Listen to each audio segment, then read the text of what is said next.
A woman wearing a hood and holding her hands together in front of her asked everyone to kneel before the emperor. Several such people in strange clothing stood in 2 rows facing each other at the edges of the path that led to the huge palace.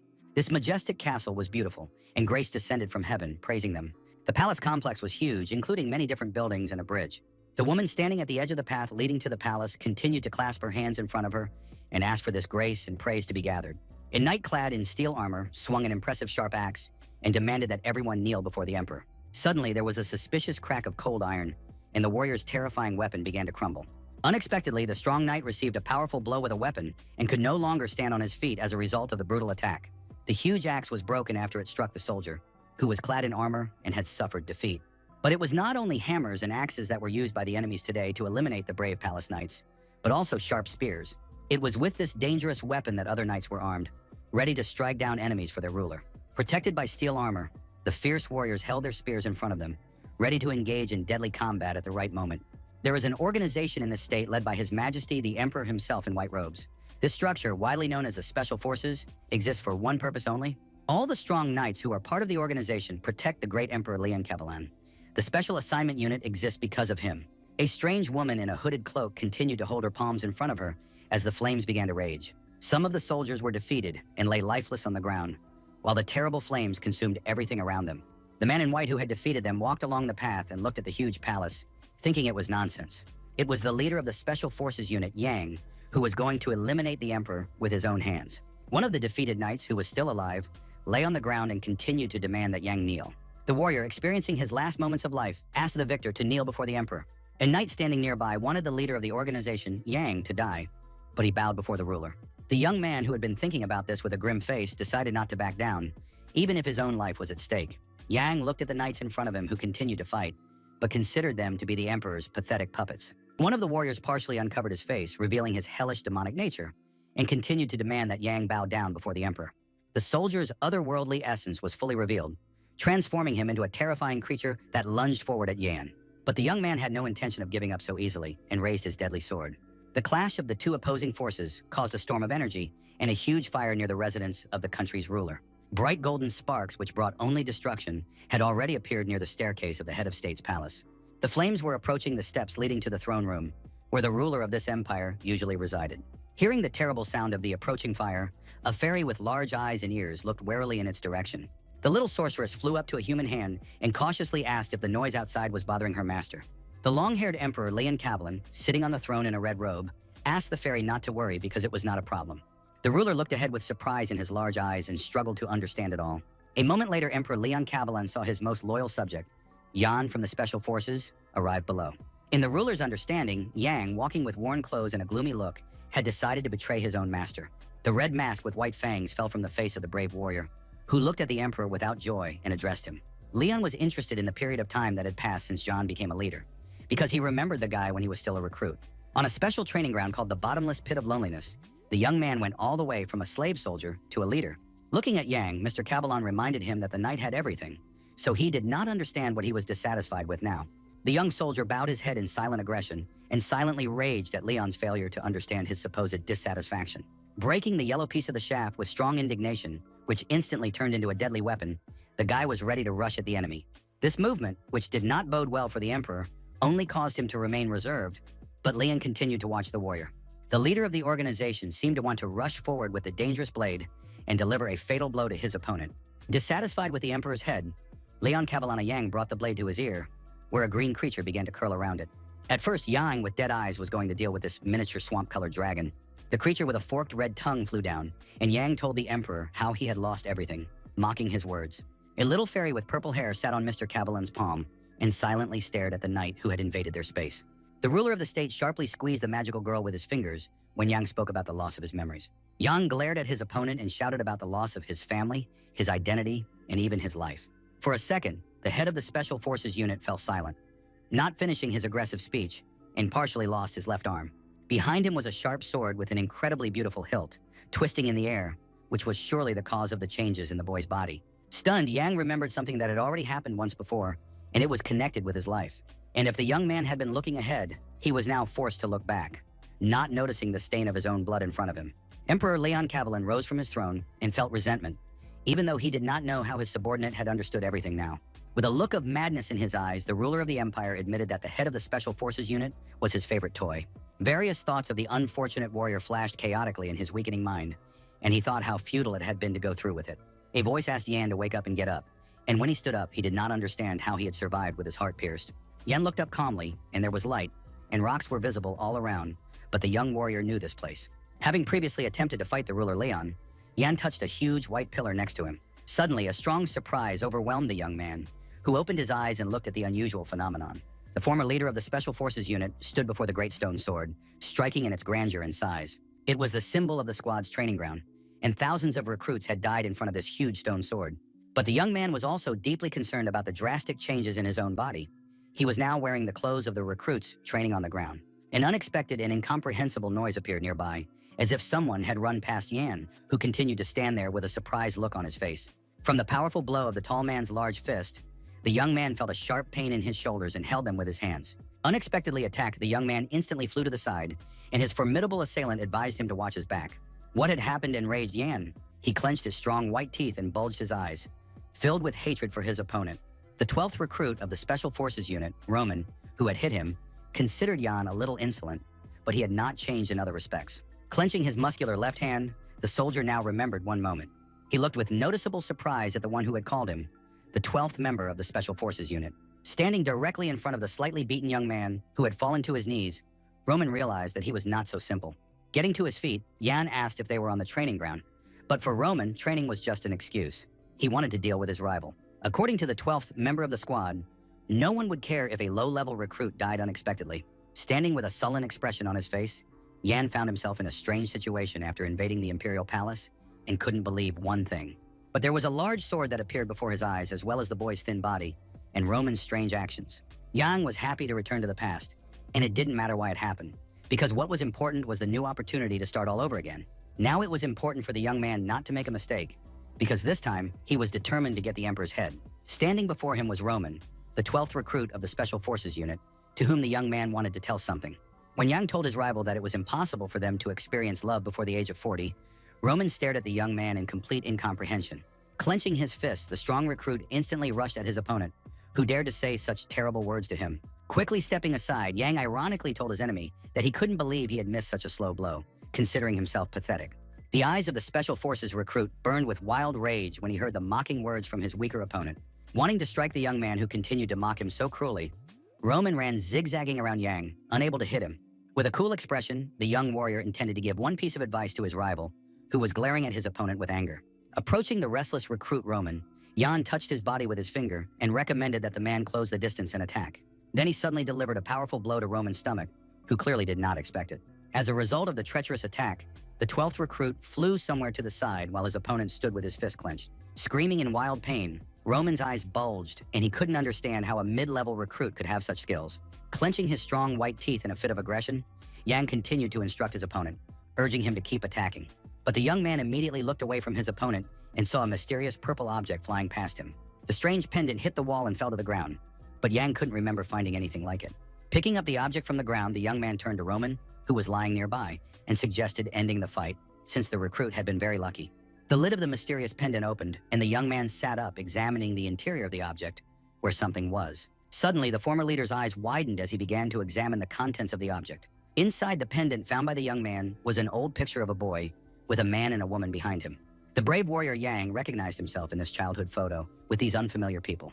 Although Yang was seeing them for the first time, the man and woman looked familiar to him, and now with tears in his eyes, he accepted them as his family. Memories, love, family. Yang hadn't thought about these things in 30 years, and he couldn't get any of them, even after burning down the imperial capital. Even after eliminating all the knights of the court, the young warrior was unable to find his own parents. And now the brave warrior held this important find in his own hands. Closing his eyes, Yang brought the pendant closer to him and thought about the past and his lost relatives. Then he opened them and realized that he had almost repeated his previous mistake. A majestic sword stood before Yan, and the young man decided not to waste his life on revenge, but to escape from here. Filled with determination, the young man was going to get back everything he had lost, his life and his family. The Special Forces unit was under the direct command of the Emperor himself. At a certain period in the history of the state, the fortress of Berna fell, and a huge fire engulfed the stronghold. The inhabitants of the empire also remember the murder of the Grand Duke of the Northern Continent, which also involved this paramilitary formation. This unit, led by a well-known man, successfully completed many missions that directly influenced the fate of the country. At the head of all this chaos was the nationally renowned commander of the Special Forces Unit, Yang. He was called the Emperor's right hand and the first knight of the Empire, and this frail recruit was that man. How could it happen that this guy turned into someone who carries other people's excrement in barrels with a mission to clean septic tanks? The sharpened blades of the swords gleam brightly with their cold steel, ready for a dangerous confrontation. 2 recruits were practicing with swords as part of their training, increasing their combat readiness in the organization. More than 1,000 recruits are taking part in this special training session, where people kill each other in order to survive and become stronger. On average, about 3 or 4 people die each day, and their places are taken by volunteers or kidnapped newcomers. They are in a place that resembles a labyrinthine dungeon. This training ground is a dragon's nest in the northwestern mountains. Each new recruit who joins this organization is assigned a serial number. It is determined based on the recruit's abilities, and they can raise their own rating by passing an exam or winning a competition. The higher the number in the rating pyramid, the better the attitude towards the recruit, and they try to lower each other's ratings, stepping on each other's heads. In this structure, it is almost impossible for the lowest-ranked newcomers, who are not particularly strong, to survive. Yang, who continued to drag boxes, knew that if an unfortunate recruit died, another would take his place. The young man also remembered how recruits were treated as labor and training material. Yang was no longer angry at anyone. He was very lucky that, in the end, the guy was considered labor material. Lost in his own thoughts, the young man noticed the boxes falling behind him at the last moment. Someone was already shouting and urging everyone to look, and the boxes that had fallen to the floor were slowly beginning to open. Yan, the depressed guy who was quickly fixing the lids on the boxes, still didn't understand where he should look. But there were also the best recruits in this pyramid, walking past the unfortunate young man who had dropped the boxes. The girl who had bumped into him apologized to Yang for her carelessness and looked at the young man with concern. The senior recruits are the heirs of the imperial nobility who join for their own reasons out of loyalty and to continue their lineage. The training ground administration takes care of their comfort, and because of the privileges of the aristocrats, they are not infested with insects. Only the best recruits receive privileges and benefits and remain at the top of the organization's rankings. These recruits include Lorena Beowulf, Cruel Dwight, and Casa Ephraim, who were the top 3 throughout the selection process. One of them looked at Yan maliciously and did not understand why Lorena was apologizing to Yan, whom he called trash. The dissatisfied opponent reminded him of their common status as recruits, but Yan should not think that they were equals and that he, a commoner, was talking to him. The opponent called Yan number 974, asking if he could hear him, and said that the guy didn't have enough brains to understand others. The unfortunate young man wanted so much to split his enemy's head in 2, but he apologized to him aloud, explaining that it was all carelessness. The former leader of the Special Forces unit was extremely sad to hear all this, and his eyes showed his despondency. His rival mocked him, saying that only people could ask for forgiveness, not those who carried wooden boxes.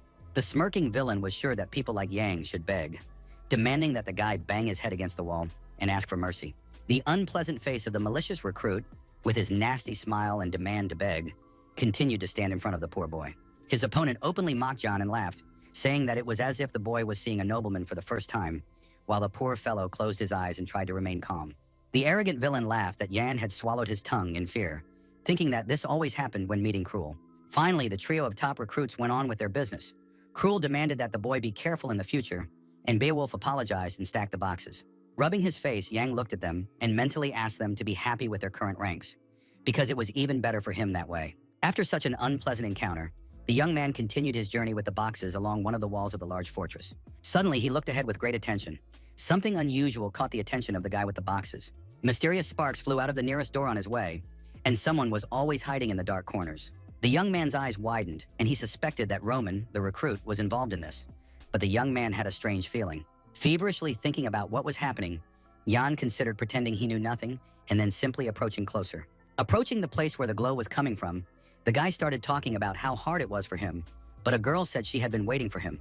With her expressive large eyes, she looked at the boy pulling wooden boxes. The beautiful Lorena Beowulf, dressed in white, recognized the young man as recruit number 974. The most wanted criminal, whom even the Imperial Knights could not catch, was called Iron Fist Gald. This villain committed his first murder at the age of 11, and at 20 he gathered his gang of robbers, who ravaged 23 villages and 17 guilds. The mere sight of this terrifying man's huge, fearsome fist strikes terror into the hearts of many. The fearless Lorena Beowulf caught the huge Gald by the hand and arrested this dangerous criminal. By doing so, the girl who dragged his hand secured herself the position of commander of the Imperial Palace Knights. The Dukes of Beowulf are one of the 4 great noble families ruling the snow-covered mountain region of Bakbang. The knights serving the Duke believed that Lady Lorena was born to become the best swordsman on the continent. When Lorena Beowulf was still a girl, she was called a young master of the sword, for the lady had already faced dangerous snow giants. None of Lorena's opponents had any chance of winning. She always emerged victorious from battle. She, with her brave character and incredible blue eyes, was the best thing that had ever been created by the noble Beowulf family. Entering the room on the wall of the fortress, Jan asked again if the girl was addressing him, thinking that the lady had made a mistake. Looking at the girl suspiciously, the guy agreed with the knights and considered Lorena one of those people it was better not to mess with because she was an enemy. Then Lorena decided to ask differently and inquired about the goal set by the recruit in 974. While the girl was finding out the reason why the guy was hiding his strength, he decided to deal with her first. John didn't understand what the lady was talking about, but she had seen his battle with the stone sword and took it for a normal fight between two low-level recruits. Looking down from above at Jan's training battle with his opponent, Lorena couldn't believe her eyes at first. Seeing the techniques that set the young man apart from the others, Lady Beowulf couldn't understand why he was still at the lowest rank. Realizing that a mistake had been made, Jan became alarmed and seemed not to understand what the noble woman was talking about. Noticing that the modest recruit was not so easy to take, Lorena decided to act completely differently towards him. The girl began to approach the young man, and it really seemed to her that Yang thought the interrogation was over. Offering her hand to the former leader of the Special Forces unit, Lorena admitted her mistake. Suddenly, the noblewoman quickly brought her palm to the chest of the unsuspecting Yan, which greatly surprised him. With wide eyes and a look of astonishment, the frightened young man began to suspect that the girl was trying to test him. He could clearly see the beautiful Lorena's hand, understood the danger of the situation, and did not consider it necessary to react. And in the next moment, Madame Beowulf struck the young man, who was not expecting it, in the face. Falling to the floor as a result, beaten and crushed, Yang shouted at her, asking why she had done that to him, but the girl only responded with a questioning look.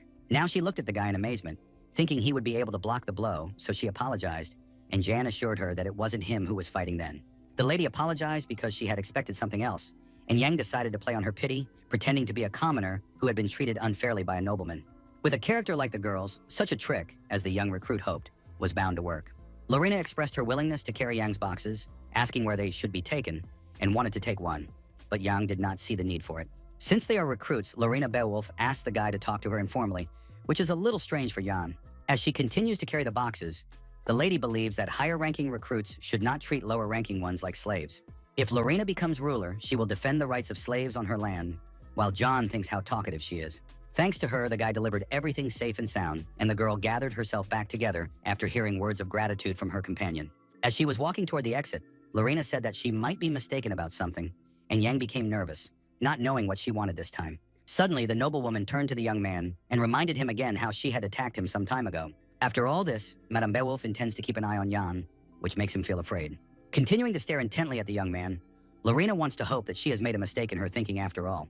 As she left, she promised to see him again, number 974, but quickly corrected herself and called the guy recruit John. He lowered his gaze, expecting this, but the girl turned out to be quite perceptive, and now it was unclear whether he would be able to escape or not.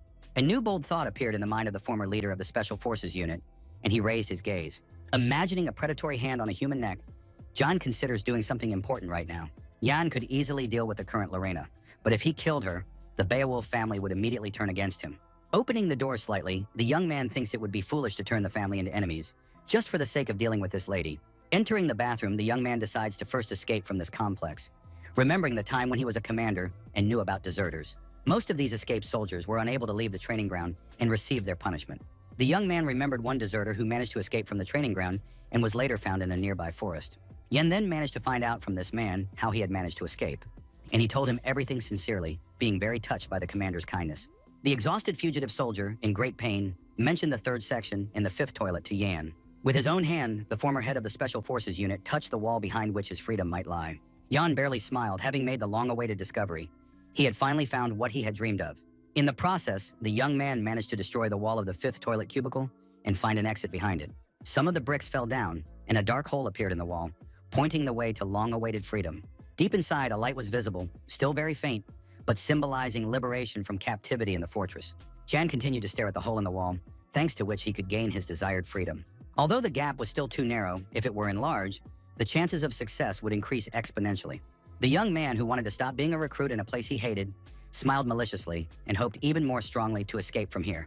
Continuing to dismantle the bricks in the wall, Yang firmly decided to leave a place where life was unbearable for him. In the corridor near the rooms where the recruits were kept, a roll call was taking place, and the guard on duty called out number 970, hearing from him about his presence. Upon learning of the death of number 901, the guard called out the next number, 972, and he too was found in his room. The employee in a red mask with white fangs addressed number 974, but he did not answer.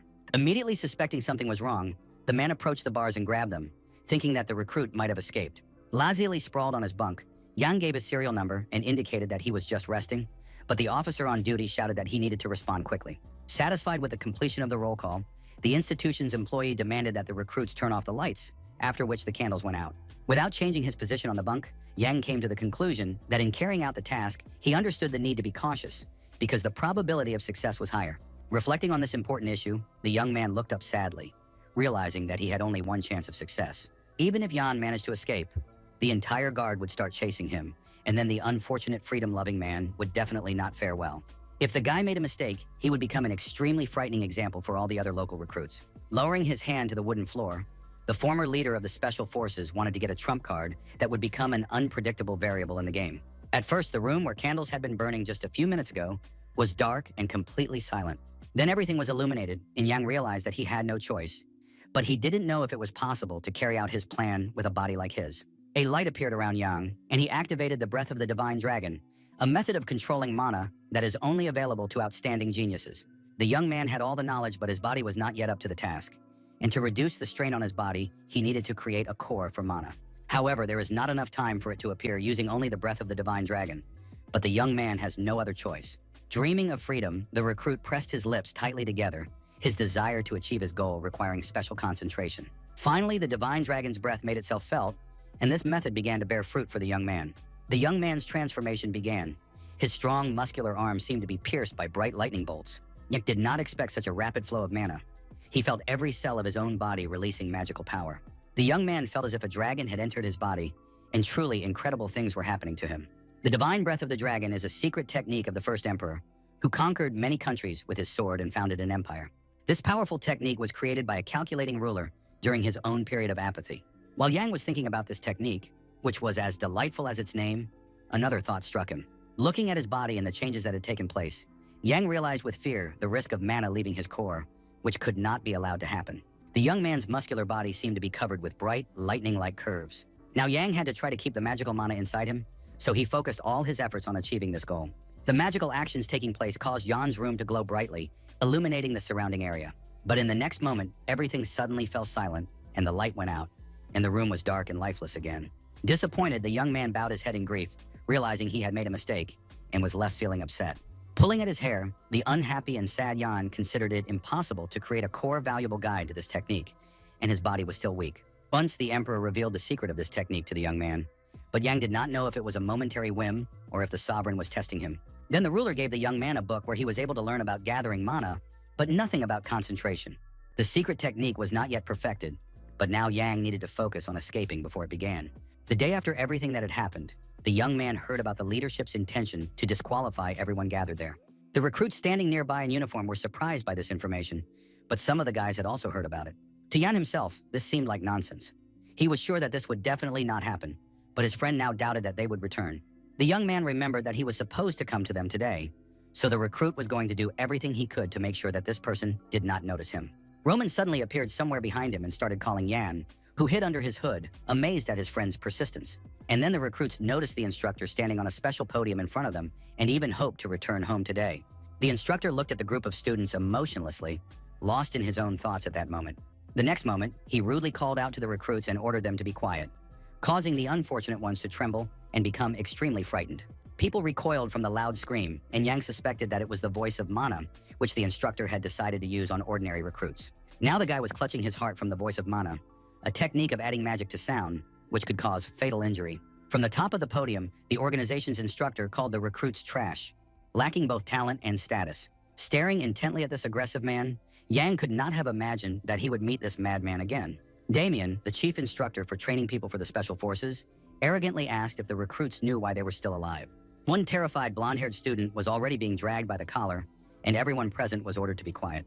The employee in the red cloak who was doing this ordered the frightened recruits to quickly line up, insulted them, and demanded that they move. The man reminded the boys that they were being watched at that moment by the instructor, who stood on a podium. Keeping his eyes on the mentor, Yang decided to be more careful because for the instructor, they were all just toys. If the chief instructor noticed a student, it was better to try to escape. But at that moment, one could already say goodbye to life.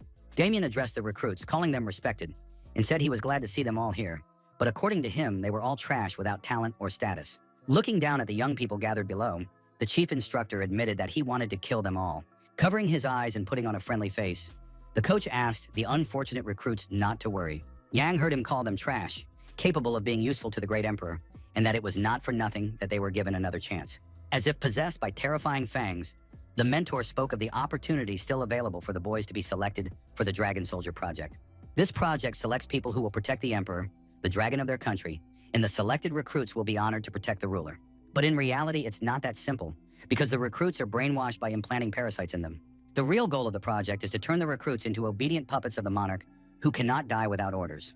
Damian called His Majesty the Emperor great and kind and suggested thanking him for the mercy he had shown to everyone. The chief instructor now wants to give a round of applause to the one who stands above them all, and he demands this from the guys on the parade ground. Looking at Damian, Yang clapped his hands and continued to adhere to the idea of remaining as inconspicuous as possible. Unexpectedly, one of the recruits raised his hand and addressed a question to the instructor, causing him great dissatisfaction. Everyone was surprised because it was Roman who wanted to know if the Dragon Squad was really that important to them. While the instructor began to explain the consequences for a soldier in case of selection, Yang skeptically awaited new words from the instructor, whom he considered an idiot. Roman, who had become extremely angry, gnashed his teeth furiously, his hair disheveled, indignant at the doubts of all those who did not believe in his ability to defeat the insolent. A long streak of light instantly pierced the chest of the unsuspecting recruit, who looked at this miracle with surprise. Stunned by what he saw, Yang learned a skill that allowed him to shoot bullets from his fingers into the air, called Tanjigan. Roman was falling down. He had suffered some injuries, and it was unknown whether he would survive. Extending his left hand, Chief Instructor Damian asked if he was okay. Looking at the injured recruit with his red eyes, Damian thought that some nonsense was pouring out of Roman's dirty mouth. While Damian considered everyone present to be useless freeloaders, some recruits thought Roman was dead, while others asked him to get up. Jan could have stopped his comrades bleeding, and he would have survived, but it was too dangerous for the guy to stick his neck out now. The surviving Roman was angry at his mentor's words, and he was able to get to his feet after the instructor himself attacked him. The guys asked Roman to shut up, but he looked straight and boldly at Damian, indignant at his statement about freeloaders. Roman, who was seriously angry, did not understand what to call the people who had gathered all the freeloaders in one place. The poor recruit reminded them that in order to survive in these slums, he had to do any dirty work and endure humiliation. 2 knights from the guard were already leading Roman away, but he turned back and continued to call out to the guys with whom he shared his life. Even after all this, they wanted to live, and the 2 frightened children hugged each other and looked at what lay ahead of them. Analyzing the information he had heard from Chief Instructor Damian about the Emperor and the Dragon Squad, he did not understand its importance. The eyes of the fearless Roman burned with rage as he looked at his mentor and recommended that he himself defend his precious emperor. After listening to this strong verbal attack, Damian closed his eyes and called the brave recruit a rather strong freeloader. Roman, who was below, reminded Damian of a cockroach, but one that would live even if its head were torn off. The man's hand dropped down and he snapped his fingers to perform a magical action. Roman watched what was happening with eyes wide with surprise, not understanding anything. The movement of the fingers provoked the appearance of a bright magical glow, which surprised Roman even more. A crystal mole appeared, a rodent found in mountain caves and notorious despite its cute appearance. This animal is actively hunted, but it was precisely this animal that people on the site should have avoided at that moment. The crystal mole has the ability to explode and blind with its own light, which the unfortunate recruit Roman experienced firsthand. Instructor Damian watched the events below with imperturbable calm, having also noticed the wild and dangerous rodent. Roman, his face darkened by the excessively bright light, seemed to be flying in the clouds and did not understand where the mole had come from. After that, the recruit fell to the ground again, and his comrades, who surrounded him in a semicircle, asked him to move faster while Damian just watched. While the rest of the guys stood confused around the fallen Roman, Jan couldn't find his place and stared at one point. Glancing at his injured comrade, the guy immediately regretted letting the mole out. One day, Jan found a crystal-like wild rodent in the toilet and wanted to keep it. The young man hid the mole under his shirt and had no idea how the wild animal might be used in the future. The main problem for the former leader of the Special Forces unit was the chief instructor, so he hoped that he would not notice anything. If Yang was caught, it would be the end of him, and this thought filled the recruit with fear and paralysis. Chief Instructor Damian remained silent, pondering what had happened on the field. Finally, he loudly noted Roman's stubbornness, continuing to call him a cockroach, and he really liked this recruit. After that, Damian ordered that the rebellious Roman be kept among the organization's recruits. Although it did not apply to John, he breathed a sigh of relief and lowered his head, realizing that he had gotten away with it and would not be punished. 2 comrades carried the exhausted Roman on their shoulders, whom Jan immediately called a stupid idiot. Roman's face was expressionless, his eyes staring into space, not making a sound, and Jan understood that this was an extreme measure on his part. In the fortress, where the warriors were gathered, there were stone steps leading down, and the path was lit by a torch. Here in proud solitude wandered the chief instructor, Damien, who recalled the events of the passing day. With a satisfied and malicious expression on his face, the instructor looked ahead, his red-eyed gaze expressing nothing good. At first, this dangerous man remembered the unfortunate recruit Roman, and then Jan, finding them to be very entertaining toys. To carry out his escape plan, the former leader of the Special Forces unit decided to use the abandoned toilet in the third zone. There was a hole in the wall through which the young man tried to get out to find freedom. The dark tunnel dug by the young man turned out to be quite spacious and could accommodate one recruit. Jan crawled inside, remembering his own carelessness and realizing that 3 whole days had already passed. The 974th recruit was already on his third day of preparing to escape to freedom, but he had not taken the necessary mask with him. He needs to dig another tunnel, reinforce it with boards, and repeat the process. Overall, nothing bad has happened in these 3 days. The young recruit's eyes, strengthened by magical mana, were now able to see even in the darkness of the newly formed room. Yang continued to work hard with his hatchet, and the lack of light in the tunnel was not a problem for him. No one had come here in the last 3 days. After all, it was an abandoned place that wasn't even on the maps. Breaking new sections of soil with a sharp knife, the young man thought about the future if he continued to work in this spirit. A strange sound was heard after another blow with the knife, and Yan immediately thought that his cold weapon had hit something. Light began to shine from under the layer of black earth, stones, and the blade's edge, signaling the long-awaited freedom for the young man. Yang looked at the rays of light with great excitement. It seemed to him that he had made an unexpected discovery. In the courtyard, the officer on duty was questioning the recruits. 830, 892, and 920 were present. The officer reached number 974 on the list, but did not see him near the tall rows of huge barrels. Dressed in a red uniform, the officer on duty saw Jan approaching and demanded that he stop, as the young man smelled suspicious. Believing that the new recruit was hiding something, the instructor ordered him to remove his hood, and Jan indeed reached for his clothes, wanting to confess something. After confessing to accidentally breaking the container in which he was transporting garbage, people smelled the stench of feces coming from Jan. The instructor immediately felt ill and demanded that the new recruit leave, which was exactly what the young man wanted, as he had a plan to escape. Jan hung up his clothes and didn't know if he would be able to get rid of the smell, but at the same time he was pleased that no one else suspected anything. While working in the tunnel, the young man could not have imagined that he would hit a drain pipe in the wall with a knife. Then the recruit saw something dragon-shaped pour out of it, and now he doesn't understand what his comrades eat, but there is no reason to panic. While everything was going according to plan for Jan, he had already collected daggers, ropes, and other important tools for his future escape. The young recruit's body was also almost ready. He had previously been training with the help of magical mana, but before that, the guy thought he would pass out during physical training because of its noticeable intensity. Reflecting on how all this had paid off, Jan was already thinking about the final steps when he suddenly overheard a conversation between strangers. One mentor was telling another about a certain Gale, whose tongue had been cut off for laughing at the instructor, and the second was only afraid of such stories. Then Young heard the guard ask his comrade to hold on a little longer, because the instructor would soon be leaving. Smiling contentedly, Yang resolutely adjusted his clothes and realized what wonderful news he had heard, because the instructor would not be there. Returning to his previous place, the guy came to a firm decision not to miss such a favorable chance. The former leader of the Special Forces unit approached the abandoned toilet in the third zone again. There was no one in the open area near the forgotten sanitary facility, and Yang continued to think about his dream. Approaching the entrance to the toilet, Yang thought about the need to finish his work before the chief instructor returned, but suddenly he heard something. The guy realized that it was someone's footsteps, and indeed, a person unknown to him was heading from there to the exit. The stranger's footsteps grew louder, but due to the darkness of the room, the recruit could not tell who it was. The agitated young man immediately thought of Lorena Beowulf and Chief Instructor Damien and their knowledge of his escape plan. The silhouette of the person leaving the dark building finally appeared, and Jan recognized him with surprise, without taking his eyes off him. Roman appeared in front of him and was surprised by his friend's reaction, as if he had seen a real ghost. While one reproached the other for following him but did not want to argue with him about it, the other explained that he was only there because of work. Ian was concerned about his colleague's health, as he was already moving, but Roman didn't like who people thought he was. The recruit was better off after acupuncture. The younger comrade looked intently at the older one, as if something was not quite right with him, as he had assured.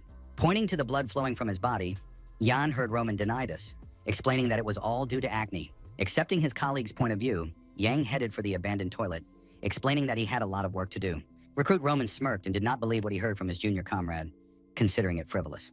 Looking at Yan, Roman understood how much work he had to do, because the guy was trying to escape, which caused him surprise and fear.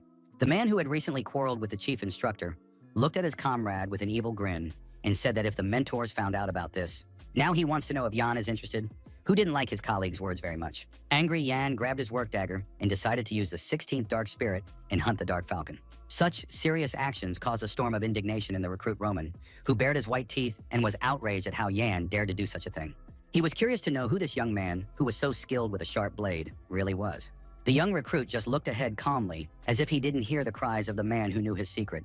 Bowing his head, Yang thought everything over and realized that he had to eliminate Roman if he knew his secret. Hearing Roman asking why his comrade wasn't answering, Yang opened his eyes and raised his head. The vision passed. Roman was fine and thought that his comrade had forgotten his words out of fear, reminding him of the death penalty for escape. Yan did not expect Roman to catch him, as the latter thought, and even if he tried to beg him not to say anything, it could remain a secret. But the young man doubted Roman's intention to tell everything, and Roman did not like such words, so he would go to the mentors right now. Keeping his eyes on his opponent, Yan continued to assure him that it was impossible to reveal the secret of his fellow squad member. And in the next moment, he discouraged Roman, explaining that he would not do so because he hated all of this even more than Yan himself. Recalling the senior recruit's confrontation with the chief instructor, Yang saw how he couldn't hide his anger, even when he was on the verge of death. At that moment, Roman glared fiercely at his powerful opponent, and on top of everything else, felt a strong desire to return home. Digging the tunnel, Yan did not believe that Roman would report his escape to the instructor, because his comrade wanted to escape from here more than anyone else. Looking intently at his comrade with his serious eyes, Yang wondered if he could hear him. Roman responded to the recruit with a similar look and said that things weren't that simple in their situation. Remembering his previous fight with Yan, Roman felt something unusual even then, and it was related to his opponent. The recruit who had argued with the chief instructor did not forget the punch he had received from his younger comrade in the training group. Now Roman was completely sure that if Yan had made a different decision back then, his senior comrade would no longer be here. From that day on, Roman always recognized Yan among the other recruits. He had a different smell that the man could sense perfectly well. The young man looked at the man opposite him in amazement and definitely called him a stalker, not understanding what smell he was talking about. Folding his arms, Yan asked in surprise how Roman knew about his digging, to which his comrade pointed to the traces left by the young man. Recalling the granite from which most of the training ground premises were made, Roman pointed to the strange traces of lime dust there. After examining them, the recruit concluded that the length of their feet and the size of their stride matched Yan's own dimensions. Curious about how Roman had learned about the escape only from these facts, the guy found out how his comrade had looked at the records describing the escape that Yan was studying. The junior recruit perceived Roman as a rather perceptive person, although this could not be said at first glance. Now Roman asked him to share the escape plan with him. He wants to know where the tunnel leads and what the chances of success are. Near the dark places, John asked if Roman also intended to escape, but he couldn't answer right now. He needed time to think. Yin suggested that Roman stay here, as he has abilities. So if the recruit stays here for 10 years, he will achieve great heights. As he was about to leave his training partner, Yan was interested in the things Roman wanted to protect here. The older comrade had a picture of children in front of his eyes, and he could not be sure of the safety of even his own life. The photo is partially blackened, and Roman is not sure if he will be able to protect all these things in 10 years. Yana has no time to think. He asks his comrade to decide now, because if he takes the side of the younger recruit, tomorrow or the day after tomorrow, they will be gone. Now Roman wants to know if his comrade in arms understands what he will do after they leave here. They continued their conversation near the dark rooms when Yan answered his comrade's question in the affirmative, and the latter in turn was ready to talk about his plans. Presenting a visual diagram depicting those who wanted to escape and the group of mentors, Roman pointed out the difference between the guys in 962 places. According to the senior recruiter's understanding, if they escaped, the instructors would notice his absence first. Considering Jan's prediction that the boys would be gone tomorrow or the day after, in that case, poor Roman would still end up in the grave. In a short period of time, the former leader of the Special Forces unit understood perfectly well how deceptive appearances can be. Not expecting such a turn of events from his comrade in arms, Roman's eyes widened in surprise, not knowing whether to take it seriously or not.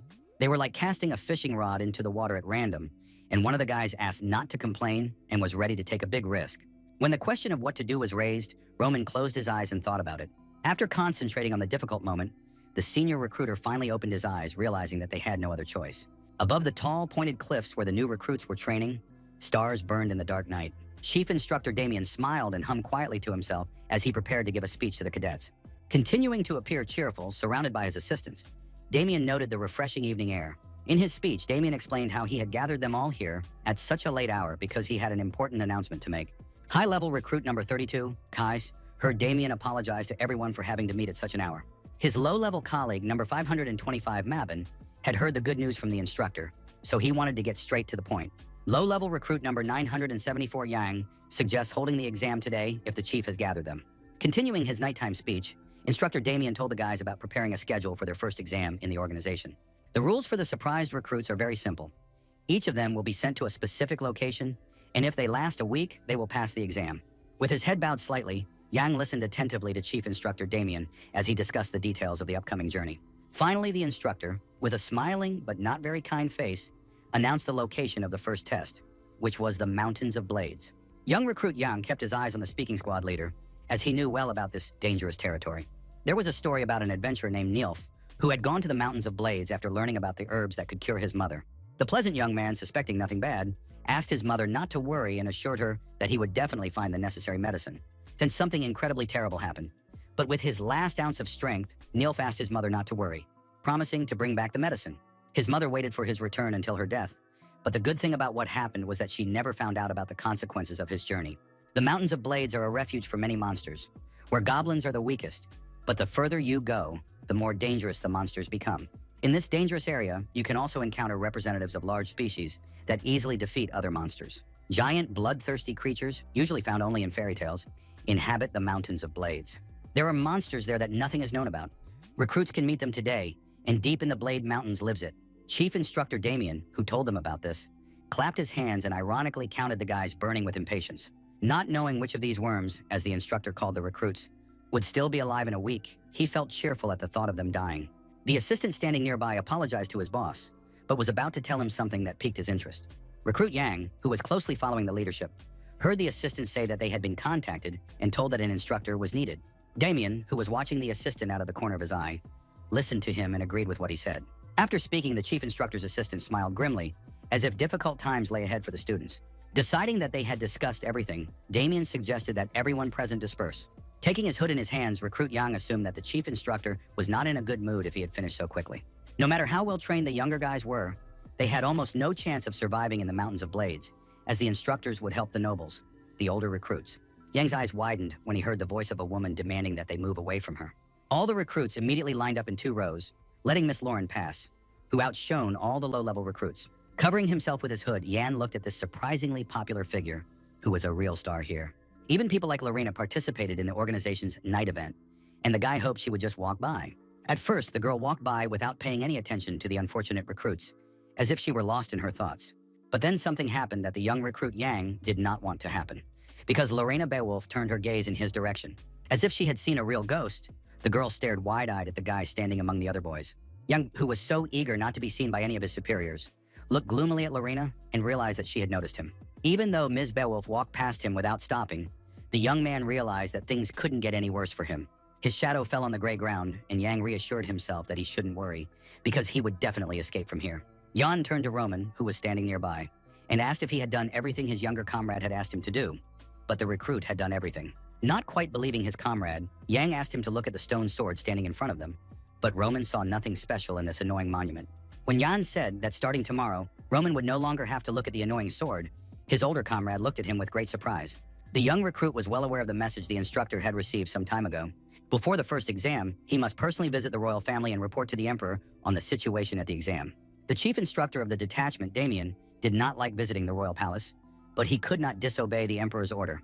Thus, the biggest obstacle to their escape had been removed, and tonight they would be able to flee from this organization. A torch was lit in the dark room, illuminating the entire space around it, and the guard called out the number 220 of the next recruit, who responded. The instructor walking through the dungeon mentioned the 231st recruit who had been eliminated today, but the 256th was alive and responded. Continuing to review the list of people who had been accepted for training, the instructor reached number 274. The guard in red stopped near the cage where Yang was and demanded that he respond more quickly, thinking maliciously that he was counting flies. Without taking his eyes off the list of people in the squad, the instructor repeated the name of the prisoner in the barred cell and his serial number. Standing carelessly with his back to the bars, the instructor on duty did not see long arms with large thumbs reaching out to him from the dark depths of the cell. Holding the immobilized instructor, Yang announced the start of the escape operation with the participation of Roman and 2 other recruits. Since a new shift of instructors was about to arrive, the 274th recruit ordered his colleagues to hide the body of the instructor on duty somewhere. The instructors Todd and Jake, who were nearby, quickly understood the instruction and immediately took hold of the instructor who needed to be hidden. Roman, remembering his comrade's order, brought 2 more guys to them, and even though Jan didn't know if they could be trusted, his comrade assured him of the newbie's loyalty. Leaving the room, Roman asked if his friend was going to use the newbies as bait, because if so, he wouldn't be able to take them with him. Todd and Jake asked him not to worry, that they would never be caught, that they too could die here. Yan understood everything, but if they were heard, there would be problems. John, the recruit leading the procession, was completely serious as he asked all his companions to look ahead. The four of them approached the closed doors, and it was from behind them that the young recruit called out to all his comrades who had decided to flee. Standing in front of the doors, Yan told the guys that it was impossible to open them alone, which is why all these helpers were now necessary for the young man. According to a peculiar plan, in order to leave the dormitory and get to the toilet, the group needed to open these double doors. But in order to open them successfully, the escapees needed to step on two extremely important steps inside. When the doors through which the four guys must pass are activated, one of them must hold down the switch. As part of the next stage of the escape operation from the fortress walls, two other recruits must enter inside. Their next task is to press the switch on the outside of the doors so that the others can pass through. Jan knew he couldn't escape alone, and Roman was already asking Jake if he was ready, promising to give the signal and help at the same time. Pressing their feet on the squares on the floor, the participants in the rescue mission tried to get the doors to open. The first few seconds passed, but the exit doors remained closed to the four guys. But very soon, those who wanted to gain their long-awaited freedom succeeded, and the tall doors of the room finally opened. Moving forward, Yang called Todd to come with him, leaving Roman and Jake at the switch. But the senior wanted to know how long they had to stand there. Confident recruit 974 did not turn back to his companions and promised to give them a signal. Recruit Yang left, and the entrances to the rooms where everyone else was supposed to enter remained deserted and dark, which worried the three remaining recruits. Roman looked ahead and was visibly nervous because so much time had passed. But there was no signal from Yang, and this greatly worried the senior recruit. The silence continued for some time, and the darkness that emanated from it frightened the trio who were eager to gain their long-awaited freedom. But in the next second, the doors suddenly slammed shut with a bang, much to the bitter disappointment of the unfortunate Roman. The recruit slammed his large fist against the red door and spoke insultingly about his comrade Yan. Hitting the door with both hands, the angry recruit Roman suggested that Yan had wanted to abandon his comrades from the very beginning. Remembering his comrade's appearance, Roman cursed and thought about his mistake, that he should have understood everything back then, when John volunteered to go first. The man's sad thoughts were interrupted by the sound of a familiar voice, and it was Yan calling Roman to follow him. Peering through the gap between the two gate leaves, Roman came to the conclusion that he had only heard the voice of his comrade Yan. On the other side, the shadow of the 274th recruit appeared, reminding Roman how he had asked him to wait, but he had been unable to do so. Suddenly, the doors opened, and the stern Yan appeared before the three recruits, having heard his comrade's words that he had abandoned them all. Since there was blood on Yan, this aroused the suspicion of his colleagues, and they began to ask where it came from, remembering Todd. Stepping forward, Yan asked the guys to stay calm, saying that someone had cursed him recently, and he was a little late, and something had gone wrong, much to Roman's surprise. The junior recruit thought he would just add a sleeping pill to the bait, but it didn't work, which surprised his senior comrade Roman again. As they moved forward, the guys saw a great wolf lying in the field with its mouth open and large fangs. The beast caused Yan some trouble, and he needed more time, but he didn't listen to Roman, who was surprised by the size of the predator, and suggested moving forward. After a certain amount of time, the trio of escapees came to an abandoned toilet building, and so far everything was going according to plan. Thanks to the crack made by Yan in the abandoned toilet, the fugitives were able to see the surroundings outside the training camp. It was already evening, the sun had set, and the surroundings were completely deserted, with the tops of the trees covered in the darkness of night. The only changes were on the surface of the earth, and in some places, the ground seemed to stir. A split second later, a human hand appeared from under the ground, reaching upward, and the fugitives let out a loud cry. Yang, who had jumped out first, looked around and wondered if they had come out in the right direction, while Roman asked Todd and Jake to pull him out quickly. Yang climbed to the top of the hill and began to look around, but saw no signs of anyone following them, although the instructors could find out about the escape and pursue them. Roman approached his comrade, who was looking at the starry sky, feeling uneasy about the extremely quick escape. The 274th recruit couldn't take his eyes off the beautiful landscape and disagreed with his comrade, because a lot of time had passed. As if spellbound, he continued to watch the stars and told his companion about the enormous amount of time that had passed since their escape. There was a majestic forest and mountains here, and Yan thought about how long it had been since he had breathed air outside the training ground. The three companions were behind Yang, and Roman asked him if everything would be over if they left. The guy asked them not to relax, as this was only the beginning. Looking around with a special gaze, the young recruit was completely confident that this was only the beginning of everything. Remembering the pendant he had found earlier, Yan took it out and looked at it, but did not open it yet. Then he opened something important to him and saw the same image of himself and his family, thinking about the journey that would bring back the past. Their journey was beginning right now, but there was no time, and Yang decided to explain everything once and for all, asking his comrades to listen to him carefully. Those who had fled for freedom found themselves in the vast Atrian forest, covered with redwoods, which are often found in the mountainous regions of the north of the empire.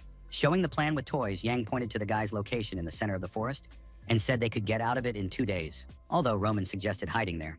According to the senior recruit, the sequoia is a tall tree and suitable for rescue, and his comrade agreed with him, but reminded him of the presence of monsters.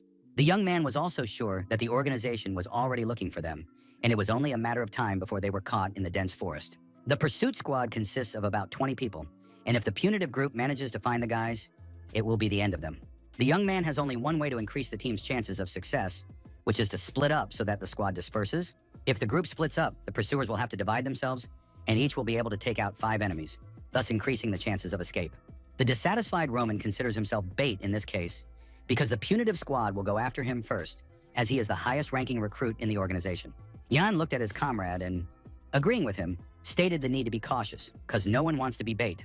The assistants exchanged frightened glances as Yang assured them that death awaited them if they stayed together, calling the new tactic a necessity. After once again looking searchingly at his companions, the 974th recruit suggested that they scatter in different directions and waited for questions from his colleagues. Jan's actions did not go unnoticed by his omniscient comrade Roman, who now did not understand one thing. He pointed to the game board lying on the grass, which had become their escape plan, and pointed to the number written on each piece. A disappointed Roman wondered why only his piece had such an unpleasant inscription. The stars continued to burn, and Jan, seeing that his companions had no questions, suggested they move on, which did not please Roman, who had not heard the answer to his question. The senior recruit thanked his comrade with discontent, who listened to him silently, glancing in his direction. One of the assistants who had escaped with them noted the role of Jan, without whom they would not have been able to get out of the detachment, which they considered hell. Taking off his hood, the blonde-haired guy with an empty left eye promised to repay Jan and hoped that he would recognize him when they met again. Jan looked seriously at this chance companion, remembering that the young man's name was Jake and that he had treated him like a simple recruit. The guy had an expressionless face, and Jan believed he must have a reason to risk his own life like this. Roman joined the conversation, asking him not to joke around because he had no plans to meet up with the guys again. But the leader of the escape group was surprised by this. Yang called his senior comrade a good captain, but such a callous person that it caused disappointment in the 12th recruit. Being sure that there would be nothing to talk about if they met again later, Roman suggested that the guys get out of there without any problems. Opening his big eyes at moments like this, Jan felt like an old man and considered his older comrade a degenerate, which surprised him. The guys who had bet on liberation and the desire to be free came to the conclusion that their comrade Roman was right now. Gathering in a circle, as if to take a kind of oath, the guys listened to Jan, who suggested that they should not meet again. Soon the clearing was empty, the escapees had disappeared, and Jan rushed forward with all his might, pushing his way through the thick forest. He ran forward, thinking that his comrades in the rescue operation were also rushing at full speed toward freedom. With determination in his eyes, the young man strode forward toward the free life he hoped for. To achieve his goals, the young man decided to use the divine breath of the dragon. This renewed skill even affected Jan's limbs, which were distinguished by their speed, with which he moved through the forest. The next step in increasing his speed was to use the ability of the wings of the windbird. Golden traces of the young man's lightning-fast movement remained on the sequoia tree he had climbed. From the top of the tall tree, Yang watched the beauty of the evening forest and the glowing lights within it. Yang's body was actually a problem, and it was difficult for him to even breathe evenly in this situation. He managed to compensate for the problem with his torso, which had defective blood vessels through which mana flowed using technical techniques. This peculiar character understood perfectly well that he could expect nothing from small children. Still standing there in his dirty clothes after some serious fighting, the young guy thought he was just as pathetic as they were. As the commander of the 5th group of the Special Forces unit, god of persecution, murder, and espionage, he was interested in her level, and he would find out. People walked up the steps of the fortress and discussed the lack of news from their pursuers, who had been gone for a long time because the fugitives had to be caught quickly.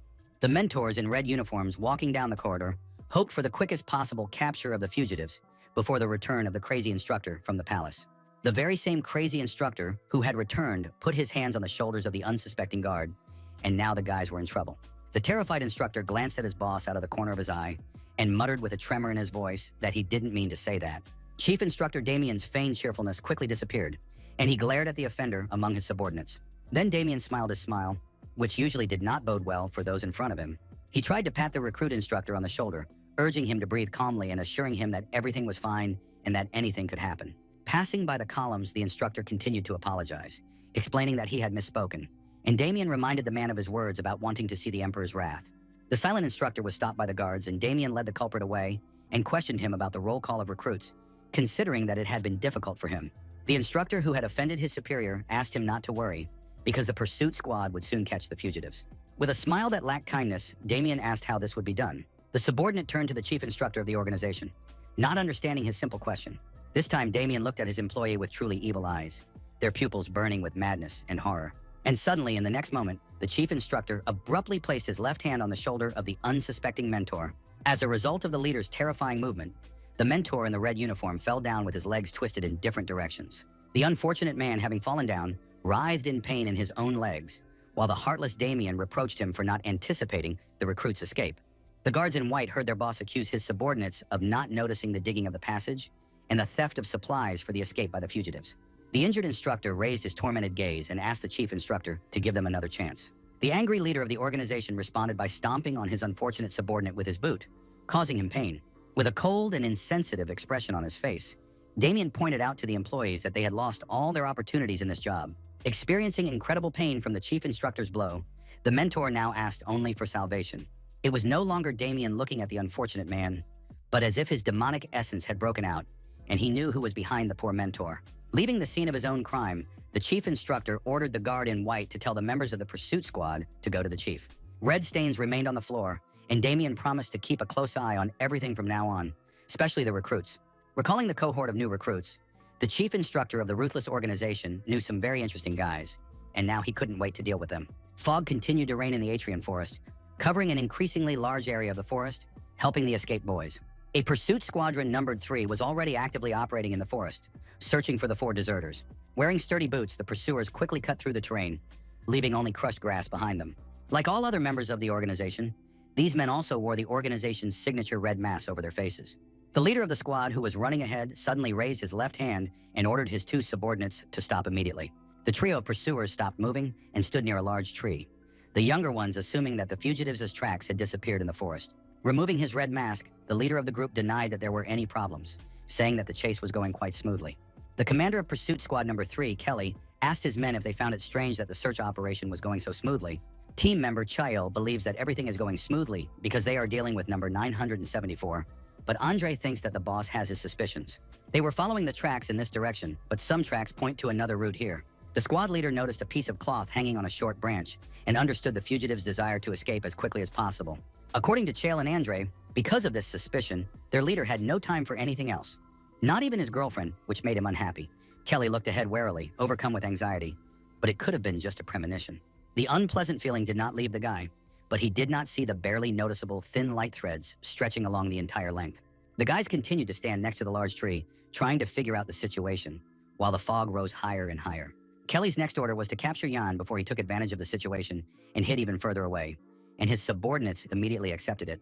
According to Chael, they only needed to catch Jan, so everything should be simple, but Roman would cause trouble. Andre considered him a simple recruit, albeit one with the number 12. Asking his comrade about his recruit, Andre did not notice a man in blue clothes with burning eyes appear behind him. Before the member of the pursuit group could finish his sentence, he was seized and dragged upstairs. The leaves of the huge tree rustled, as if trying to say something in their own language about the only 2 people who remained below. His partner looked at Andre in surprise and was about to ask for the recruit's number, but he didn't see his comrade in front of him. Trying to find Andre with his eyes, Chael did not see a male silhouette appear from behind a tree with a sharp knife in his hands. The thick fog spreading through the forest and the tall trees became silent witnesses to the disappearance of 2 members of the search party. The mysterious man who skillfully eliminated his opponents knew that only one of his rivals remained. Dissatisfied with his noisy subordinates, Kelly thought they were on a picnic because all the deserters would just run away from the voices of the guys. The squad leader turned around and began calling out the names of his own colleagues who had disappeared in a minute. 2 people had disappeared without a trace in the forest clearing. And could something really have happened here in such a short time? New bright and long nets appeared, indicating something terrible, so the premonition did not deceive one of the characters in the action. Left alone after the disappearance of his subordinates, Chael and Andre Kelly did not want to think about it, even though there was a 12th recruit here, but he would not be able to defeat the instructor. Remembering the recruit numbered 974, the leader of the pursuit team did not notice someone's hand reaching out to him. A bright, thin thread suddenly appeared and cut through the silent space to defeat the 3rd character in the forest. Kelly jumped up, the female and male principals returned, and a powerful spinning kick was delivered. With the next deft movement, the leader of the squad chopped down a thick tree trunk in front of him. With his face contorted with rage, the guy looked ahead and spoke harshly about the invisible enemy who thought his actions would work a 3rd time. But in the next moment, the unknown figure threw a rope around the neck of Kelly, who was fighting for his life, dropping his blade and trying to get rid of the noose. The deadly rope was stretched across a thick tree branch, and the unfortunate leader of the pursuit team continued to scream in pain. The young fighter sent by the organization's instructors felt extremely uncomfortable, but it was already impossible to save the poor man. He remembered the footprints left on the damp ground and the scrap of clothing on the branch, all left there by strangers and not by accident. The man, unseen by his pursuers, had set this trap, prepared specifically for the search party. Still clutching his neck, Kelly still couldn't believe how he and his comrades could have fallen at the hands of number 974. Holding the terrifying rope aloft, Yang heard his rival's words about the impossibility of defeating the pursuit squad. Unable to complete the task of capturing the escaped recruits, Kelly moved his legs and called out to his subordinates. All this lasted for a short time, but then the unfortunate guy fell silent, and the third pursuit squad ceased to exist. The white fog continued its quiet expansion of the forest, covering more and more territory with every passing second. The sharp blade dropped by Kelly, the leader of the pursuit group, caught the eye of recruit Yan, who decided to make use of it. Yan knew it would be difficult, but not that difficult. If he could master the technique, then he would be able to fight without any problems.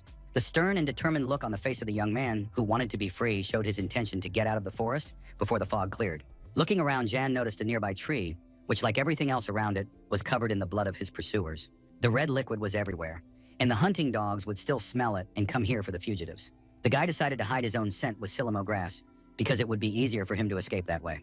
Jan was well aware of the poisonous nature of this plant's fruits, and its green leaves had an unpleasant smell. In order to improve his concealment, the escaped recruit plans to chop up the silamo grass and apply it to every part of his body. Even dogs hate the smell of the plant, so they won't be able to smell Jan's presence in the forest, which means they won't find him. Now Jan needs to hurry because it is getting harder and harder, and if it gets lighter, even with the help of the net, it will be impossible to hide. Suddenly, the young man noticed something unusual in the surrounding area and looked ahead suspiciously. In the distance, mysterious black smoke rose high into the dark sky, as if something had caught fire. Climbing onto a high branch, Jan saw the foolish Jake and Todd ahead of him, who had decided to set up camp because their pursuers would not have started a fire. A new thought occurred to the escaped recruit as he continued to watch the smoke in the distance. No, it was none of his business. The guys were just bait anyway, and if they attracted attention, it would only play into the young man's hands. A scene appeared in his memory when, before parting in the forest, they stood in a circle and promised each other never to meet again. Forgetting his principles regarding his recent companions, Yang jumped out of the tree at lightning speed and ran towards those fools. The young man, who was stubbornly striving forward toward the black smoke, understood the necessity and benefit for himself that the other deserters remain alive. The young man's powerful legs seemed to be electrified. He had to get the guys away before their pursuers found them. A chill ran through John's body, who had made such a sharp start, and at that moment he sensed something behind him. Stopping in his tracks, the young man immediately realized that it was similar to the feeling of death in countless battles. Finally realizing that someone was behind him, watching him at the last moment, Jan felt the touch of a huge snake. The giant predator opened its huge mouth, and it seemed that the future of the unfortunate fugitive was already sealed. But when someone said they were glad Yang had been caught, the guy's eyes widened in surprise because he hadn't expected that.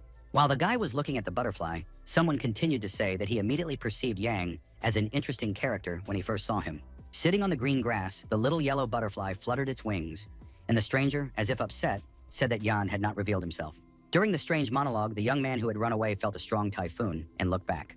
Behind him was not a small snake, but the smiling chief instructor Damien, whose eyes never deceived. He hadn't seen the 974th recruit in a long time, and the recruit in turn didn't know why his mentor had come here. Jan continued to stare with his violet eyes at Damien, who had appeared out of nowhere, trusting neither him nor his words. The black smoke in the forest disappeared, and in its place, a strange phenomenon resembling lightning appeared in the dark sky. The fugitive recruit John and the chief instructor of the detachment, Damien, who did not think that the guys would be able to pull off such a stunt, continued to stand in the forest glade. The young man continued to stare intently at his opponent, dreaming of escaping from him, thinking that this should not have happened. Young was lost in conjecture, unable to understand how this was possible and how the chief instructor had ended up here in front of the young man. Before the escape, the young man was confident that his mentor would return to the squad later than scheduled. Yen had also heard about Damien causing riots in the Imperial Palace, as a result of which he was imprisoned, so his presence here was strange. Another thought struck the freedom-seeking young man. He had significantly changed the future of this world. A scene from his meeting with the 12th recruit, Roman, came to Jan's mind. Could his own actions have changed the future? If so, how? Recalling his meeting with Lorena Beowulf, Roman again, and the other recruits, Jan came to the conclusion that he had done nothing to influence the instructor. In the young man's opinion, his actions had caused cracks to appear that were different from those he had seen before. As a result of all this, the predestined future of this world was spectacularly destroyed. Jan was interrupted from his thoughts by the chief instructor, Damien, who wanted to know whether his opponent would now throw a mole or a mouse, hinting at the previous time. The disappointed young man could only conclude that the rescue mission had failed, as he had expected, and they had been caught. They remembered the mole that had once been near the 12th recruit, and Damien reproached Jan for running away, as if they thought he wouldn't catch them. But the chief instructor was surprised that the new recruit had let the mole escape so easily in front of the 12th recruit. At that moment, the cadet's reaction speed impressed Damien's mentor, who was watching what was happening from above. It was precisely because of his desire to find out what had happened that the head of the organization quickly returned to duty. Remembering Roman lying on the ground after colliding with the mole, Damien assumed that this place was only necessary for cockroaches. The other recruits who silently watched the events unfold were also witnesses to this incident. Among the guys was the 974th recruit, Jan, who kept his eyes on the chief instructor and Roman. Even then, Damien realized that there was a funny guy among all the recruits present. Continuing to look at the man in front of him, Yang thought about what had just happened to him. It was foolish of him. He didn't know how much the future had changed, but now everything had turned out for the worst. Although nothing was certain yet, and the instructor himself was the man who would later be called the Three Swords of the Continent. Yang's large eyes burned brightly, as if he were about to rush into battle to defeat the enemy who had caught up with him. Chief Instructor Damien remained calm and continued to smile, finding it all very entertaining. The young man looked at his dangerous opponent with the same suspicion, who was now laughing openly. Clapping his hands, Instructor Damien remained in a cheerful mood, finding certain events related to him and the recruit to be wonderful. It had been a long time since he had met daredevils who thought about how to kill him, so now the instructor asked him to tell him about the method of murder. Thinking that the recruits would try to escape into the forest, Damien was now speechless, finding the whole situation very funny. Covering his eyes with his hands, the chief instructor of the Special Forces unit playfully apologized to Jan because he simply did not understand right away. But the squad leader has no intention of stopping there.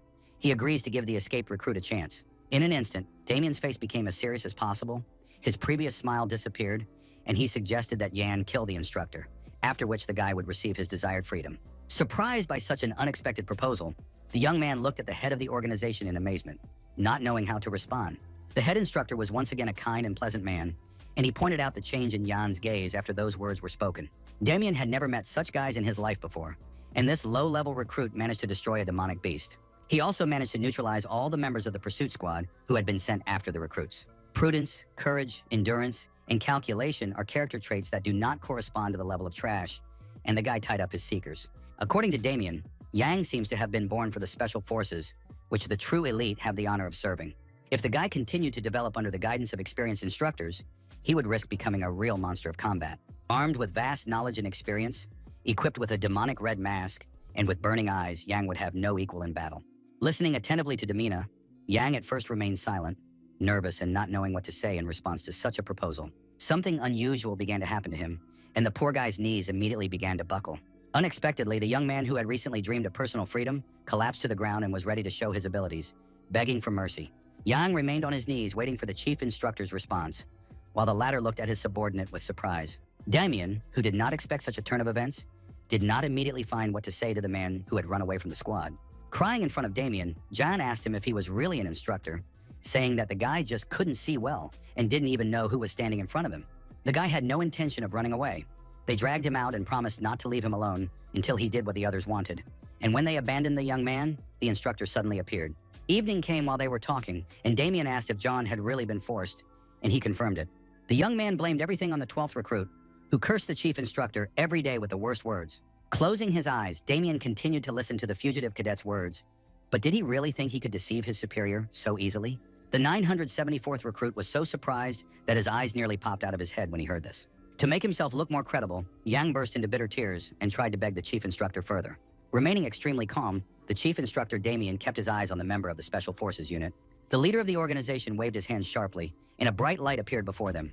He did not understand Yang's actions, who was doing everything so strangely. Damien held a pointed object with a handle in his hands and thought that Yan had simply decided to lower his guard, but it was so primitive.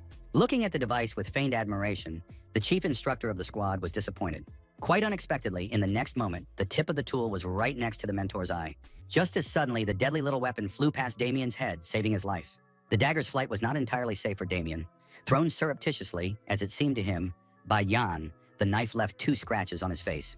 But in reality, he expected to see something like this from his protege, who had not only managed to escape from the camp, but also to throw blades. Looking ahead, Damien saw that Jan was gone. He had disappeared, which was his desired goal.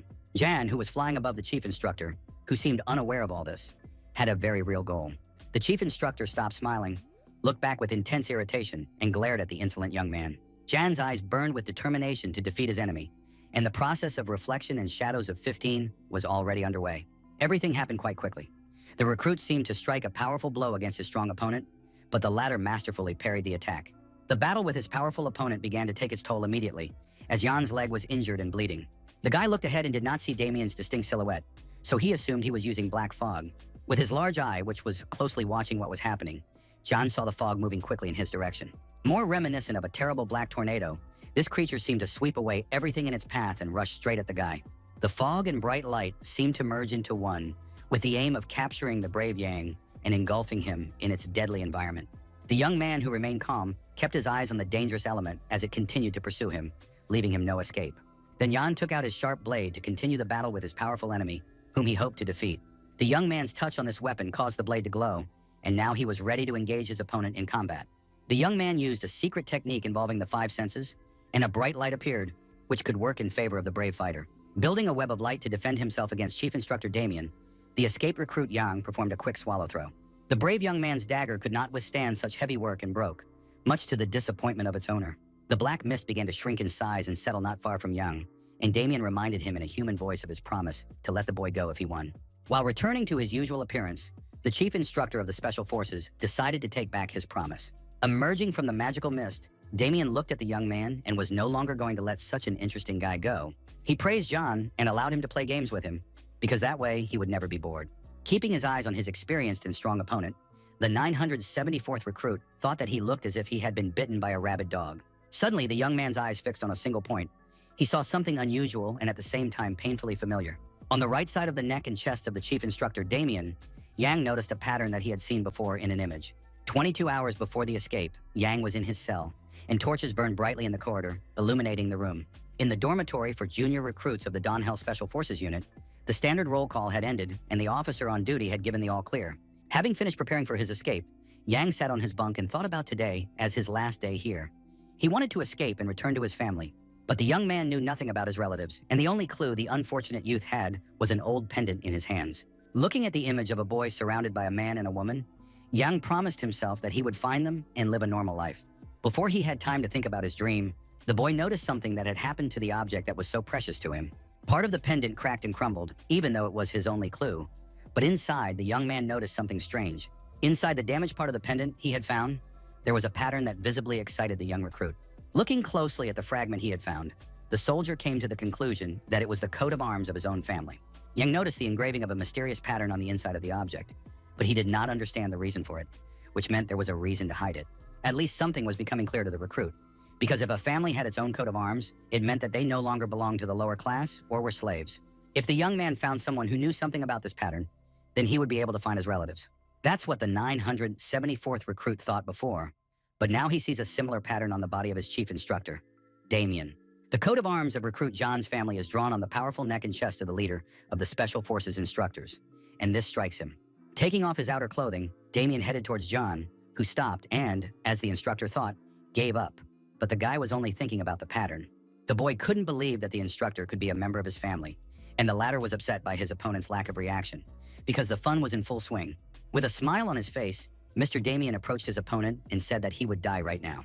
The response from the escaped recruit Jan was a powerful blow that nearly blinded the chief instructor and threw him back. Despite the good attack, the experienced and equally strong mentor held his ground, and Jan thought he might have missed his enemy. Smiling, Damien waved his left hand and noted the power of the blow, wondering where his young opponent had learned his techniques. Wanting to show the new recruit something too, the chief instructor used his magical abilities to summon black and red tentacles from the ground. A moment later, the magical masses burst forth in full force. Yang recognized them as a shadow sword and a black dagger.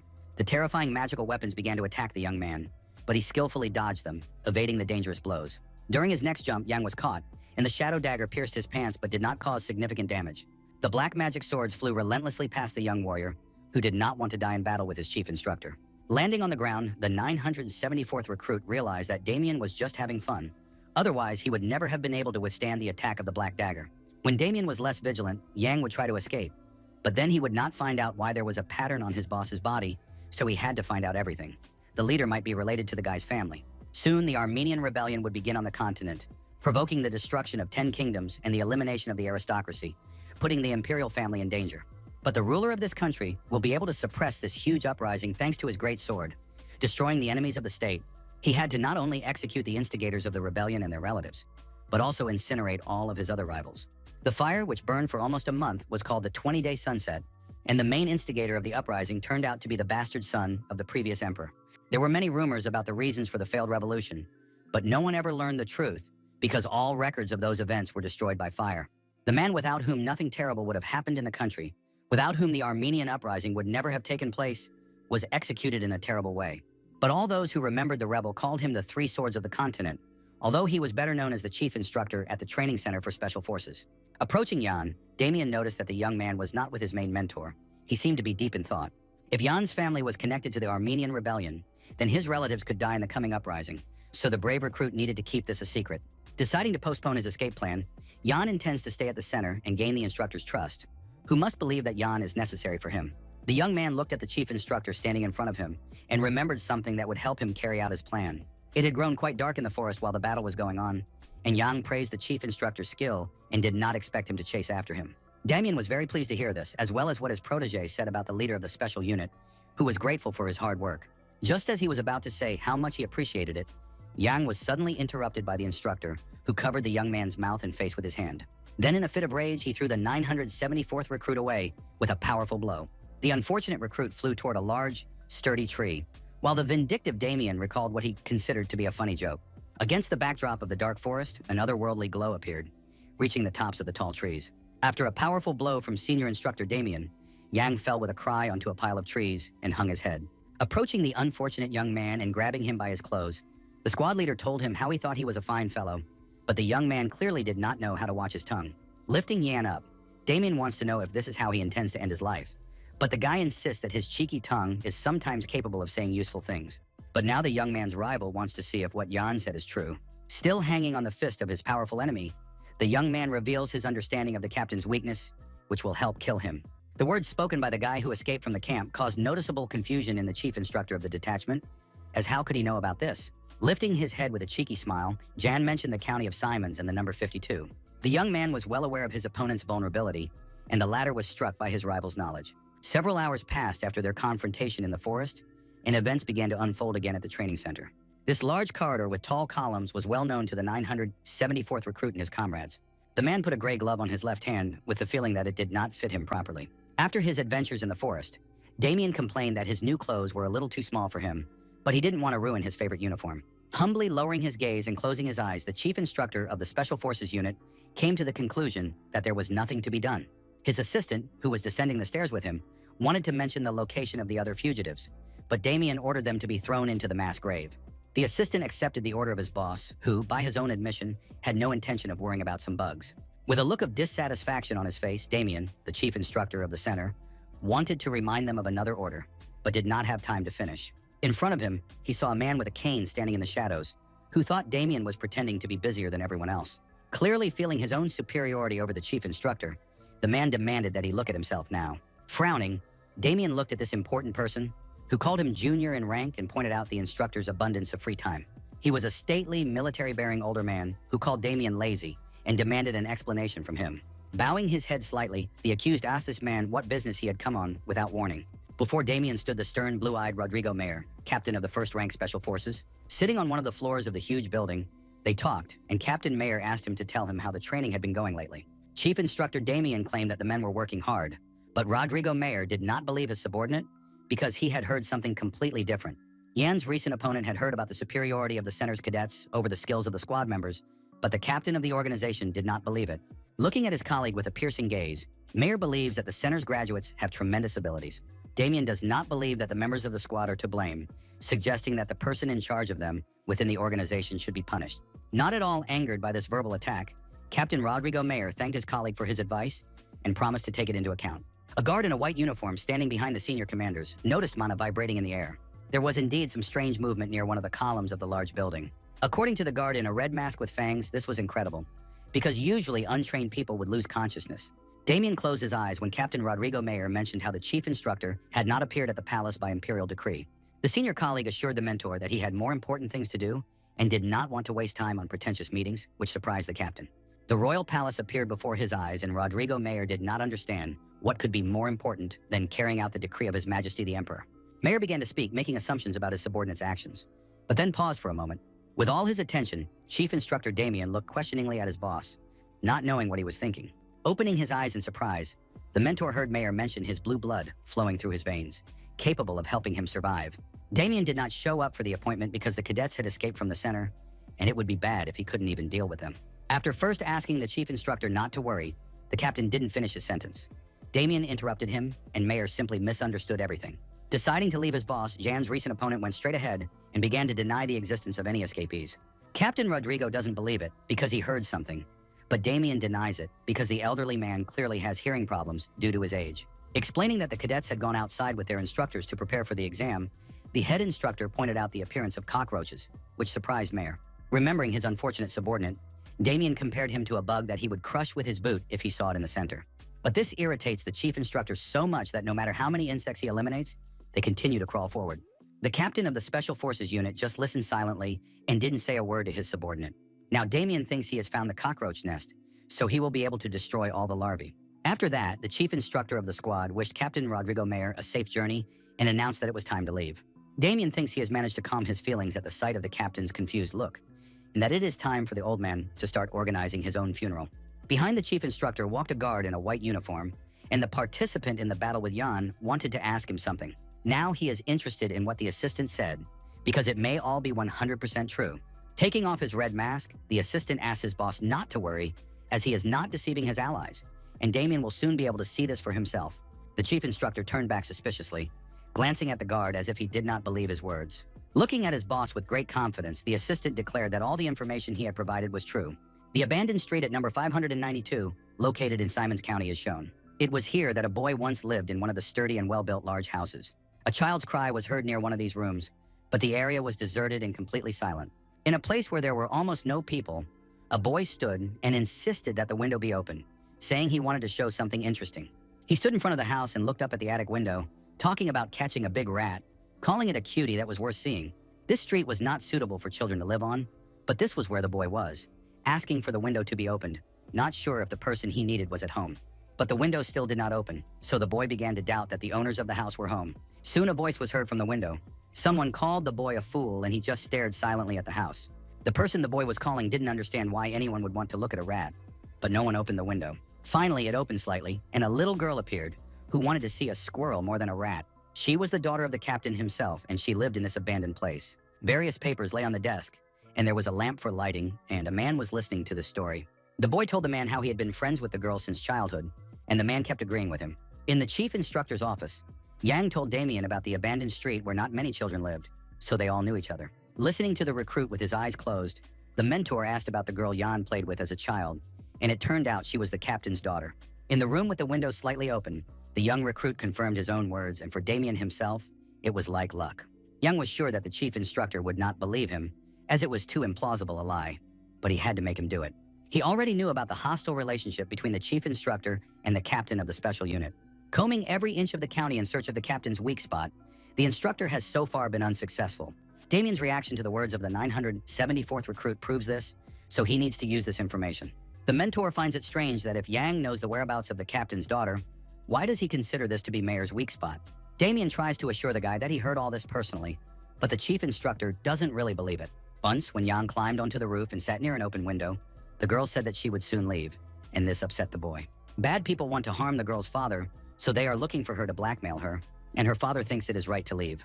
A few days later, she disappeared, accompanied by people dressed in black, and when he got to the center, Yang recognized these people as soldiers from a special unit, and her father as their captain. The window in that big house remained closed and dark forever, and the pleasant girl's voice was never heard from there again. Listening to this fascinating story, the chief instructor rested his head on his right hand and smiled at the narrator.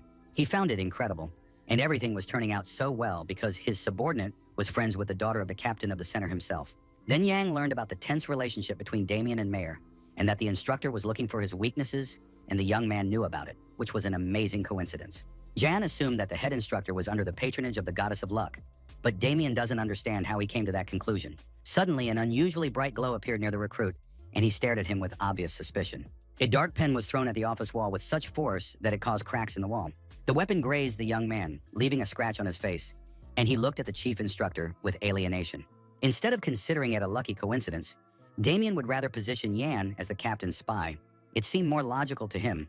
The 274th recruit stared silently at his attacker for a moment, blood trickling down his face in a thin line. Then with a cool movement, the new recruit wiped the red liquid from the injured spot on his face. For Yan, this line of thinking on the part of the chief instructor was natural, because such coincidences were truly incredible in this case. First, the young warrior found one piece, then he picked up the second, and so he continued to collect them for his survival here.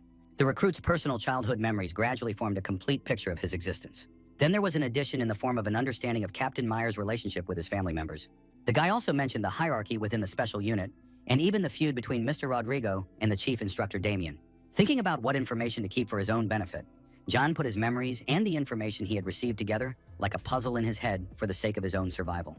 Damien thinks Yang is the captain's spy, but the guy wouldn't risk his life to escape, and he kept the knowledge in case the rescue operation failed.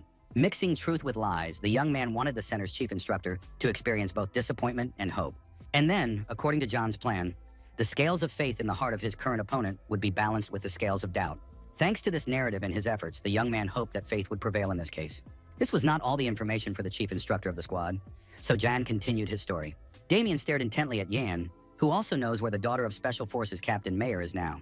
Wanting to prove to the instructor that it is more profitable to trust the recruit, the guy hopes to tip the scales in his favor. Hearing such candor, the chief instructor rose from behind his desk, where various papers lay. Then Damien turned his back on John and walked over to the window, looking out into the darkness beyond the building, wanting to clarify something.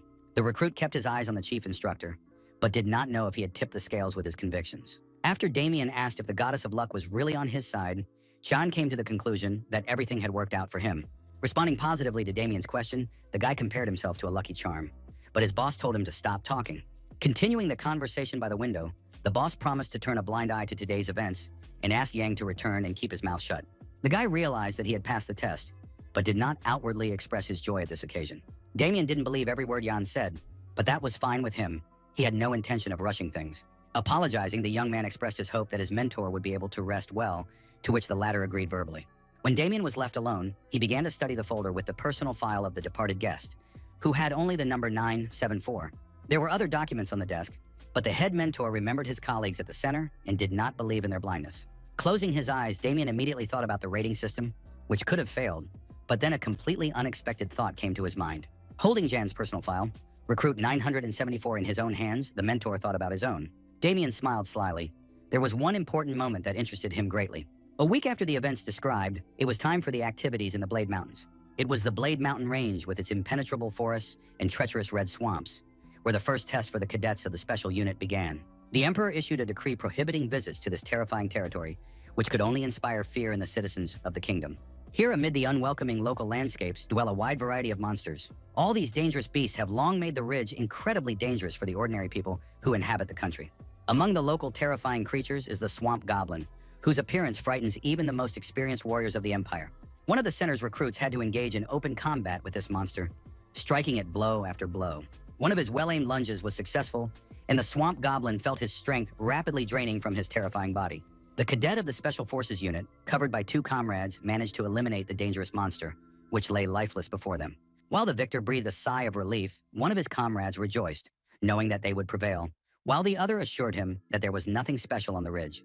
Asking them to speak more quietly, the guys pointed out the possible presence of other monsters in the area, but the recruit was confident that the surroundings had been completely cleared of monsters. They remembered the instruction to stay in the mountains for a week to pass the exam, and at this rate, the students would definitely succeed. The cadet who had eliminated the swamp goblin turned around angrily and reminded his comrade of his request to be quieter. The latter understood and immediately apologized. The leader reminded him of the need to collect stones and mana in the Blade Mountains. But his comrade was so happy about the victory that he forgot about the other conditions for passing the test. If they managed to survive, the results would depend on the number of stones collected. But the mission participants also wanted to beat the cadets from the four great families. The talkative companions had to be silenced again by their leader, who urged his comrades to slow down. Talking about the need to remain vigilant so that their skills would be enough to win, the guy did not even notice the huge clawed fingers hanging over him. They grabbed the coughing recruit by the head, and he, the 320th recruit, dropped out of the mission to take the exam on the mountain ridge. With faces contorted with fear, two comrades watched the horrific events unfold and the death of their friend. Continuing to hold their weapons and shields, the recruits in the center tried to scare away the monster, not knowing where this giant beast had come from. The eyes of the terrifying creature looked in different directions, which only exacerbated the fear of the people on the sidelines. The unfortunate boy was held by the head by the great golden ogre, who possessed the magic of invisibility and was able to sneak up on his victim unnoticed. With its next move, the monster threw the cadet back onto the ground. With its huge paws, the great golden ogre began to destroy everything around it, continuing to make incomprehensible sounds. The poor recruits of the center could not resist the terrible monster, so numbers 345 and 347 were soon eliminated. The swamp-colored magic ball showed everything that was happening to the inexperienced students in the Mountains of Blades, where monsters roamed. Chief Instructor Damien, who was watching the unfortunate events unfolding for the boys in the dangerous area, just laughed and called them trash. Standing on a pedestal in front of the recruits, Damien mentioned the deaths of 30 boys and asked the rest to be more careful, as the instructors were tired of picking up their bodies. Demanding that the center's recruits get moving, the chief instructor announced that they would be sent to the warp gate every 5 minutes. A faint green light appeared in front of Damien's 2 assistants, but they accepted their master's order.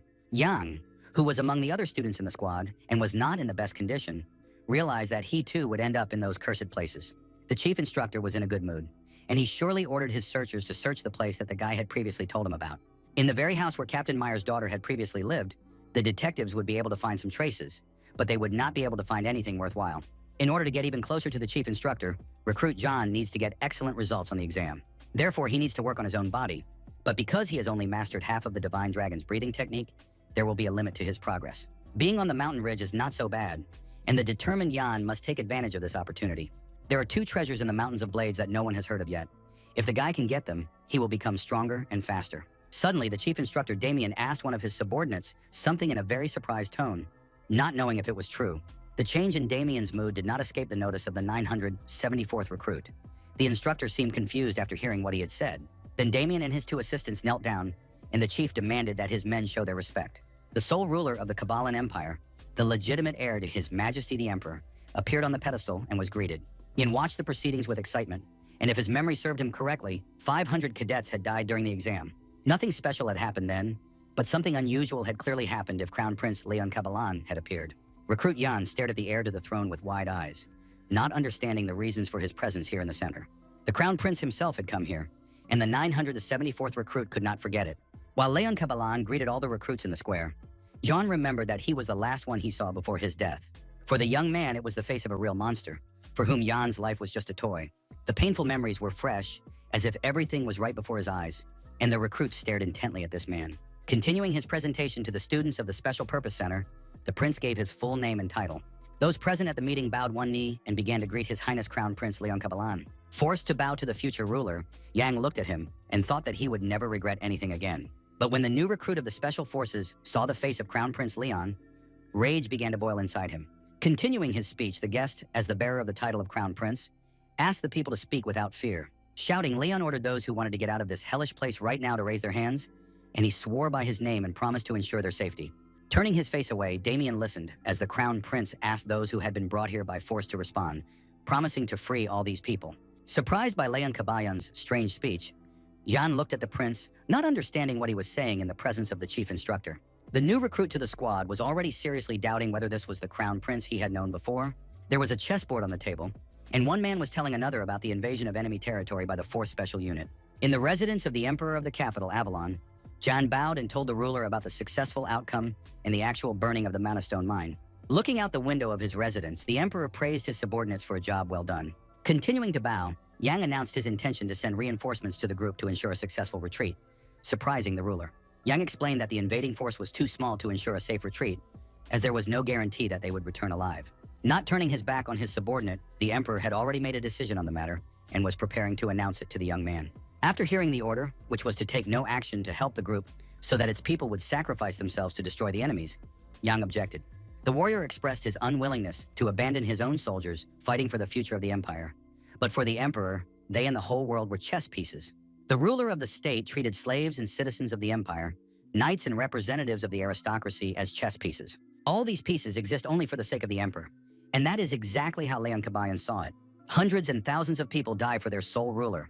This is how the ideal world is arranged in His Majesty's understanding. Looking back slightly, Leon Kabalan smiled and asked what could be more honorable than dying for one's own emperor. Yang looked gloomily at the ruler and considered him an extremely bad person. The young man remembers very well what he is really like. Continuing his speech to the recruits, the Crown Prince mentioned some of the children of aristocrats who had entered this place to gain power. Shouting, Leon Cabalan advised people to go home if they did not want to face the consequences when he took the throne of the empire. Yang couldn't believe what he heard, and neither could another recruit standing nearby, even though the words came from the crown prince himself. Without taking his eyes off Leon Cabalan, the 974th did not know if this was the same person he knew and how he had changed so much. The chief instructor believes that the cadets are shocked by the prince's words, and the prince is interested in the reason for his inhumane treatment of them. Damien declared the need for a special unit to protect the emperor, but his last words angered the heir to the throne. Bowing his head submissively, the chief instructor of the organization hears Leon Cabalan's demand to stop talking nonsense. According to the prince, the emperor must protect the people, and the crown will not remain on the ruler's head for long if he condemns to death those he is supposed to protect. Leon Cabalan did not understand the point of such power, and he himself could not allow lawlessness to flourish. Wanting to destroy this place, the prince heard Damien say that it was created by the emperor's will and that everything here is done in accordance with the law. Hearing the chief instructor's arguments about the creation of this organization with a great sword by order of the ruler, the heir was surprised.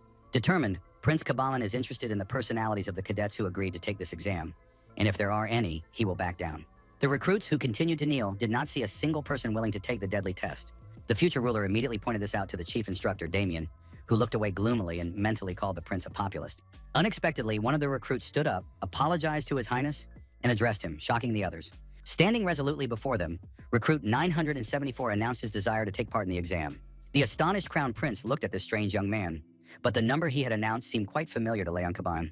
As far as the prince knew, low-ranking cadets were treated unfairly, and the recruit clearly wanted to leave, so Yang confirmed the rumors about the treatment. His comrades thought their colleague was crazy after such a confession, but the recruit himself declared equality in some things, regardless of rank. Not wanting to cancel the exam, Yang said that they were equal here in terms of assessing the skills that would allow them to rise in the hierarchy. Staring intently at the crown prince, the brave recruit declared his intention to take the exam because he had something to strive for. After listening to Yang's powerful speech, Leon Cabalan was silent for a while and only then called the chief instructor of the squad. The latter responded, but the crown prince had already turned away from Damien and declared that the instructor did not deserve such a cadet.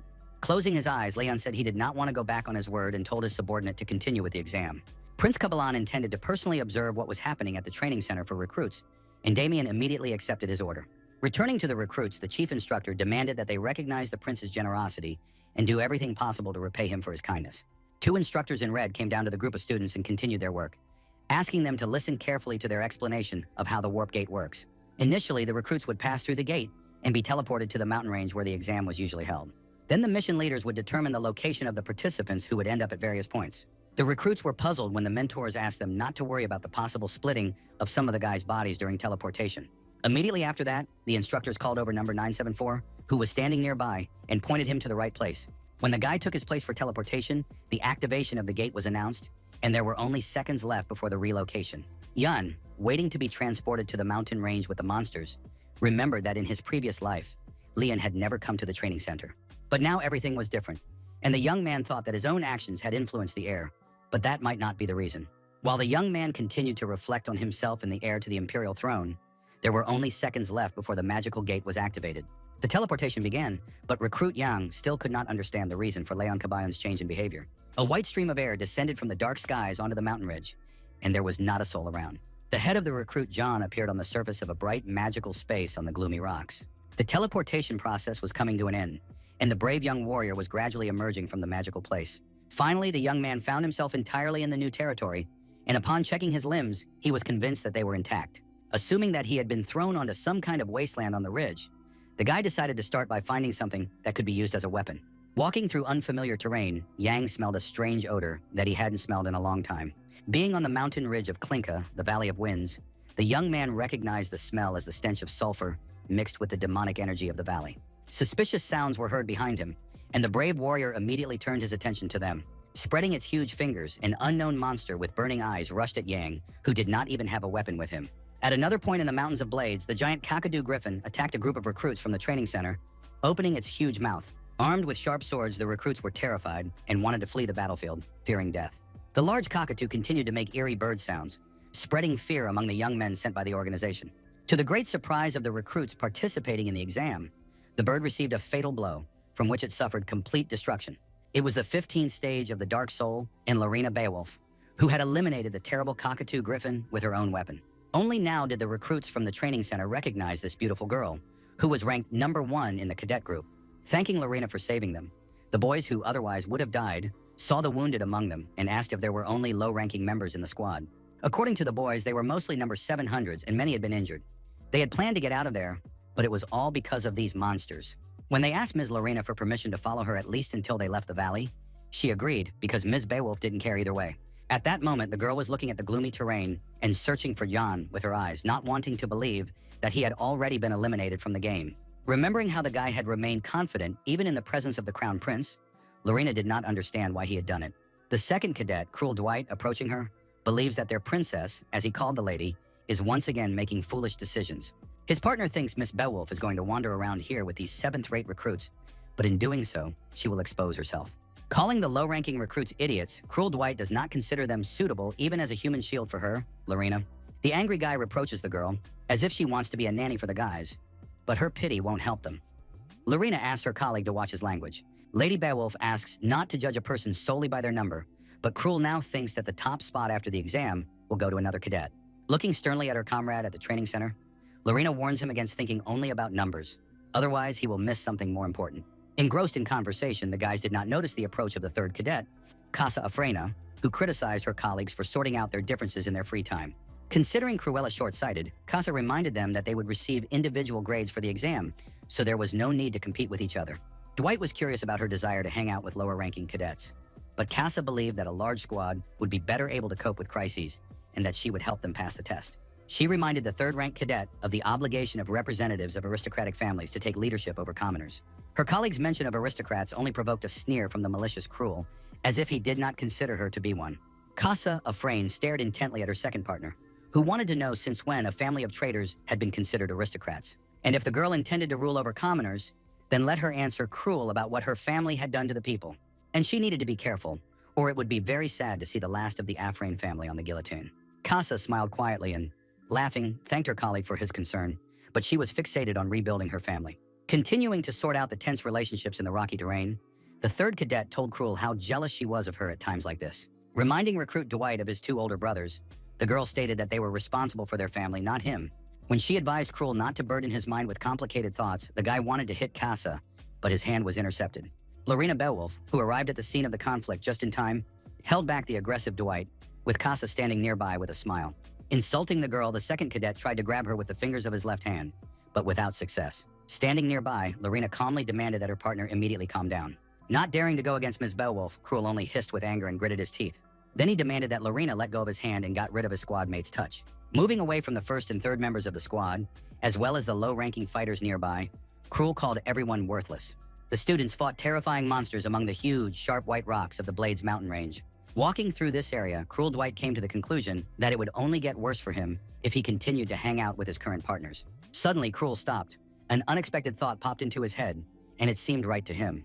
He remembered how, when he was little, a man stood over him and taught him not to ask for anything, not to think about anything, and to live as if he were dead. Continuing to walk across the rocky terrain, Cruel did not think he would remember that day again, but suddenly he stumbled upon traces of someone's blood. Looking ahead, the 2nd recruit, Dwight, saw that the trail led to the rocks, that there was a strange smell, and that the blood was very fresh. If this was a monster's lair, then Cruel and his colleagues would be in trouble if there were many creatures there. So he decided to hide and assess the situation. Peeking out from behind his hiding place behind a rock, the 2nd cadet saw a guy in a recruit's uniform and several corpses of local monsters next to him. The bodies of red goblins lay on the ground, and Cruel was puzzled by this man's apparent ability to kill so many monsters. Dwight stared intently at the guy, not understanding what he was doing down in the rock gorge. The young man there, his face contorted with insane aggression, was holding pieces of a red goblin's body in his hands, so it seemed to Cruel that he was eating them. And when Dwight made this gruesome assumption, the unknown man brought the monster's internal organ to his mouth. In the Blade Mountains, which are deadly dangerous due to the presence of terrifying monsters, there are 2 important artifacts. Now, the 974th recruit must obtain these items in order for the young man's plan to work. Thinking about how to bring it to life, Yang was about to go get one thing first. The guy quickly turned his gaze back. Something strange was happening there, and it required his careful attention. A terrifying monster with sinister eyes was trying to attack him from behind, wanting to get some human flesh for itself. Suddenly, a human hand pierced the body of the terrifying monster and pulled out its heart. In this operation, the young warrior used the 21st form of the dark spirit called Dragon Flame. Yang stared piercingly at the red goblin that wanted to destroy him and provoked it to catch fire. The aggressive creature could not resist the much stronger human, and screaming in pain, was eliminated. Yan, a recruit of the Special Forces, emerged victorious from this dangerous duel and held a heart with strange stones in his hands. The fighting did not end there, and another terrifying red goblin appeared, demanding meat. Yang looked ahead and saw many similar creatures sitting on the rocks, wanting the same thing as their kin. The undaunted recruit from the center looked resolutely at the monsters and rejoiced in his good fortune. The red goblin stared at the young man with terrifying burning eyes, ready to pounce on him and kill him at any moment. The guy was surprised that the first target jumped into his hands and took up a fighting position with glowing magic. Ignoring the enemy's magic, the monsters opened their terrible mouths and rushed to attack the lone man. In a state of warlike frenzy, Yang, his eyes wide open, was ready to defeat his enemies. Mana stones are given for defeating monsters. They were previously used as raw materials for creating magical items, but then their value was reevaluated. Old Professor Isaac, who worked at the Academy, once published a scientific paper after conducting painstaking research. In his paper, the mage Isaac wrote about absorbing the abilities of monsters and their mana using mana stones. The professor's descriptions of the endurance of orcs, the regeneration of trolls, and the physical strength of ogres caused outrage among scientists. The elderly Professor Isaac's colleagues considered his work to be delusional and pointed out the significant difference between the use of mana by humans and monsters. Then the dean of the Academy, Neuron, came to the scientist and threatened to dismiss his colleague from the educational institution if he could not confirm his research. After testing the professor's methodology, the previously frail Neuron noticeably gained muscle strength, thus proving the scientific work. When Isaac's claim was confirmed, people who used mana across the continent were alarmed. But today, monsters are much easier to find in the kingdom's pharmacies than in dark dungeons. When asked about the difficulty of absorbing mana crystals, Professor Isaac replied during his break that it was quite difficult to extract the poison from them. To implement this plan, the Academy scientist recommends using moon beetle juice and lava stones. Drinking the contents of his mug, Professor Isaac stated that normal mana absorption is very simple. The stones just need to be eaten. And that's what Center Yan's recruit was doing now, in the lair behind the rocks in the Blade Mountains. Standing over the corpses of red goblins, the recruit did not expect such a step, and the guy still cannot stand the taste. Now he needed to absorb a stone that belonged to the monster's heart, 2-to-1. But then he would have to use the monster's poison to absorb the mana from the crystal, and this made Yang almost vomit, so he covered his mouth with his hand, preparing himself for the risk of death. The recruit felt as if the poison was eating away at him from the inside, but he could neutralize it with the Divine Dragon's breathing technique. Now the guy wasn't feeling so bad. It seemed that all this would take more time than he thought, and he couldn't rush here. Down into the gorge at full speed flew recruit number 2, Cruel Dwayne, who couldn't stay out of John's actions. The malicious grin on the face of the second recruit, who was not known for his kindness, testified to his evil intentions. But below, where the 974th recruit had been just a minute ago, there was only a bright light and emptiness. The smirking Cruel did not expect to find a cadet of such a low level here, but confident in his invincibility, the villain decided to take the mana for himself. But Yang was absent, which surprised Cruel Dwight, who looked around and did not understand where his rival had gone. While he thought that Yang had simply run away, the latter was standing behind a rock ledge and talking about a scoundrel like Cruel, who was more dangerous than the monsters in the Blade Mountains. The second recruit had heard about the existence of savages who ate animals, but it looked worse than the guy had imagined. Calling Jan worthless, Cruel would have beaten him up, but if he begged for mercy, he would spare the guy. And if the recruit gave up the stones, Dwight would show the mercy of the aristocrats. Putting on a surprised face, the 974th recruit admitted that he didn't have any mana crystals because he had eaten them. The villain asked the guy not to lie. He was already about to take pity on him, but Yan the savage turned out to be too stupid. There is no one here.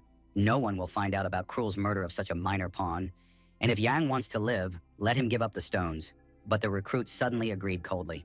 With a devilish expression on his face, Yang looked at his opponent, nodding to him as a sign that there really was no one here. Not paying much attention to Yang's words, Cruel agreed to respect his opponent's choice, but he shouldn't even think about making a sound. While talking and threatening the low-ranking recruit, his high-ranking colleague did not notice a suspicious white stream coming towards him. In a split second, the arrogant, insolent man passed through this magical substance and received punishment from Yan. A large blue banner with a crown and cross fluttered in the wind and shone brightly in the sunlight. The little boy was supposed to become the next owner of the Dwight mansion, but at the age of 12, he realized that most of the world was inhabited by scum. The fact that this child was the heir to a huge estate was self-evident, but there were outsiders involved in the matter. Two very bad people stood over the boy, afraid that he would eventually become the head of the family, so they resorted to extreme measures. Under the guise of caring about his education, these two villains sent the unfortunate child to a special warrior training center. The boy was thrown into a dirty dump, and he will not forgive them. He, Cruel, is the true heir to the Dwight clan and will burn the bandits when he gets out of there. And when the low-ranking recruit Yang pierced the aristocrat with a magical glow, he screamed from the intense pain that appeared in his body. There is only one path under the rocks, and it is called Snake Gorge because it resembles this animal. And no living creatures go there. No one has reached its end. The injured Cruel insulted Yang, indignant at how he dared to treat him this way and speak to him in such an inappropriate manner. The aristocrat dragged a bag behind him, from which the paws of destroyed red goblins were visible, and did not know what Jan would do. A collar and rope were attached to the neck of Cruel's second recruit, Dwight, with which the 974th controlled his prisoner. Holding the handle of the large bag, Dwight assured him that Yang could not do anything bad to him because Cruel was the true heir to his family. When the captive asked the winner of their duel to wait, the latter ordered him to shut up and move even faster. Pulling the rope even tighter, Jan, a new recruit to the Special Forces unit, expressed his incomprehension as to why Dwight had started talking about his family. Yang didn't like that the heir to the Count's family was constantly whining and how long it would last. And since they had a long way to go, the guy needed to hurry up. Then Cruel suggested that his opponent carry the bag himself, not understanding why he was being forced to do so, but Yang blamed him for it, saying it was a simple punishment for a villain. Dwight doesn't understand anything. He doesn't know why Jan needs all these corpses of scary goblins. The younger recruit demands that he shut up. He complains too much. With a malicious grin, Cruel reminded his companion of the laws of the Empire, according to which he would be punished for mistreating an aristocrat. Trying once again to assert himself as the heir to Count Dwight, recruit number 2 received a large stone in his nose. Falling to the ground, he complained about being hit right in the nose, but Yang demanded that he get up quickly and that aristocrats also feel pain when they are beaten. Cruel held his injured body part and did not understand who this guy in front of him was. At that moment, the aristocrat thought he would catch his low-ranking opponent off guard in case of a sudden attack, but it turned out differently. Then Cruel Dwight shouted, demanding that the 974th recruit do nothing, promising to kill the guy for it. But the lower status recruit Yang, who did not listen to him, silently delivered a powerful blow to his vicious opponent and stunned him. The arrogant heir to the Count, who had not learned his first lesson, continued to shout at Yang not to dare do anything to him, but Yang did not listen to him. The brave opponent, with a stony expression on his face, continued to attack Cruel, who no longer had any desire to be upset by what was happening. To Dwight, who did not expect such humiliation, Yang explained how to avoid being hit in the face, even when making a mistake. But to do so, one must apologize. Cruel could not lose to his opponent, even if he was unable to concentrate his mana flow during the battle. But once it was restored, he had to kill the enemy immediately.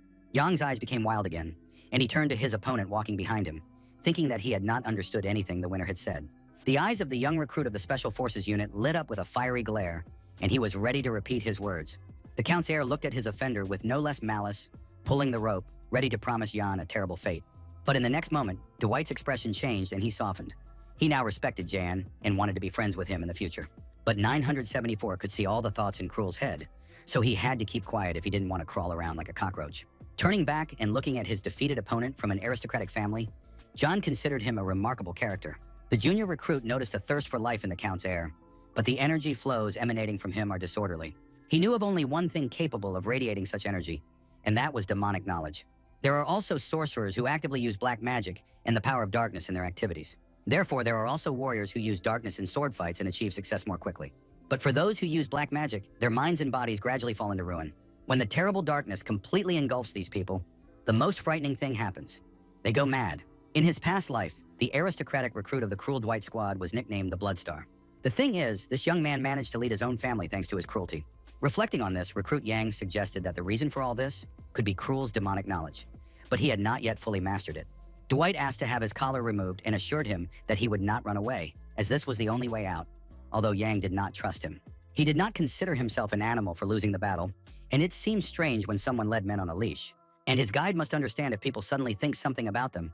And here Jan put on a naive face, as if agreeing with Cruel.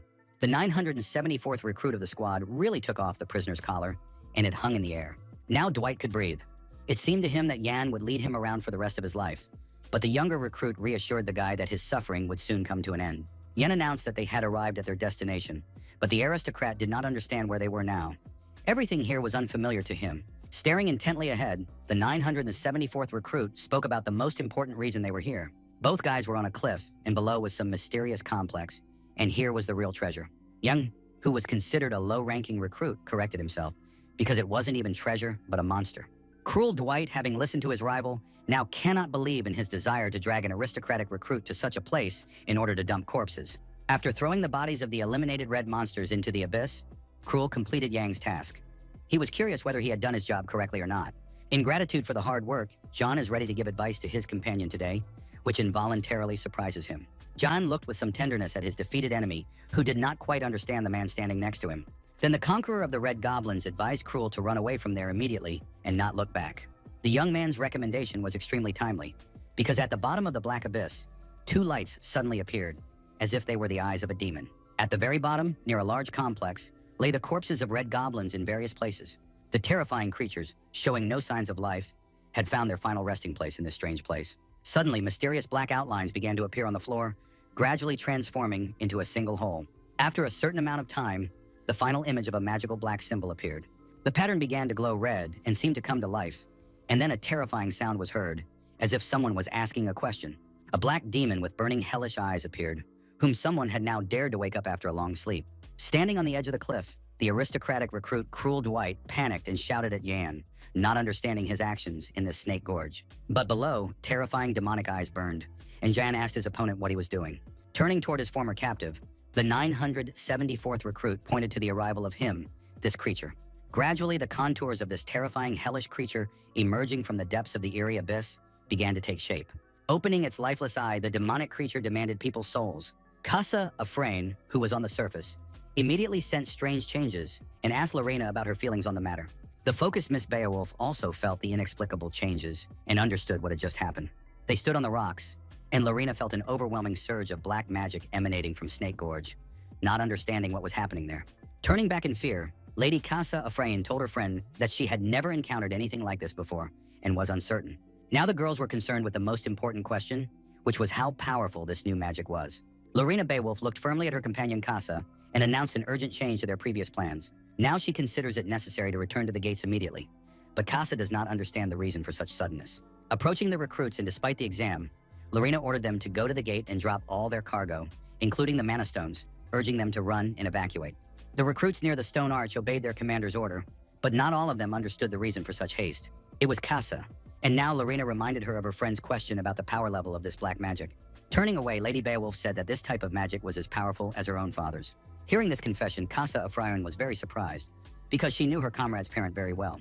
This man was the divine guardian of the North, famous for his incredible strength, one of the 5 fingers of the Empire.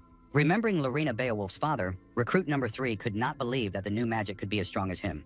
The saddened girl believes that none of the instructors at the training center will be able to stop such a monster, and this is a complete horror for her. At the instructor's location, events began to unfold after the hellish demon awoke. One of the instructors in a red uniform pointed to the sky, where something was flying, but his partner demanded that he stop fooling around and get moving.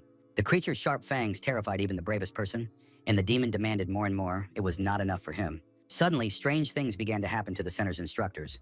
People seemed to fall into complete madness and go insane. A recruit who had not yet fallen under the influence asked Roman, who was standing nearby, what the hell was going on, but he did not know and asked his comrade to continue beating. Something like a hellish flame appeared, in which the souls of these unfortunate people, who had been captured by the demon, seemed to be burning. The terrifying demon, awakened at the bottom of the abyss, rejoiced, and on its bloody tongue appeared the very symbol that was stained with blood below. The creature demanded that the people give up their souls, and they, in turn, frantically ran forward, seeking salvation from the unknown monster. The recruits of the training center rushed away from the evil demon at full speed. The gaps between the sharp rocks could have been an obstacle to the successful evacuation of the recruits, but even the frightened people passed through them. One by one, the squad instructors and recruits ran forward, knowing that very soon they would reach the gates for teleportation back. Miss Lorena Beowulf was the first to hear the strange sound, and she immediately ordered everyone to stop. Putting her hand out to stop her charges, the girl and her people looked at the recruit who had been ordered by a voice in his head not to stop. This unfortunate man who had gone mad claimed that the mysterious voice was telling him to give up his own soul. The former warrior's condition was changing before their eyes, his face quickly losing its human features, and the demon-possessed man continued to talk about his soul. Lorena Beowulf stared wide-eyed at the doomed man, who could no longer be helped. In the next moment, the unfortunate man exploded. His physical shell was destroyed, and his soul went to the terrible demon of the underworld. The agitated recruit of squad number 1 thought that their group had been ambushed, but Casa Afrain asked her comrade in arms to look the other way. The blood left behind by the self-destructed man began to behave strangely and move, to the surprise of everyone. As a result of their own observations, the recruits and mentors came to the conclusion that the blood of the slain man was forming an unusual pattern. It was the very same bloody magic seal that first appeared at the bottom of the dark and terrifying abyss from whence the demonic creature had emerged. The creature discovered the people trying to escape, and strange changes began to occur to the recruits. They complained of pain in their heads. Grabbing her weapon, Lorena Beowulf kept her composure in this difficult situation and urged her subordinates to be cautious. Looking ahead resolutely, she was ready for new confrontations with alien forces that could attack people. From behind the corner of the rock, where the monster's magical seal glowed red, a hand with long fingers and sharp claws appeared. The dark creature that emerged from there claimed that it was the people here who had awakened it. Thanks to the participants of the mission in the Mountains of Blades, this terrible creature, bringing madness, had awakened. This inhuman thing with hideous features intends to repay the people for its awakening with their deaths. Finally, the ancient lich, a creature with multiple arms and a three-eyed skull, appeared before the instructors and recruits. The lights in the monster's empty, soulless eyes burned with hellish flames and could bring only evil to humanity. At that time, wizards were in mourning, and magic was infinite, but human life also had its limits. However, greedy sorcerers found a way to comprehend all magic, using a witchcraft seal to achieve their own goals. After some time, the magical symbol lit up with a bright light, but to achieve this, the wizards sold their souls to darkness and gained eternity. The forces of darkness, striving for perfection in the magical arts, had to take drastic measures to achieve this. After certain movements, the head of one of the magic scholars ended up in his own hands, but without this, he would not have achieved what he desired. The wizard transformed into a monster that hates all living things around him, and thus crossed the line between good and evil. Having turned into a lich, he became part of the demonic forces and could only bring chaos, hatred, and evil. For Lorena, he was not just a lich who had consumed countless lives. She did not understand the reason for his appearance today. A cry rang out over Snake Gorge, someone calling their leader, and it echoed across the vast terrain. His accomplices, Jake and Todd, who were chasing after the 12th recruit, Roman, were curious about the reason for such a sudden escape. Roman told the guys to be quiet and look both ways, but ahead of them appeared the corpses of recruits from the training center in red uniforms. Looking at their unfortunate comrades, the guys were shocked by the death of the cadets, not understanding who could have done such a terrible thing. Depressed by what he saw, Roman thought about his own situation and remembered his comrade Jan, with whom he had escaped from the training center. Shortly before the start of the teleportation to the Klinka mountain range, they had met at a general meeting of the organization's recruits. Disheveled, Roman walked with Jan and discussed their unsuccessful escape. But at the same time, things were not as bad as the guys had initially thought. One suggested that the other go with him to the mountains, and the other reminded him of the danger of staying there alone, but the recruit intended to go alone. Turning to the 12th, John decided to tell him something, because the two guys already had a lot in common, and Roman immediately became attentive. If his friend felt that something terrible was coming, he should immediately run through the gate and forget about the exam. Stunned by what he heard, Roman came to the conclusion that 974 had already managed to plan this. At that time, Roman did not know what his friend had done, but now at Snake Gorge, the recruits and instructors were confronted with an ancient evil. The bony paws of a terrifying demonic creature stepped on the cold rock toward Lorene Benwolf and her companions. Surrounded by flying skulls, the powerful lich called the people pathetic mortals who had awakened him from his sleep. The mentors urged the recruits to forget about the nearby gate and ordered them to run to the others closer to them. Number 3. While the recruits were preparing to retreat, their leader, Lorena Beowulf, demanded that everyone leave. Not wanting to leave her companion alone with the dangerous monster, Casa Efrain also suggested that the girl run away with all the students. The sharp blade of Lorena's sword glinted as she prepared to stay behind for the chance to fight the demonic beast. In full combat readiness, Ms. Beowulf intends to detain the terrible lich with her magic. Turning her gaze toward Casa, the brave Lorena asked her to help save the numerous cadets who were taking their exams here. Her companion tried to reassure her friend that she would not be able to cope with the dangerous monster alone, just as she herself could not. According to Lorena, Casa had to survive for the sake of her own family, so she had to leave. The girl had no choice but to agree with her friend. After Casa Efrain promised to do as the first recruit commanded, she ran away from the place. The third recruit ran forward resolutely, mentally apologizing to Lorena, but she couldn't die here. The ancient three-eyed lich seemed to be looking at the girl left alone in front of him and calling her stupid. Standing opposite him, armed with only a sword, Lorena could not stop him alone, as the terrible demon assured the mortal. Knowing about the ancient lich's magical abilities, the girl understood this, but decided to try to block the monster's path anyway. Lorena Beowulf had two important advantages that gave her a chance to defeat the demon. Among them was her incredibly sharp sword, whose main advantage was that it was made of mithril, capable of destroying the undead. Something happened ahead, so Cadet Number 1 had to interrupt his own thoughts and turn his attention to Lich. There were more flying skulls with spines near the monster, which increased its chances of winning the upcoming battle. In a very short time, the ancient Lich summoned a multitude of terrifying skulls and launched them at Lorena. In front of the monster itself was the very magical seal that had awakened it, and now the creature wanted only the girl's death. The projectile of magical skulls was already flying towards Lady Beowulf to inflict a fatal wound on her and take possession of her soul. Unwilling to suffer defeat at the hands of the terrible Lich, Lorena rushed forward, trying to dodge the demonic blow. The brave girl's life was saved by a group of high-ranking recruits, a leap of defiance against the dark ceremony, and the wings of the windbird. The witch's skulls continued to fly toward the lady, and it seemed that nothing could help the brave beauty emerge from this battle unscathed. But the demonic creatures knew nothing about her sharp mithril sword, which easily struck down demons. Waiting until the skulls launched by the demon came closer, Lorena threw her spinning sword at them with the aim of dispelling the magical enemies. An incredibly bright light appeared as a result of the clash between the mithril weapon and the terrifying flying creatures.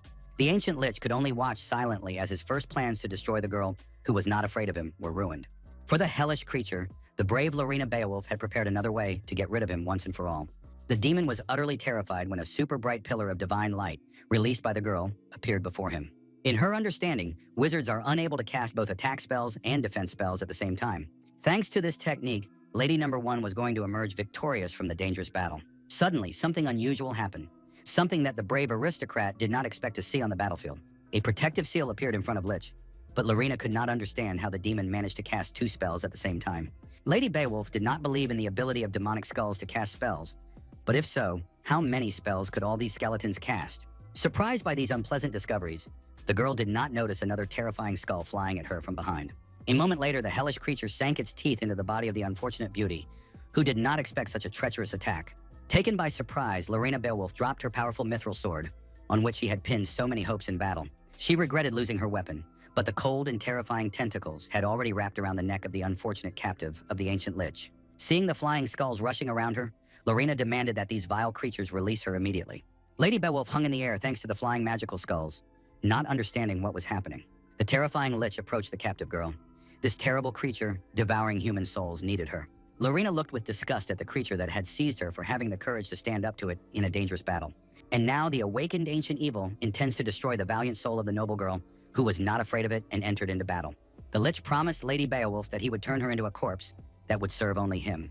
The demonic eye in the center of the lich's skull burned with hellish flames, as if predicting misfortune and death for all living things. After the ancient lich awoke, his large stone lair was as quiet as an underground sarcophagus.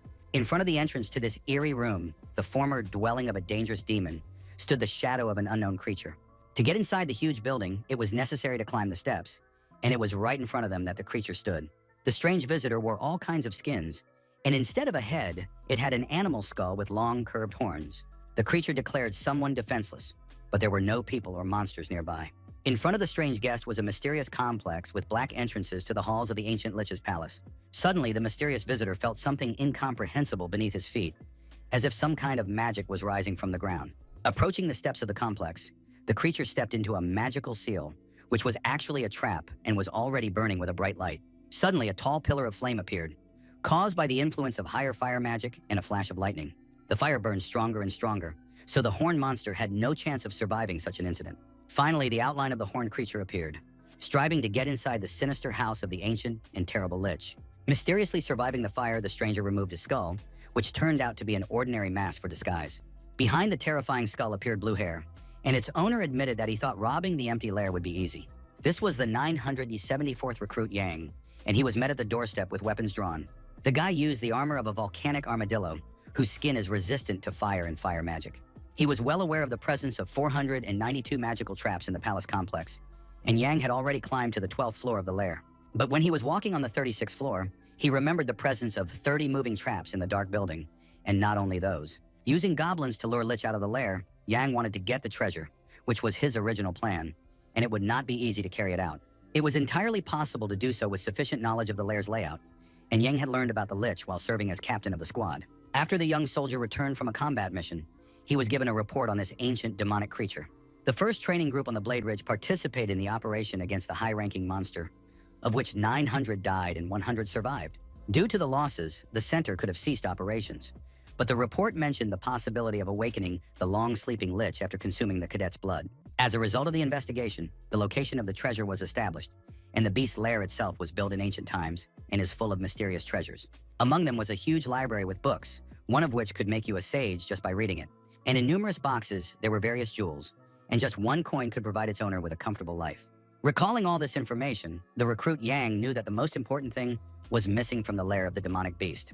It was the Vessel of Life, a magical egg that contained the life force and magical mana of the monster Lich. Lost in Yang's past life, the vessel should be in the lair, and the report indicated where it should be kept, but the artifact could have been destroyed in the battle with Lich. After studying the report, the 974th recruit remembered that the Vessel of Life, which was important to him, might be in the preserved Imperial Scroll.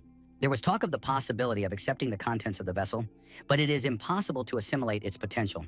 However, the scroll does not mention another important point. Upon receiving the vessel, the mana stones will give us much more power and then it will be quite feasible, and Yang will be able to comprehend the breath of the divine dragon. If the guy takes advantage of this opportunity, he will be able to surpass his own level from his past life, which made him happy in his present life.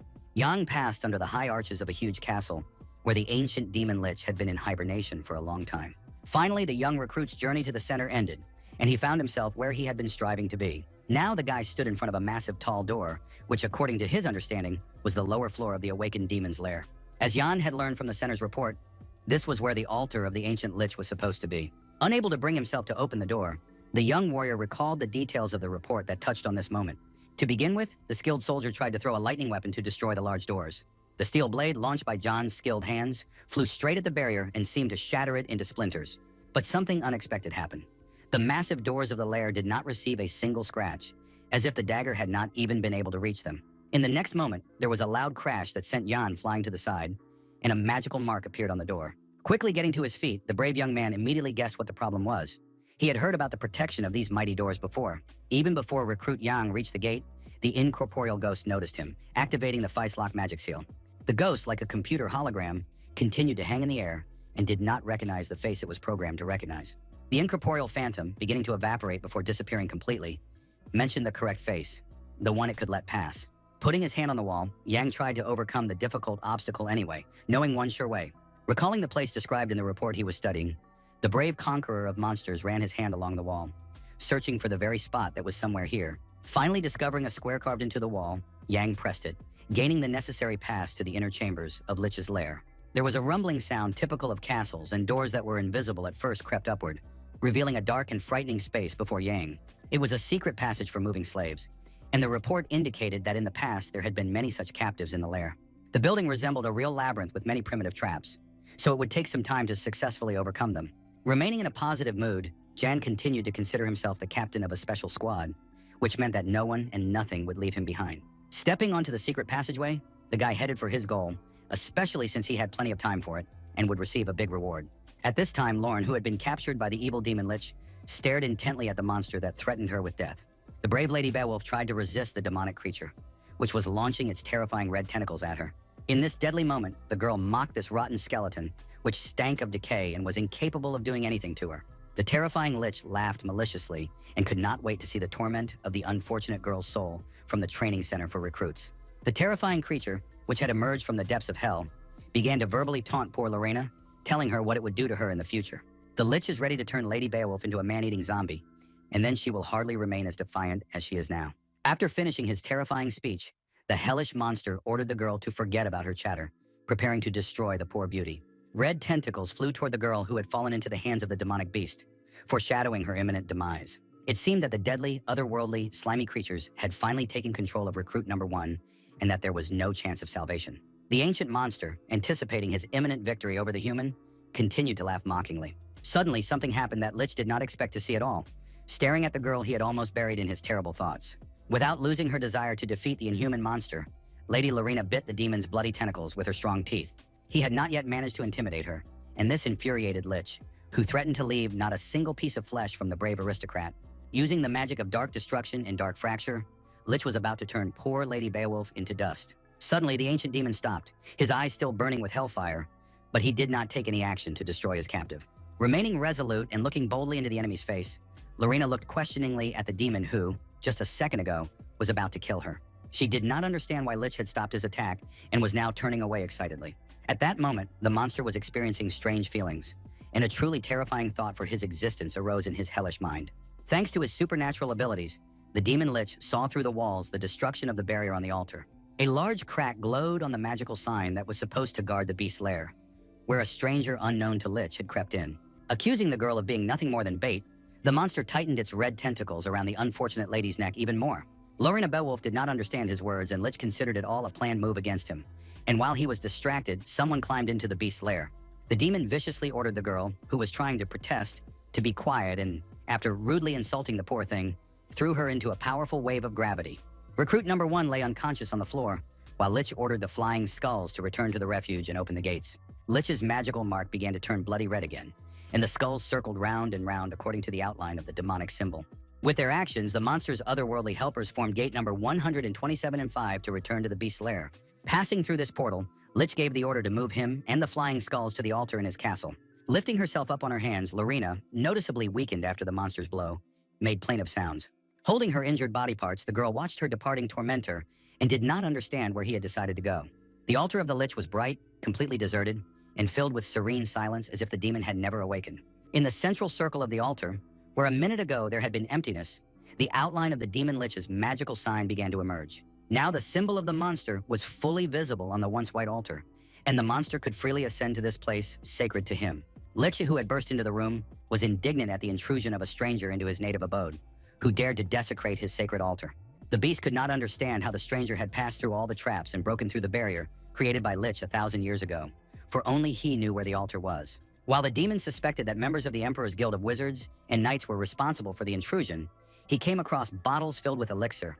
Looking at the transparent containers, the demon couldn't believe that someone could drink them, and this led the monster into a rage. Lich had spent 1,000 years perfecting these extra elixirs so that they would restore his mana and physical strength. It took the monster 1,000 years to transform into a human form, and now all his efforts had been wasted. The stranger who had entered the demon's lair sat on the far throne and reacted mockingly to the words about the elixirs, appreciating their rather pleasant taste. Hearing a human voice, the monster instantly turned in his direction and saw the one who had managed to break through the protective barrier in his lair. The 974th recruit continued to mock his hellish opponent, and sipping the elixir, asked him to calm down first. Jan invited Lich to come and drink with him, and if he wanted, the guy would save some of this wonderful drink for the monster. From excessive consumption of magical power, the guy fell into a state similar to alcohol intoxication and called it a bad decision to save the good for later. Seeing the young man, the ancient demon crossed the Guild of Wizards and the Emperor's Knights off his list of potential intruders. Realizing that the barrier had failed to withstand a drunken youngster, the archaic monster turned white with the hatred that sprayed from him. Yang saw the haste of Lich, whom he had distracted from his revelry, and it was great for the recruit to walk through the front entrance. But the demon ordered him to be silent and promised to kill him. Did Yang really think that his enemy would not find out about the intrusion into the rat's lair?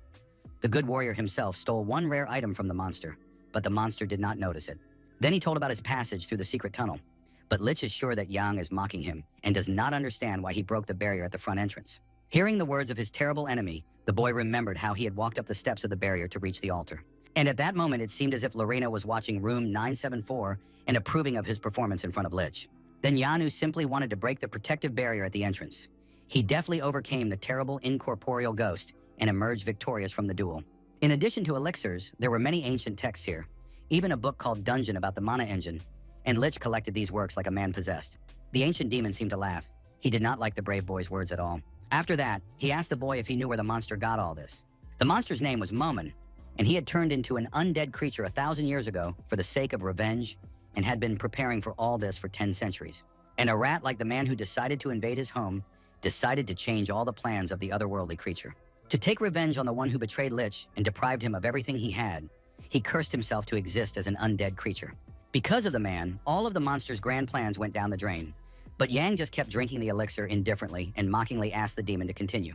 Stunned by the fearless behavior of the uninvited guest, the Lich silently stared at the recruit Yang, who complained of his own intoxication.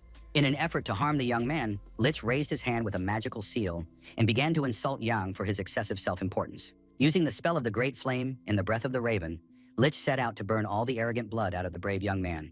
The brave recruit from their training center closed his eyes as if preparing his own strength to fight back against his evil opponent. But in the next moment, the young man's eyes opened and burned with the desire to stop the magical power of the ancient monster. Lich's hand, engulfed in bright flames, was already reaching for the recruit to grab him and deliver a fatal blow. The terrible demon was almost within reach of Jan, who seemed oblivious to the danger threatening him and stared intently at his opponent. Something unimaginable happened to Lich's mana energy, causing him to feel intense fear and excitement. At this crucial moment, the cool-headed recruit from the Special Forces unit reached into his pocket and praised the demon for his quick thinking. The ancient evil's hatred was incredible. He realized that the man had stolen his vessel of life, which was of great importance to Lich. With his left hand, Yang opened his chest, and the demon saw a brightly shining magical mark there, similar to the one Lich had. The white altar in the lair of the ancient creature, which Yang, a recruit from a special unit, had so desperately sought, was now completely empty. The young man ran at full speed across the bridge, trying to escape the wrath of the bloodthirsty monster. His warrior's agility came into play, and in a few moments the brave young man disappeared from the altar bridge. The boy's speed saved his life, because with the activation of wide-range fire magic and a shower of fire, something unimaginable began on the bridge. Trying to catch up with Yan, Lich called him a nobody who would not be able to escape his own death. But if he were in the young man's place, he would not stand still either. They continued to rush at full speed, and Yang told the demon about the use of his vessel of life, and that if he killed the young man, he would also die.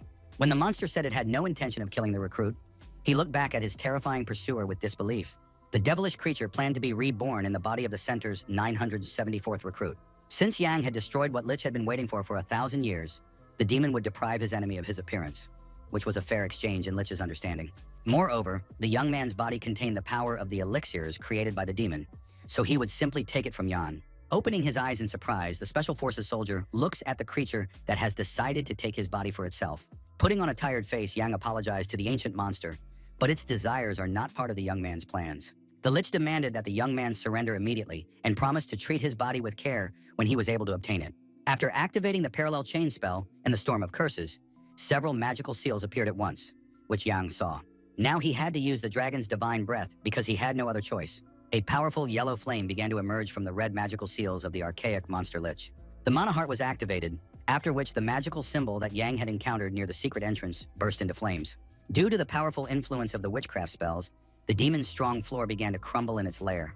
Lich had not used his own power for a long time, and did not understand how his opponent could still be alive. Suddenly appearing behind the monster, the recruit Yang ironically took the demon's anxiety for himself. The archaic monster did not expect such a bold appearance from the young man, and calling him a rude name, fired magic from a red seal. The Dark Dragon's rebellion began, and Yang, running at high speed, laughed at his opponent, who was only capable of such insignificant measures. In one of the corridors of the beast's lair, large doors were broken, as if they had been blown apart by a powerful blast wave. A bright pillar of light appeared in this room and almost completely destroyed the doors leading to the corridor. Fleeing from the evil demon's magic, Yang, a recruit of the Special Forces, did not think that everything would turn out this way. Mana is in constant motion in the heart, just like air in the lungs, and it is the true power of the divine dragon's breath. At that moment, the guy remembered how he gnawed on the hearts of monsters in the mountains of blades and magic stones. And just recently, he had used up almost all of the elixir created by the ancient monster. The 974th recruit of the Special Forces unit is ready to eat anything to become stronger. He is even capable of consuming the vessel of the demon Lich's life, which will increase his own abilities. When Yang ate half of the vessel, which was important for his health and strength, the very magical mark that the demon saw appeared on his chest. At this rate, the guy will soon regain his strength to the level of his previous life and may even become many times stronger. Lost in his own thoughts, Yang rushed forward at full speed, oblivious to his surroundings. The young man had to brake quickly, his shoes sliding across the soft red carpet covering the floor of the monstrous beast's lair. The door disappeared in front of the young man, and he found himself at a dead end, although he clearly remembered that the exit was right there, and he couldn't understand how this had happened. Behind him, Lich was approaching, laughing loudly at Yan and comparing him to a rat choking on poison, activating traps, which is why there were no doors. Jan had nowhere to run, and the demon was interested in his next move. But the center's recruit took all the circumstances into account and decided to kill Lich. But at the same time, this is an impossible task, because Jan has no weapons or other important tools left, and he is now unable to resist the enemy. Folding his devilish hands, the monster promised the brave young man to rid him of his own limbs. After that, the terrible Lich activated the summoning ceremony, and a bloody magic seal appeared. After casting a spell to summon the undead and calling forth a demonic dragon skull, the ancient monster ordered it to bring the young man's body. Yang watched the terrifying events unfolding in the room and realized that he was not yet able to fully oppose the fearsome Lich. The ghostly dragon skull continued to glow with devilish fire, and it seemed that the last moments of the unfortunate recruit were approaching. A scarlet cloak characteristic of aristocrats flashed by, and a familiar voice asked Jan about his condition. While he was thinking about how to defeat this mad Lich, Prince Leon Kabalan appeared on the battlefield and asked Jan to hand over the demon to him. The heir to the throne had learned of the extraordinary incident that had occurred during the exam, which is why he had come here, but he had not expected to find such a monster here. The prince then accused Lich of killing hundreds of cadets and his men, and of causing countless flowers to wither before they could bloom. Leon Kabalan, who was extremely determined, had no intention of forgiving the culprit responsible for the deaths of many innocent people. The monster just stared silently at the suddenly appeared heir to the imperial throne, not expecting this. Bowing, Yang greeted His Highness, and Leon, looking at the young man, recognized him as the volunteer cadet, but he did not understand his presence here. Having rushed alone after Lich, Yang was stuck here, and Leon immediately understood who had informed him of the monster's location and thanked the young man for his work, suggesting that he flee. The young recruit was pleased that the crown prince had arrived just in time, but his old friend Roman, recruit number 12, was the real hero here. Shortly before the first exam, Yang asked his friend to give the chief instructor the coordinates 224 and 7 as soon as he reached the gate. But it was necessary for the crown prince to hear this too, and he was already standing in front of the demon, who was studying the flesh and energy of his unexpected opponent. The ancient lich was curious about how Crown Prince Leon Kabalan was connected to Bahamut, but the latter did not understand what his otherworldly opponent was talking about. The monster became very agitated when the representative of the ruling house wanted to know why he mentioned the name of the empire's founder in Sui. Keeping his eyes on the terrifying demon, Leon Kabalan heard his indignation about the name of the founder, whose blood flows in the prince, which is ridiculous for a demon. Laughing, he called people stupid, but his opponent, Momona, rejoiced at the creation of the divine dragon's breath monster. For the creature, it was a special day, reminiscent of ancient times, and the man decides to kill Momona, who did his job perfectly. Only Bahamut could possess the breath of the divine dragon, and Lich rejoiced, for before him stood the blood descendant of his enemy. In the huge library stood a man whose shadow fell on the books, of which there were a great many. With his magical efforts, he created magical glowing seals on the wall. This man possessed powerful sorceress talent and knew how to create the magic he needed. The owner of the large library of books and the creator of the magical seals was the wizard Momon. Having spent his entire life in magical research and surrounded by books, he was interested in everything. Among the scientific researches of the magician Momon were the stable circulation and retention of the energy of the dungeons. He was very concerned with the question of expanding the boundaries and absorption power of the mana circle. The wizard was extremely curious to find out how much power he could obtain if he successfully combined everything into a single whole. To satisfy his curiosity, the wizard Momon began conducting experiments on the body of his close friend Bahamut. The wizard's experiments proved successful, and he was able to fill his friend's body with new mana, and thus her heart appeared. Having become physically fit, Bahamut did not miss a single opportunity to show off his muscular physique. But during one of his regular displays of his large muscles, the wizard's friend complained and, asking him not to put on a show, urged him to simply get dressed. Interested in his friend's new sensations, since there were noticeable changes in his stats, the mage learned of his desire to create a combat technique using his strength. Together, the two friends created a weapon based on the heart of mana, and Bahamut gave this new combat innovation a name. This incredible innovation, created by the mind and hands of the great wizard Momon, was called the Breath of the Divine Dragon. During their stay in the library, the sorcerer said that this was not the full extent of the heart's capabilities, but that its features were still being studied. The talented mage did not have time to finish what he wanted to say, as Bahamut suddenly approached him and began to apologize in a completely different voice. The bewildered wizard felt strange gusts of air, not immediately realizing the danger that was approaching. Looking at his hand, the scientist saw splashes of dark blood on it and asked his companion what it all meant.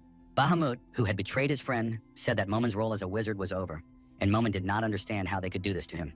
Terrible stains flew onto the books in the library, while Bahamut talked to Momon and called him a wonderful and dear friend. Sitting by the cabinets, the traitor told Momon how, without him, he would not have been able to create either the Heart of Mana or the Breath of the Divine Dragon. Bahamut looked at the unfortunate wizard and decided it was necessary to stop everything, because he knew too much. Leaving his now former friend, Bahamut, who had gained his powers thanks to him, believed that he alone should own everything they had created. Then the poor wizard wondered how much time had passed since his best friend betrayed him. Momona's physical body died, but with the help of the remnants of his magical power, he managed to hold on to his own soul. By repeating the same magic spell, the sorcerer was able to imprint its effect on his own decaying body. Decades passed, and the unfortunate Momon turned into a skeleton, with no indication that real life had once flowed through him. But one day a light flickered in the dark emptiness of his skull. The wizard's soul had returned to take revenge on the villain. The one who took everything from Momon will get what he deserves, and the one who betrayed the wizard's trust will be punished. The spirit of the treacherously murdered sorcerer was in a secret building, preparing for revenge for 1,000 years.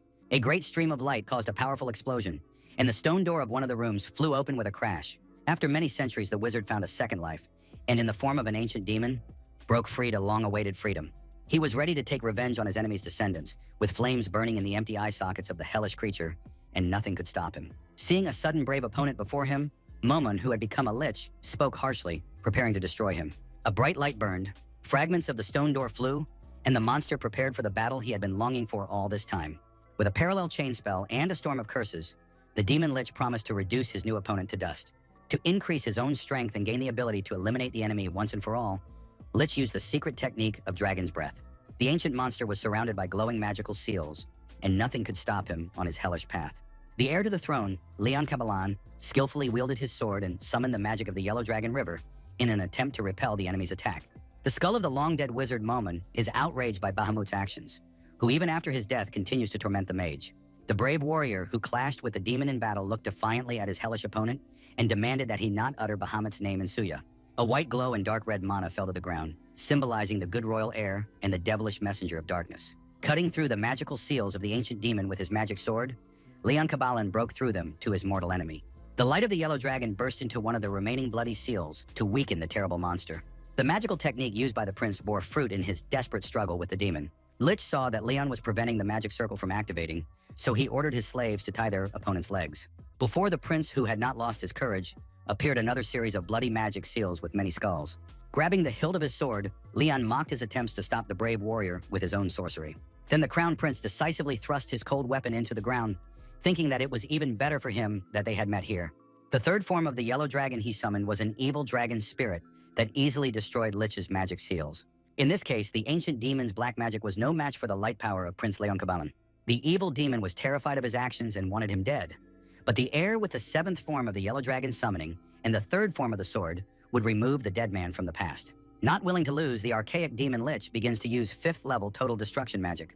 In response to the monster's aggressive moves, Prince Leon drew the noble imperial sword. Finally, the two opponents clashed in a decisive battle, and only the strongest could emerge victorious from the deadly battle. Pillars of fire engulfed the hall where the heir to the imperial throne and the demonic monster clashed. For the special forces recruit watching the confrontation, it was all unbelievable. Folding his arms, the young man could not believe that reincarnation was capable of fighting the monster Lich on equal terms, so it was unclear which of them was the monster. Recalling the heir's materialized sword, Yang believed that such power belonged only to a dragon with its breath effect. Keeping his eyes on the ongoing battle, the young man sees it as a great opportunity to find out what the prince is capable of. Leon continued to swing his magic sword and use the yellow dragon, and Yang considered a possible battle with him in the future. Smiling, the 974th recruit of the center understood well that his battle with the prince would not happen soon. Right now, it was much more important for the young man to find his own family, and he decided to try to escape. Just as he was about to do so, the boy heard a question addressed to him about where he was going. It was the center's captain, Rodrigo Mayer, who grabbed Jan by the shoulder and told him about the fun that was just beginning. Out of the corner of his eye, the young man glanced back at the officer who had arrived, realizing that he had completely forgotten about him. Without letting go of the young man's shoulder, Rodrigo Mayer began to talk about some peculiarities that concerned him. He first reminded him of the escaped cadets, then of the appearance of the demon Lich, and that number 974 always found himself at the center of events. Hearing the boy address him as Captain Rodrigo Mayer, the man looked disapprovingly at the cadet standing next to him. Then he corrected the young man, who should address him as Sir Captain, and recruit Jan involuntarily repeated the words spoken by his superior.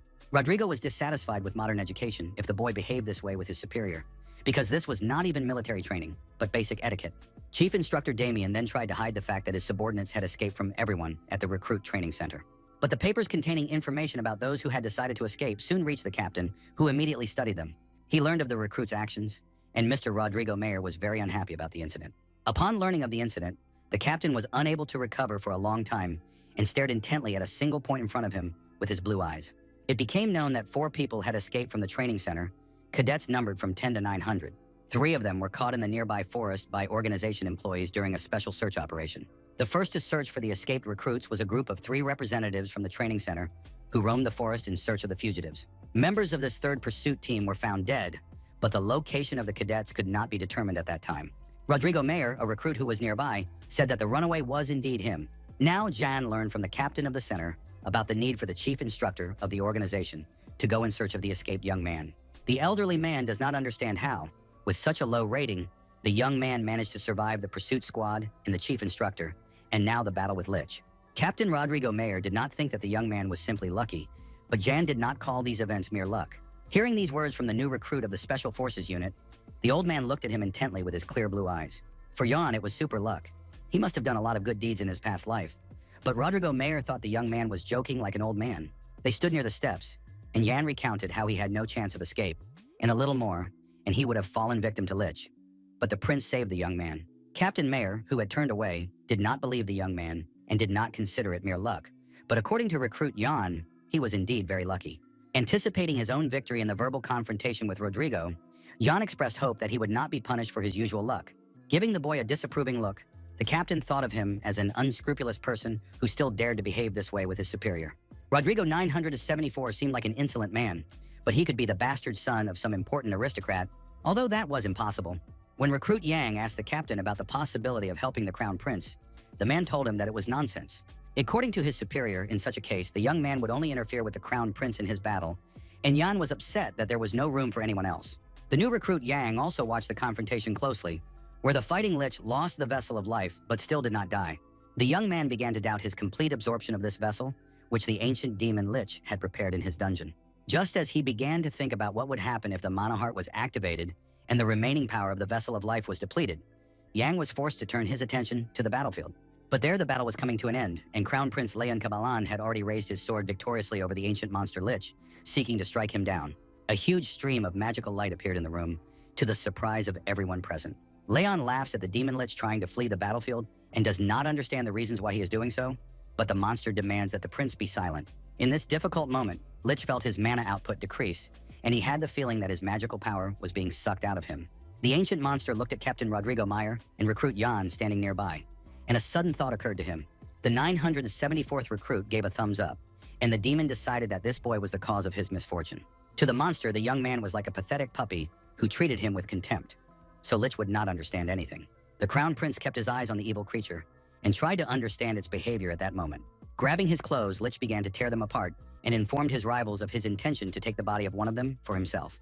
An exciting guess appeared in Leon Cabalan's mind at these words of the monster, who shouted that he no longer needed any body. Everyone saw a huge glowing eye with a red magical seal, and Lich continued to threaten the brave warriors around him. Tearing his clothes, the demon revealed a cosmic infinity with a glowing eye inside, and he was going to destroy all humans.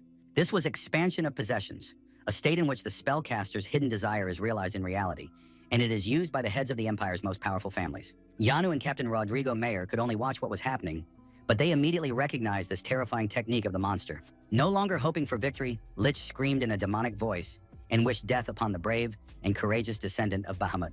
The frightened Crown Prince Leon Cabalan suddenly realized the archaic monster's terrible intention to take them all to the other world. The monster's witchcraft-like eyes were reflected in Yan's eyes as he watched what was happening and could not allow anything terrible to happen to himself and the others. Now the 974th recruit of the training center needed to completely empty his mana heart to eliminate the otherworldly enemy. Gathering all his magical powers and the energy of the vessel of life, the recruit directed them at the monstrous lich, wanting to finish him off once and for all. This came as a complete surprise to the terrifying enemy, but there was nothing he could do about it now. The demon tried to speak, but his fate was sealed. Leon, who was in full combat readiness, watched Lich's actions. Noticing the gap, the brave man activated the 5 senses of the yellow dragon, causing a magical glow. Prince Cabalan had to strike his opponent, but his incredible sword was immediately split into many pieces. Lich considered all the boy's attempts futile, because his technique of expanding his domain was activated, and Leon's pathetic attack would not stop it. Holding the stump of his sword forward, the brave heir to the Imperial House summoned the hellish monster to approach him. After that, Mr. Cabalan's weapon received a magical light instead of a blade to counter the evil magic of the terrible Lich. Thanks to the 5 senses of the Yellow Dragon's manifestation, a dragon's sword appeared, and with its help, the noble warrior Leon was ready to fight the enemy. And suddenly, the room where the clash between good and evil was taking place was pierced by the terrible scream of the demon, who sensed the end of his days. Leon bowed his head. Today's victory was on his side. He had defeated a strong opponent in an incredible battle. The Lich, who was gradually losing his shape, did not consider this to be the end. But his opponent was firmly convinced of the opposite. The demon was finished. The rapidly melting Lich complained that everything had happened before his eyes and that it had all been in vain. For 1,000 years, he had secretly prepared his plan and held a grudge. But because of some boy, everything was lost. Lich reached out to Leon, but could no longer harm him. With his last ounce of strength, Lich, rapidly losing his power, reached out to the Crown Prince, whom he continued to call Bahamut. Continuing to wail, the monster believed that if all this had been done for Bahamut, then he had not lived in vain. The ancient monster's hand was also losing its tissue and was no longer a single entity, turning into dust and ashes. Only half of the skull remained of the huge, terrifying demon, and with his last ounce of strength, he tried to find out something from Leon Kabbalah, whom he saw as the Knight of Bahamut. After a moment, the ancient demon Lich disappeared completely, and the Crown Prince simply closed his eyes. Today was his triumph over evil. All that remained of the wizard Momin, reborn as a demon, were small fragments, now falling profusely onto the stone floor of Lich's lair. Leon Cabalan raised his gloomy and weary gaze, knowing that the vile creature was finished once and for all.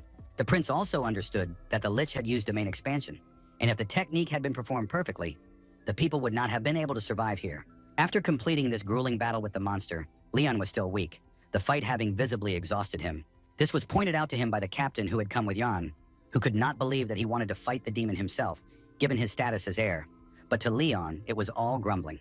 The prince noticed the cadet with surprise and asked if he was injured, and Jan thanked His Highness for saving his life in the battle against the demon Lich. After that, Leon Cabalan ordered Captain Rodrigo Mayer to escort the cadet to the medical unit, and he had to obey. Thus, under the watchful gaze of the prince and the captain, The plan was carried out in the mountainous Blade Ridge, and the results exceeded all expectations. Arriving before everyone else in the monster's underground lair, the young recruit created a mana heart with the help of the Vessel of Life, and he managed to learn what the Crown Prince was capable of while watching his skillful and courageous fight with the demonic monster. Yang was extremely pleased, and he did all this with the help of the long-dead wizard Momon, thanking him for it. Outside the monster's lair, it was quiet and deserted, as if no deadly battle or destruction of the Lich had taken place. A fragment of the eliminated monster's outfit lay on the floor, left over after the demonic beast had dissolved. Suddenly, a light flickered inside the fabric, the same light that glowed in the dark and empty eye sockets of the skull of the resurrected sorcerer Momon. A large chandelier with many candles hung in the cozy room, capable of brightly illuminating everything in the dark hours of the day. On the long table stood exquisite glasses filled with a pink drink that Yang had not tasted in a long time. Reading a book, the young man remembered that he had often consumed it in his past life. Putting his foot up on the table in front of him, the conqueror of monsters in the Mountains of Blades continued reading. It had been a long time since he had rested like this. Recalling the terrible stance of the monstrous demon Lich, now everything that happened in the mountains seemed to the young man to have happened a very long time ago. Even now, the image of Crown Prince Leon Cabalan wielding his sword remained before his eyes. Now the 974th recruit, like other cadets, was in a place similar to a mansion, and all the aristocrats lived in similar places. This castle is very different from the 5-square-meter mass grave, with a bucket, a table, chains, and a cockroach where Yang used to live. And now the Special Forces recruit lives in an 84-square-meter mansion with a bed, a sofa, a shower, and food. Pulling himself away from his book, the young man remembered the exam he had done well on, as the results had recently been announced. At the ceremony to congratulate the cadets, the instructors thanked them for their efforts during the testing, even though the first test had been interrupted due to danger. But thanks to His Highness's courage, everything was quickly resolved, and the students were able to complete the exam safely, so they can be proud that they survived.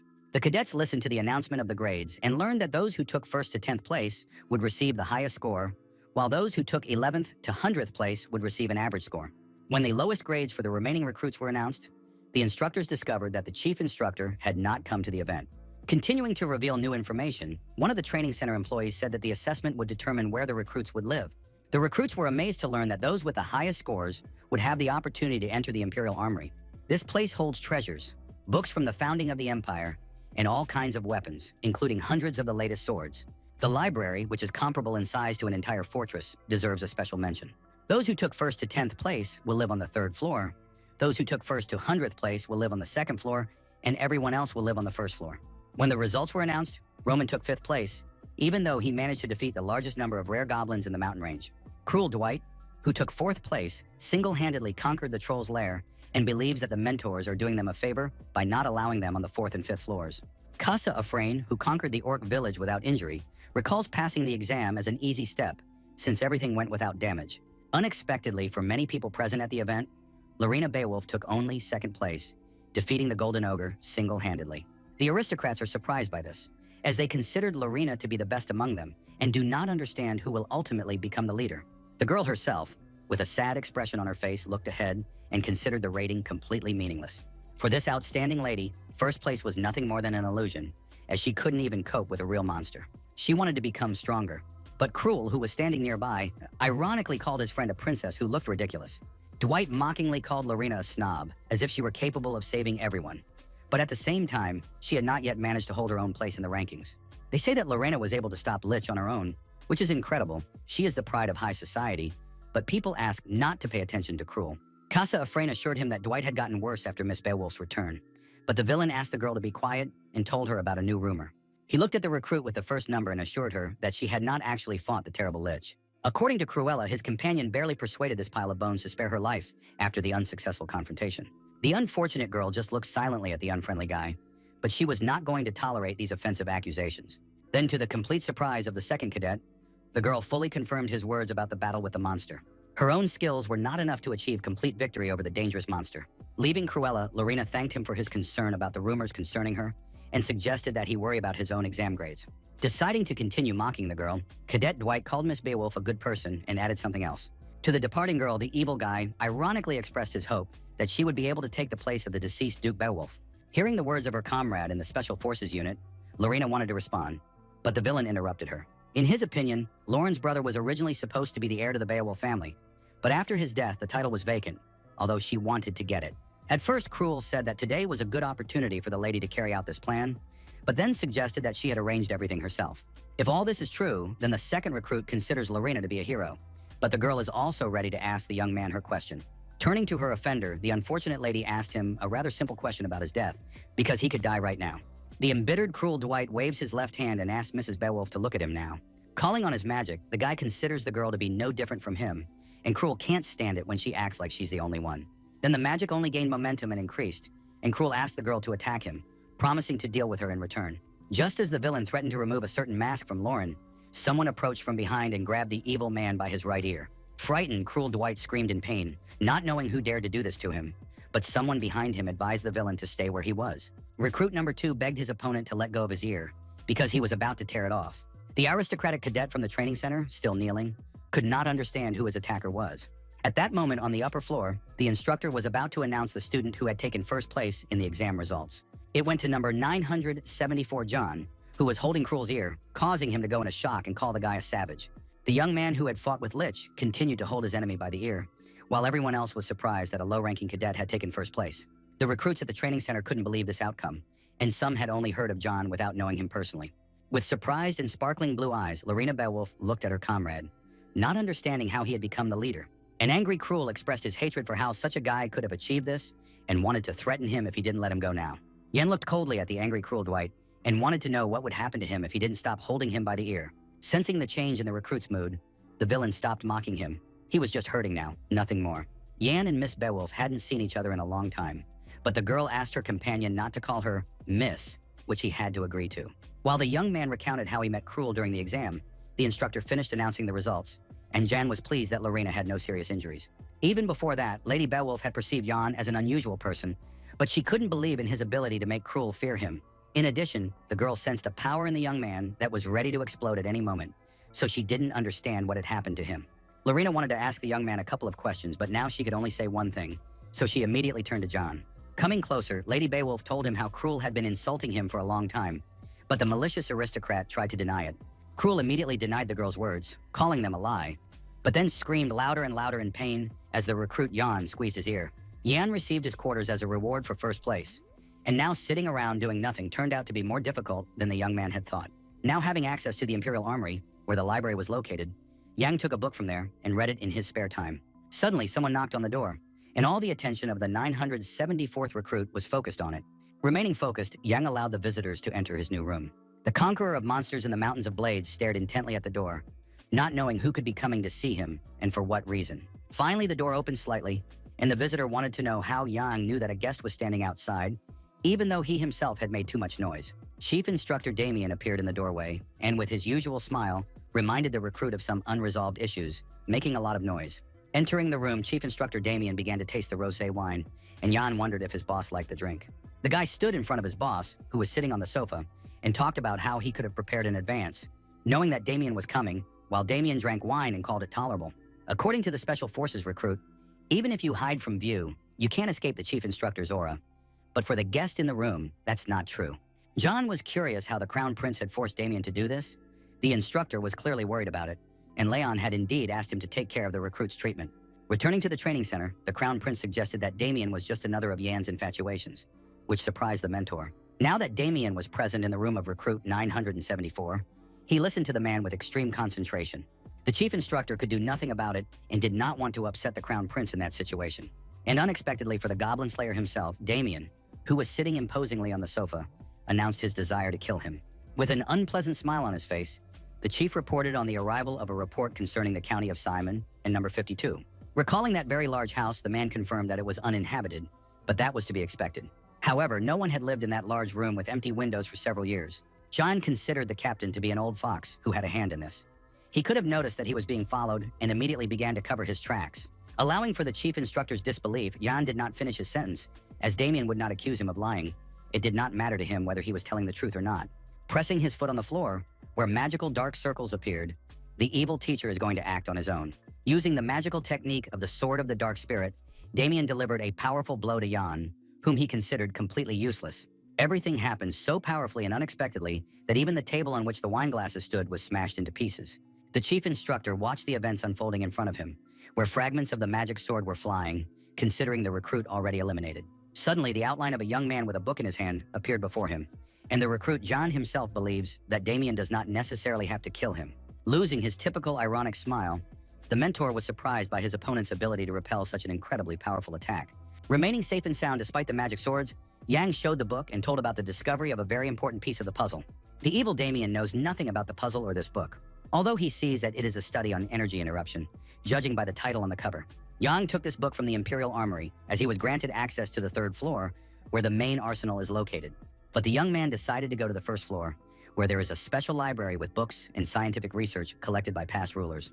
Most of the literature the young man saw was devoted to studying methods of subjugating the monsters of the kingdom. Choosing the right book, Recruit Yang examined them one by one, throwing them down on the floor, but he still could not find the material he needed. After a long search on the shelf, the 974th recruit of the training center stared ahead. Finally, he found the very scientific work on energy interruption, which was written by the captain of the organization, Rodrigo Mayer. Energy interruption is a disease in which internal energy does not circulate properly. With age, the energy of the sick patient dries up, and in most cases, they die before reaching the age of 20. Taking the book found by John and opening it to read, Chief Instructor Damien wants to know what the problem is. But this is strange to the recruit. He does not understand why the captain of the special unit would want to investigate energy interruption, since he does not seem to have such a disease. As a result of studying the material, Yan learned that Captain Rodrigo Mayer had chosen a very interesting topic to explore. He himself did not suffer from the condition, but his daughter, who stayed at home all the time due to a lack of energy, may have had it, as her symptoms matched those of the disease. In order to find a cure for his own child, Captain Rodrigo Mayer continued his research into this disease. John thought the officer was hiding his own daughter because she was his weak spot. But in reality, everything turned out to be completely different. Captain Rodrigo then decided to move for his daughter's treatment, because finding a good doctor was not easy, and Jan had been wrong from the start. Listening to the recruit, Chief Instructor Damien closed his eyes and suggested that the daughter was not Meyer's weak spot, but he did not understand Jan himself. According to the 974th recruit of the Special Forces unit, Damien would not be able to keep the captain on a leash with the help of his daughter. The young man was also confident in the ability of the recruit training center instructor to keep Rodrigo Mayer's life in his own hands. There is still no cure for energy interruption, and a large number of drugs are needed to maintain stable health. The captain himself would not be able to earn that much money, so it is clear that budget funds have been embezzled. The ideal place for this is a special unit commanded by Officer Rodrigo Mayer. And if evidence of financial embezzlement emerges, hunting down the old fox will be no trouble for Damien. Closing the book he had received, the chief instructor of the recruit training center, with his eyes closed, dismissed the young man's words as mere speculation. Agreeing with his mentor that these were just guesses, the young man was confident that he could bury the captain if it turned out to be true. Yen believes that they are not risking anything, and there is every reason to investigate this matter because stealing money is illegal. Still unwilling to look at the storyteller standing in front of him, the chief instructor repeated his last words and remained silent. Then Damien suddenly glanced at John's student and assessed something that had not been explained to them as not bad. The book discovered by the 974th recruit in the Imperial Armory Library flew back toward Jan. Catching it without any problems, the young man looked at the chief instructor with some apprehension, not knowing what his next steps would be. Damien had his own man in the Special Squad's audit team, so it would not be difficult to implement the plan, and Jan needed to learn more about this disease. For the surprised young man, it was incredible, and it seemed that everything had worked out, even though he had told the chief instructor only the truth. The captain really did steal money to pay for his daughter's treatment, and this news resonated with Jan in his past life, so he remembers it well. As if still dissatisfied, the chief instructor is about to clarify one point with his recruit. Having refused the opportunity to go to the third floor, did the new recruit of the Special Forces unit go to the first floor for the sake of this book and give up weapons? Jan does not understand the point of it if it cannot help the chief instructor, who was forced to agree on this issue. As he walked toward the door, Damien agreed to personally compensate the guy for this loss. And from now on, his training in the main program is complete. Surprised by the words he heard from the mentor of the training center for recruits, he does not understand what he has just said to him. Damien stopped and glanced out of the corner of his left eye at the astonished student, who had recently been fighting monsters in the Mountains of Blades. Now, number 974 is his student, and Yang is confused by the news that has suddenly fallen on him. But in the next minute, the brave guy smiled slightly, understanding all the benefits of such a training interaction. In fact, Damien really likes Yang. He is different from the other students he has met at the academy, whom the chief instructor has called puppies. Considering this a good way to get closer to his mentor, Yang wondered aloud if he deserved to be a student of the teacher at the training center. The mentor immediately reminded the recruit how he had skillfully attacked him from an ambush in the forest, proving himself to be a talented warrior. But in the end, the chief instructor caught the recruit anyway, and the latter is afraid that, considering himself an inexperienced cadet, he will tarnish Mr. Damien's reputation. The angry mentor shouted, demanding that the conversation stop, and was confident that the guy would become his student, almost calling him a toy. Finally leaving Jan's private room, the aggressive Damien ordered him to remember this and begin his training, no matter what. The 974th recruit of the Special Forces unit was left alone and was glad about it, as the instructor was already annoying him with his presence. Holding the pendant with the image of his own family in his hands, Yan wondered how he could get even closer to Damien from now on. Recalling his previous combat encounter with the center's chief instructor in the forest and the symbol on his body, Yang thought of him as his family's secret. Opening the pendant, the young man saw a reflection of a drawing that could tell him a lot about his missing mother and father. Looking closely at the symbol, the young man came to the conclusion that he had a huge chance to uncover the secret. For training activities, the recruit training center had an arena consisting of several buildings, numbered 3. This vast, multi-level complex was only accessible to top-ranking instructors. Even cadets who came to the organization from noble families did not have the opportunity to train in this arena. Deserted at the moment, only one person was training in the arena under number 3. It was the monster slayer of the Mountains of Blades, the 974th recruit, Yang, who had already done a couple hundred push-ups. In an upright position, Soldier Yang performed the exercise on one arm, and his body muscles clearly demonstrated his strength. In one of the rooms of the third arena, where the guy was exercising, it was quiet and calm, and a long and large flag of the organization hung. After doing 200 push-ups, Yang decided to take a break. In his opinion, this place was dreary because he was training here all alone. Looking at his own figure, the young athlete felt changes in his body due to the introduction of the mana heart. But these changes were happening too slowly, and the recruit had to train for a long time to match his inner energy. Yan now had access to an arena with various cold weapons and shields where high-ranking instructors trained. There was no one in the training hall, and the guy remembered how those around him reacted differently to his privileges. For example, the 12th recruit, Roman, was angry and thought his comrade had decided to become a pathetic slave to the vile Damien. And Lauren, touched by Jan's success, wanted to see her secret friend in the incredibly talented cadet. The girl asked the surprised guy to say something, but he didn't like her constantly following him around. It seems that the instructor was impressed by Jan's choice of the first floor of the treasure room, but the book he found was just a ploy. He had another goal in mind. The old book fell to the floor below. The young man no longer needed it. Taking the other book in his hands, the guy smiled slightly, because that was what he was really looking for. Before him was a book about the founding of the empire, similar to an ordinary textbook, but in the future it would become a sensation, and it would be revealed that it was written by the founding emperor. Now the young man had the heart of mana, but he was still unable to use the divine dragon's breath to its fullest extent.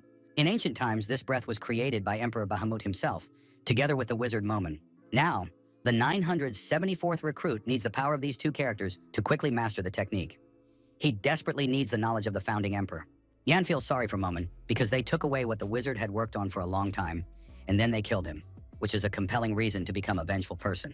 Finally opening the book, the young man decided to see if there was anything in it that would really help him in his investigation.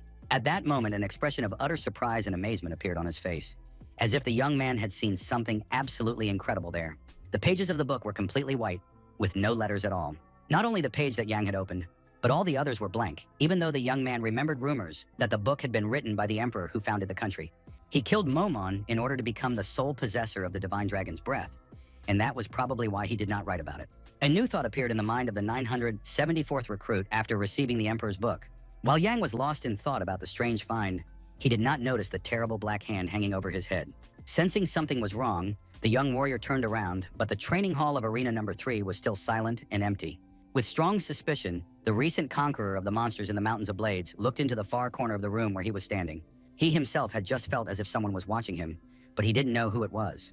Then Yang looked back at the book he had been studying intently a minute ago and noticed some changes. Everything was still there, but the pages were worn, and the upper left corner of the page looked as if someone had torn it off. The young man had an idea and struck the dark spirit where his invisible opponent might be. Using magic, Yang noticeably tore and slashed the white column that aroused his suspicion and fear.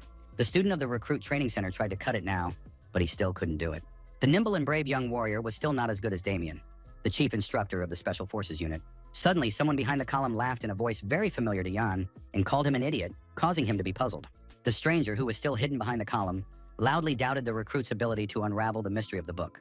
The young man, brave in battle against enemies, watched as the shadow of his rival gradually came into the light, recognizing his features. A second later, Momin appeared before him, his dark eyes glowing with fire, reminding the young man how long it had been since they last saw each other.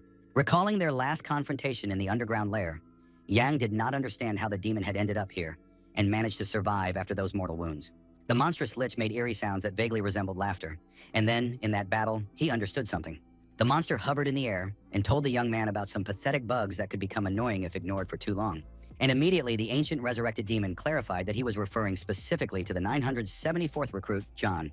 And he, in turn, stared intently at the demon and did not take his eyes off him, expecting a sudden attack at any moment. Suddenly, an incredibly bright light appeared in the room, as if thousands of sunbeams had penetrated it.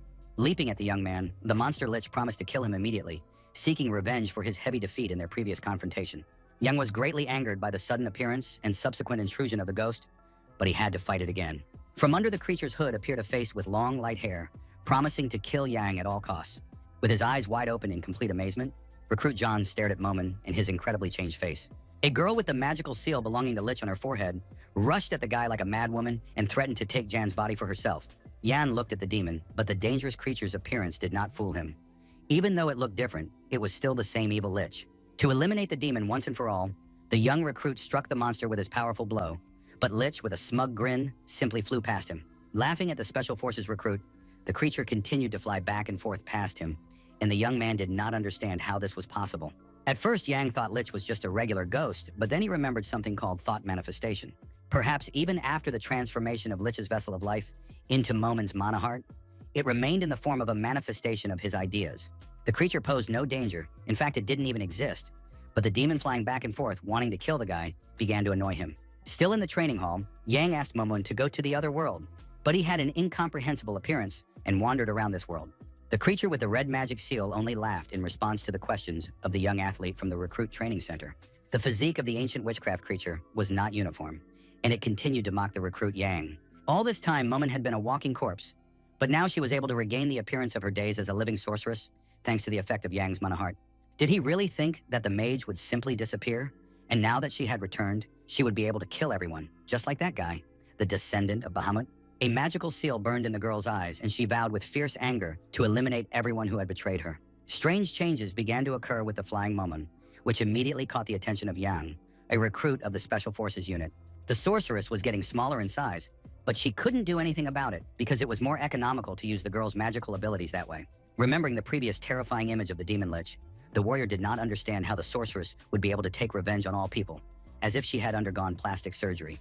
Now the sorceress had a completely different appearance.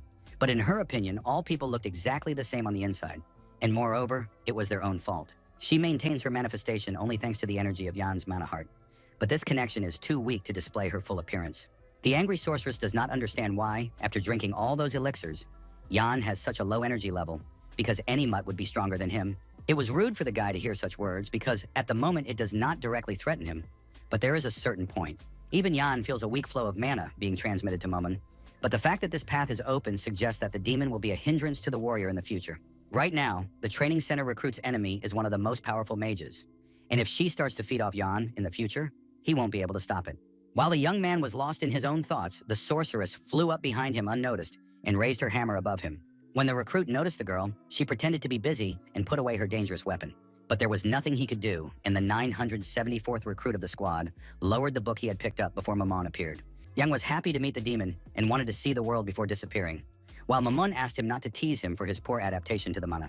When the sorceress became curious about how Yang would get rid of her, he pointed out her similarity to a human, so he only needed to sever his connection with her.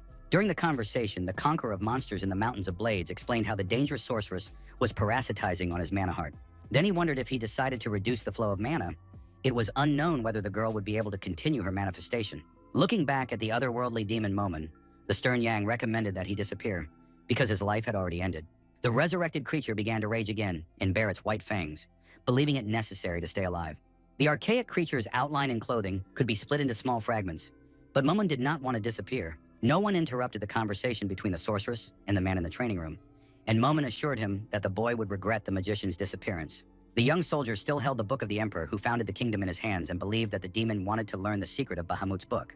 Then he looked again at the scarred column behind which the wizard Momon had previously been hiding. The young man, skilled in the use of cold weapons, took his blade in his hands and began to examine it. Dark drops fell on the white blank pages of the emperor's book, becoming its gloomy marks. Yan knows about the need to sprinkle the book with blood containing the breath of the divine dragon, but he is not aware of what to do next. With the air of a knowledgeable person, the sorceress raised her palm and explained the consequences of gradually directing mana into the book of history. In this case, the blood turns into letters, as evidenced by the transformations on the pages of the binding.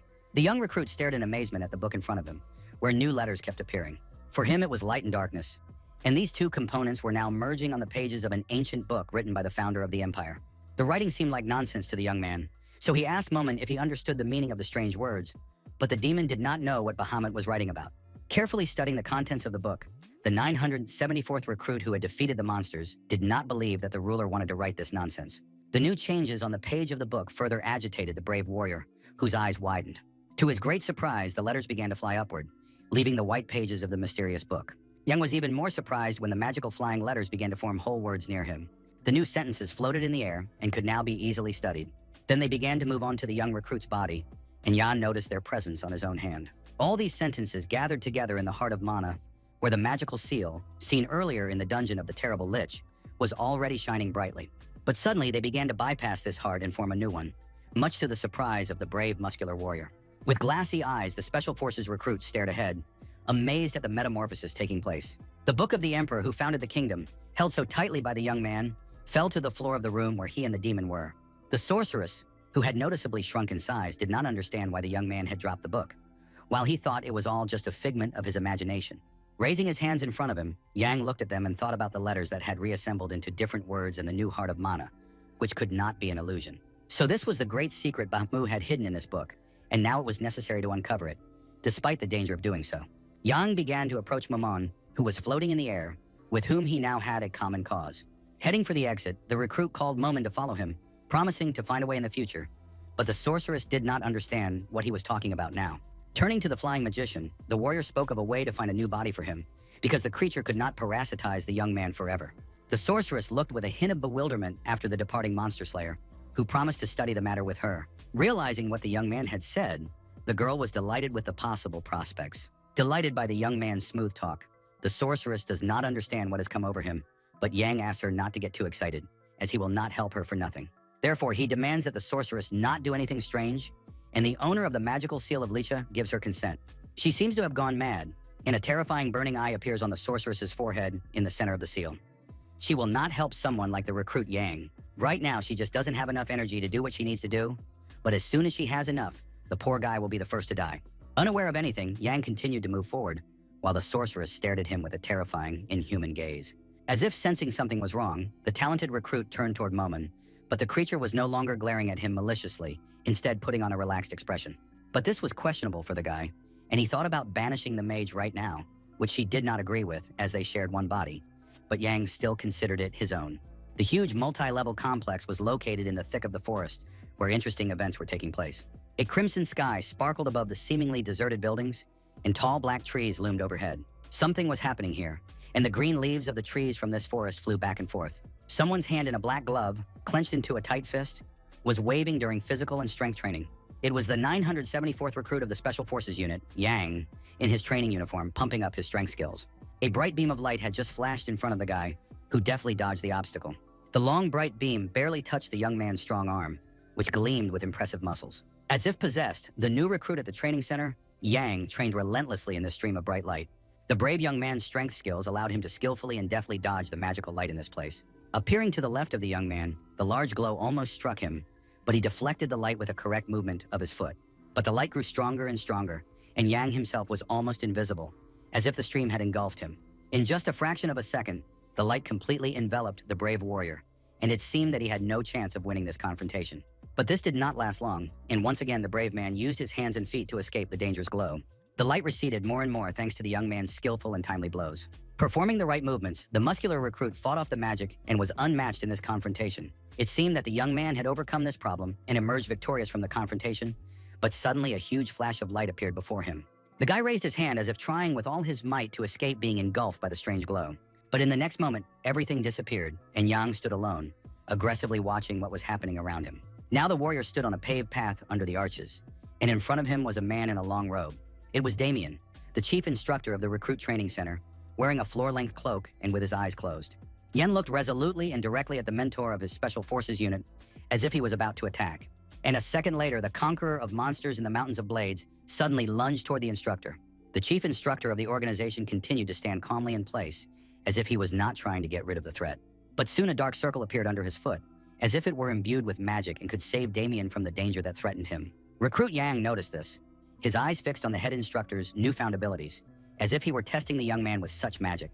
After Damien waved his hand, a dark magic sword appeared, with which he intended to counter his opponent.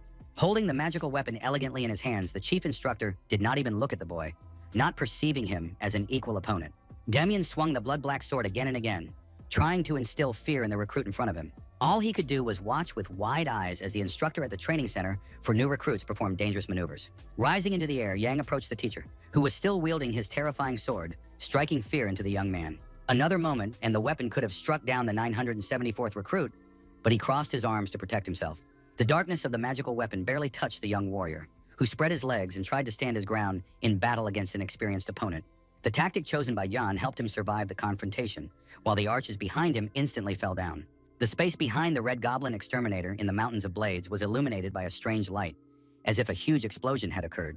As before, the light almost engulfed the skilled warrior, leaving only his strong legs visible. Soon everything began to take on its usual appearance, and tree stumps appeared in the clearing where the training was taking place. Damien, who was laughing, found it incredible that Yan wanted to fight him in order to kill his mentor, despite his weakness. Even himself did not know if he would survive. At that moment, recruit Yan was not in a standard position after the end of the fight, and was trying to talk to his mentor. Hanging vertically on the pole, Jan would not have killed Damien during sparring, because he had not yet told him how to block such attacks. To do this, the instructor advised him to use self-defense skills and jump higher using centrifugal force, which Yang did, thinking Damien was crazy. He attacked the guy with a real sword, and the recruit himself remembered a useful paragraph from a book about the founding of the empire. Otherwise, there would have been nothing left of the trees. Then Yang suddenly heard someone's voice praising his skillful handling of the dark dragon's breath, and he thought about it. The sorceress who appeared wanted to know what kind of strange guy Yan was, who was not like a weak fry, unlike the recruit, and he did not like this comparison.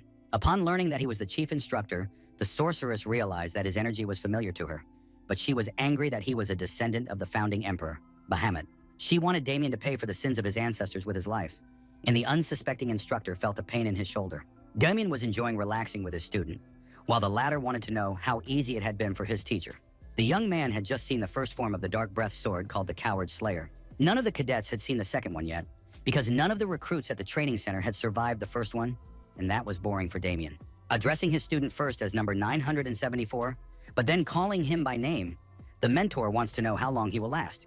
The coach's desire to hold out caused his protege to have mixed feelings and questioning thoughts. But almost immediately, the doubts that arose in the young man's soul after hearing the words of the head coach disappeared, and he smiled. Not knowing the number of existing sword forms, Yang hopes there are many, and if lessons are to be held daily, there should be 365. Damien likes his boldness, but it takes decades to learn one, and Yang asks his mentor not to worry about how many forms he will show his protege. From now on, according to the recruit, who has suddenly become serious, the chief instructor needs to worry only about the consequences of these lessons. Then the young man's face stretched forward as if he had been struck hard with something heavy. It was Damien, the chief instructor of the training center, who was unwilling to tolerate such bold statements from his student. Despite the strong attack, recruit Yang managed to stay on his feet and was ready to counterattack. In order to dislodge his opponent from his position, the conqueror of mountain monsters raised his fist and was about to rush at the enemy. Using magic, the young man turned his own hand into a powerful weapon that resembled a blade. The dangerous weapon was almost complete, and Yang, with a mad smile on his face, did not want to give his opponent any chance of victory. Every day, the chief instructor conducted training with Yang on the same site in the forest near the abandoned complex. Time passed, and 2 years later, another important meeting took place at the recruit training center. Based on the test results, 50 best cadets will be selected. The test is no different from the previous one, but those at the bottom of the list will train separately. Naturally, recruit Yang once again beat Lauren Beowulf, who took second place, while their colleague Cruel Dwight came in third. The girl now could not understand how Yang, who had recently disappeared, had stopped coming to training, yet he always took first place. Remembering how this young man had stood here last time, Lorene was curious about how he trained. Clenching her fist tightly, the aristocrat really wanted to know where the guy she had fought monsters with in the Mountains of Blades was. A black and terrifying demon tried to confront Lady Beowulf, but was defeated in the very first battle with her. As part of the next test from the training center, the girl fought several monsters with eerily glowing eyes at once. In the next exam, she wanted to get first place at all costs, but she let Jan pass her again, and Roman came in third. Lorena continued to actively participate in the cadet testing, slashing with her sword and defeating new monsters. Persistently destroying the terrifying creatures, this time the girl hoped to emerge victorious from her peculiar competition with Jan, but she was unlucky again. Recruit Jan invariably took first place, Lady Beowulf had to settle for second, and Cruel Dwight came in third. It seemed like a cute cat at first glance, looking gently ahead and making standard cat sounds. The animal had an abnormally long neck, and it was clear that it was not a typical cat, even though it continued to meow. Lorena Beowulf stood before the giant long cat, which was a worm dragon, an A-rank monster. With a piercing meow, the multi-legged monster instantly lunged forward to catch and eat its next victim. And it was the familiar magic web, woven from magical light, which had already helped the kids from the training center in their fight against monsters. Longcat may have had a huge, terrifying body and sharp, deadly fangs, but it was powerless against Lorena's magic sword. Thanks to the brave girl's efforts, the giant monster was scattered into fragments and no longer posed a threat to humans. Determined to win, Lorena mentally asked John to wait, hoping to claim her victory during their next meeting. 2 years later, new events in the lives of the cadets took place in the third arena, where recruit John was already training. The final test organized by the organization was taking place there, and in the middle of the arena, one recruit was facing 2 people in red uniforms at once. The essence of the test was sparring with assistant instructors, and the results of this action would determine who would join the special unit. However, for the 2 people sitting in the stands, it was not so interesting. One thought it was boring, while the other was waiting for the exam in the ring to end. For the top-ranked cadet in Lorena's overall ranking, this grand event was a formality. She remembered the top recruits. Such cadets easily surpass assistant instructors, although a year ago there was no one who could beat this category. If you don't take this test, you won't be able to join the special unit, so the cadets have no choice but to be here. Yen had no choice but to come to this test, and Lorena personally wanted to test his abilities, asking him to come up quickly. While the girl was thinking about how to deal with the recruit, something happened in the arena below, and she had to turn her personal attention there. The assistant instructor in a red uniform, who was conducting the test with one of the recruits, lowered his sword and announced the end of the exam. The trainee participating in the test received his evaluation from the instructor, who then asked him to return to his place. The assistant did not have time to finish speaking because a sword tip and a bright stream of light appeared in front of his face. His opponent, who was using magic, laughed maliciously and demanded that the man fight for real. Cruel Dwight laughed at his opponent's idea that saying stop in real life would end the fight, but it would only end with the death of the enemy. The assistant instructor found it all amusing, as Cruel asked him, but does the assistant's uniform allow him to treat an aristocrat so rudely? After uttering these menacing words, the arrogant recruit from the training center raised his hand with his fingers spread wide, aiming to deliver a powerful blow to the man. The assistant instructor tried to stop the inadequate villain, but it was impossible to stop his aggression. Now the man was forced to engage in another battle with Cruel Dwight and began to fight him. Lorena Beowulf, who was closely watching the action on the third arena, considered what was happening to be a disgusting game for an aristocrat. One of the 2 men considered Cruel to be crazy and behaving inappropriately, while the other called his words rude, but agreed with his companion. Roman, a cadet belonging to the upper class, recalled how, during the absence of the chief instructor at training, Cruel began to behave as if he owned the world. Casa Afrain, who ranked 5th, felt sorry for the assistant who got Dwight and asked Roman to help the poor man. Roman immediately reminded her of the murders of low-level cadets by instructors, so it was every man for himself, and Casa thought he was a coward. At first, Lorena Beowulf didn't think Cruel Dwight was that crazy, even though he had a nasty temper. She remembered how this aristocrat had recently killed an assistant instructor, and how he had finally lost his mind 2 years ago. Roman was indignant that no one was doing anything about the villain, and Casa reminded him of the influential Cruel family, whom Roman shunned, but he didn't want to get his hands dirty. For Lorena Beowulf, these 2 guys were like 2 peas in a pod, but school would soon be over, and no one wanted to cross the Dwight family. In the arena below, the assistant instructor in red fell to the ground, a small blade flying past him. Cruel laughed at his opponent, who was unable to fight back without a weapon, even though he called himself an assistant, and rushed at the unfortunate man with the aim of finishing him off. Not wanting to see how things would unfold, Lady Beowulf wearily closed her eyes. She decided to use the freezing technique to save the man in the arena, who could be killed by the evil Cruel Dwight. Suddenly, the girl opened her eyes decisively, knowing how to solve the most difficult problem. High-ranking cadet Cruel flew away from the pile of sharp ice rocks, not expecting such a turn of events. Now there was a pile of dangerous ice in the arena between the 2 opposing sides. The assistant did not know what it was, but Cruel recognized the ice axe. The rocks were really sharp, and anyone who stumbled upon them would face immediate death. Lorena approached the combatants, not wanting to cause a commotion, but she couldn't help but watch what was happening. Armed with an ice sword, Beowulf's family heirloom, the girl listened to Cruel's lamentations about how she had dared to joke with his family. With absolute seriousness and determination, Lorena urged the young man not to dare attack her and advised him not to make even a quiet sound. The villainous recruit responded to the noble girl with a sneer, as if he had no intention of listening to her requests. Cruel Dwight admitted that he wanted to eliminate her before completing his studies, and now was the perfect moment. She responded rudely to the villain. Like the ancient demon Lich, the aristocratic cadet's eyes now burned with hellfire. Cruel called it the last test in Lady Lorena's life. While one of the employees took the assistant away, Lorena pointed out Cruel's constant choice of easy opponents, suggesting that he fight someone stronger. The malicious aristocrat just kept giggling and expected to easily defeat the girl in this confrontation. Clutching his head, the fighter Cruel Dwight responded sarcastically to Lady Beowulf's words, mockingly calling them noble. Lorena looked at this aggressive man and thought that his fighting spirit was growing stronger. Determined to destroy the honest girl, the guy now wanted to see her noble face contorted with shame. One of the rivals jumped up, preparing to engage in a dangerous battle against his enemy. An incredibly bright glow appeared on the field, as if hundreds of heavenly bodies had exploded in one place. To confront the aggressive Cruel, Lady Lorena Beowulf armed herself with her family sword. Young Mr. Dwight was also preparing for battle, sharpening his claws on his hands, ready to attack the girl. The aristocrat, in the heat of battle, hovered in the air, confident of his triumph over the lady. Lady Beowulf was not going to give in the upcoming battle, counting on victory with the help of her own sword and bravery. Then she turned to her opponent and asked him to admit his desire to take away the sword that belonged to her. Gritting his teeth with intense hatred, he glared at Lorena Cruel, promising to deal with someone as worthless as her in hand-to-hand combat. In a moment, the two opponents clashed in a fierce confrontation, neither willing to yield to their enemy. For Roman, who was watching the fight, it was already clear who the winner was. But Casa disagreed with him, because the rivals were equally matched.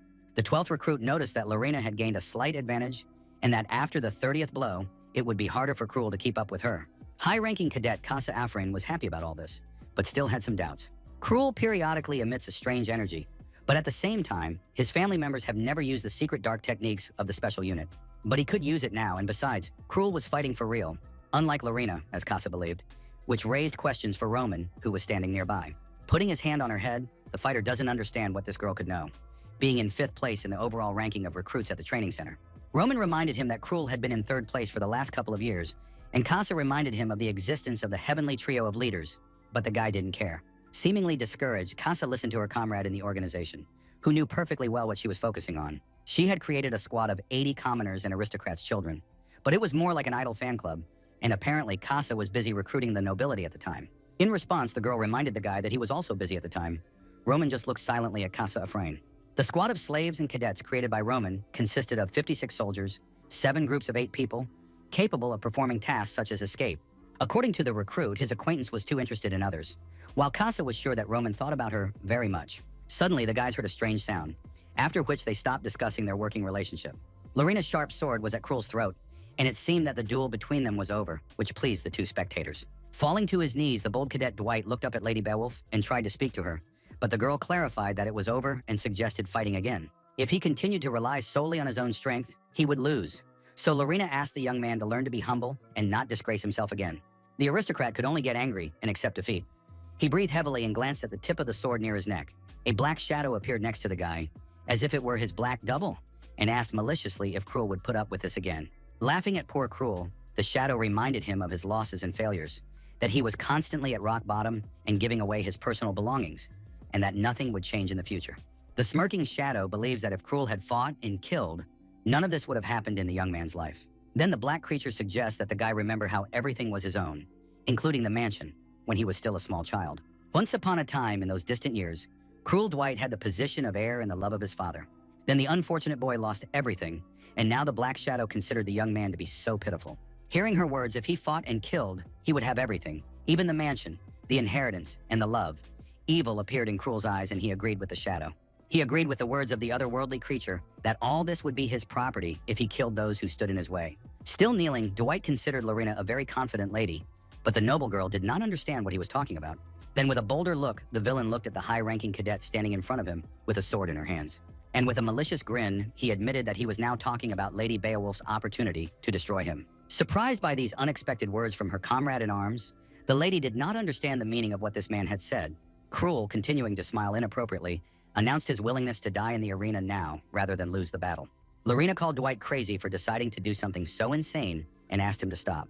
But a huge and terrifying black shadow had already appeared before her, rejoicing at the change in the aristocratic cadet's position. Using magic, Cruel treacherously attacked the unsuspecting Lady Beowulf, shocking her. Not expecting this from an old acquaintance, the unfortunate Lorena experienced severe physical pain from the enemy's intrusion.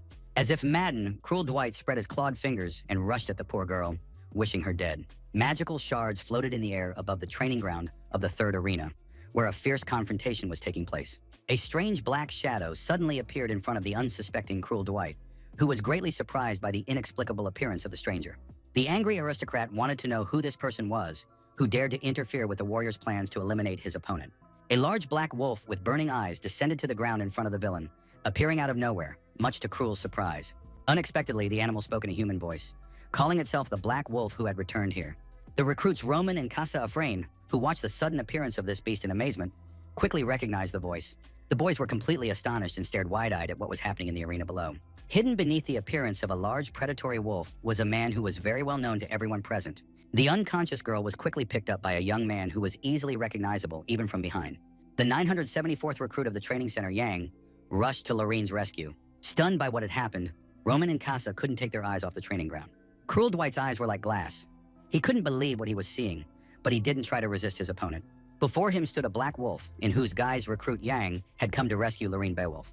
At first, the unfortunate girl was in a state of shock from the sudden attack by her comrade-in-arms at the training center. Then life returned to poor Lorena's body, and she opened her eyes, looking ahead.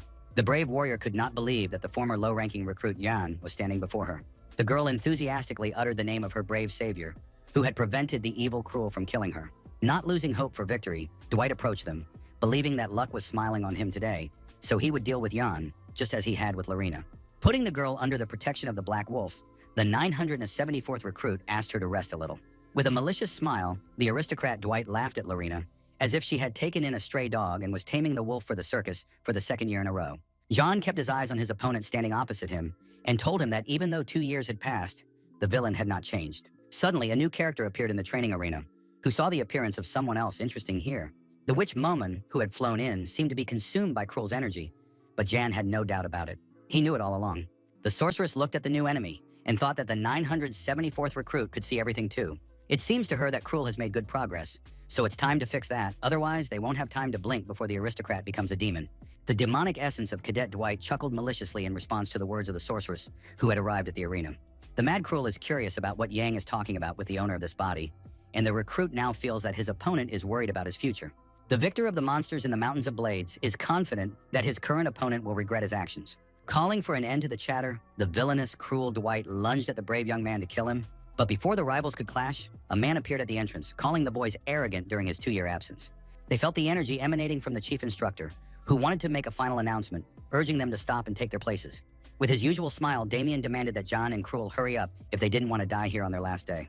The day was not over yet when a meeting initiated by Chief Instructor Damien was held in Arena Number 3. After praising the guys for their hard work, the mentor noted that only 200 cadets out of 1,000 were present, but that was still a pretty good result. During his speech, Damien mentioned the final score, which would consist of 50% strength and agility assessment. In addition, 50% of the final result would be directly influenced by the assessment of man indicators. Since the boys are no longer considered cadets, the chief instructor promises to give them another distinctive mark instead of a number. When Damien mentioned the rank of Imperial Knight, everyone present at the meeting was somewhat surprised by what they heard. There are 10 ranks, where the 10th is a cadet who has attained mana, the 9th possesses a dungeon, the 8th summons a named sword, and the 7th projects energy onto objects.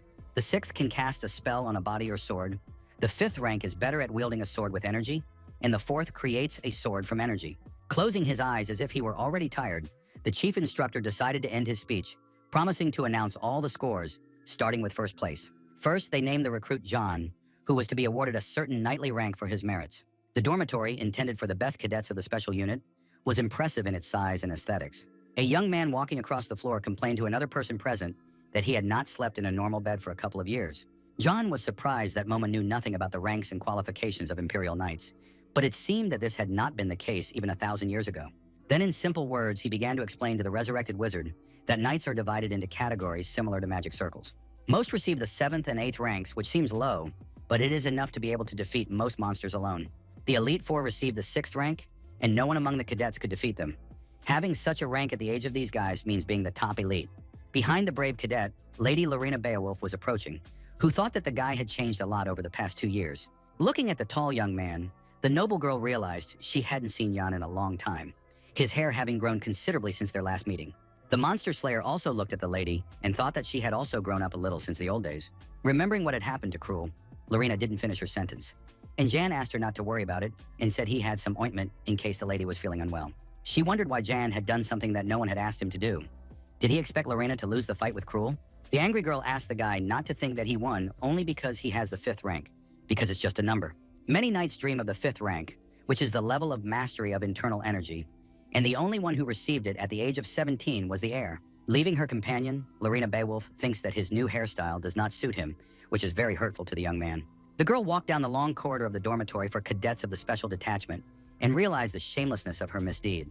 The guy standing in front laughed and pointed out his 5th rank to Lorena. But because of the prince, he did not become the youngest knight in his category, which was a pity. Not wanting to acknowledge this man's superiority over her older brother, Lady Beowulf dismissed the guy's actions as childish. The wizard Momon did not think that the 5th rank was so outstanding, but Yan remembered Lorena's words about his long hair at that moment and agreed with her. The resurrected archaic sorcerer does not understand why Yang, whom he calls a boy, hides his power, because that way he can rise even higher. At the moment, the recruit thought it was better if no one saw his power, which he told Momon with a magical seal on his forehead. The young cadet, who smiled sharply, decided to show just enough to attract the attention of this moth. One of the buildings of the training center for recruits with high staircases was quiet and almost deserted.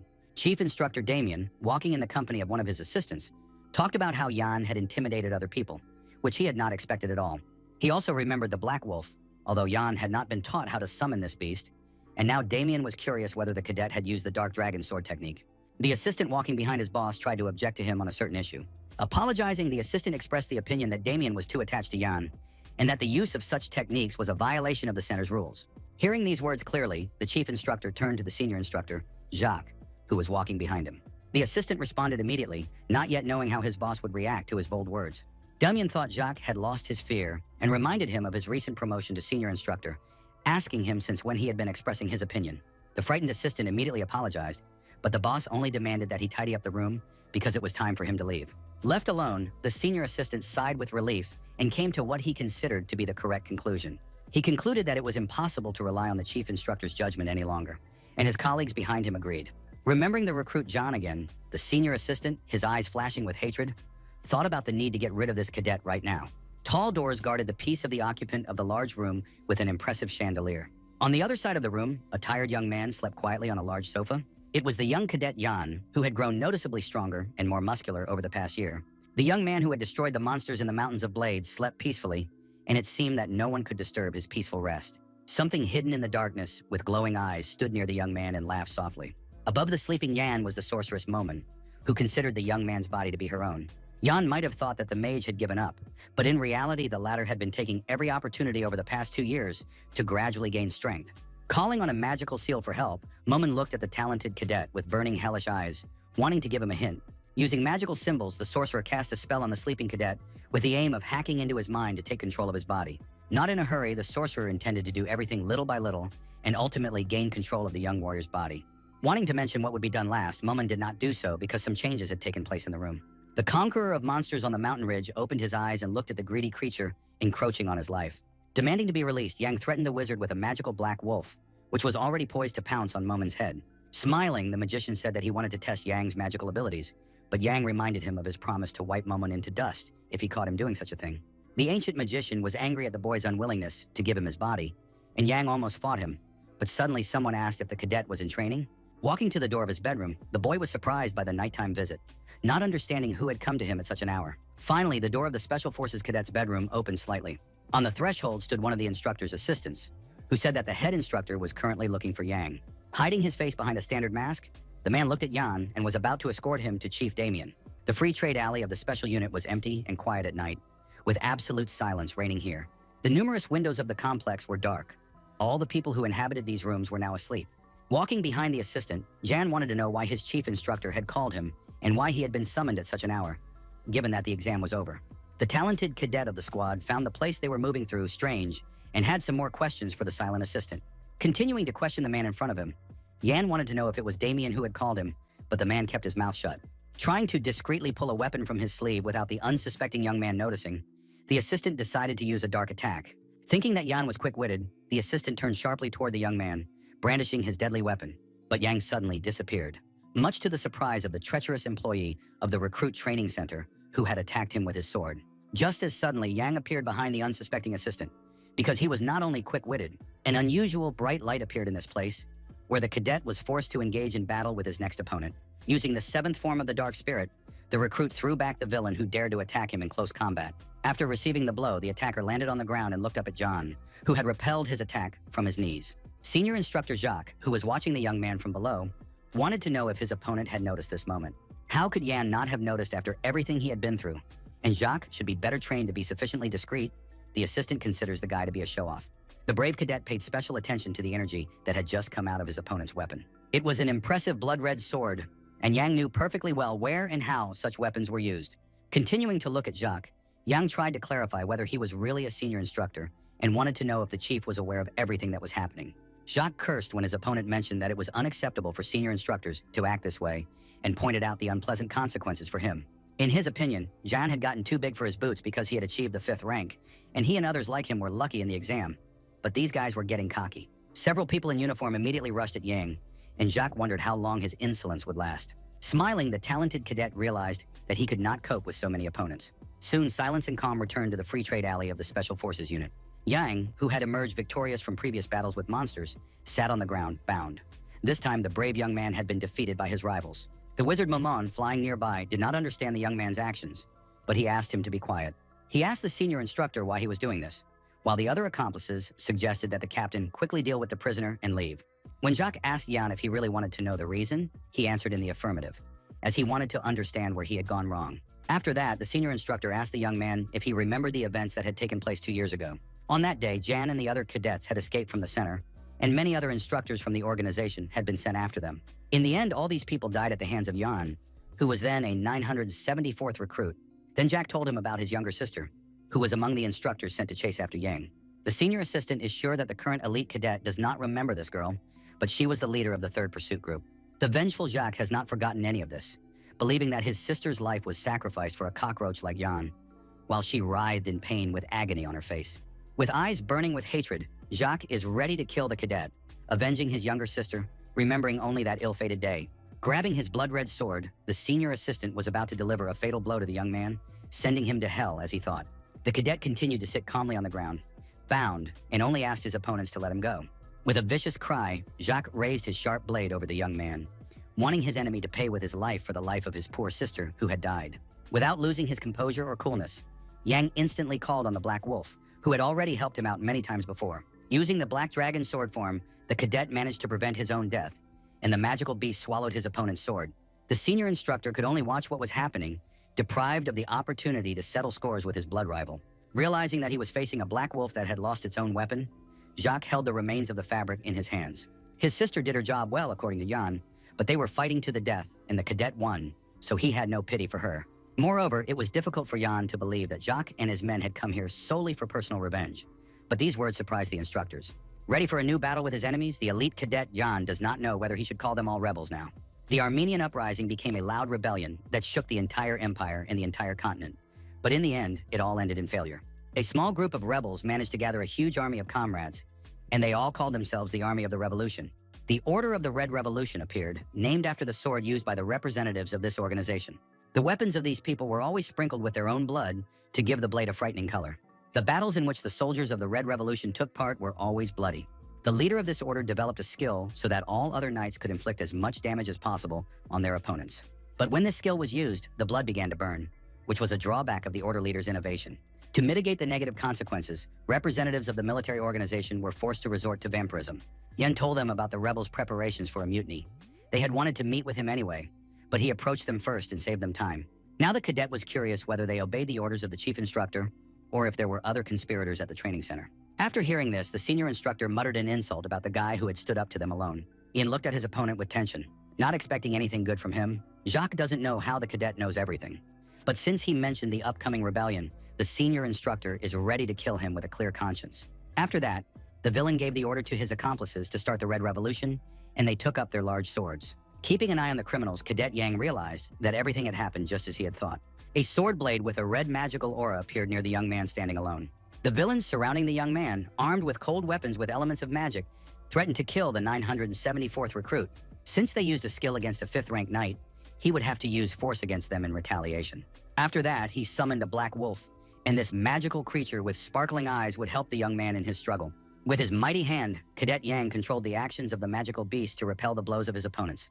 The powerful blade of the Dark Dragon's sword was at Yang's disposal, and he was ready to face his enemies. Senior Instructor Jacques stared at his opponent with wide eyes, amazed and unable to believe what he was seeing. Suddenly, the chief instructor attacked, and people were amazed at how strong he was at such a young age.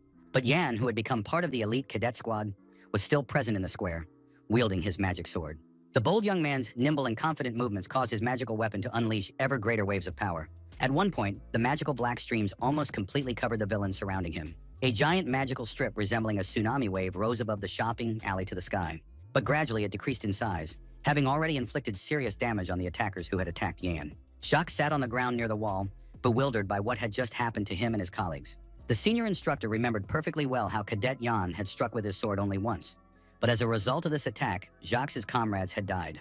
Now the criminal did not understand how this was possible, and how a young man alone managed to defeat them all on the street. Looking at Yan and the huge black wolf in front of him, the mentor called the brave young man a monster. Completely baffled, the senior instructor wants to understand who his conqueror really is, believing him to be a spy sent by the Empire. Stammering with fear, Jacques wonders how Yan found out who they were, even suspecting betrayal on the part of the chief instructor.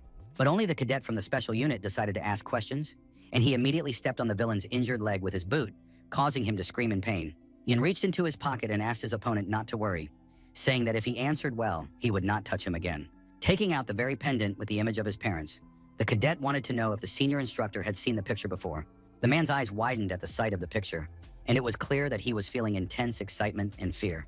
Jacques immediately recognized the magical symbol, but couldn't understand why it was here.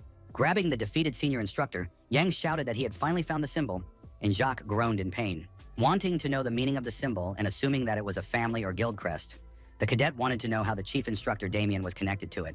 Yang did not rule out the presence of the symbol on other people, but Jacques did not understand why the young man was asking him about it.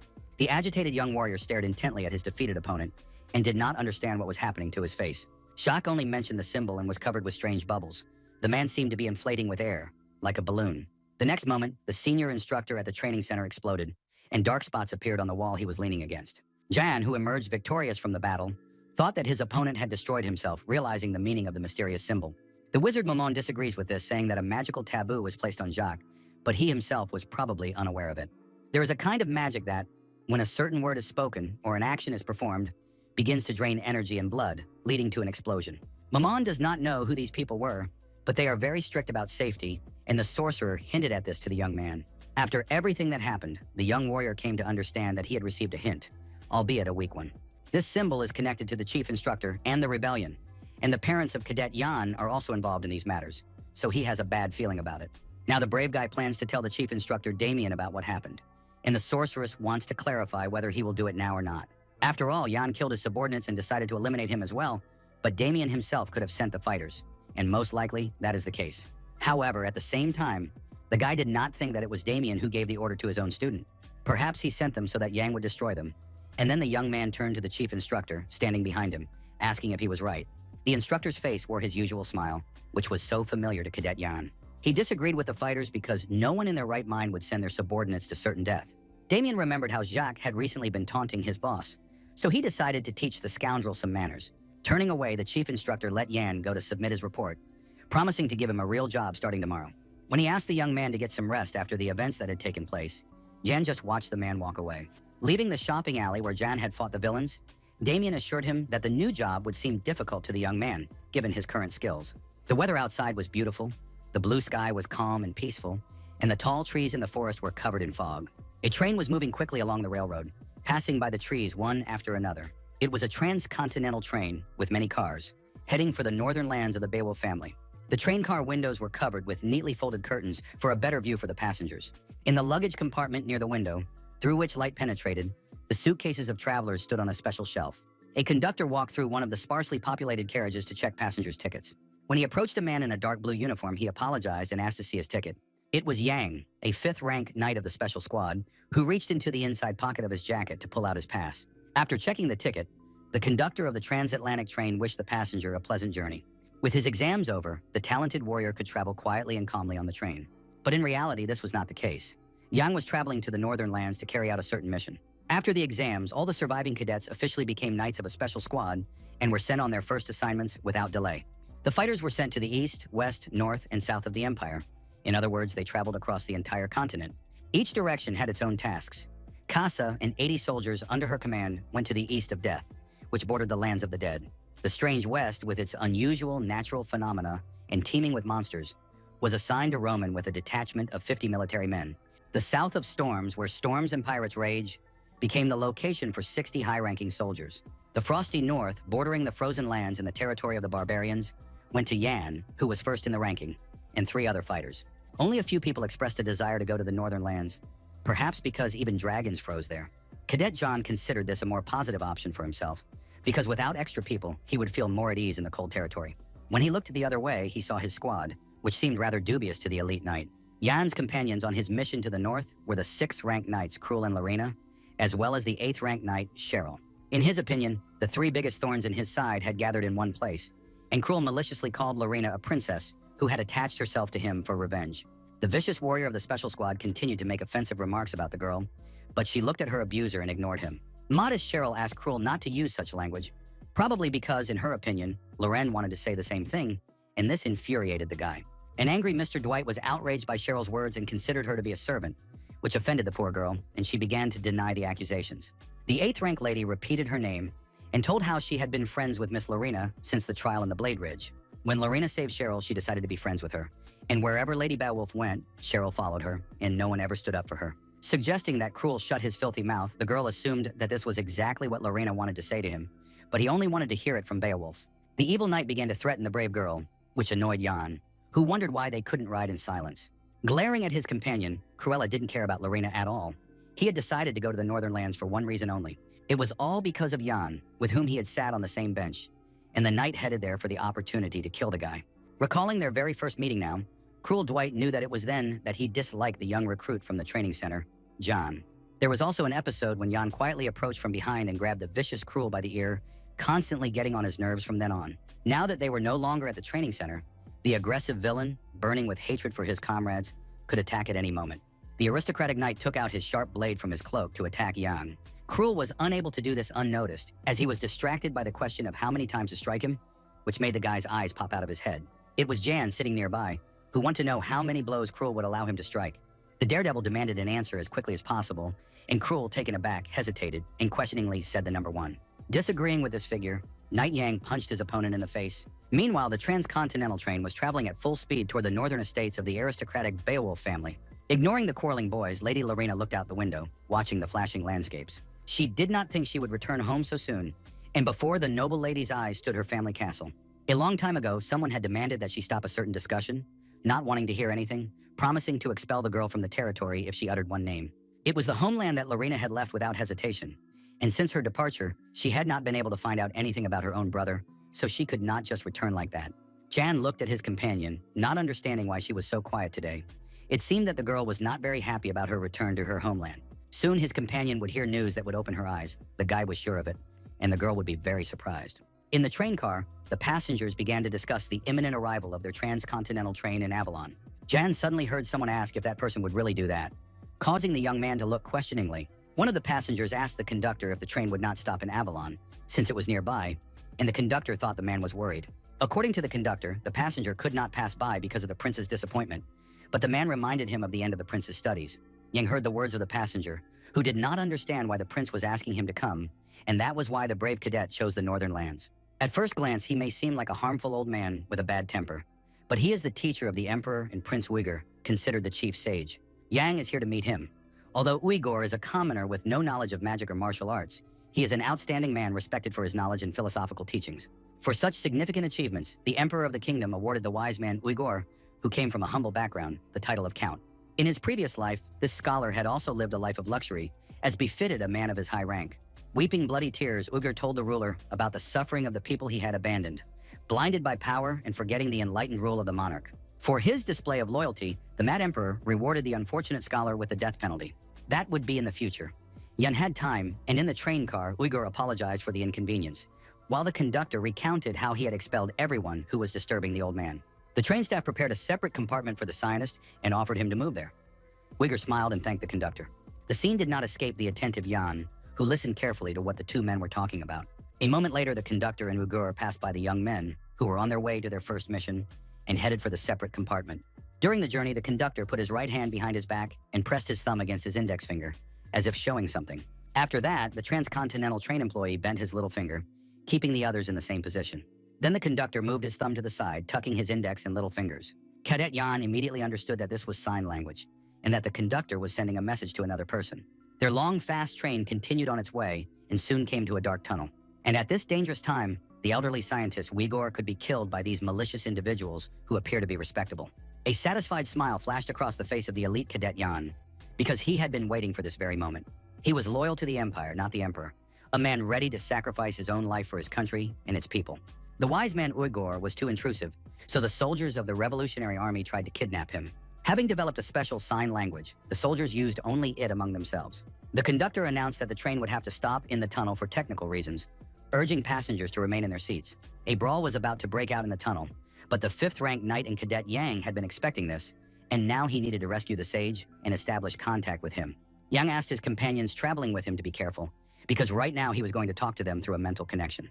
After asking the guys to listen to him calmly, Yang told them about the enemies taking control of their train, and after entering the tunnel, they would try to kidnap a person. The opponents of the cadets from the elite combat unit were disguised as conductors on the transcontinental train.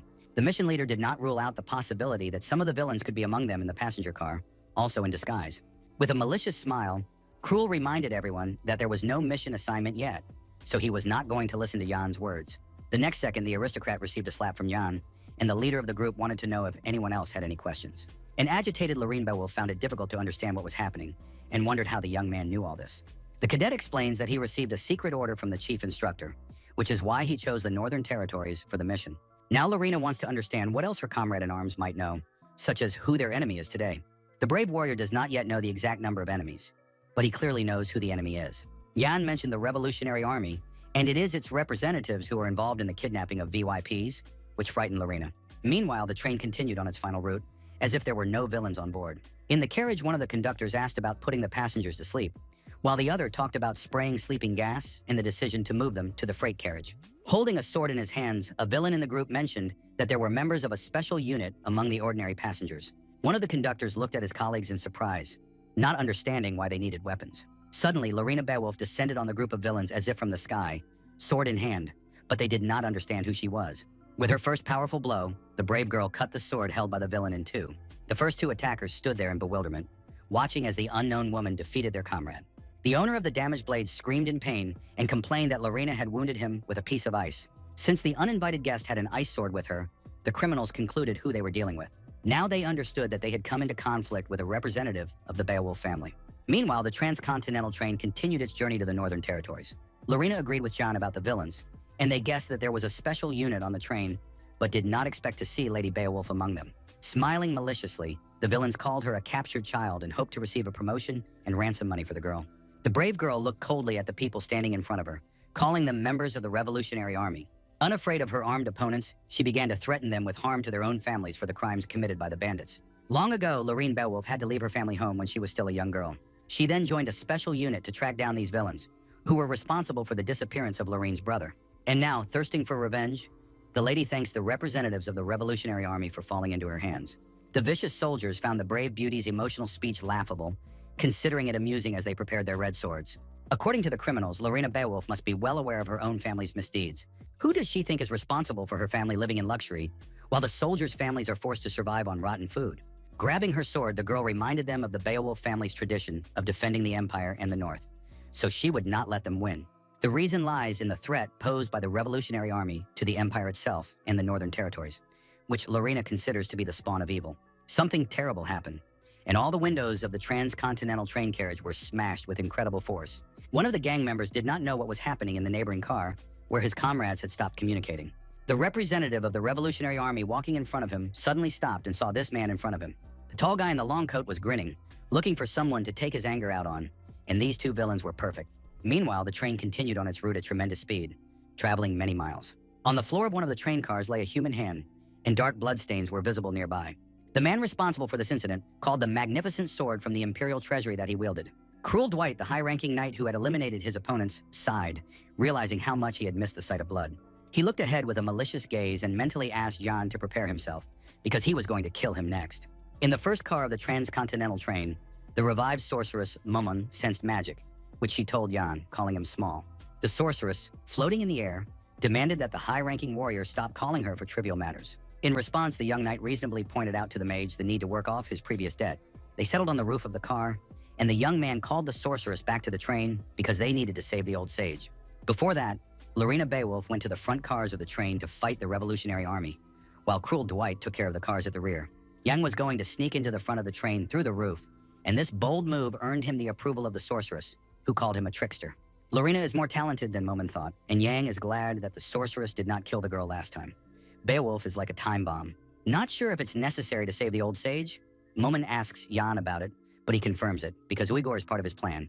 In the future, the guys will face the Revolutionary Army more often, and there is no one more useful than the sage. If he is on Jan's side, the battles with enemies will be easier. Calling on the sorceress, who seemed to be surrounded by very calculating people everywhere she looked, the knight flew forward. In one of the cars of the transcontinental train, bad things were happening. Someone was laughing and couldn't believe it at one point. The owner of the ample bosom continued to laugh incessantly and remained confident about what was happening. In front of her in the compartment sat the former mentor of the emperor and crown prince, the wise man Uyghur, tied up on the floor.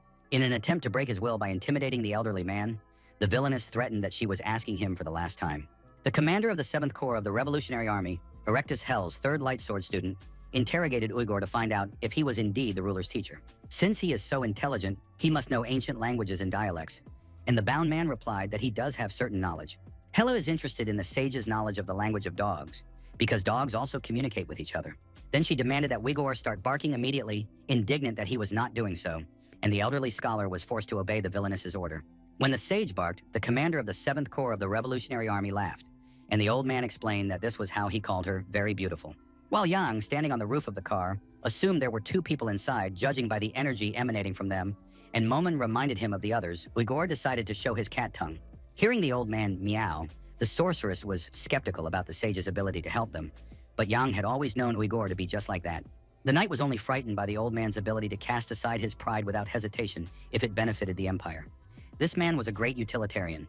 Heli laughed, calling Uyghur the best, and telling him about the murder of all the empire's scientists because they had become arrogant, and the sage was glad that she liked it. Wanting to grab the hilt of her sword, the 3rd student of the light Erectus could not escape from her own work. When she confessed to having a good time with her grandfather, it evoked mixed feelings in Uyghur, and he was scared at that moment. The right arm of the commander of the 7th Corps of the Revolutionary Army was bandaged with a white bandage. In the next moment, the muscles of his arm greatly increased and tore the bandage. Heli decided to catch her enemies now, calling them rats. Jumping up from her seat, the villainess delivered an incredibly powerful blow with her sword, and her opponents were present here. The release of such significant energy did not escape the attention of Jan, who was watching Heli. Everything around them on the roof of the transcontinental train was illuminated by an unusually bright light. The commander of the 7th Corps of the Revolutionary Army continued to laugh, but now complained about the cold outside the warm carriage. The cheerful villainess looked ahead with a confident expression and called the train old because of the presence of many rats in it. Behind her, someone made sounds resembling the squeaking of rats, so Hela looked back suspiciously. Against the backdrop of the blue sky, a long, sharp sword glinted, its appearance capable of terrifying any opponent. In the train car, the commander of the 7th Corps of the Revolutionary Army faced off in a combat stance with Shan, a 5th-ranked knight of the Special Detachment. Out of the corner of his eye, the brave young man glanced at the old man Vigor and inquired about his condition, for he had come here to save him. The mentor of the Emperor and Crown Prince praised Jan for his correct move, in which he distracted the enemy and made his way inside the carriage. Hela, who was holding the hilt of her own sword and called Jan a baby, was not at all peacefully disposed. She was curious to know what language the boy spoke, and if he was able to communicate in the language of pigs, the villainess would make him squeal like a piglet. The clever Jan was sure that the girl herself knew the language of pigs, because now she was squealing like a boar, to which the villainess maliciously insulted the enemy. The sorceress Momin learned Hela's rank, which is no less than 5th, but her sword has a special energy, as Jan himself thought. This weapon is called the Sword of Whiteness, the color of Erectus' light weapon, which became famous thanks to his students, and Hela may be his protege. Holding the sharp blade that had defeated monsters on the mountain ridge, Yang, his eyes flashing, suggested quickly dealing with his rival. Before he could carry out his plan, the young man was forced to stop because of the head behind him, which demanded that Yang not move from his place. Threatening the old sage with a sword, Erectus Vera's 4th disciple demanded that the young man lower his blade. Otherwise, Uyghur would lose his head. Surprised by this turn of events, the knight asked Momin if there were only 2 people here, but the sorceress remained silent. She clearly pointed to 2 people, but Yang believes that Momin confused the enemy with the sage, and she is not to blame if no energy emanated from Uyghur. After such consultations, Yang was forced to stick his sword into the wooden floor of the train car where they were. Smiling, Hela called her opponent frightened, and he, raising his hands, reminded her of her desire to hear the squeals of a pig. As he approached Yang, the commander of the 7th Corps of the Revolutionary Army had a normal appearance without enhanced muscle mass. But in the next moment, the girl's arm grew significantly, and her muscles became incredible. It was too late for John. Now, instead of the squeals of a pig, Hela would rather hear his head crack, after which she rushed at the guy. The brave young cadet was in a bad position, because the villain's companions were advancing on him from the other side. It seemed that the unfortunate young man's days were numbered, but his loyal combat companion intervened with her powerful weapon. Lorena Beowulf, an aristocrat and member of an elite squad, armed with her famous sword, smiled and came to the rescue of Cadet Yan. The windows of this transcontinental train carriage were shattered in an instant, as if a terrible explosion had occurred. The interior of the car began to freeze after Lady Beowulf entered the battle. As in the battle involving Cruel Dwight and the assistant instructor, the same icy rocks appeared here. Resolutely opposing the army of the revolution, Lorraine, sword in hand, brought on the onset of winter to eliminate her enemies. The girl suddenly coughed due to the sharp drop in air temperature. Due to Lady Beowulf's excessive efforts, a severe frost appeared. Her body was not ready for it, and her nose began to bleed. Therefore, Lauren will not be able to use her snow summoning for a long time. An unknown man standing behind the aristocrat accused her of making noise, and Lorena turned around, wanting to see this person. For a muscular guy walking through the car, this is rude and loud for the secretive Beowulfs, and he thinks everything is different from what Jan said. They don't know this type who neutralizes with dark energy frost, but he got out of the car where Cruel Dwight had been before. Lorena looked at this mysterious man, who was curious to know if she was really from the Beowulf clan. After that, the girl turned around and struck the villain, indignant at how he had learned this information about her. These exciting events involving Lorena and the members of the hostile Revolutionary Army took place at the rear of the train. Fallen to his knees and defeated as a result of the confrontation, Cruel was angry at Jan and wondered how he should have defeated this monster. This opponent of Dwight was on a completely different level from his previous opponents he had to fight. While the guy complained about his combat failures, Lorena Beowulf kept her clear blue eyes on him. The stranger grabbed the noble lady's thin sword blade with his hand, and she perceived the guy as stronger than the chief instructor. Pointing the blade at the muscular man, Lorena was surprised at how he stopped the sword with his hand, but he apologized if he had offended her. The mysterious man lowered his gaze and began to speak of some kind of pity. Then he looked up, and the left eye of this strange fellow lit up with the same light that had been seen in the skeleton of the ancient demon Lich. While these dramatic events were unfolding, the train continued on its way, but due to the ice, nothing could be seen from the window. If the man and his girlfriend hadn't met here, she wouldn't have had to die.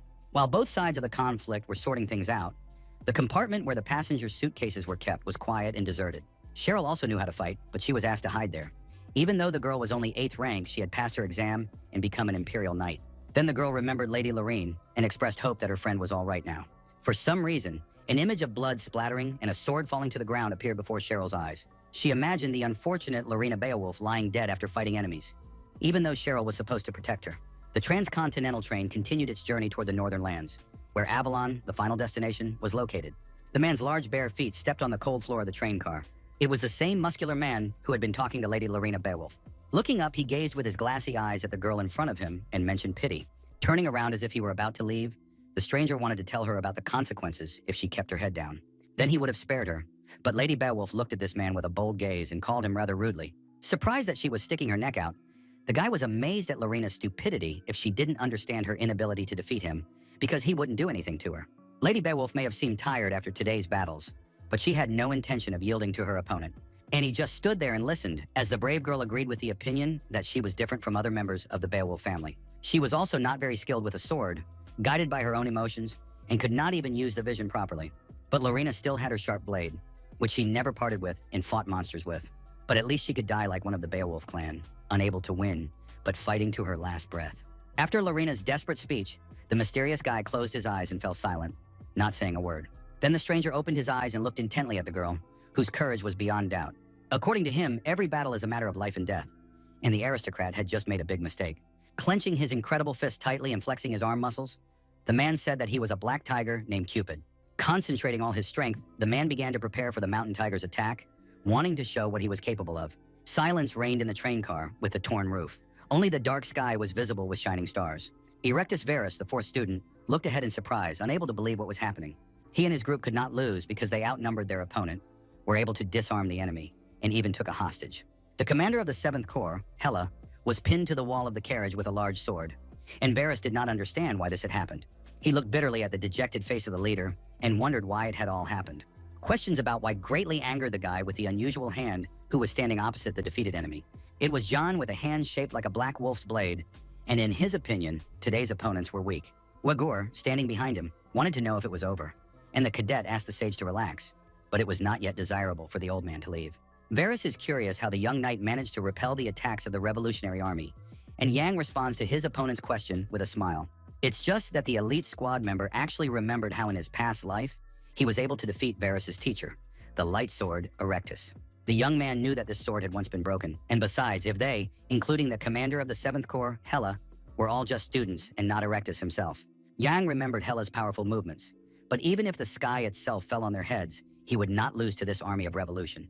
Then he asked the despondent Varus if he wanted to live, which surprised the young man. If the soldier answered the questions correctly, Jan would spare him, after which he opened his pendant and showed its contents to his defeated opponent. What comes to mind for Erectus' fourth student when he sees the symbol depicted inside the pendant? The young man's face darkened and a red mark appeared on his forehead as he examined the mysterious symbol. Then Varus mentioned the symbol of the beginning, but the surprised Yang did not understand what his captive meant. Varus' expression changed noticeably. A bubble appeared on his neck, and the soldier asked the cadet to wait. But then the man's face began to cover with blisters very quickly, and he admitted that he could no longer speak.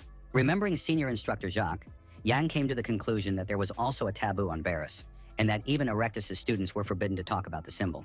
Dark bloodstains were visible on the wooden floor of the train car, and the warrior Yang thought about how important this was for him. He stood among his defeated opponents, realizing that he would not hear another word from them. With his arms crossed and lost in thought, Yang got a new clue, despite the difficulties, and it was a symbol of a new beginning. Now he needed to figure it out, and now that a wise man had joined the team of brave warriors, all he had to do was get off the train. But suddenly, a strange explosion occurred near the first car, consuming all the attention of the leader of the mission to the Northern Territories. Looking ahead with concern, the young man could not understand where and what could have exploded so violently in the train. Suddenly pinned to the wall of the car by a large sword, the commander of the 7th Corps of the Hell Revolution Army coughed. The villainess raised her head and, holding a device with a red button in her hand, smiled and told him about the fire in the engine room. She was confident that Jan would be unable to stop the train and that it was all because of the overheated magic stone. This object would prevent the vehicle from stopping at Avalon Station. It would simply crash into it. According to the villain, the explosion would be very loud, and the flames from it would rise above the entire city of this northern land. Hela, with blood on her face, wanted to say that she would not have time to see it all, but she was unable to finish her sentence. Her face changed, as if it were dying, but Yang did not remember such a moment in his past life and did not understand why it was happening now. But if it was really an explosion, they had to get out of there. And at that moment, someone grabbed him from behind by the shoulder. It was Momon, shouting about the need to survive the disaster and stop the pile of metal, because if it was moving by magic, the explosion would be incredible. Asking the sorceress not to panic, Yang himself did not expect such a turn of events, but this monster would deal with the problem. The engine room of the transcontinental train continued to burn, and the roof of the 3rd car had been blown off. But in the path of this machine rushing at insane speed was already a 7th rank royal knight. This fair-haired man with sparkling eyes who could prevent the disaster was named Kyle. Bright flames burst out of the partially destroyed engine room of the train. The powerful explosion did not yet prevent the transcontinental train from continuing on toward Avalon. The guy standing in front of him remembered the Emperor's order to save the sage, but they couldn't just ignore the out-of-control transport. Even though he was Kyle, a 7th rank Imperial Knight, it would not be easy for him to accomplish this difficult task. Imperial Knights belong to the country's greatest military order, protecting the Emperor and the capital of the kingdom. It is said that this organization, of which Kyle is a member, consists exclusively of transcendents of the 3rd rank and above. The power of each of the Order's knights is equivalent to the natural disasters that rage in the kingdom. But there was nothing to be done, and Kyle grabbed his sword, trying to stop the burning train and prevent a catastrophe. The huge iron machine, moving at tremendous speed, was almost upon Knight Kyle. Closing his eyes, the Imperial Knight concentrated and remembered Lord Vigor. Then the warrior opened them, and his eyes flashed with a bright light, and Lord Vigor must forgive him for his new deed. Now all that remained for the brave warrior was to deliver the final blow with his imperial sword. The fire spread faster and faster through the cars of the transcontinental train, threatening to destroy the entire train with people inside. With incredible effort, the Imperial Knight Kyle summoned powerful magic with his sword, a bright stream of which would stop the train. The glow almost engulfed the train, and the terrible catastrophe might not have happened. Inside the train, Knight Yang stared at the magical glow as if spellbound. What had happened caused the young man to feel intense aggression, and he looked at the light with hatred. For him, it was too much. There was no longer a strong flame, only this magical glow reigned over the train, as if it had prevented a tragedy. Imperial Knight Kyle, who had stopped the burning train, wore a cloak with the number 8 on his back. Sparks flew around him, having just recently engulfed the train cars. He looked at the overturned carriages and thought about the cruel rebels, unwilling to believe that they had committed such a monstrous act. Sitting in front of him was the wise man Uyghur, who said that Kyle was to blame for the crash, and Kyle had to agree. Glad that the scientist was safe, Kyle hoped that he was unharmed. For the former mentor of the Emperor and Prince, it was a miracle that he had survived. In front of the sage and the warrior lay an overturned carriage, behind which flames were blazing, and Uyghur said how it had almost destroyed him along with the train. The Imperial Knight immediately tried to contradict the old man, believing that he had misunderstood him. Kyle had complete faith in Lady Beowulf, who was on the train, and was confident in the aristocrat's ability to protect the sage. As expected, this brave lady immediately decided to strike the railroad tracks. She derailed the train, avoiding the knight's attack, and as a result, several cars were damaged, but the hostage and the sage remained safe and sound. This was exactly what he expected from the Academy's best graduate. But Lorena, standing there, denies having derailed the train through her own efforts. A man approached the girl, placed his black-gloved hand on her shoulder, and dismissed the incident as trivial. It was the aristocrat Cruel Dwight, who believed that basic awareness of the situation was essential for a member of the Special Forces. Now, Kyle is sure that there are other natural talents in the Special Forces besides Lady Beowulf, and Cruel considers himself quite close to the #1 rank. Cheryl, who was also among the others, seemed to have some doubts, and Cruel did not understand what was going on with her. Continuing her conversation with Kyle, Lorena Beowulf politely addressed him as Sir and mentioned the man who had also attacked the sage. Hearing the name Black Tiger Amour, the Imperial Knight immediately became alert, knowing this dangerous man. The special class assassin Black Tiger Amor got this nickname because of the similarity of his unique energy to that of a tiger, and he reached the 3rd rank 10 years ago. Kyle had fought Amour before, but he was no match for him. The assassin disappeared, sensing Kyle's approach after the train derailed. At the moment when he was talking to Lady Lorena, Amor said goodbye to her until they met again, calling her Beowulf's daughter. After listening to the girl, the Imperial Knight Kyle came to the conclusion that the Black Tiger had joined the rebels of the Revolutionary Army. And yet the young man was greatly impressed by the fact that Lorena had confronted the Black Tiger himself, even though she began to deny it. The wise man Uyghur turned to the noble aristocrat and looked at her as if he did not believe her words. Near the iron structures of the transcontinental train, the sorceress Momen saw a wound on Jan's body. The unfortunate knight of the special detachment was in great pain and did not understand what to do now, demanding that the sorceress not cling to him. She reminded him that his body did not belong only to him, so he should take care of it. But Jan asked her not to talk nonsense, and in general his affairs were not going well. Things were happening that had not happened in his past life, including the attack by the Black Tiger and Kale, as well as the explosion of the passenger train. This did not happen in his past life, but it is happening now. Volunteers were not sent to the north either, but things changed when Yang went there, and that is why Cupid could have appeared. All these actions of the night caused a chain reaction, and now it is unknown how far it will go, so it is necessary to behave as cautiously as possible. While Yang, with his arm bandaged, was deep in thought near the overturned carriage, a man who had finally found him approached him. It was a scientist and former tutor to the Emperor and Crown Prince Uyghur, who wished to speak with the leader of the mission to the northern lands. The sage thought it necessary for Yang to stay in the capital, as he himself was distressed by the thought that so many people had suffered because of him. The elderly man also noticed the knight's wounded arm, which had happened after the train had left, and Uyghur considered himself guilty of that as well. Agreeing with Uyghur, Jan recalls how difficult it was for him, which greatly surprises the sage, who did not expect the young man to say such a thing so bluntly. Closing his eyes, the former teacher of the Emperor and Crown Prince now considers himself indebted to the elite knight. Then the old man handed the special squad cadet a rectangular plate and asked him to take it. Yang looked at this strange object with some amazement, guessing its purpose. The old mentor, Uyghur, handed the brave warrior a plaque with his name on it, which would serve as a symbol that Yang was the representative of the sage. According to the scholar, this thing could be useful to the brave young man, who in turn smiled as if he did not understand its value. Yang believed that he was now obliged to accept the plaque and forget how Uyghur had barked like a dog. And once again, Uyghur was upset by the young man's straightforwardness. In any case, the scholar had to leave, but if fate willed it, he and the cadet would meet again in the future. But the knight understood how incredibly lucky he was, even if he had to work for it. Mumin is interested in the value of the plaque from Uyghur. They passed by the overturned cars of the transcontinental train, and Yang said that everything depended on how the new item was used. The young man moved forward and thought everything through carefully, analyzing his possible future moves thanks to the tablet from the sage. Now the young man and his team needed to head to their next destination in this kingdom. They had to get to the land of Black Frost, where there was a castle with a tall tower. It was an area of the city where tall houses were extremely close to each other, with only a narrow path between them. A black sword was stuck in gray material, and this weapon became the main topic of discussion. A bald man with a dark beard smiled as he grabbed the sword's hilt and declared that his client needed this weapon. He offered Jan, the knight standing in front of him, 500 guilders to repair the sword and take it away. But for the young man, this was a large sum. Surprised by the client's opinion about the high price, the blacksmith did not understand how Jan managed to damage the ink iron sword, but the young man had treated it roughly. The black sword was a gift to Jan from the chief instructor, who did not believe in the young man's ability to use the blade with the dark dragon sword technique, but the ink iron could not withstand it. The blacksmith asked if the customer needed anything else, but Yang didn't need anything else and thanked the man. Hugging Jan, the man was very courteous and invited him to come back next time, promising to serve him properly. For a guest, the blacksmith's face was the opposite of courteous.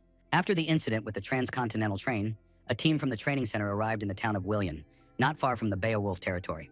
Due to the inclement weather, the mission participants decided to continue on to their final destination via the gates of Villian. Judging by how long it takes to recharge mana in the magic circle, the city guard allowed the gate to remain closed until noon the next day.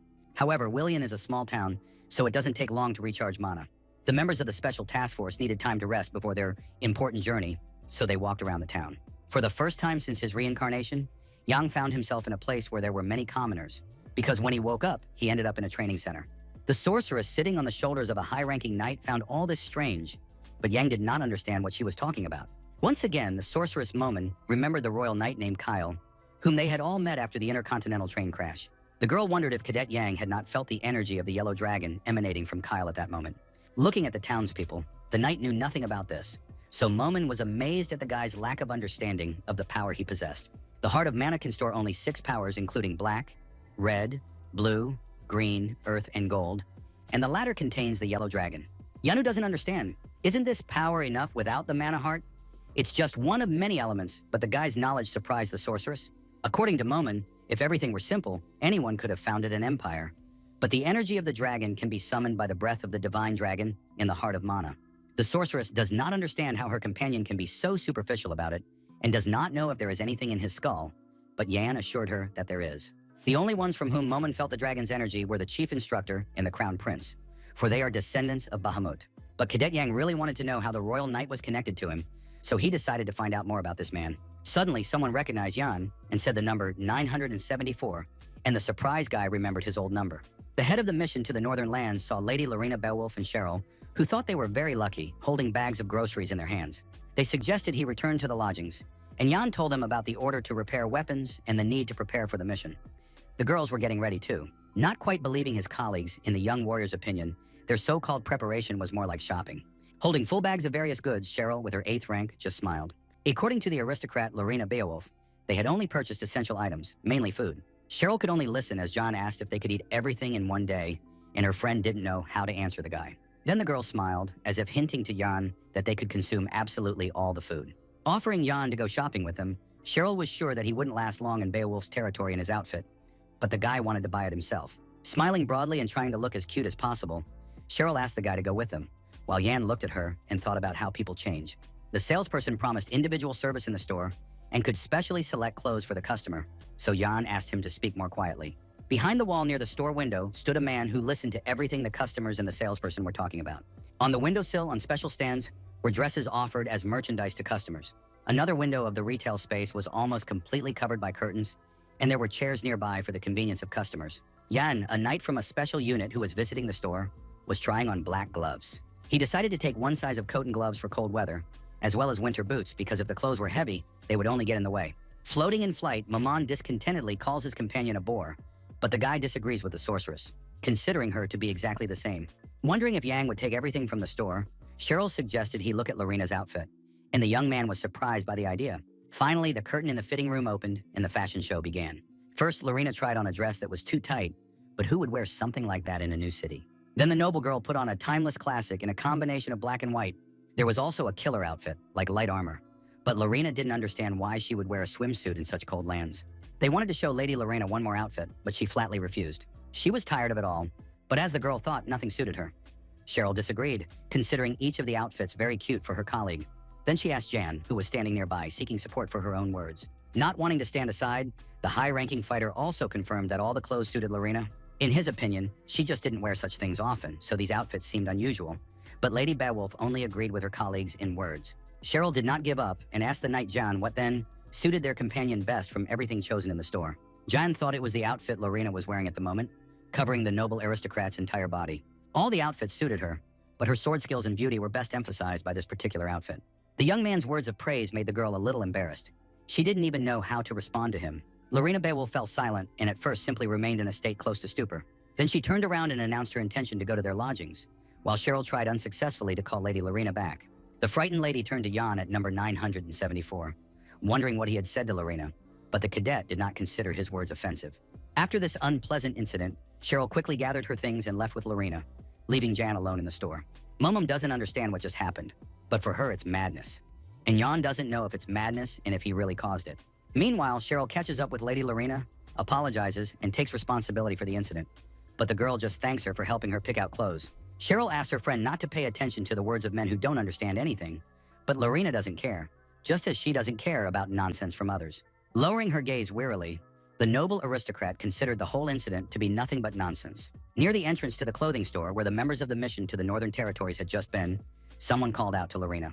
It was Cadet Jan, who suggested to his colleague that they meet tomorrow at noon near the gate and asked the departing girl not to be late. Saying, "See you," sadly, Lady Beowulf did not understand why her comrade was saying things so loudly that could be misunderstood. The girl left without even hearing him, and it seemed to Jan that she hadn't heard anything. But even Momin didn't pretend not to have heard, which made it even more awkward. While the guy was thinking about the clothes they had bought today and what to do next, the flying sorceress disappeared, much to his displeasure. In the dimly lit establishment, a girl in a long skirt brought the visitor sitting at the table his order, for which he thanked her. It was a pub called the Shining Moon, located next to the transport department of the city of Willian. Both locals and visiting mercenaries like to come here, as this establishment is famous for its delicious and inexpensive food.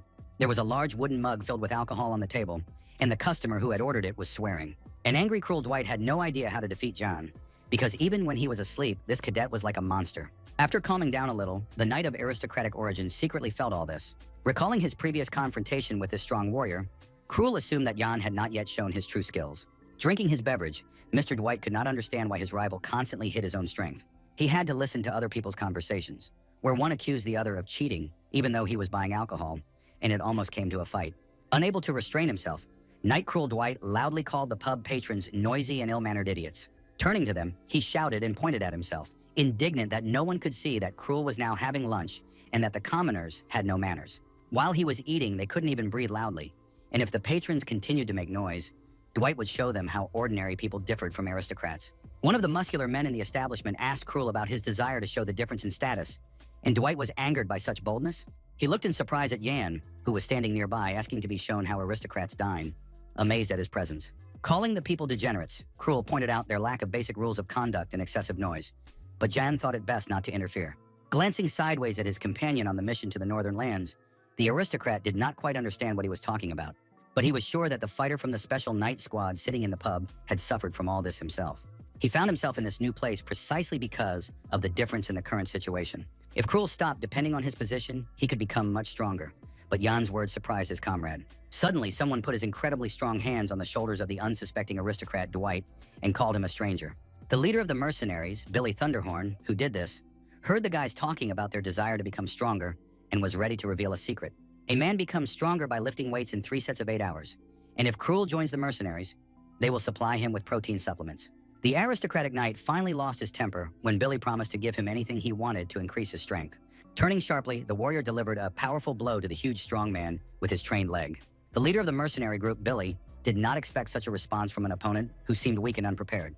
As a result of the blow, Billy lay on the wooden floor of the establishment, while Cruel showed everyone his fist and called his opponent's muscles inflatable balls. Stunned by what had happened, the members of the mercenary squad looked at their leader lying on the floor and couldn't understand how a stranger dared to humiliate him like that. Dwight just looked at these strong men and called them a mountain of muscles that smelled of sweat. But that was even better, because he could take them all out at once. Calling Cruella a great skinny friend and born to control muscles, the mercenaries asked him to teach them how to use their strength in the same way. The guy looked in surprise at the people who praised him for beating the leader of the group with one blow, calling him handsome and an aristocrat on another level. Stunned by such a reaction to his aggressive act, Cruel looked at the pub patrons and did not know why they were doing this. But in the next second, the aristocrat rejoiced. A smile appeared on his face, and he even began to like the way people treated him. The mercenaries noted Cruel's ability, calling him an aristocrat to drink, and asked the waiter to bring drinks, wanting to drink with Dwight. They also learned about Cruel's skill at arm wrestling, since he came from a noble family, after which they began to drink to the bottom of their glasses and praise the guy. When Cruel's glass was empty, the mercenaries asked for more alcohol, and the drunk Dwight smiled at the rude men who didn't know any better and bought beer for everyone at his own expense. The admiring strongmen roared with delight at the generosity of the knight, who showed everyone his high status and continued to drink to their brother Cruel. It was already dark outside, and Cruel, who had drunk heavily in the pub, asked Jan to let him go, but Jan urged his companion to sober up. Jan dragged the drunk Dwight along, begging him not to vomit on him, threatening to kill the drunkard, but Dwight assured him that he was sober. Cruel asked where Billy was, whom he considered a brother, although, as Jan noted, he had recently considered the mercenary unworthy of himself, and now they were already sworn brothers. The aristocrat called his new comrade hardworking and kind, but at the same time considered the mercenaries idiots because they praised him after he had struck their own boss.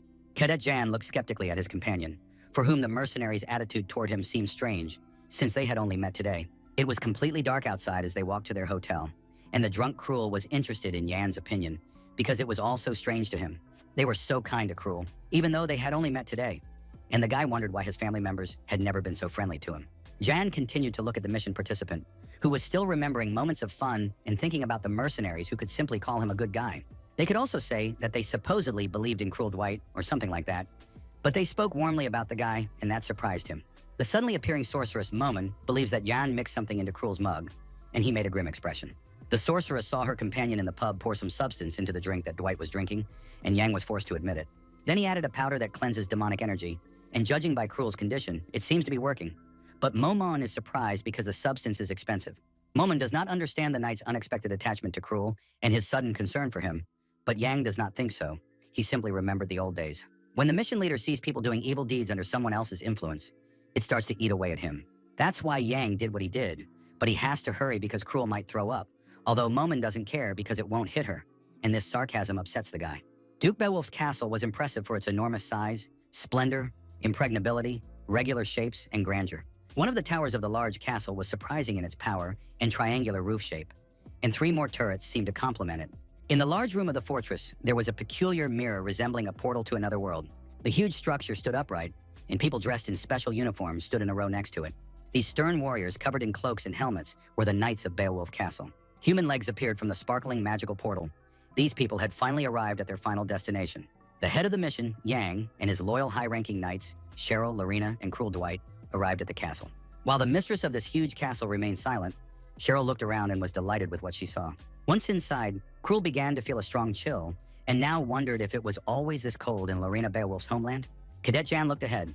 He was taking part in the mission that had brought them here, and they had to defeat the barbarians together with Beowulf's knights. These terrible savages were famous for their incredible strength, large muscles, ruthlessness, and curved deadly axes. There were constant skirmishes over the fertile land, which was scarce in these harsh places. So the knights of the Beowulf clan were always in need of brave warriors. Brave and skilled at defeating strong enemies, Yang knew of one significant problem for them in this difficult region of the kingdom. He could not know for sure whether the northern knights, famous for their pride, would accept help from other warriors from outside. The deliberations and complaints of his comrades in arms were suddenly interrupted by Lady Lorena Beowulf, who had something to say to the boys. Jan looked questioningly at the girl, who warned them that they might see something they did not expect here, and asked the cadets to prepare for it. A man with a ponytail watching the arrival of the newcomers from the sidelines asked for clarification regarding the reinforcements sent by a special unit. Pressing his hand to his chest, the man politely greeted the guests, introducing himself as the butler of the Beowulf estate and asking the new arrivals to be courteous. And in his opinion, Hans Meringo, the esteemed uninvited guests, as the steward considers them, should return to where they came from. The man said that Sever had not asked for help in the upcoming confrontations and had not announced his readiness to receive guests at the castle, expressing his hope for understanding. In the past, Count Hans Marinogo held the position of commander of the Beowulf Castle Knights, and after retiring, he remained to work as a butler.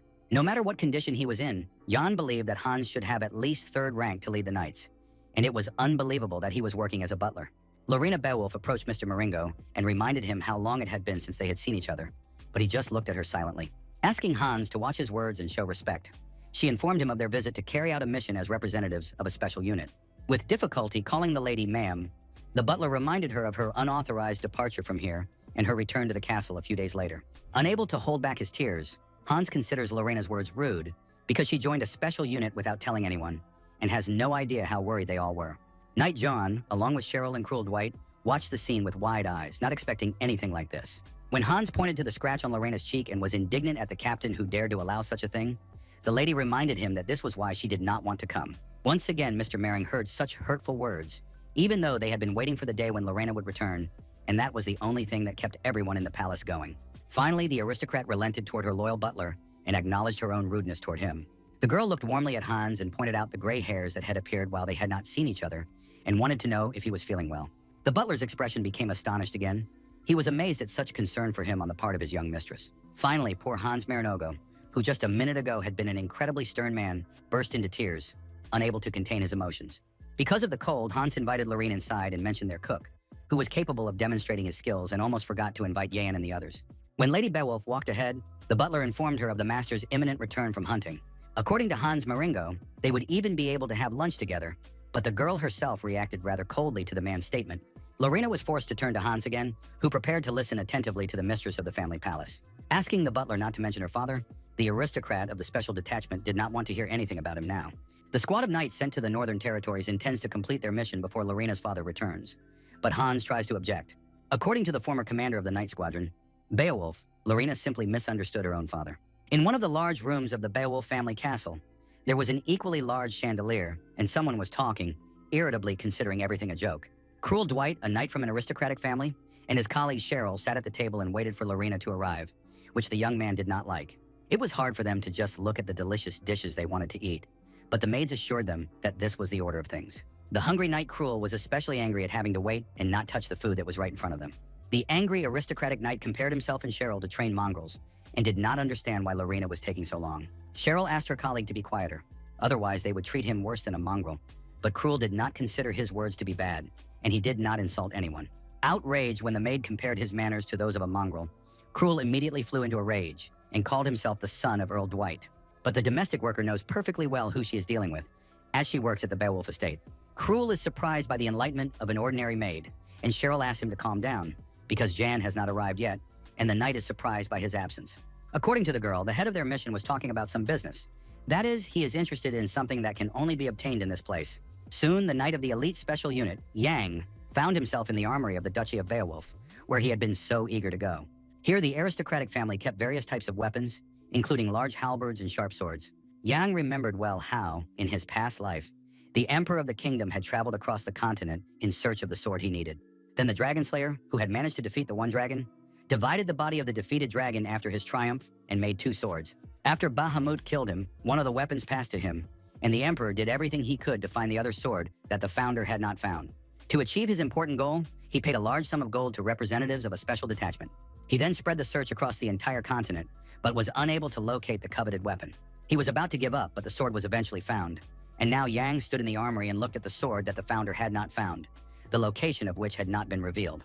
The warrior himself would never have thought that the sword of the dragon Astalon would be so carelessly stored in an armory in the northern territories. From his previous life, Yang remembered Astalon well, the brother of Emperor Neelan's sword, with which the knight himself had been pierced through.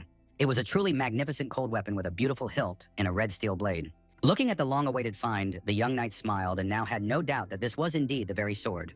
Even His Majesty the Emperor had failed to kill the warrior Yan, who longed to touch the majestic weapon. And now the conqueror of monsters in the Mountains of Blades looked at the sword, which no one needed, standing in the corner of the armory. Jan couldn't take his eyes off this exclusive exhibit, who would have thought.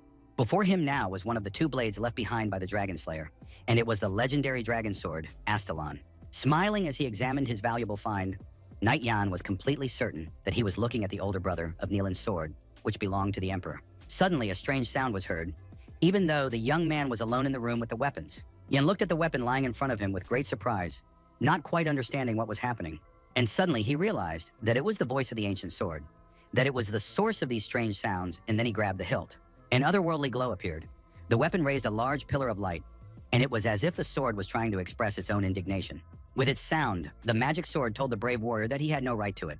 There were other swords in the armory of the Duke of Beowulf's palace, but they did not interest the knight Jan, who had come here. After touching the weapon he had finally found, the young warrior's black glove was partially damaged. John became very angry, looked at the damaged glove, and did not understand why Astalon had rejected him now. The knight now called the cold weapon that continued to make sounds and had rejected Yan a damn piece of junk. Now the young man was absolutely sure that he had heard a voice when he grabbed the sword by its hilt. The young man was upset because he supposedly had no right to use the sounding sword. Suddenly, the sorceress Momin appeared next to Yan, intrigued by the situation, and the knight wondered if she knew anything. The sorceress did not know that the sword had such an ego, as if it chose its own master, and this surprised Jan. Sometimes weapons have their own divinity, and in this case, the cold weapon chooses its owner on its own. Smiling, the sorceress told her companion that in this case it was entirely up to him. It's just that Yan is not in Astalon's league, which caused Momin to laugh cheerfully, but the poor knight to feel disappointed and confused. Promising the sorceress that he would pull out his sword right now, the disappointed cadet Yan was ready to destroy the weapon if it was not in his league. Yan looked at his glove, which had suffered after close contact with the independent Astalon. Using dark energy, the knight transformed his own hand into a dark, monstrous paw. After that, the conqueror of the mountain range monsters decisively grabbed the hilt of Astalon to tame it. The space around Yan was instantly filled with bright light, and the unruly sword continued to deny Yan's right to take it. Despite this rejection, Yan was not going to back down and continued to hold the sword with fury. Bright lights were everywhere, and the brave knight held the hilt tightly in his own hands and called himself the right person for the weapon. Now, the stubborn warrior wanted nothing more than for Astalon not to reject him and simply accept him as its new owner. While these turbulent events involving the mission participants were taking place, night fell on the huge castle of Beowulf. The flag of the aristocratic family, represented by the elite knight Lauren, flew cheerfully. In one of the halls of the estate, soldiers dressed in special uniforms lined up at attention on command. Holding a sword in her hands, Lorena wondered if this was the weapon she had used, while a frightened Hans asked his mistress to think about it again. The girl asked the knights to listen to her and called on them to stop the barbarians today, reminding them that this was what they had always done. But today there was no room for error. Because today Lorena Beowulf would be with her knights, which greatly upset Hans Maringo, who considered this a dangerous move. Continuing to beg the girl to think carefully, the butler asked her to wait for the head of the family, but she did not want to listen to him. She told the servant that if he thought his mistress was foolish and incapable of even fulfilling her duty, then he should stay out of her sight. Reminding her of the need to capture only 10 barbarians, which, in the girl's opinion, was even easier than fighting the ancient lich, Hans asked her not to take it lightly. According to the beliefs of the barbarians, banners represent the spirits of their ancestors, so they are ready to defend them at the cost of their own lives. Hans Maringo is dissatisfied that the young lady Lorena Beowulf does not hear what he is trying to convey to her at the moment. Addressing Lorena's colleagues, the butler believes it is necessary for them to protect their mistress. Cheryl asks them to do so, but Cruel disagrees. Cheryl then thanks Hans for the clothes, without which they would have frozen to death. Lorena notes the servant's attentiveness, and he is delighted by the praise. When Hans noticed the uniform on Lady Beowulf, she explained that it was her first assignment as a member of a special unit. Remembering one more important participant in their mission to the northern lands, Lorena was about to say his name, but did not have time. John approached them, looking as if he had been burned, explaining his tardiness with a problem that took longer than he had expected. He didn't come to lunch, and the guys were surprised when they saw how he looked, while Cruel openly laughed at his partner, asking where he had gotten so beat up. But after getting punched in the nose, the aristocratic knight immediately stopped mocking the head of their mission and fell silent. Mamam reminded John of his words about how kind he was, but she considered the young man dirty and insolent, and he demanded that she shut up. She suggested that he give up the sword, because such annoying people are not popular, but Jan assured her that he had plenty of time. This Astalon, who was Neelan's brother-in-arms, and the cold weapon did not accept Jan, so he did not dare to pick it up. But that was not the end of the story. Suddenly, Lorena intervened in the conversation to tell the guy something, as he might misunderstand everything, which surprised the knight. This was her first mission, so she wore comfortable clothes, even though they weren't very warm, but she could put a coat on top, and the girl wanted to clear up the misunderstanding. John just looked questioningly at his comrade-in-arms, not understanding what she was talking about at all. Without taking her eyes off the young man, Lady Beowulf listened attentively to Jan, who wanted to say something. When Yang unexpectedly praised the girl's figure, Lorena just stared at him in amazement. Unhappy with the knight's behavior, she demonstratively turned away and ordered the estate's soldiers to prepare for the campaign. The next order was to open the huge, powerful gates of the fortress, from where a group of knights advanced on the barbarians. Addressing the soldiers, Lorena Beowulf urged them to be unmatched, because today she was going to war with them. Cruel Dwight, who was standing near the lady of the castle, mockingly considered these people to be peasants who were making such a fuss over some barbarians. Jan glanced sideways at Cruel and wondered what else could be expected from the capital's aristocrats, who were not afraid of the barbarians at all. It was all thanks to the Beowulf family's ability to defend the empire from these strangers, but now the barbarians had united their tribes. Thanks to the competent leadership of their chiefs, these people were able to create a strong kingdom that threatens the security of the empire. And very soon, the king of the barbarians will make himself known to all who are forced to face him in fierce battle. He was called the strongest man in the world, and the name of this incredible warrior was Vilai. This kingdom was created as a result of the unification of barbarian warrior clans, whose strength threatened even the Kabbalan Empire. The barbarian king, one of the 5 warriors who threatened the empire, was the strongest man in the world, Veliga. There was no move that he could not perform with his incredible physique, but there was a certain factor about this leader that frightened everyone else. Veliga could understand at a glance what abilities his opponent possessed, and the chieftain was a real nightmare for the Imperial Knights. Remembering his own past life well, Yang knew that no means of killing Vilaga had ever worked. Many brave soldiers of the Empire had fought the strongest man in the world, but they had fallen bravely on the battlefield. In his current life, neither Yang, a knight of the Special Detachment, nor his loyal companions have much information about Village's whereabouts. Although the head of the mission to the Northern Territories did not know where the fearsome leader of the savages was currently located, he hoped that there would be no unsuccessful battles with him. The flag of the aristocratic Beowulf family, taken by the troops on their campaign, fluttered in the cold air. The 3rd detachment of knights, together with representatives of the training center who had come to their aid, marched through the forest in the northwest of Beowulf's lands. Dressed in uniform and wearing heavy iron helmets, the palace knights seemed to feel no discomfort. Once again dissatisfied, Crua Dwight gritted his white teeth, cursed, and asked about the duration of the group's journey. He reminded everyone present how they had dismounted from their horses, not understanding this action, and now had to walk aimlessly through the knee-deep forest. They asked him not to whine because it was harder to move around on horseback in the cold, and Yan was breathless from the whiteness, but it was also harder to navigate and keep their distance. Turning to the guys, Lorena wants to know their opinion about these places, which may seem deserted. Besides, it is winter here 200 days a year. In Beowulf, there is nothing to see but snow. It is difficult to live in this area, and the land is barren. But Lorena knows people who live here permanently. They are stronger and braver than anyone else, and for this, she respects them. She hopes that her guests from the squad will find these places beautiful in their own way. Jan considers her a role model for other lords, and Cheryl agrees. For the Knights of Lorena Castle, she was their reason for living. For these warriors, their young mistress was the best, and Cheryl agrees with them. The landscapes of Beowulf's land became more beautiful, because Lady Lorena and the knights were ready to lay down their lives for their territory and their mistress. The leader of the knights called them to readiness and showed Lorena the flames ahead, which she immediately recognized as a red signal fire. This signal is given by scouts when they spot barbarians, which means that the group will encounter them if they go in that direction. Cruel Dwight was immediately delighted and hoped for something fun ahead, but the knight considered the aristocrat too self-confident. It was the leader of the detachment, Sabo, who believed that the knight would have to gather his courage, as they were about to witness a brutal scene. Such words from the squad leader amused Cruel, because Sabo did not know what the cadets had to deal with in the past. During the exam in the Mountains of Blades, the guys fought various monsters, from goblins and griffin cockatoos to other undead creatures. Cruel also mentioned the ancient lich, so for him, barbarians were child's play compared to these monsters. Sabot listened to the knight's speech and took his words into consideration, calling all the warriors to follow him. They were members of a special squad that fought monsters and repeatedly put their lives in danger. Stepping through the snow and leaving footprints, the guys were confident in their ability to deal with any monster, no matter how cruel it was. But very soon, the white and crystal clear snow on the land of the Beowulf aristocrats would turn red with blood. And ahead, the guests of this harsh territory will see something that will be on a completely different level for them. During their winter campaign, the army group approached a small village that could not even be called a base. There, the knights of the ducal family and the training center for recruits staged a veritable massacre. Armed with long iron spears, the Empire's warriors relentlessly advanced to eliminate the enemy. After the deadly battle, Lauren, Jan, and Cheryl stood and watched the defeated barbarians, who begged for mercy, at least for the children. For young Cheryl, what was happening was truly horrific. She stood there, unable to take her eyes off the prisoners. She believed that knights were those who were obliged to protect the weak, and they had sworn to devote their swords to their own lord. One silhouette seemed to her to belong to a demon, so it was still unclear who the barbarians really were. A man from the girl's entourage approached her, covered her eyes with his hand, and cursing, asked her not to look at what was happening. It was Cruel Dwight who, with a serious expression on his face, was sure that there was nothing to see here. Standing aside, Yang noticed Cruel's steadfastness, which meant that he had learned to control his inner demonic energy. The former low-ranking cadet at the center saw the shock on the faces of his colleagues at the training center, but such interethnic wars had always been like this. The guy also understood that there were no wars where armies simply remained within the territory of their own states. The slaughter continued until one side disappeared completely, so the soldiers of each army killed both children and adults. As the daughter of the Lord of the Beowulf territory, Lauren couldn't help but know about this. But hearing and seeing something with your own eyes are two different things. The girl will have to bear this heavy burden in the future, and it is unknown whether she will be able to endure it all alone.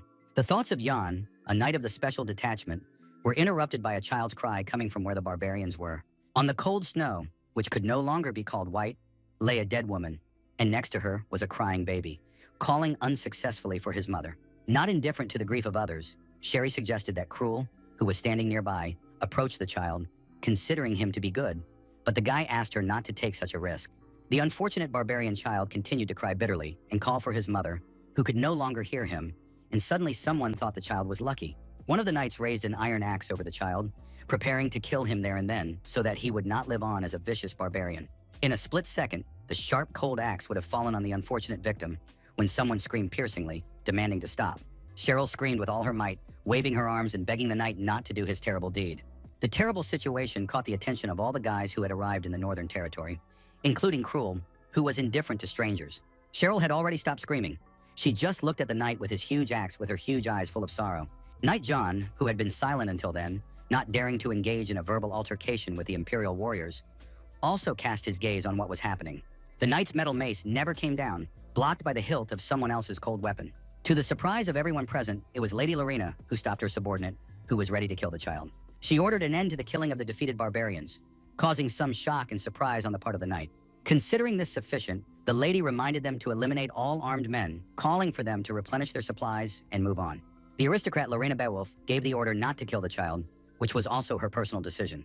John agreed that this was solely his friend's decision, but the Imperial Knights who heard Lorena's words immediately began to grumble. One of them repeated Lady Beowulf's words that it was wrong to kill a barbarian, while another laughed, not taking his mistress's order seriously. The stern knights, clad in armor, held axes in their hands and continued to consider Lorena's instruction a mere joke. But they felt the urge to kill. Determined, Lorena had been trained in the art of sword fighting since childhood on Beowulf's territory. As a member of an aristocratic family, she knew what it meant to fight barbarians and was ready to bear that burden. Noticing the appearance of the dead barbarian woman, Lorena saw that she was dressed too lightly to withstand the northern frost. At the same time, the stranger's crying child was wrapped in magnificent furs that prevented him from freezing to death. At the sight of this, something changed in Lorena, and she stopped the huge axe of the Imperial Knight from her palace with her sword. The knight did not understand why she did this, but the aristocrat ordered him not to kill the child, taking full responsibility upon herself. While the little boy from the barbarian family continued to cry bitterly, the stern warriors from the Beowulf clan's palace still did not understand their mistress's actions. Even one surviving barbarian could seriously harm the country and its inhabitants. And even though she was the Lord's daughter, she had no authority to save the savage. For Lorena, standing with Cheryl and Cruel, this was too much. Even if the child belonged to the barbarians, he was still a baby who had not yet committed any crimes. The lady is outraged by the knights who serve her and doubt her decisions, and they asked her to send the guests away, saying that she was interfering with the warriors on their land. For Cheryl, they are not really knights, and she did not think that it was the duty of soldiers to kill babies, so they should be ashamed. An angry, cruel Dwight threatens them, because if he allows the child to be killed, then the boy's reputation will be tarnished and he will not be able to sleep at night. Lifting his helmet, the knight Baz asked Lorena to be careful with her jokes, as she was defending the barbarians right under the soldiers' noses. With his instantly angry gaze, Baz expressed his hope that Lady Lorena Beowulf would understand his actions. As Young had expected, a conflict arose between the two sides, and the knights defending their territory would not change their minds under any circumstances. Emotions are not controlled by logic and morality. Much blood has been shed for them to overcome hatred, and it is unclear who could easily talk about forgiveness. Suddenly, the young man's train of thought was interrupted by a strange energy that appeared from nowhere. There was a strange rumbling sound, and both Lorena Beowulf and Knight Baz were forced to interrupt their conversation. Against the backdrop of the winter blue sky, something strange appeared, flying straight towards the Imperial Knights. With a loud cry, the warriors announced the appearance of the leader of the barbarians, who had been killed in battle, and began to prepare for a new attack. Quickly taking up combat positions, the Imperial soldiers, armed with spears and axes, prepared to repel the invasion of the dangerous enemy. With his appearance, the mighty leader summoned a violent, sparkling flame to destroy the knight's enemies. The warriors who became the first victims of the stranger's attack cried out loudly in pain and hatred for their powerful enemy. Lady Lorena Beowulf experienced firsthand this incredible energy brought by the strongest leader on the planet. The entire territory of the base, where the Imperial Knights and members of the Special Task Force were located, was engulfed in a red glow. But a second later, everything became incredibly white, like freshly fallen snow, as if there had been no battle here at all. One of the knights could not allow the strongest barbarian leader to attack the Imperial warriors, indignant at the clumsy actions of the scouts. While the warrior was lamenting the poor performance of the scouts, someone large placed his equally huge hand on the Imperial Knight's head. It was one of the 20 barbarian chiefs who lifted the knight up by his head, wanting to know whether they had killed them or not. The terrifying chieftain Habru, with a burning right eye and an unknown symbol on his shaved head, was interested in the fate of his family and tribesmen. Without waiting for an answer from the warrior, the bloodthirsty savage began to perform terrible acts with the head of the unfortunate soldier of the kingdom. The chieftain, staring with glassy eyes at the armed representatives of the empire, promised to eliminate them as well. The unfortunate knight was still making sounds, but blood was flowing from him, and the terrible barbarian threatened to kill the imperial people slowly and painfully. Lorena Beowulf could not bear the destruction of her subordinates and attacked the unsuspecting Habru. A white glow suddenly appeared in the blue sky of the northern territories, to the noticeable surprise of everyone present on the battlefield. The aristocrats stared intently at the huge enemy who dared to challenge the empire's trained professional warriors. Looking at the terrifying leader of the barbarian tribe, the girl could not believe that her sword had broken against the giant's shaved head. An unknown symbol glowed brightly on the forehead of the huge Habru, which was felt by the chieftain. The wooden fence around the base where the warriors were stationed was destroyed by the invasion of the savages. Recovering from Lorena Beowulf's attack, the very fast stranger rushed to attack the girl, swinging his huge fists. Stunned by Habru's great speed, the lord's daughter looked fearfully at his movements, which threatened the girl. The next moment, the leader of the barbarian tribe reached out his huge hand toward Lorena, trying to grab her. The sharp iron spears of the Imperial Knights were ready to repel the bloodthirsty savages' attacks on the people. Several Imperial Knights immediately tried to stop Habru's advance, holding him back with their spears and asking the lady to retreat. Lorena turned to Baz, and he, glancing at the girl, immediately understood the hint and offered his own apologies. Piercing the huge barbarian's body a little, the kingdom's warriors were still unable to inflict significant damage on him. There was nothing else they could do, and Baz apologized to the lady for raising his voice at her. Keeping his eyes fixed on Lady Beowulf, Her loyal knight asked the girl to take care of herself. Lorena only wanted to say Baz's name without taking her eyes off him, but she did not have time because of the new actions of the terrible Habru. The silhouette of the brave imperial knight seemed to fade before the aristocrat, as if the young man were gradually disappearing. With an incredibly powerful blow, the leader of the barbarian tribe threw off the warriors who were trying to stop him. Against the backdrop of the bloody substance, the knight from Beowulf's palace seemed lifeless after Habru's blow. The leader raised his huge hand over Lorena, who stood mesmerized watching the savage. The sudden appearance of the black wolf with burning eyes on the battlefield made its own adjustments to Habru's offensive actions. Just as he raised his huge hand to deliver a fatal blow to the girl, the leader felt pain and saw blood. The barbarian leader looked in surprise at his hand, where a wound had formed, completely unexpected. The man who approached expressed regret that the enemy's body had only a scratch and not a huge bleeding wound. Habru looked at his approaching opponent with great astonishment, his wild eyes widening. The elite knight of the special unit, Yang, striding confidently, threatened to cut the barbarian in half with his powerful sword. Gimin refers to all kinds of tattoos applied to the bodies of barbarian tribe leaders. Representatives of barbarian groups came up with the idea of using mana with the help of tattoos instead of dungeons. The tattoos on the barbarians' bodies direct mana straight into their skin and muscles, increasing the body's invulnerability. On the battlefield, Yang, using his arm transformed into a weapon, struck blow after blow at Chief Habru, trying to eliminate him. It seemed that the barbarian's defeat was imminent, but suddenly an unusual obstacle appeared before the brave Yang. Habru put up a defensive line, and now the elite knight's task became significantly more difficult. Combined with incredible martial arts skills, the mana tattoos made the savages incredibly destructive. Angered by all these transformations, the knight Yan came to the conclusion that the barbarian leader was stronger than he had thought. At the same time, Habru shouted and was about to launch another attack on the guy, wanting to destroy him. The knight's comrades from the special squad rushed to his aid, using all their strength and energy to fight the barbarian leader. Lorena Beowulf and Cruel Dwight simultaneously tried to strike the huge Habru, but their swords clashed unsuccessfully against his defense. An angry Cruel pointed this out to the girl and reminded her that this was why he had asked her to stay away, calling her a princess. Habru, with a glowing symbol on his forehead, looked suspiciously at the new attackers and considered them to be children who had appeared out of nowhere. Calling the boys pathetic, the leader of the barbarian tribe tried to strike another blow, raising his huge hands. Having failed in the first stage of their confrontation with Habru, Cruel and Lorena retreated. Dwight was angry that his sword had not scratched the villain, and now the guy doubts the savage's human origin. Lorena wants to deal with him, and the chief caught the knights off guard. Cheryl approached and reported that she had taken the child to safety, while Cruel blamed Lorena, believing that he would have killed the brute if it weren't for her. The indignant girl does not understand her colleague, and the annoyed Cruel recounts how he attacked the chief, but she only got in his way. Lady Beowulf, who was in a calmer state of mind, denied her comrade-in-arms accusations, saying that he was hindering her in the battle with Habru. Cheryl just listened as Cruel reminded Lorene of her defeat in their last training session, but she did not see the connection with real life. Suddenly, John ordered them both to be quiet, because their quarrel in front of the enemy only hindered the knights from winning. Now, Lorene wonders if Jan thinks he can defeat Habru alone, but the guy denies it, although she is right to a certain extent.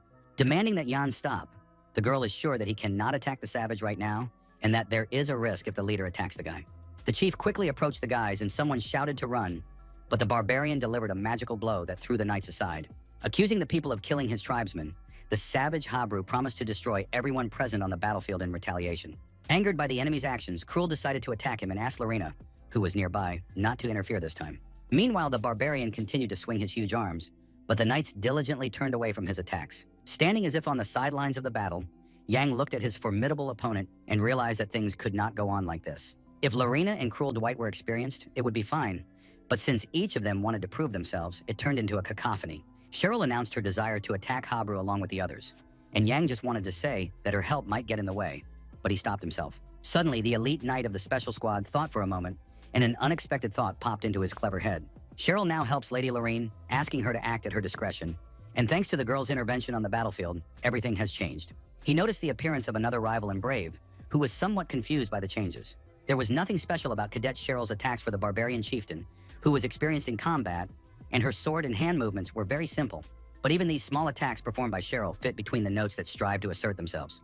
Thus, all these new actions of the girl ultimately bring innovation to that very cacophony. For the smiling Jan, this is not bad at all, and even very impressive. He could not have imagined that Cheryl had such incredible talent. The brave knight had never heard of Cheryl in his past life, but he has no idea why he knew nothing about her back then. Meanwhile, the girl complained to Lorena about the rude Cruel, suggesting that they attack the enemy with full force, but the knight did not agree with the insults. The battle continued, with the kingdom's knights attacking the barbarian leader Harabra from various sides while he tried to fight them off. Even the frosty air of these harsh lands seemed to turn against the savage, trying to pierce Urabra. The gusty wind seemed to try to bite the savage's huge leg, flapping his skin in different directions. The leader of the barbarian tribe could only watch as two knights jumped into the air to deliver a powerful blow with their swords. Putting up his right arm, where his protection was, the savage managed to deflect the magical attack of the men in time. But the Imperial Knights still managed to shatter the barbarian's protective device, causing him confusion. The next moment, a black shadow flew unexpectedly over Habru, with one eye burning brightly. It was the 15th form of the Dark Spirit, with which Knight Yang planned to defeat his enemy. Using the Dark Spirit in battle could bring victory or defeat, and Yang struck the savage and was confident of the former. The protective structure on Habru's huge arm rapidly crumbled, and Knight Yang was confident that this would be enough. The barbarian chieftain could only watch with regret as his nimble opponent skillfully maneuvered. On the battlefield, Yang was already performing the reverse rotation of the 15th form of the Dark Spirit, wielding his magical arm. And in the next moment, the brave young man dealt a powerful blow to his formidable opponent, using the technique of the Dark Spirit in the defeat of the heavens. The almighty barbarian chieftain Habru screamed in wild pain, suffering a real defeat in battle from a weaker knight. Having lost a significant amount of strength, the savage collapsed, unable to continue fighting. The boy stood before Habru, who was kneeling on the ground. It was unclear whether he had fallen, but Yang asked his colleagues not to relax. Lowering his gaze, the barbarian, who had been full of strength just a minute ago, now feeling their loss, tried to say something to his enemies. Cruel Dwight stared grimly at his defeated opponent, not understanding him, while Lorena still felt the energy emanating from Habru. His symbol lit up on the barbarian's shaved head, and he was confident that this was not the end for him. A white pillar of light rose up, and Habru vanished, leaving only the kingdom's warriors on the battlefield. The men looked at these air currents, not understanding what was happening, accusing the barbarian of fleeing the battlefield and lacking honor. Regretting the loss of Habru, Lorena was glad that they were all alive and announced the need to return and report everything to the command. Remembering Yan, the guys became agitated and began to look around, because their faithful companion had just been here. The rocky terrain was empty, absolute silence reigned, and no living creatures were to be seen. Dark drops of blood appeared on the hard surface, as if a wounded creature had come here. It was the barbarian leader Habru, leaning against a rock and holding his body, damaged in a recent battle with the knights.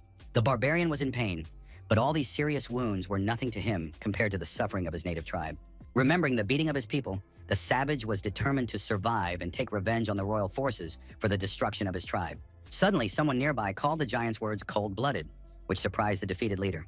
Yang called his decision to flee the right one. If he had stayed, he would have been in trouble, and only fools would call Habru's decision a disgrace, because to survive is to win. The angry savage insulted the young man, not understanding how he had managed to run here, but the knight calmed his enemy because he had no intention of killing him.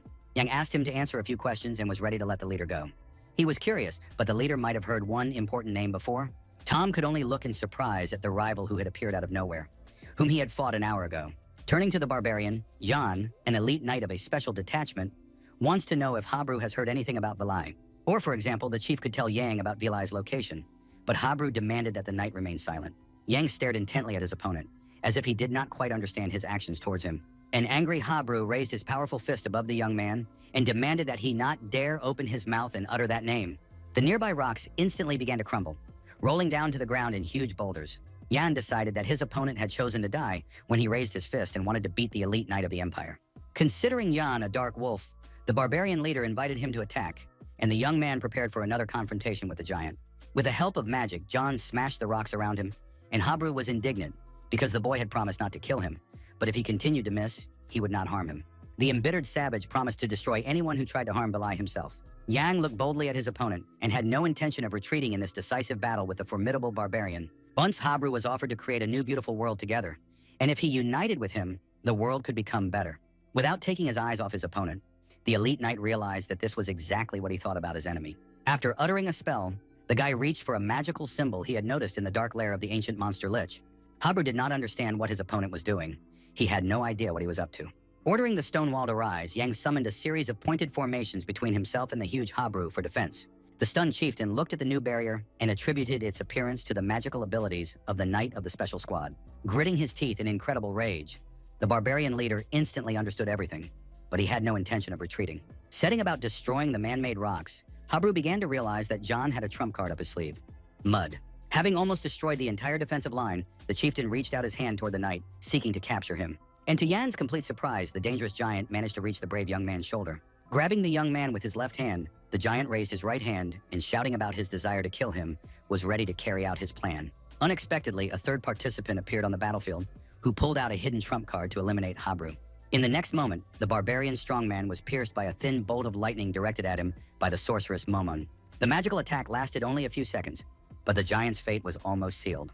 Behind his back, a huge fiery glow appeared, created by the sorceress to defeat Habru. Sensing something was wrong, the huge chieftain almost immediately understood what was happening behind his back. And suddenly, part of the warrior's body simply disappeared. This couldn't be, he thought, but it was reality nonetheless.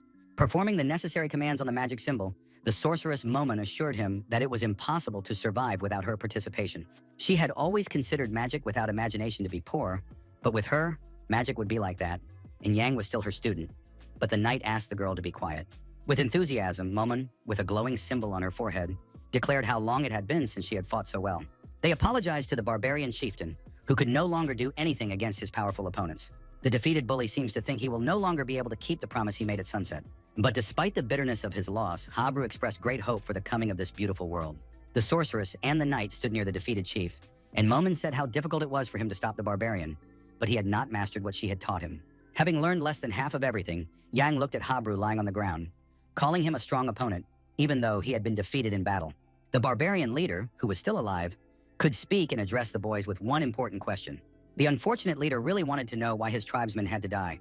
He told how his tribe had simply fought and tried to survive in these harsh, barren lands, how they had wanted so much to put down roots here. Yang, who did not remain silent, reminded him of the aristocratic Beowulf family who lived in these parts. According to the elite knight, the noble family he mentioned was engaged in a struggle to defeat enemies such as these barbarians.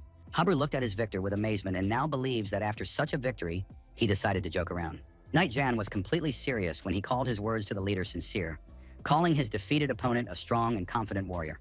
Habru asked the knight of the special detachment to fulfill one request, which surprised the young man. Before the battle with the royal forces, the chieftain saw how the girls saved a child from his tribe and asked them to spare the baby, because he was the last one. Turning away, Yang was amazed that his enemy was thinking about such things even as he lay dying.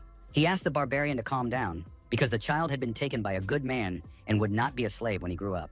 Then the leader of the destroyed tribe began to rummage with his hand, looking for one item to give to the young man. Pulling out a fang on a string, Habru called it a symbol of the chief in his own life, and from now on, the item would be a symbol of a promise. The broken giant handed Yan the chief's bone necklace, and receiving it meant taking on his title. At that moment, the knight understood that he was not obliged to keep a promise made on his deathbed to a man, but he had doubts in this case. However, Jan did not want to refuse an opponent whom he respected, and so he took the necklace. Even smiling after that, Habru seemed to have fulfilled the most important mission of his life, and only wanted to talk about some hope of his. Suddenly, the chief's expression changed. He wanted to talk about his hope for a beautiful world. Yang told his dead rival that he would be reborn in a better place in the next life, but Habru could no longer hear him. Night fell, and in the duchy of the aristocrats of Beowulf, a meeting was held at which the knights were praised for their tremendous work. In the center of the room, a magical flame glowed, and mention was made of the knights' destruction of 2 outposts in battle and their victory over Chief Habru. Holding large mugs in their hands, the warriors listened to the speaker, who spoke of glory that belonged not to any one person, but to all who had shed their blood. And in honor of the great and glorious victory, the speaker called on the soldiers to raise their mugs of beer. It was William, the commander of the knights, who was ready to force anyone who was still standing sober to crawl on the ground. The brave warriors drank and raised toasts to the glory of the aristocratic house of Beowulf, whose banner flew on the flagpole. The knights, intoxicated not only by their successes in battle but also by beer, clinked their mugs and drank to the Beowulfs. Among the feasting warriors was the aristocrat Cruel Dwight, who raised his glass of foamy drink with great enthusiasm. Also present at the feast was a representative of a special detachment, Jan, who drank silently from his mug and glanced around. Not far from the crowd of knights, Lady Lorena Beowulf hid behind huge barrels, unwilling to join the other warriors. The girl could see the feasting warriors and hear their shouts and conversations perfectly well, but she continued to stand behind the wide barrels. Approaching her, William expressed his hope that Lorena was well, and she, at first calling him uncle, corrected herself and mentioned his military title. The commander was pleased with her well-being and reminded her how the lady had managed to defeat the chieftain in battle, but she denied her involvement in this. Excited by his triumph, William threatens to capture the remaining banners of the barbarian tribe, if only Lorena gives the order, but she does not need to. Looking closely at the mistress of the estate, Commander William surmised that it was all because of that very night, Bazaar. According to the commander of the warriors, Lady Lorena Beowulf is not very accustomed to the place where they all are now, but she should not be sad. Here are the Knights of the North. Those who do not know consider knighthood to be honorable and noble, that knights are people who fight with swords and die with honor in battle. William is sure that Baz must be happy with this, because he died defending his young mistress from a fierce enemy. Now he himself envies Baz because he would also like to die for Lorena, but he is too strong and therefore cannot die, and Lady Beowulf asked the warrior not to say such things. The leader of the knights remembered the child who had been brought back from the campaign by the men of the special detachment, and the girl herself had not forgotten him either. William promised to turn a blind eye to this incident, since that was the wish of his mistress Lorena, and she was instantly delighted. In return, the leader of the group of warriors, who immediately became serious, urges her not to become attached to the baby, mistakenly considering him a human being. She should think of him as a beast. In Lorena's opinion, it was too harsh to call a child that, but Uncle William assured her that barbarians were no different from animals, and even more dangerous than them. The commander of the knights told his niece about the internal disorder, which is more frightening than the external enemy. If this is allowed to happen, the duchy may find itself in great danger from terrible enemies in the future. Mr. William is sure that his relative cannot be unaware of all these negative prospects for her native lands. To the sudden surprise of the commander of the knights, the girl announced her readiness to take on this responsibility and asked him not to worry. Lorena Beowulf considers her duchy to be strong, and in her opinion, not so weak that it would fall because of one child. William kept his eyes fixed on the girl opposite him and mentioned the word responsibility himself. Suddenly, a picture from the past came to his mind, where a woman's voice was faintly calling him, and the girl's hand was lying on the blood-stained floor. After these painful memories, the leader of the warriors became even more angry and was ready to object to Lady Beowulf. He asked the young lady Lorena not to take responsibility lightly. After all, people can easily die if the enemy does not set foot on their land, and it is unknown whether Lorena will be able to take responsibility for the grief experienced by the families. Leaving the girl, the man decided to give her some advice, telling her to think carefully about it all one more time.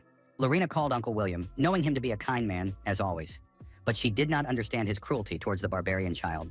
When the commander of the knightly squad left, the girl just looked silently in his direction, thinking about his words. Hans, who had approached, thought that William was there, and he also heard a scream, and the girl thought that her uncle was angry because of the barbarian child they had brought. The butler did not understand how the head of the knights dared to get angry at a young and innocent lady, and, indignant at his blindness because of his own children, Lorena asked him to calm down. Taking the girl's recommendation into account, Hans Marengo asked her to try to understand Mr. William, because there is a reason why he speaks that way. About 30 years ago, the time came to deal with the barbarians once and for all, and the warriors took up axes and other weapons. A young knight who took part in the campaign found himself in a burned village where he met a little barbarian on his way. He was standing in the cold without any clothes, not to mention the fact that he had no weapons with him. The knight reached out his hand to the child, expecting no harm from him, even though he was a representative of the enemy nation. After that encounter, the kingdom's warrior took the child in, even though other people tried to dissuade him, including the then warrior, Hans Marengo. The boy seemed quiet, but his burning eyes hinted at a demonic nature, though the kind knight didn't pay much attention to that. After the end of hostilities in the territories controlled by the savages, the found child was brought to the mansion. The knight was often away from home, but his young bride looked after the baby, dressing and caring for him. For a whole year, the kind girl cared for the child with all her heart, and nothing seemed to foreshadow a cruel fate for her. Then on one ordinary day, the little barbarian's hellish tendencies awoke, and the days of his unfortunate stepmother were numbered. The estate seemed to continue living its normal life, and nothing outside indicated the tragedy that had occurred there. Dark and terrifying stains appeared on the carpet of the room, directly testifying to the tragedy that had occurred. The poor bride of the night lay on the floor with a knife in her chest. She had believed in the possibility of re-educating the savage with love, paying for it with her life. After committing the bloody murder, the barbarian child fled, and the knight discovered the dead body of his beloved too late. When he returned home, he mourned his beloved and asked for forgiveness for his absence, regretting that he had had to leave the house. Impressed by this terrible story, Lorena learned from the butler Hans that after all this, the knight became the commander of the detachment.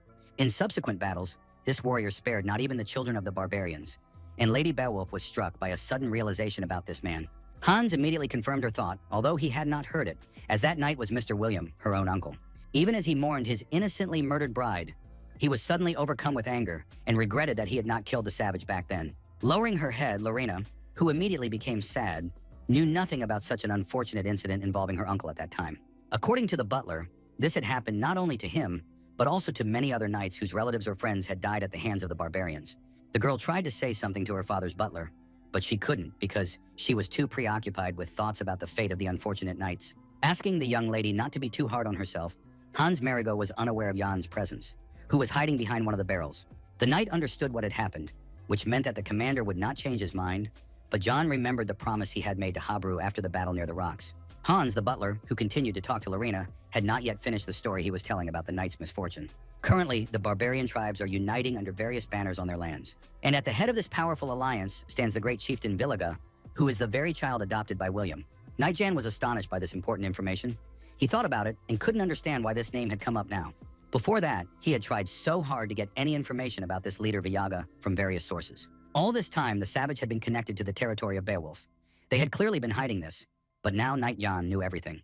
Thinking carefully about all this, the young man realized how lucky he was and that this information would be useful in the future in his search for village. Turning to Lorena, the butler Hans did not consider his mistress to be wrong in the current situation, understanding that she was acting out of good intentions.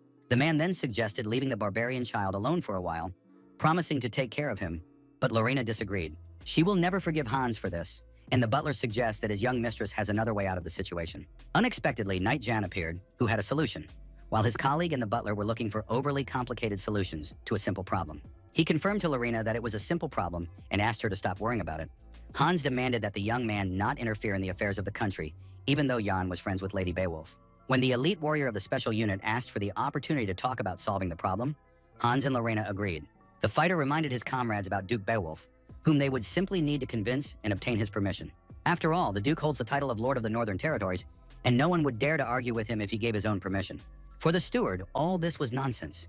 He was sure that the head of the family would never allow it, and no one would dare ask the Duke for such a thing.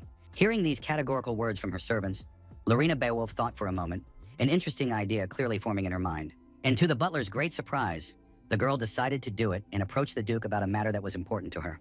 With firm determination, Lorena promised to persuade her father and then accept whatever final decision he made regarding the fate of the barbarian child. Footsteps could be heard. Someone else was moving around the grounds of the huge castle. This person turned out to be William, the commander of the knightly squad, who had recently spoken with Lorena. He recalled every moment of his conversation with Lady Beowulf and her pity for the barbarian child. Suddenly realizing that he had been rude to her, William assumed that the girl would now hate him, and this disappointed the knight. However, the brave commander could not allow the girl to suffer in the future because of the little savage who had appeared on her estate. The knight William recalled the scene when he returned home and saw the body of his unfortunate bride on the blood-stained floor. Walking through the courtyard of the huge ducal castle, the knight was surprised to hear bells ringing at such a late hour. He noticed the flag of the Knights of Miraz, who were the first detachment of Beowulf's territories, fluttering in the wind. While William was wondering about their quick return from the campaign, attributing it to the Duke's power, someone noticed the warrior's unimportant appearance, assuming he was worried. Before him stood Gion, captain of the Frost Knights, whom William had not seen for a long time, and he was glad to see him return. A surprising thought occurred to the astonished William regarding the return of the knights of the squad. After all, if these warriors led by Captain Gion were on the castle grounds, then the Duke himself must also be present. It was dark outside. Night had fallen on the huge Beowulf castle, where William talked to Gion and learned that the Duke had not returned. According to the captain, the Duke had sent the knights ahead and stayed behind on business.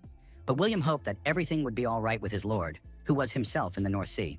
His comrade asked the commander of the knights not to worry about the Duke, because the North Sea was like a swimming pool for children to him. Captain Gion advised William not to worry about Lord Beowulf, but rather about the demonic creatures he had left behind in those lands. Gion also heard about the appearance of a barbarian child on the estate, brought there by Lady Lorena, which could cause a lot of trouble. William tried to deny it, but Gion did not consider him extreme, and was worried about the lady, who had a kind heart and even thought about wounded animals day after day. William felt the same way, but Gion was interested in the special squad that had arrived with the lady and whether they could be trusted, but William called them skilled, albeit young. The commander of the Knights of the Estate remembered Yan, calling him a very remarkable young man, but with him the lady had nothing to worry about. The captain of Miraz's troops understood this perfectly well and wanted to say something about the boy's age, but couldn't bring himself to do so.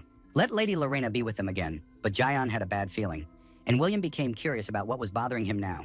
The captain of the Frost Knights had a feeling that a typhoon was about to engulf Beowulf Castle, over which a quiet and peaceful night had fallen. The next day, interesting events took place in the wing of Beowulf Castle, connected with the life of a special detachment in these lands. In a large room, there was a kind of arena where the knights of the estate could train.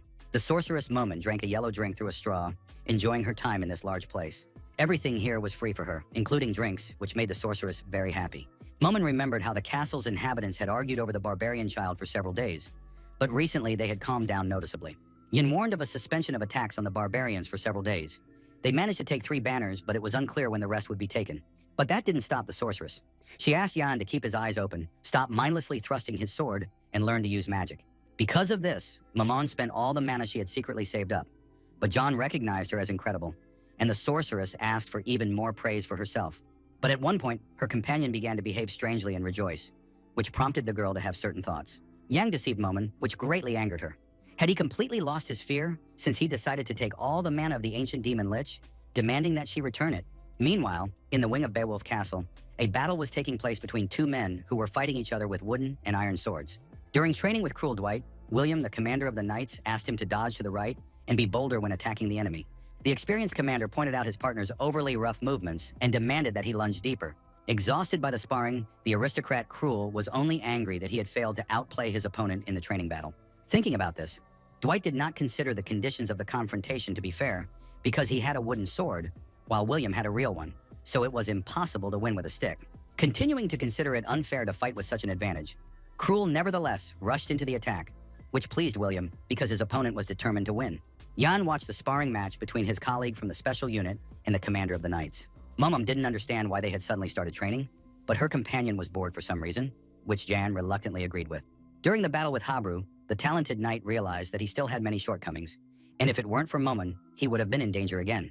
While the sorceress laughed and asked the guy not to deceive her, thinking he was sucking up to her, Yang learned that he had found a clue about Astalon. Recalling the moment he encountered the legendary weapon in the armory, the knight remembered how the sword began to resist when he touched it. But the northern knights felt nothing when they encountered this sword. To one of them, it simply seemed heavy and nothing more. Yang linked his problem to Beowulf Snow Spirit's special magical technique, which is capable of increasing the amount of mana in the so-called dungeon. Understanding well that Snow Spirit works like the heart of mana, the young man tried to find out if it was possible to learn this technique somehow.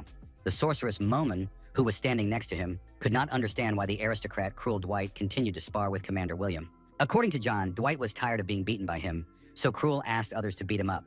Momon called herself Lich, and her comrades seemed very inhuman to her. Suddenly, a man approached Jan and addressed him by name, which surprised him. It was Captain Jian, who was pleased to meet the talented young man, as they had not met before, and Jan responded warmly to his words. After respectfully greeting the knight, Jan introduced himself, mentioning his special unit, and apologized for not introducing himself earlier. The captain asked the young man not to worry about such trifles, as he had already heard about Jan's victory over the leader Habru, which was very good for someone of his young age. Considering himself lucky, the young man pointed to Lorena and other members of the squad who had fought Habru in unison, while he himself had only finished the fight, and Jian just laughed.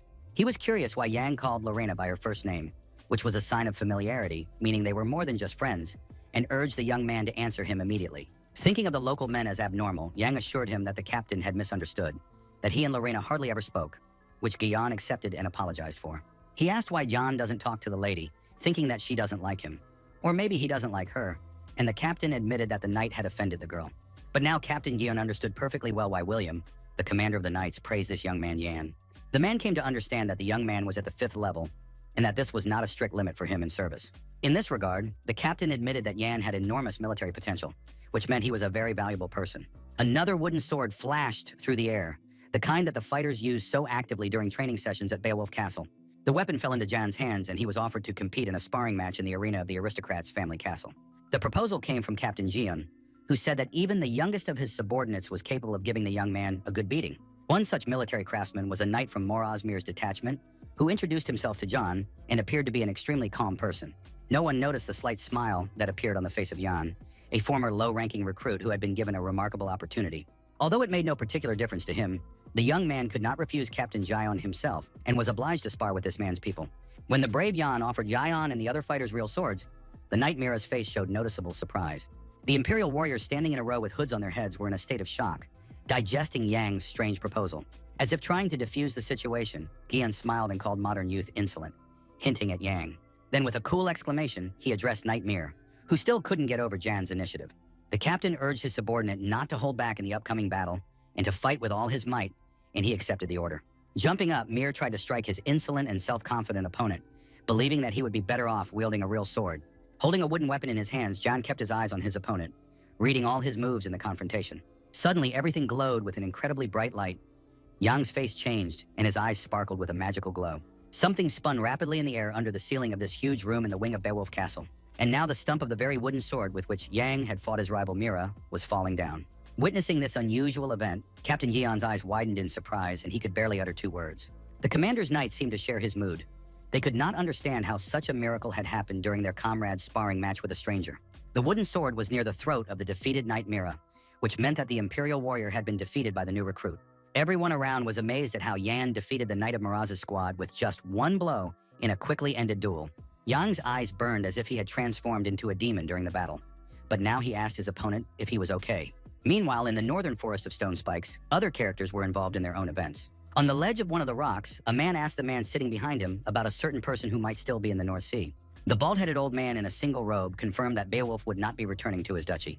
The man who asked him about the head of the castle silently accepted the information about Beowulf's absence from his ancestral estate. Then he ordered the old man to summon the leaders of the barbarian tribes, and the old man opened his eyes in surprise at the unusual instruction. This had to be done on behalf of the chieftain Villagi himself, who was standing on the cliff ledge giving orders to the old man. The iron sword was stuck into the floor with its tip, which meant that another confrontation had also ended. The owner of the weapon turned out to be Cruel Dwight, who knelt on one knee, breathing heavily, and admitted defeat to his opponent. Laughing, William praised him for his skills, which improved right during the sparring, a frightening talent. Cruel called it a joke, saying he hadn't even struck a single blow.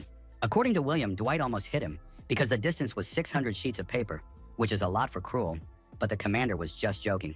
William is confident that Cruel will become stronger in the future, even if he leaves Beowulf Manor now and stops training together. The defeated aristocratic knight only grudgingly thanked Commander William for his words of praise. Noticing the knights from Moras's squad approaching, a surprised William inquired about the purpose of their sudden visit to the sparring ground. The fighters quickly told him in detail about the results of the confrontation between Jan from the Special Squad and the Imperial Knight Mir. Hearing all this, the astonished William could not believe that the young man had defeated Mir himself using only a wooden sword. The knight standing near Jan grumbled and talked about the disgrace to the Moraz squad, and the young man realized how his victory had hurt their pride. But some of the knights standing in the front row looked at Jan with enthusiasm and considered him an incredible guy, which surprised him. Then the defeated Mir approached the young man and thanked him for the sparring. John asked him not to do so, but did not have time to finish his sentence. With a complete lack of emotion, Mir acknowledged his defeat and praised his opponent, noting his excellent abilities for his age. Mir's comrades laughed at him and considered him useless for his old age and pretending to be tough, which upset the young man himself. Young immediately noticed the warrior's attitude towards their comrade, surprised by his carefree reaction to the offensive remarks. For many knights, their honor and pride are above all else, and they usually get very upset when they lose in battle or dispute the results. In a place like this, they risk their lives in every battle, and it is surprising that this did not hurt Mira's pride. This is where their strength lies, and it is not for nothing that they are called the Northern Wall. While Yang was thinking about the difficult fate of his opponents, the next knight volunteered to spar with Yang. Distinguished by his strong physique, the young man introduced himself as Loran, a knight of Moraz's squad, number 99. Yang gave his name and asked his new opponent to go easy on him, as he had not yet learned how to use Northern mana, but that was okay. Accepting the challenge, the former low-ranking cadet entered the next confrontation, crossing wooden swords with Moraz Loran, a knight of the squad. Already in the heat of battle, wielding his weapon, Loran wanted to apologize to Jan for Mira's behavior, as he had treated his opponent without due respect. That is why the knight, determined to win, intends to fight his opponent from the special squad with all his might. Jan saw all this and was also ready for a fierce confrontation with a strong man, not intending to retreat. Noticing the trajectory of Loran's sword, the member of the special unit immediately drew conclusions about his skill level. Having learned the first form of the frosty sword of ice and snow, the elite knight from the training center considered it a fairly systematic factor. Taking all this into account, Yang decided to act on his own to fight the battle and achieve victory. The unexpected move made by his opponent noticeably surprised the knight of the Frost Squad, Loren, as he had not expected it at all. Using his usual method in battle, Yang looked at Loren and thought that his opponent was confident in his speed. Carried away by the battle, Loren lost sight of Yang for a moment and did not know that he was already approaching him from behind. Turning sharply, he seemed to catch his opponent and tried to deliver his most powerful blow to win the fight. There was a flash of light after the collision of the two strong warriors, and it is unknown whether either of them survived such an attack. One of the guys coughed, sighing heavily. The battle was difficult for both participants, each of whom was striving for victory. Seizing the right moment, Yang delivered a deft blow with his right elbow to the ribs of Loren, who did not expect this maneuver. The knight himself, still standing, thought that his opponent had decided to lure him in with ordinary clothing. The next moment, the representative of Moraz's squad collapsed, touched the floor with his fingers, and cursed with a smirk. Getting to his feet, Loren nobly admitted defeat. He realized how incredible Jan was when their swords clashed, and the guy thanked him for his words. Stunned by what they had seen, the knights admired Jan's victory and began to seek out new opponents for Jan, complaining to the deputy commander about those who had jumped the queue. Jun looked on in surprise at his own subordinates, who were so eager to spar with the new recruit. After asking Jian what he thought of Jan and hearing his understanding of the reasons for the young man's boasting, William highly praised Cruel's skill, but still considered Jan to be on a different level. They called the chief instructor a slithering reptile, considering him the one who made Jan what he was, and perceiving him as a politician who had achieved success. For Jun and William, Damien was very greedy for talents like Jan, and the captain thought it would be right for the instructor to send the knight to their duchy. Guyon cannot allow a fly like Jan to fly around the lady, because he can seduce her, So the warriors must be on guard, and William agreed with him. Agreeing with the captain, the commander is sure that John cannot be so rude to their lady. And then the leaders called on the men to finish for today. And tomorrow it was decided to attack again, and the chief instructor, Damien, mentioned by the knights, appeared with his terrifying burning eyes. While incredible sparring matches between the Knights of Miraz's squad and a special squad were taking place in the wing of the Beowulf aristocrat's castle, evening fell. Suddenly, a certain instrument sounded. Jion assumed it was a horn, and William confirmed this, because such a thing only happened in emergency situations. The commanders addressed all the knights on the estate, and Yan, among others, strained his ears so as not to miss anything that was said. To his surprise, Hans Maringo, the butler, appeared in armor and armed, calling on all the warriors of the territory to take up arms. Approaching Gion and William, Hans addressed them with urgent news, informing them of an attack on their lands. They looked at him and did not understand who it could be. The sturdy oak gates seemed capable of reliably protecting Duke Buvolf's castle from enemy invasion. In the next moment, a pointed battering ram pierced the fortress gates, and fragments of the structure flew through the air. Those who witnessed this immediately understood that it was he who had come to them, for this creature had been spoken of many times before. Behind the broken castle gate stood an endless number of shadows with burning eyes preparing to storm the castle. At the head of the huge army of terrifying monsters and barbarians was the great leader Villaga, whose expression spoke of his desire to destroy the castle. John watched the invasion and was surprised that it had come at this particular moment and that Vili was involved. But the young man remembered very well that now was not the time for his attack. Had the course of history changed again? The powerful and high walls of Duke Beowulf's fortress remained untouched, and it was extremely difficult to climb them. It was here that Hans Mering, the butler dressed in iron armor, William, the commander of the knights, and Captain Gion were surveying the area. The steward saw the enemy army break through the third wall and became concerned about the enemy's rapid advance across the territory. William asked the approaching warrior about the situation and learned that the third detachment of knights was busy fortifying the second wall. It was impossible to defend the third wall. The inhabitants had to be evacuated and retreat to the second wall. But there were too many enemies, and it would not be easy to fight them. The commander learned how strong the enemy was. According to rough estimates, up to 30,000 individuals had approached the duchy. The leader is outraged that the rangers of the duchy did not learn of the enemy's advance, but the knight allowed them to die, and the enemies took advantage of the moment and attacked them. First, the butler, Hans, ordered Gion and the Knights of Miraz's squad to help evacuate the residents and retreat to the walls of Beowulf Castle. William, who was leading his squad, had to head for the second wall to meet the enemy. Hans understands their feelings, but calls on them to defend the castle. Standing a little to the side, Jan heard the commander's calls to hurry up, accompanied by shouts and curses. Once again, history changed at the event that worried Jan the most. He does not know what difference from his past life had such an impact that changed upon his arrival here. John remembered well how Duke Beowulf skillfully restrained the great chieftain Vili and prevented him from invading the territory of the aristocrats. Now the young man did not know if the barbarian chieftain Vili could defeat the Duchy of Beowulf. Remembering Lorena, Jan could not understand what could have changed when Lady Beowulf, he himself, and everyone else decided to go to the northern lands. He thought about it intently, analyzing the events that had taken place, trying to understand what had led to the changes in history. Meanwhile, one of Vilaga's subordinates approached him, called him a great leader, and told him about the breakthrough of the third wall and the subsequent advance. Ordering the troops not to rush, Vilaga demanded that fast and sharp-eyed individuals be sent there, as they really needed to break through it. Hearing all this, Yang became angry, now understanding what the savage leader Vilaga was aiming for. According to the young warrior's assumption, the leader plans to take Lady Lorena Beowulf hostage. A fierce fire had already engulfed the area near the western gate of the second wall of the castle of the aristocratic Beowulf family. The third detachment of Beowulf White Knight Knights has already entered into direct confrontation with the first ranks of the invading savages, trying to stop them. The commanders ordered their subordinates not to let the barbarians enter the castle itself. Even if their lives were hanging by a thread, they had to fight with gritted teeth. The second captain of the White Knight detachment continued to give orders and demanded that the knights hold their ground until the Duke returned. But in the next moment, a huge axe wielded by one of the savages took the life of this brave warrior, and he fell in battle. The barbarians, continuing their assault on the estate, urged their comrades to rage in order to achieve the desired victory over the knights with the help of powerful weapons. Fighting against the brave defenders of the fortress, the formidable invaders spoke of the coming time of bloody revenge on their enemies. During today's battle, the barbarians will honor the memory of their fallen brothers and pray for them in their quest to achieve the long-awaited victory. The great chieftain Villaga, who led the horde of savages, called on the barbarians to avenge their brothers who had died in previous clashes with the knights. Now he was completely confident that today would pass and the new masters of the northern territories would be them, the barbarian tribes. One of the invaders experienced intense pain when he was nearly pierced by a powerful stream of light magic launched by one of the girls from the special squad. This would not have been possible without the sharp swords of the brave defenders of Beowulf Castle. Lorena, the owner of the weapon, looked around and worried about Cheryl, but her comrade assured her that she was fine. Lorena noticed groups of barbarians running towards them and at this rate, the defenders would have to retreat, and Cheryl couldn't see the end of them. Then Lady Beowulf asked her friend not to fight here, but to go and help evacuate the children while her friend worried about her, left alone. But it would be easier for Lauren to escape if she stayed alone, and she repeated her order for Cheryl to leave and save the children. Obeying the order, Cheryl leaves but promises to return soon, asking her to hold on. Lauren continues to talk about the need to take care of the children. Left alone, the brave girl looked at the castle tower and the glow around it, thinking about the sudden invasion of barbarians on her native estate.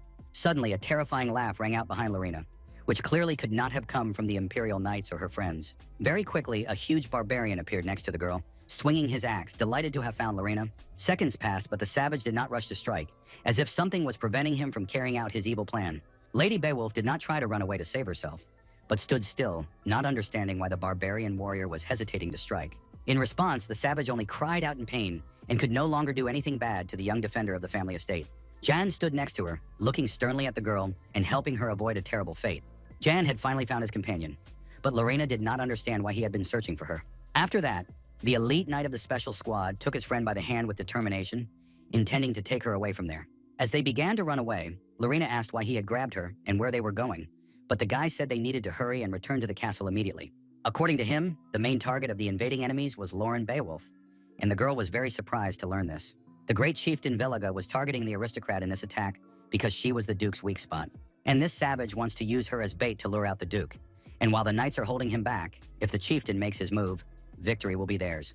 Jan is completely confident that if the barbarian warriors capture Lady Beowulf here, the resisting people will have no chance. Even if everyone perishes defending the family castle, the young man believes it is important to escape for Lorena, but she disagrees, not understanding how she can leave on her own. As the young people were running, they suddenly heard a strange sound coming from nearby.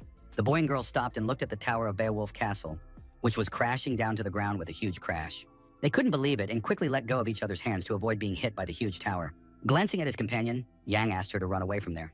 The collapsing tower was rapidly falling to the ground, and a bright glow of fire caused by the actions of the bloodthirsty hordes of savages was blazing around them.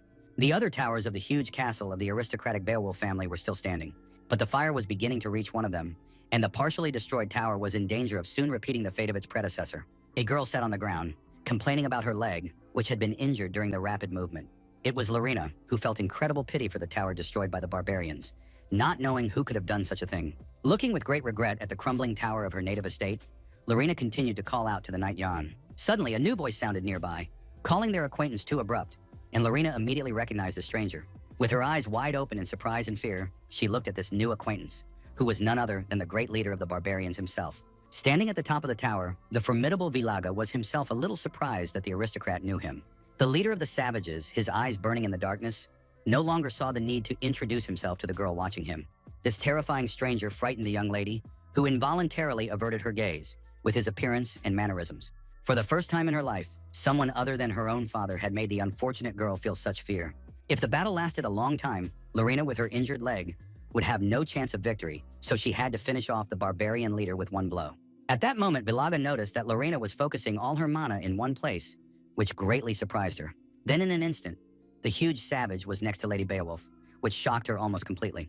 The poor girl did not even notice the approach of this bloodthirsty stranger and did not feel it at all. The terrible Villiga, the great leader of the hordes of barbarians who had attacked the duchy, stared at her with burning eyes. Promising the girl that he would not touch her if she remained quiet and calm, the fearsome savage called her a valuable trump card. Lorena did not like such words and suggestions coming from the terrible barbarian, and she looked at him with obvious disapproval. Feeling his superiority over the supposedly defenseless girl, the great barbarian leader smiled and appreciated Lorena's youth. And the famous Dark Wolf, thanks to whom Knight John defeated his opponents on the battlefield, was already getting involved. The leader of the savages, Villiga, reacted in time to the appearance of the young man, whom he could see through and through, and struck him with his powerful blow. Lorena, who saw everything perfectly, screamed in fear for Jan's life, but was unable to help him at that moment. The triumphant leader of the strangers admitted that he had known from the very beginning that the young knight was in his ambush, his eyes following him. But then something unexpected happened that took the barbarian's joy away, and he became visibly astonished. The invader thought he had killed the knight, and that he would fall dead to the ground, but the young man disappeared, and Villiga attributed this to magic. Right next to him, the great chieftain heard Jan remark, ironically, that his opponent had not noticed the difference, relying only on his own eyes. Holding Lauren Beowulf in his arms, Yang called what had happened a simple magical illusion, and she was curious how he had managed to create it. The disappointed Vili only had to watch the knight, who had deftly slipped away from his huge fist in the battle that had barely begun. As soon as John told the great chieftain that their meeting would have to take place later, Lorena suddenly demanded to be released. Before the young man could object to his friend, she punched the guy who had saved her in the face and continued to ask to be released immediately. Villager believes that Yang is bragging too much about how he tricked the chief once, promising to tear the brave knight to pieces in just 1 minute. The elite warrior of the special unit, who looked more optimistic, did not think that his formidable opponent had that much time. Dissatisfied with Jan's words, the great chieftain kept his eyes on him, but did not yet openly express his hatred for the insolent knight. While Vilaga is busy with Jan, his target will slip away, but the leader pointed out that she is right in front of him now. The knight disagrees, but he has the barbarian's true goal in mind. John speaks of the legendary sword Astalon, for the leader of the barbarian hordes truly desires to obtain this very weapon. As others say, this dragon sword gives its owner the power to win every new battle with enemies. With Astalon, the conquest of the empire will cease to be just a dream, and this is what the savage Villaga wants so badly. And the knight John is ready to tell the barbarian leader where to find this incredible weapon that he desires so much. But in return, the elite warrior of the special squad takes Lady Lorena Beowulf with him, because he has extremely important business with her. Having finally let the girl go, Yang now listened to Vilai, who asked the young man again about getting the sword if he let them go. Lorena did not know about the existence of the dragon sword, but Yang informed her that it was in the armory, and the lady feared that the knight would give Astalon to the barbarian. That was exactly what the young man intended to do. But instead of the real sword, he would give his opponent a fake. Yan himself was concerned about the fact that Vilai had spent his childhood in the Duchy of Beowulf, which meant that the barbarian might know about the dragon sword there. The burning eyes of the barbarian chieftain would allow him to easily determine the nature of this incredible weapon. Even without realizing the true value of Astalon, this savage would not ignore it, so now Jan hopes that Vilaga will take his bait. After thinking for a while, the giant remained silent and then asked for the name of the dragon sword, as that is what people call it. Yang also kept his eyes on his opponent and assessed the barbarian's interest in the weapon. The excited savage called Astalon a legendary ruler's sword, passed down from generation to generation in their tribe. Delighted but not showing it, John pointed out to his opponent that he had no time, because soon the knights would take Astalon to a safe place. Moreover, Duke Beowulf would soon return to his estate, so village would have to choose between Lorena and the coveted sword. When the barbarian chieftain said he didn't like the choice, Jan was a bit surprised, not expecting that reaction from the strong guy. In this regard, Villaga decided to go with the third option, and Lorena and Jan cautiously watched their cruel enemy. The chief barbarian rushed forward, finding himself between the two, intending to kill Jan, take the girl, and seize the coveted sword. The knight of the special squad instantly reacted to his opponent's quick attack, assessing the speed of his movements. The daughter of Duke Loren Beowulf watched the lightning-fast movements of the bloodthirsty enemy with great fear. With burning demonic eyes, he looked at Vilaga's men as if he had become a terrifying shadow, wanting to destroy poor Jan right now. The barbarian chieftain used his battle aura, and as a result, a powerful gust of wind began to blow Loren and Jan away. Now the knight feared for his companion, who could not stay on her feet, and tried to shout to her. The villain, continuing his attack, called Jan an arrogant brat who was thinking hard about how to save Lorena. Velaga, who tried to crush the knight Jan with his huge foot, was outraged by the young man's desire to negotiate with him. The barbarian was going to force his young opponent to beg for another chance to tell him where the sword was. Suddenly, a bright light shone in front of the brute, preventing him from carrying out his bloodthirsty plans to kill the warrior. In his fit of rage, the savage fails to notice the smile on his opponent's face. For a moment, the great chief Villaga was confused, not quite understanding what was happening. His next move was to apply gravitational pressure, causing many fragments to fly in different directions. One of these fragments landed nearby, and Knight Yang, who was fleeing from the formidable savage, landed on it. With great difficulty, the young man managed to evade the attempts on his life by the barbarian who dreamed of destroying the Imperial Knights. Noticing how his opponent had restrained his attack, John began to have doubts, but Villaga demanded silence, and he stopped because of a question. The barbarian leader pointed out that the elite knight of the special detachment was wearing the very bracelet on his belt that he had received from Habru. Fully understanding what this item was, the leader Villaga now wanted to know where the young man had gotten this bracelet.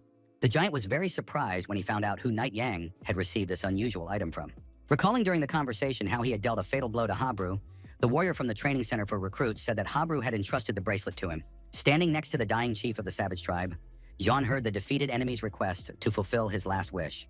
Vilai was interested in the last moments of Habru's life, and John told him how the chief, being a strong warrior, thought about his tribe until the very end. After hearing this story, the leader of the northern savages now wants to know from Yang the location of the legendary sword Astalon.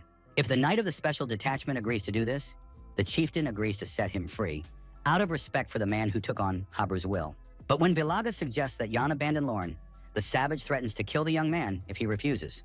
The knight knows that he is unable to defeat the barbarian, so he brings up the sword. According to the barbarian, his opponent is not even from the Duchy of Beowulf, and he suggests not engaging in a senseless battle in which he risks losing his life. The proposal displeased Jan, and he tried to object to his enemy, but did not have time to do so. Lady Lorena Beowulf sat on the ruins of the fortress wall of her ancestral castle, feeling less than her best.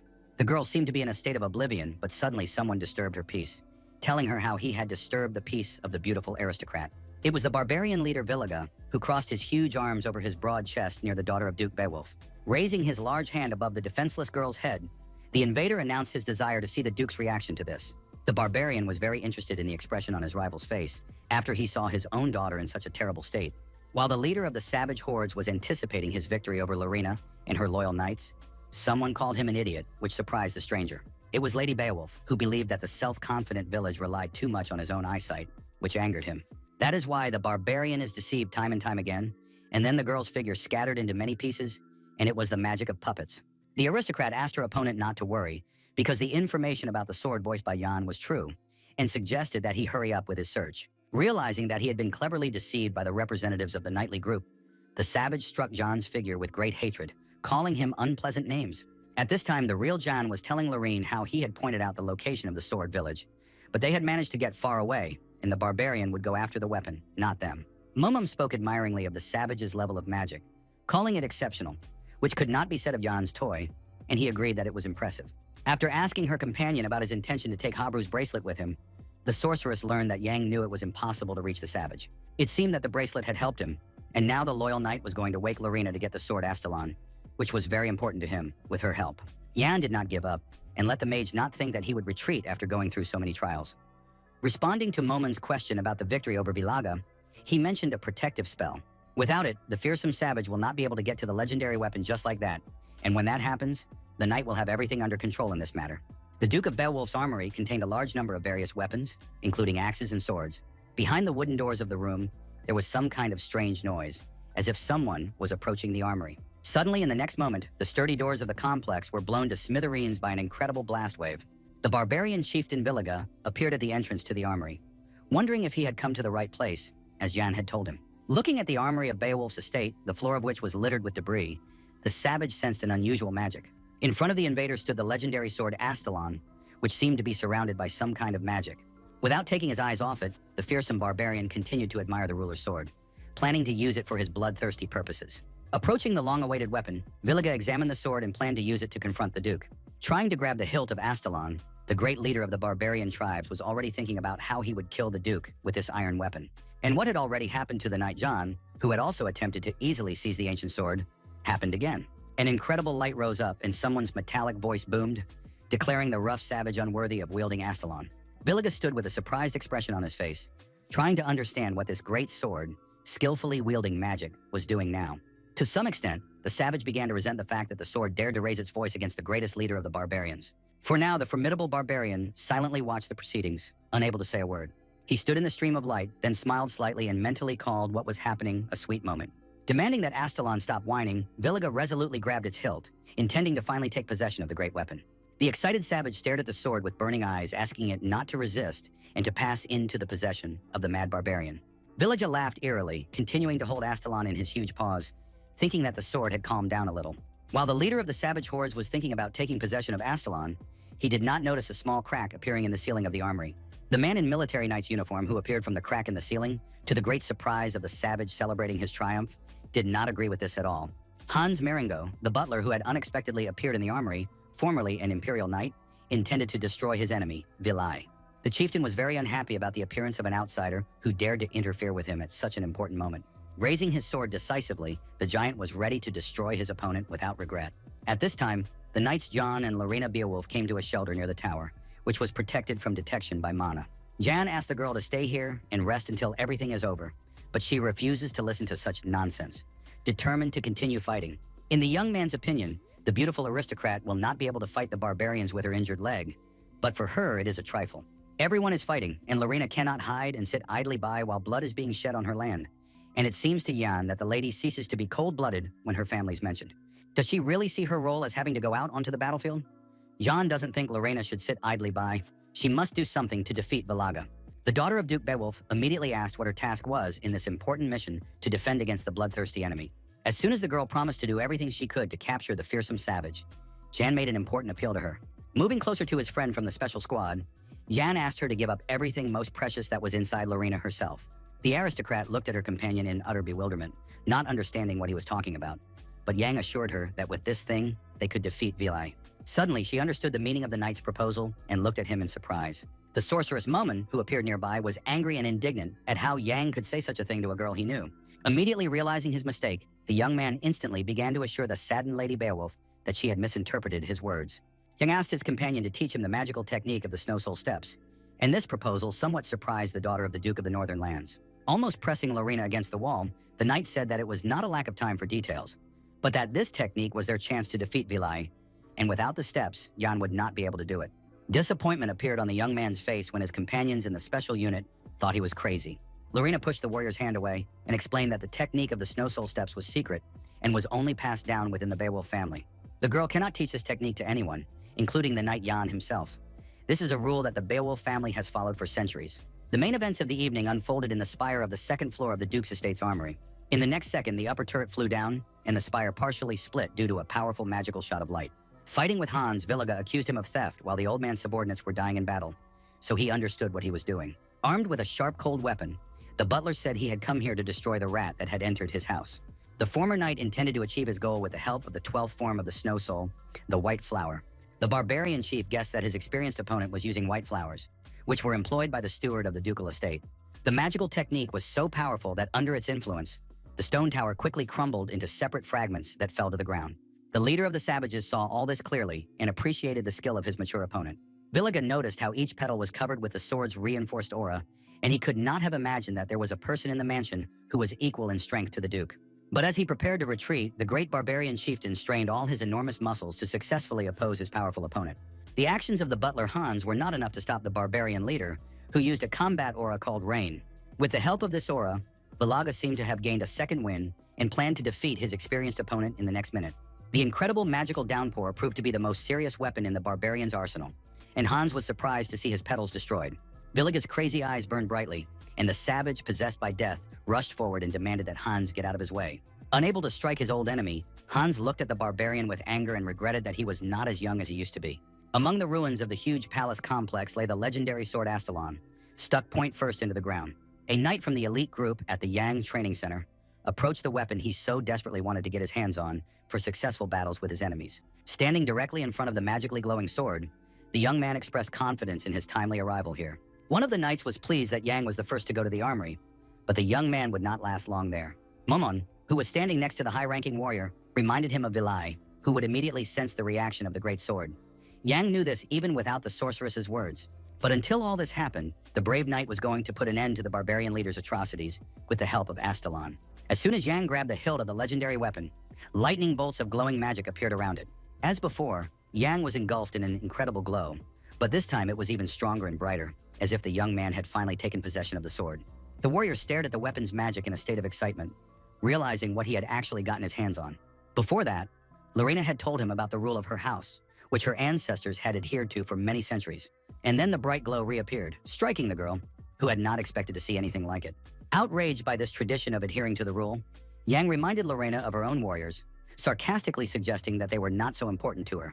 Yang demanded that she either follow the rule or lose her subordinates. The girl would have to break it if she wanted to save the Imperial Knights. Understanding the logical arguments of her comrade in the special unit, the aristocrat still hesitated to make the right decision. She immediately recalled a scene from her childhood when she was asked not to mention the name of the man who had broken the rule of their duchy. After such memories, the girl immediately recognized the young man's rightness in his most important matter. And unexpectedly, for the most surprised Yan, Lady Beowulf grabbed his hand and declared the need to do what was necessary now. The aristocrat promised the young man that she would entrust him with everything she possessed, causing a strange feeling in Yan, who did not understand her actions. At a crucial moment, the Duke's daughter asked the young man to focus on the flow of mana and feel it now. Finally, the knight began to feel what his companion in the special unit was talking about, and she demanded that he listen to her and accept the mana. Closing her eyes, Lorena Beowulf conveyed to the young man the idea of the perfection of silence hidden in the ice. Once Yang learned this tranquility, even during a snowstorm, he would be able to make his own soul blossom. The magical symbol of mana burned with a bright light, and Yang could clearly feel the new magical powers within himself, capable of destroying his enemies. And at that moment, a huge shining stream shot up into the sky from the tower of Beowulf's ducal castle. Having gained the necessary power, Yang felt the long-awaited technique of the Beowulf family, Steps of the Snow Soul. Everything was just as it had been when the brave young man encountered the unusual magical power. Young, a high-ranking knight of a special squad, held the hilt of the great sword Astalon in his hands. The young man felt the new magical power with his whole body at that moment. As if transformed by his newfound power, Jan closed his eyes for a moment. The young warrior rejoiced inwardly because he had received what he had dreamed of for so long, and it would help him defeat his enemies in battle. Surrounded by a stream of magical light, the cadet finally got his hands on the dragon sword Astalon, holding it firmly in his own hands. The legendary weapon of great warriors shone with a bright, unusual light, recognizing its new owner.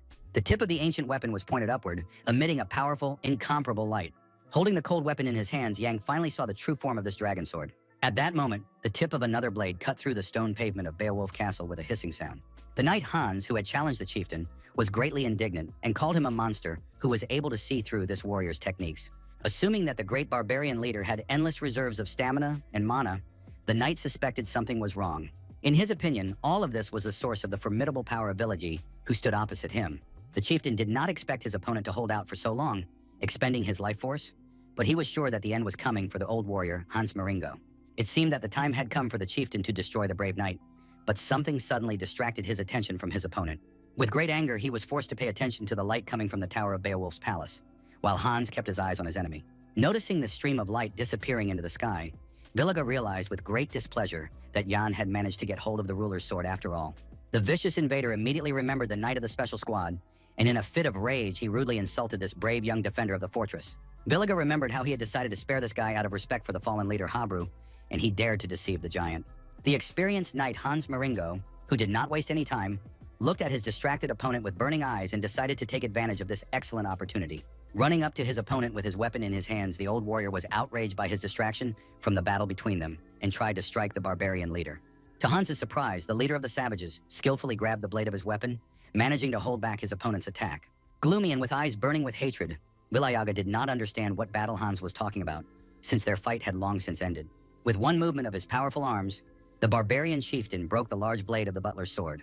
Hans was very angry, but he could do nothing against the large villain who was now gaining the upper hand. Stretching his huge hand toward Beowulf, the loyal defender of the duchy, Villaga was angry that Maringo was in his way. Suddenly, the powerful stream of bright light seemed to evaporate, and the tower of the aristocratic castle was once again plunged into darkness. Sparks of magic flashed above Hans, who stubbornly resisted the formidable enemy, as if protecting him from the savage.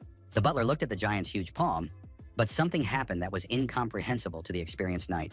The great chieftain Villaga continued to stand before him, but now bound by Frost's shackles, and Hans recognized the magic of ice at work. He knew perfectly well that it was impossible for anyone to use magic in this place, so it was completely unclear who had done it. It suddenly became clear to the old imperial knight that, as he had suspected, his new acquaintances from the special unit were involved. When the savage Villaga, bound by frost magic, turned back, he saw the shadow of the approaching knight Jan. It was him, the current high-ranking cadet of the special knight squad, Jan, heading towards the barbarian leader with the sword of the rulers, Astalon. Outraged by Jan's dirty hands touching the ruler's sword, the savage heard his opponent's words about the incredible power of the weapon. Jan was right when he suggested the possibility of enhancing the ice magic with the snow soul technique, and with Astalon, he greatly increased his magic.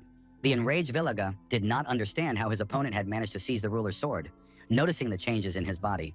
In the body of the knight Jan, the leader sensed the presence of 3 clusters of mana at once, and therefore wanted to know what his rival had done to himself. The cadet appreciated how Villaga immediately noticed the changes that had taken place in Jan. Thanks to the Eye of God, what a troublesome ability the savage had. With a malicious smile, the leader of the barbarian tribes realized that all this incredible power belonged to the ruler's sword. Using his immense skills, the satisfied leader of the invaders managed to break the magical frost shackles on his hands. Raising his giant fist, Villaga intends to seize this weapon, which in his opinion is a perfect fit. The aggressive barbarian had new plans for the knight Yan, who had recently been chosen by the sword Astalon. Preparing for a new stage in the battle with the savage, Jan kept his watchful eyes on him and listened to every word of the conqueror Villaga. The butler Hans Maringo remained a witness to what was happening, listening angrily to all the threats of the savage village. If the sword chose Jan, the villain would gather as much of his own energy as possible and simply take the weapon, eliminating the knight who opposed him. With burning eyes, the crazed Villayaga stared at the young man, using the Black Sun's battle aura to strike him. But the young man still held his new sword, Astalon, in his hands, with which he planned to fight the enemy. Using the basic sword technique of the Frost Knights, Yang swung his powerful weapon to defend himself against the villain's magic. Then he performed a slashing cut, and small glowing fragments appeared in the air after the sword strike.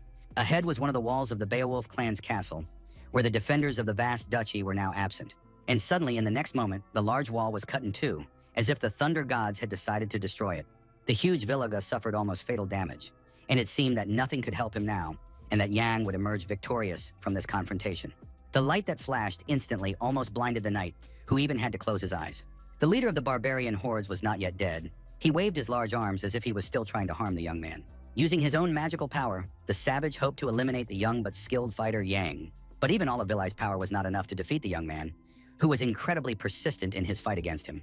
In another part of the huge ducal estate, black smoke rose from the ruins, and a bright glow rose near the boys and Vilai. Cracks appeared in the ground, leading straight to the barbarian chieftain and accompanied by a magical light. The villain clutched his chest, from which black blood continued to flow uninterruptedly. It had been a long time since the great barbarian leader had suffered such serious injuries in battle. According to Villagy, it was all because of the ruler's sword, for Yang had managed to pierce through the chieftain's muscles and counter his battle aura. But even the reinforced sword could not withstand Vilay's great power, and Yang barely managed to block his opponent's blow. Now, Vilega understood everything. All sword attacks pass through mana, which means that this weapon is ideal for him, because he is able to see the flow of mana. Yang told the self-confident savage leader that he was very wrong in making such conclusions. Staring intently at his formidable opponent, the young knight assured him that it wasn't that simple with this weapon. The young man reminded him of the purpose of Astalon, a sword with the ability to stop mana flows. Smiling, Yang was confident that if his opponent today did not understand the difference, then he would not be able to handle the weapon. Wounded but still in relatively good shape, Villaga demanded that Yan stop talking nonsense, saying that he would understand as soon as he got the sword and asked for it for himself. Having decided to go to the Knight John, the formidable barbarian chieftain noticed something happening to his leg. His limb seemed to be covered with ice, which greatly confused the giant and prevented him from quickly seizing the ruler's sword. For the first time in his life, the savage Villaga felt cold air, despite being born in the northern territories. Behind him, there was still the eerie breath of death, which the giant had not yet felt. Behind the stone wall of the fortress of the Duchy of Beowulf, a mysterious light silhouette appeared, indignant at the appearance of the pathetic barbarian. Emerging from this huge silhouette, reminiscent of a dragon, a man with long blonde hair wants to know the reason for the savage's presence on his property. It was Duke Beowulf, the rightful owner of the vast estate, defender of the northern lands and father of Lorena. Fragments of ice began to magically assemble in the air, and the Duke called the barbarian's actions a great insolence. Icy steps appeared for the lord of the manor, down which he descended to where the knights Jan and Hans were waiting, along with the barbarian giant Villaga. Continuing on his way to the guests and invaders of his ancestral mansion, the majestic aristocrat was outraged at how the wretched barbarian dared to come to his estate. The savage kept his eyes fixed on the Duke who had appeared, expecting nothing good to come of it. Not particularly friendly at the moment, Duke Beowulf again asked the uninvited guest what he is doing here. The silhouette of the magical dragon was becoming increasingly clear, and the owner of the estate demanded that Villeg come up with excuses wisely, as they might be his last words. Finally, Duke Beowulf descended the icy steps and stepped onto the frozen ground of his castle. The vicious barbarian was glad to finally meet Duke Beowulf and expressed his hope that the lord of the castle would understand who was standing before him, giving his name and title. The stern master of the mansion ordered the savage to be quiet, saying he had no reason to know the name of the pathetic barbarian. Glaring at Beowulf with hatred, the invader rudely insulted the man, noting his arrogance but agreeing that the Duke had the right to do so. Until that moment, the great chieftain of Villaga had never seen a man with such a huge amount of mana and wondered how he had not noticed his approach. He attributed this to the influence of the ruler's sword, which meant that Knight John, whom the aggressive savage considered a rat, was to blame for everything that was happening. Villaga decided to act and instantly pushed off from where he was standing to continue fighting his opponents. Considering their meeting to be predestined, the leader of the savages raised his huge fist and challenged Duke Beowulf to fight him. But for the lord of the northern territories, the barbarian, full of malice, was nothing more than ordinary dust under his feet on the ground. The magical symbol that appeared beneath the Duke expanded to the sides and released streams of light upward, and he said that the savage had no right to call his name. But it was too late, as Villaga, mad with hatred, shouted and tried to deliver a powerful blow with his fist to the Duke with the aim of killing him. Incredible magical abilities helped Beowulf summon the necessary powers to successfully confront the enemy. While the barbarian chieftain waved his arms, the wise Duke used the magical technique of territory expansion. Completely unexpected by Villaga, he stopped his fist movements for a moment and watched the miracle unfolding. A tall pillar of light rose to the sky, and Duke Beowulf unleashed the absolute form of the Snow Soul against his opponent. A giant seal appeared directly above the huge castle, with a stream of light rushing into its center, and it was the Eternal Frost. On the battlefield, a barbarian ran towards the Imperial Knights, shouting that the time had come to avenge his brothers and calling for the destruction of the warriors. And in the next moment, the big savage was instantly covered with a pile of ice, frozen with an axe in his left hand. The same thing happened to many other invaders who were frozen by thick ice. His next comrade also stopped moving across the battlefield, covered in frozen water. The Imperial Knight, who was desperately defending himself, watched in amazement as the barbarians gradually turned to ice. A cry rang out for the Duke to return to his domain, which visibly agitated the defenders of the estate, who considered themselves safe.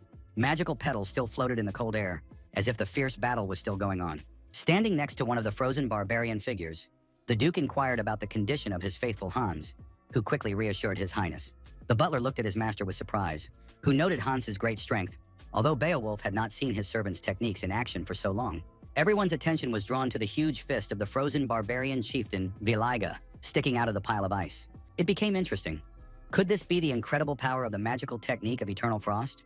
Hans was not getting any younger, as the Duke noted, and he was curious how it happened that his loyal servant was wounded by a barbarian. Maringo replied that the savage had almost killed him.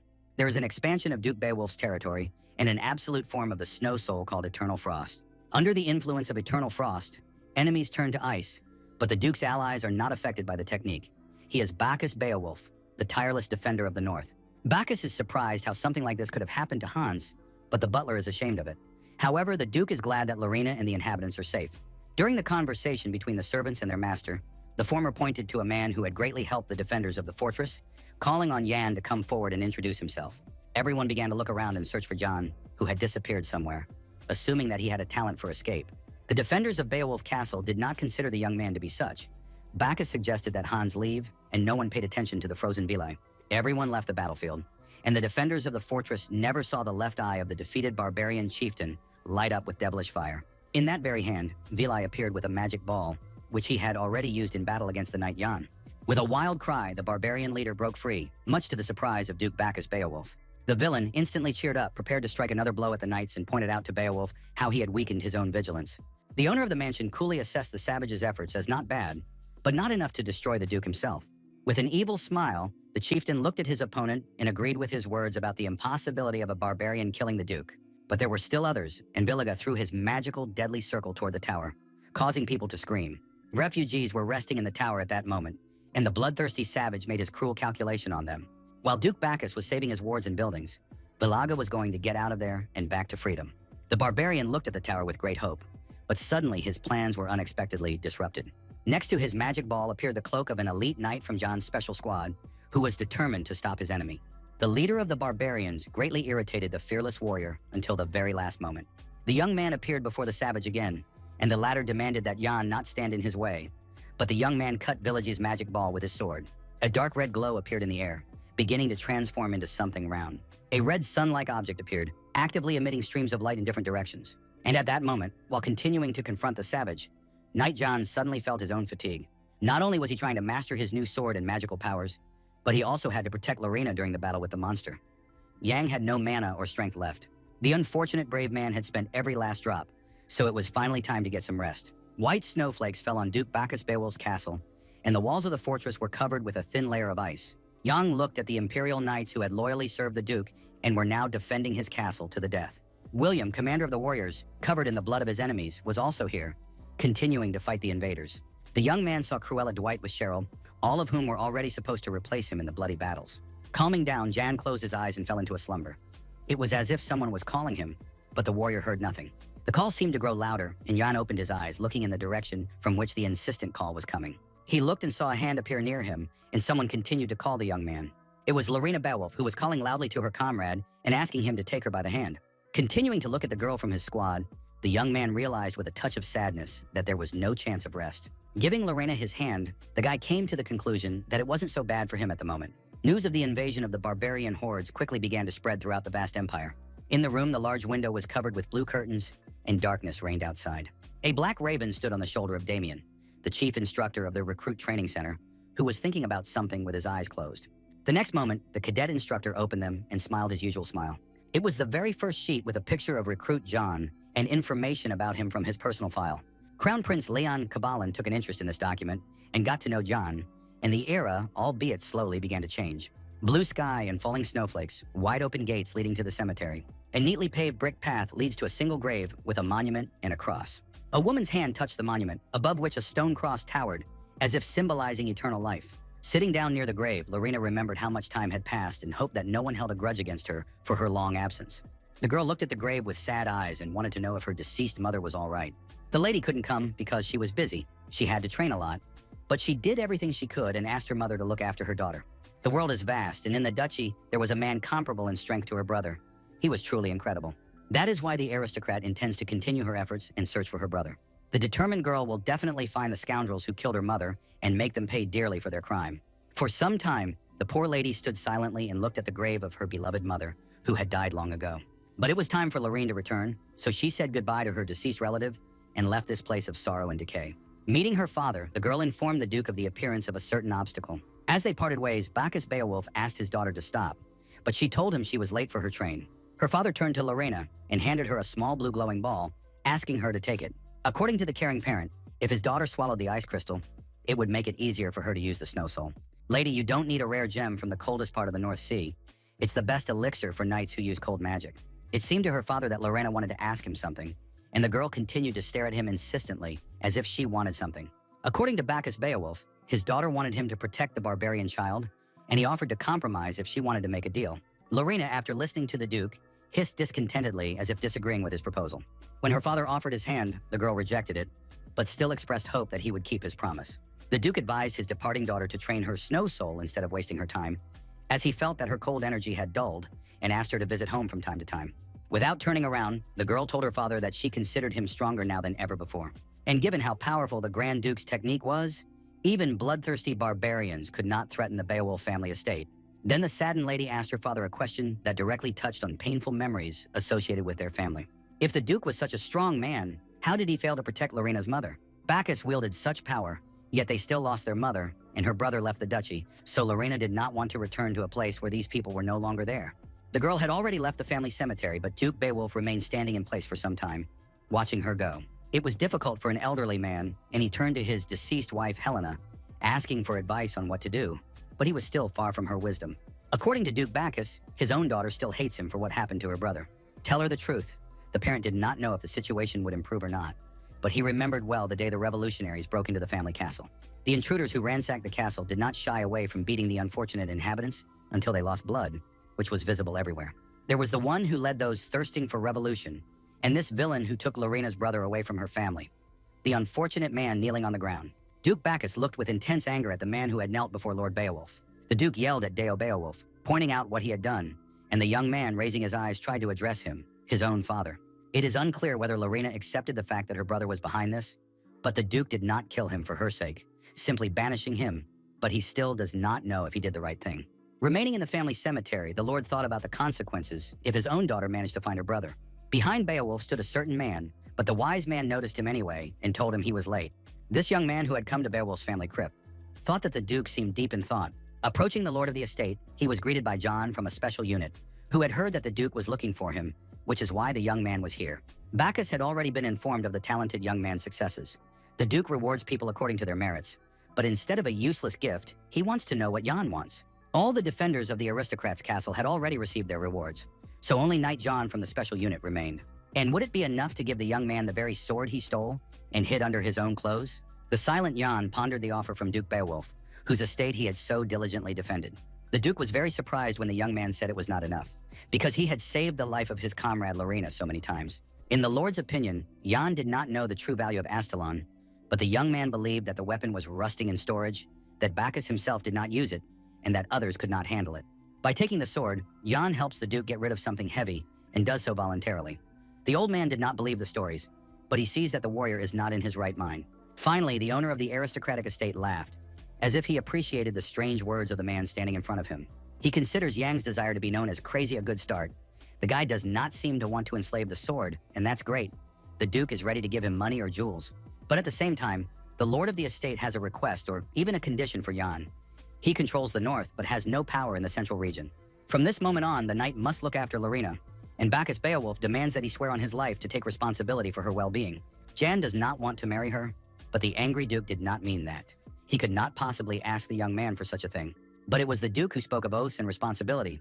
Bacchus meant responsibility for the girl while her father was away, and the young man had no right to refuse to marry her. While the Duke was proposing, and then refusing Jan's marriage to Lorena, calling him insolent, events moved to another place. The train was at the station in the central district of the Duchy of Beowulf. John apologized for being late, as he had encountered an old man with a nasty temper. Lorena reassured him that the train had not left, and Cruel wanted to leave as soon as possible. Dwight considers them all heroes returning home, because the guys saved the Imperial advisor and defeated Vilai, so a reward awaits them.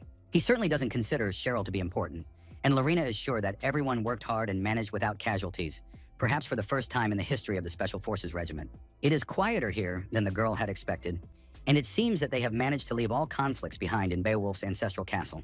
The arrival of the train bound for Avalon was loudly announced at the station, and representatives of the special unit hurried to the carriages.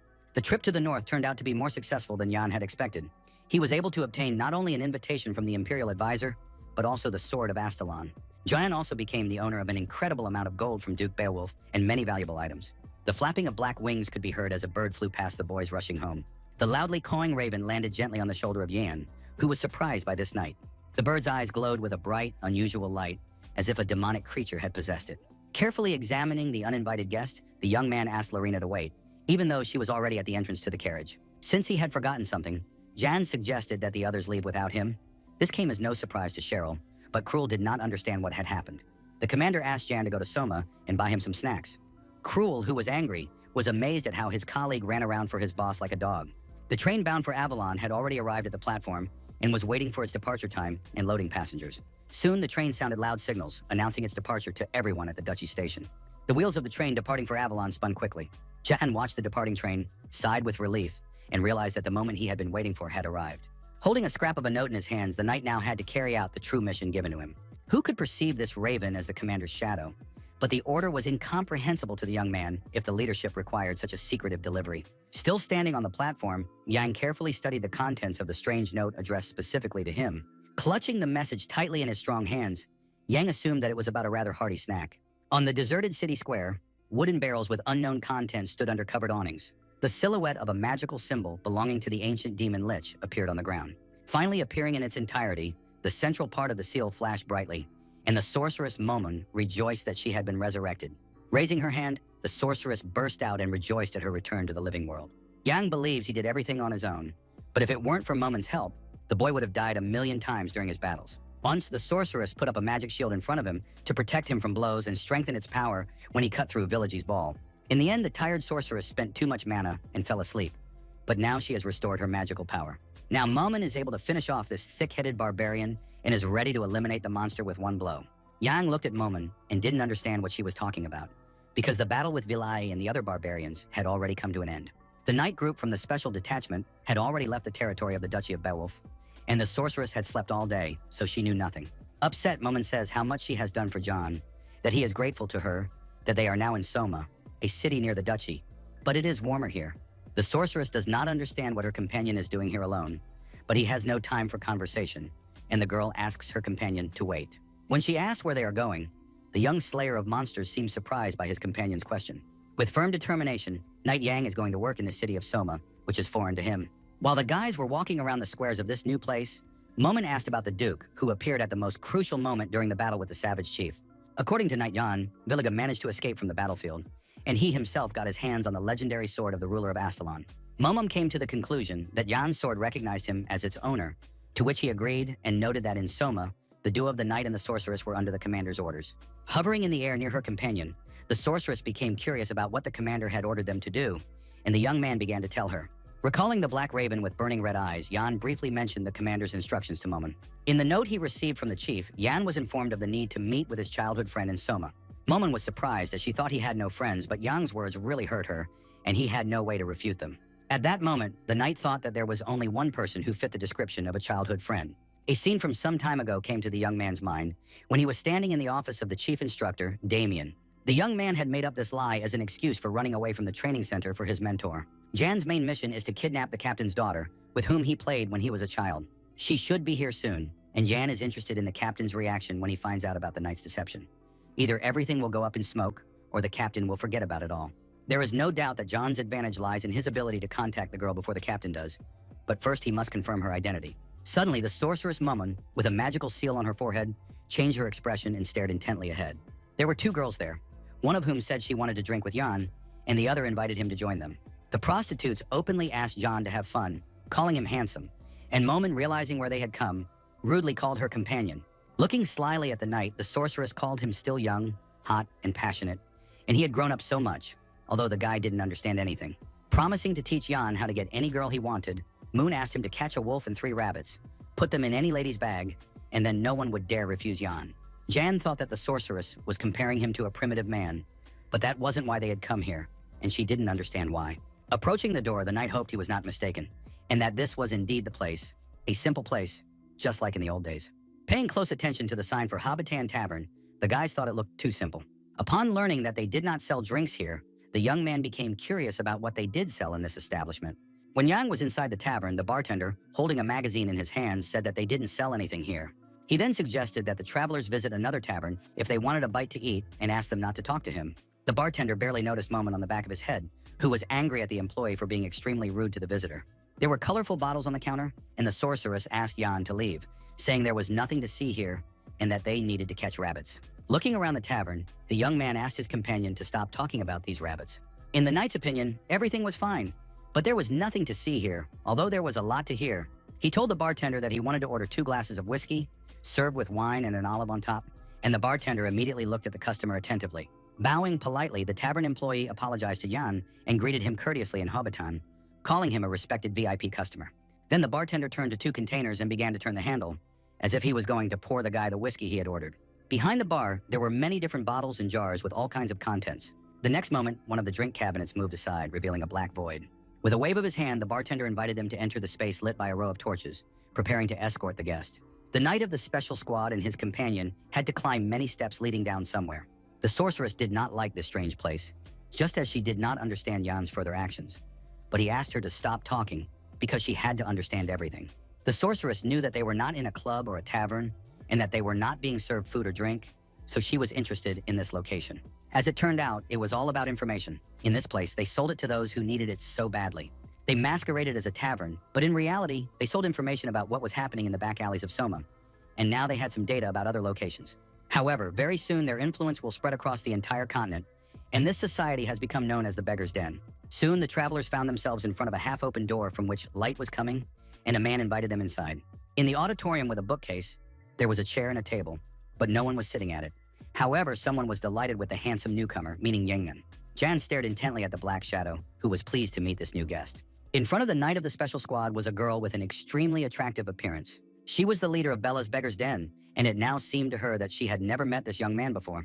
When Bella asked why Jan had come to them, the defender of the Duchy of Beowulf said he was looking for a certain person. All Yang knew about the lady he was interested in was her name, so he wanted to know if the Beggar's Den could help, but Bella was sure of it and asked what the girl's name was. After a brief silence, Jan finally decided to reveal the name of the person was looking for to the leader of the secret organization. When he said Bella, the head of the Beggar's Den was confused and did not know how to respond to this strange stranger. Bella did not understand how he knew her name or who he was, and Yang could not believe that the lady did not hide her surprise.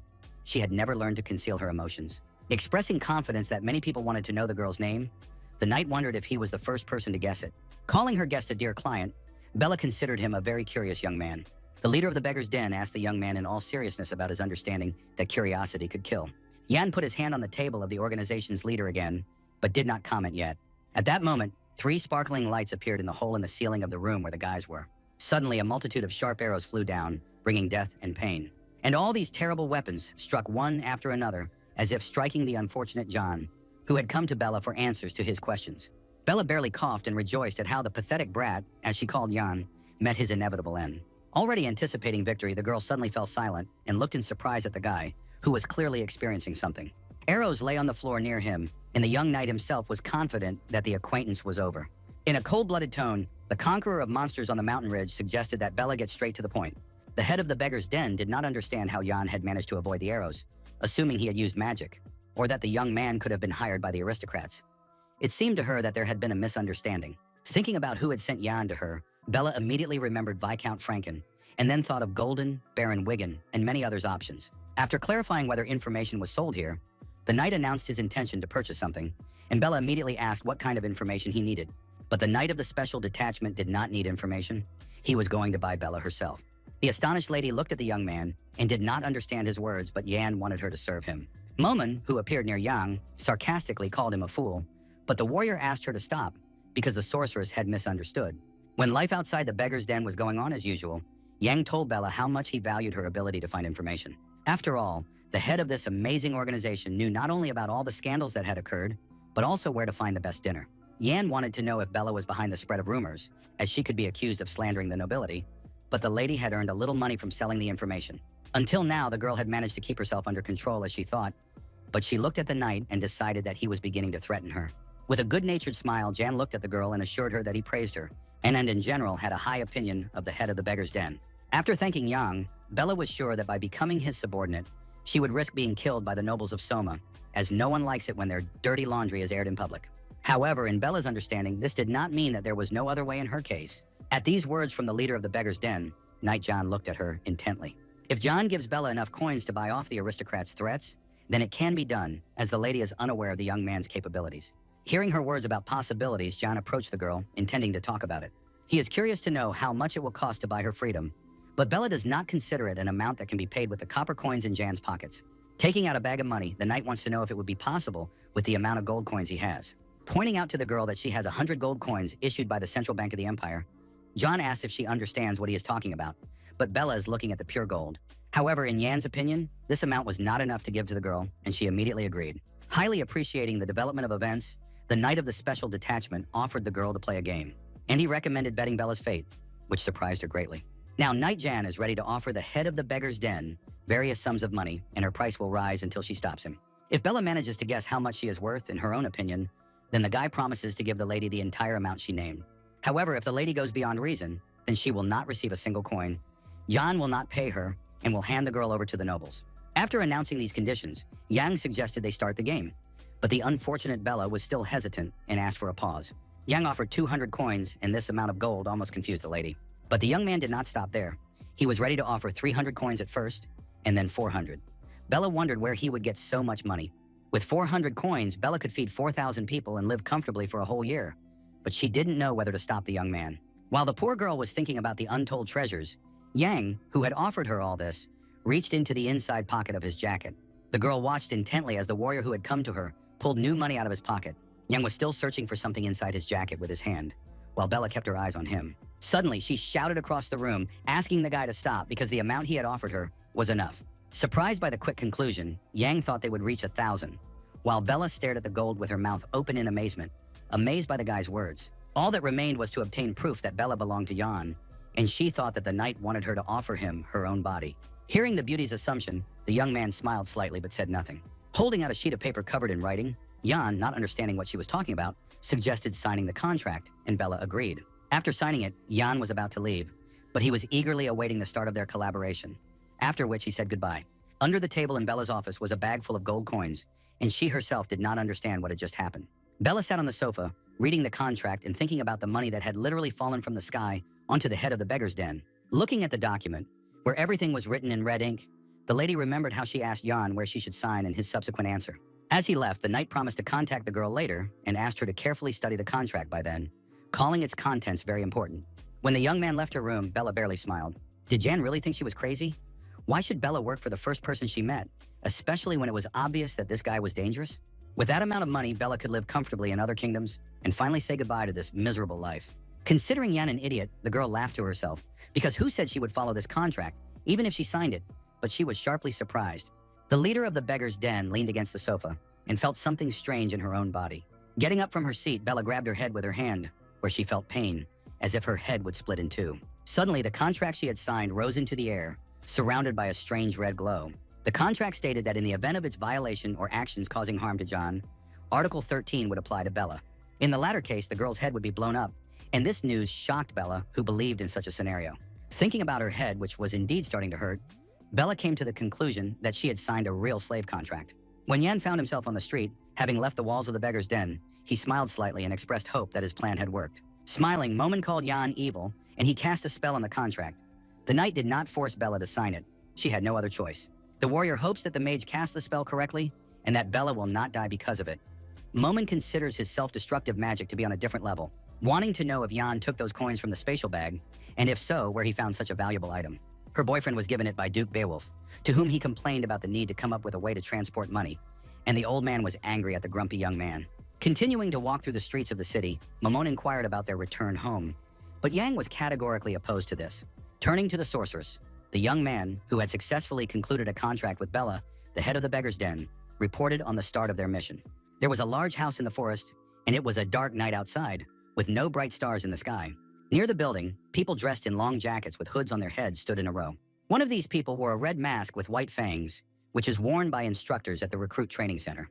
The rooms of the large house were very dark, the windows showing complete darkness. The tall white candle standing on a plate had not been lit by any of the owners or guests of this strange mansion. A girl sat on a wooden floor, leaning her back against a stone wall, her hands pressed together to ward off the cold. She seemed to be in a semi-conscious state, her head bowed with her light hair, unable to see anything around her. Suddenly, the left eye of this little prisoner lit up with the same eerie light that was visible in the ancient demon lich. The dense verdine forest was gloomy and dark, with only a few lonely lights flying here and there. Looking at the ground, the traveler noticed traces of some kind of cart that stretched along its entire length. Studying their depth, the traveler concluded that the wagon train he mentioned had probably passed by about 3 days ago. This traveler was John, a knight of a special detachment, who was pleased with the information he had received, for he had managed to track down the person he was looking for. Suddenly, something caught the young man's attention, and he looked up intently.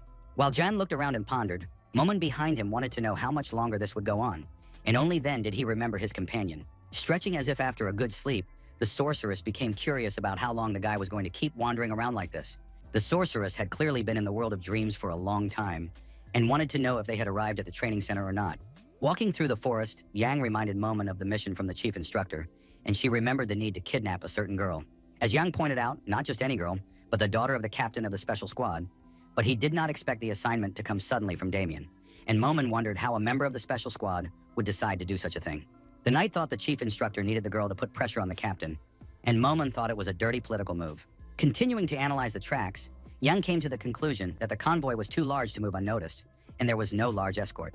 In the gloomy verdine forest, the young warrior did not know for sure whether he was following the captain's daughter's trail or not. Suddenly on the way, Yang saw mysterious lights, although there were usually no people in the forest at night. In front of them stood a peasant woman and several men with bags on their shoulders, all holding lanterns, thinking that Yan and Momon were lost. Jan agreed that he had chosen the wrong path when he entered the forest. The peasant woman considered their meeting to be good luck, and they went to the village, calling the forest dense, where travelers get lost. Then a strange-looking woman invited the knight and his companion to rest in their village, if they did not mind, which surprised Yan. According to the peasant woman, the village is just a stone's throw away, and although there are only a few houses there, the travelers will find a place to stay for the night. The three young men smiled at Leona's enthusiasm. Now everything was clear to them. The girl did not agree, indignant at her companion's chatter. Without taking his serious gaze off the peasant woman, Yan thanked her, but refused and asked her to simply show them the right way forward. The guys laughed at Leona again, who had been rejected, and the embarrassed girl asked them to finally shut up. A knight from a special detachment continued to observe everything that was happening. He did not like meeting these strange people. With a sad expression on her face, the peasant woman Leona offered Yan the lantern to take with him, because it was dark and dangerous in the forest. Now the young man looked at the peasant woman with a more cheerful expression, as if he had discovered the secret of her strangeness. The girl just continued to look at the knight standing in front of her with embarrassment. And unexpectedly for everyone, Yan summoned the sword Astalon in the fifth form of the dark spirit, waving his weapon in front of Leona and preparing for a crescent-shaped attack. The hospitable peasant woman looked at Yang with wide, surprised eyes, not understanding the young man's actions. John struck the lantern offered to him with a lightning-fast blow, and it was cut into 2 equal parts. In the next attack, the Special Forces soldier did the same to the peasant woman, forever preserving her frightened expression. With the ruler's newly acquired sword Astalon, Yan once again fought against those he considered dangerous to himself. Before the knight lay a lantern cut in 2, and the woman who had offered the young man the device to use in the night forest. One of Leona's companions screamed in horror at the top of his voice, not understanding what this strange knight was doing. The men screamed because Yan had unexpectedly killed the modest Leona, calling him a murderer and horrified, not knowing why the knight had done it. Outraged, Momon, considering him a psychopath, believes he could have refused, so there was no need to shed blood. But for John, she is slow on the uptake. Asking the sorceress to look at the object that had fallen out of the lantern, the knight pointed to a small red glowing stone. It is capable of detonating, and such stones are used by members of a special squad of assassins. And these words of the young man surprised the sorceress Momon. For Yan, it was a wonderful spectacle, but he still sensed the special unit's aura emanating from these people, calling them masters. When the group of villains realized they had been exposed, they instantly grabbed their daggers and, having no other choice, decided to kill Yan. The criminals immediately rushed forward and began attacking the knight John and his companion, the sorceress Momon. Wielding cold weapons, the killers of the special unit were ready to destroy the young man, who seemed to be just standing there looking at them. One of the bandits, with a smug smile on his face, was about to pierce the unfortunate warrior with his blade, and add another victory to the killer's tally. To everyone's surprise, Yang simply stood there and did not react to what was happening, as if this battle did not concern him in any way. Suddenly regaining his unwavering determination, the knight opened his predatory eyes and the fate of the villains was sealed. Using the long-proven technique of the Black Wolf, the knight began to repel the attack of his vicious opponents. Near a large house in a dark forest, one man, after listening to another, was surprised at how the team of assassins had been completely destroyed. The reporter had no excuse, and when asked about the number of opponents, he answered one, which angered his master. The stunned boss did not understand how an entire squad of assassins could have been destroyed by one man, but the reporter was sure that the victor knew a lot about them and was aware of everything. The secretary of the special unit, Shark, who listened to the report, immediately assumed that the liquidator of the unit was the personal dog of the main unit. Now Shark wants to know the current location of the man who killed his people. His subordinate is sure that he is still not far from the 4th district. The secretary had no idea that the chief instructor had such a dog, so he ordered the entire 2nd team to be sent into the forest, while the 1st team remained here to guard the perimeter. Turning around and preparing to leave, the man who had been giving the report told the secretary that he understood and now intended to guard his daughter. Unexpectedly, the secretary of the special unit, Akula, stopped his subordinate and, to his great surprise, sent the guy to rest in eternal sleep, and the secretary attacked his subordinate from behind with a curved knife in his hands. But the latter noticed everything at the last second. The villain looked at the man with glassy eyes and gloated, but it was an insignificant disguise. The next second, the Black Wolf bit the secretary's hand, which was holding the blade to strike, with his sharp fangs. No longer smiling, but now snarling with rage and pain, the special unit secretary twisted his severed right arm and screamed, calling out the wolf. Absorbing the dagger with a magic seal, the speaker knew about the poisoning of this weapon. But that's how it should be with an assassin. So the guy takes the blade. The secretary continued to stare with his glassy eyes at the man who was now asking permission to ask Akula a new question. Smiling slightly, this guy, who managed to repel the villain's attack and stay alive, watched his boss's actions. Instantly throwing off his outer cloak and hat, Knight Yang appeared before Akula, wanting to know the location of the captain's daughter. Shark asked him not to take another step, wondering how there was no one else here, but Jan was not bothered by his cries. No one would answer anyway. After all, there were no guards left. The knight had already eliminated them all. One of the guards lay dead near the wall, another lay on the cold ground, and a third warrior hung upside down. For the secretary, this was unbelievable. He was amazed at Yana's ability to single-handedly deal with everyone in the room. The young warrior seemed to be some kind of terrible demon with a burning eye to Akula, and the secretary did not understand how such a thing was even possible. Shark began to apologize and promised to tell everything he knew. Yang realized that it would not be difficult to get him to talk and wanted to know where the captain's daughter was. To the great surprise of the knight who had arrived, it turned out that the girl was not there. Yang wanted to threaten Akula if he continued to deceive him. The very frightened secretary of the special unit said that the captain's daughter was not there, that they only kept test subjects there. Shark did not have time to finish his thought. A second later, there was almost nothing left of his head after a blow from Knight Jan. Yan watched what was happening to the villain with a cold, indifferent gaze as the blood continued to flow. Standing next to Akula's fallen body, Jan mentioned how a taboo had been placed on a high-ranking Special Forces soldier.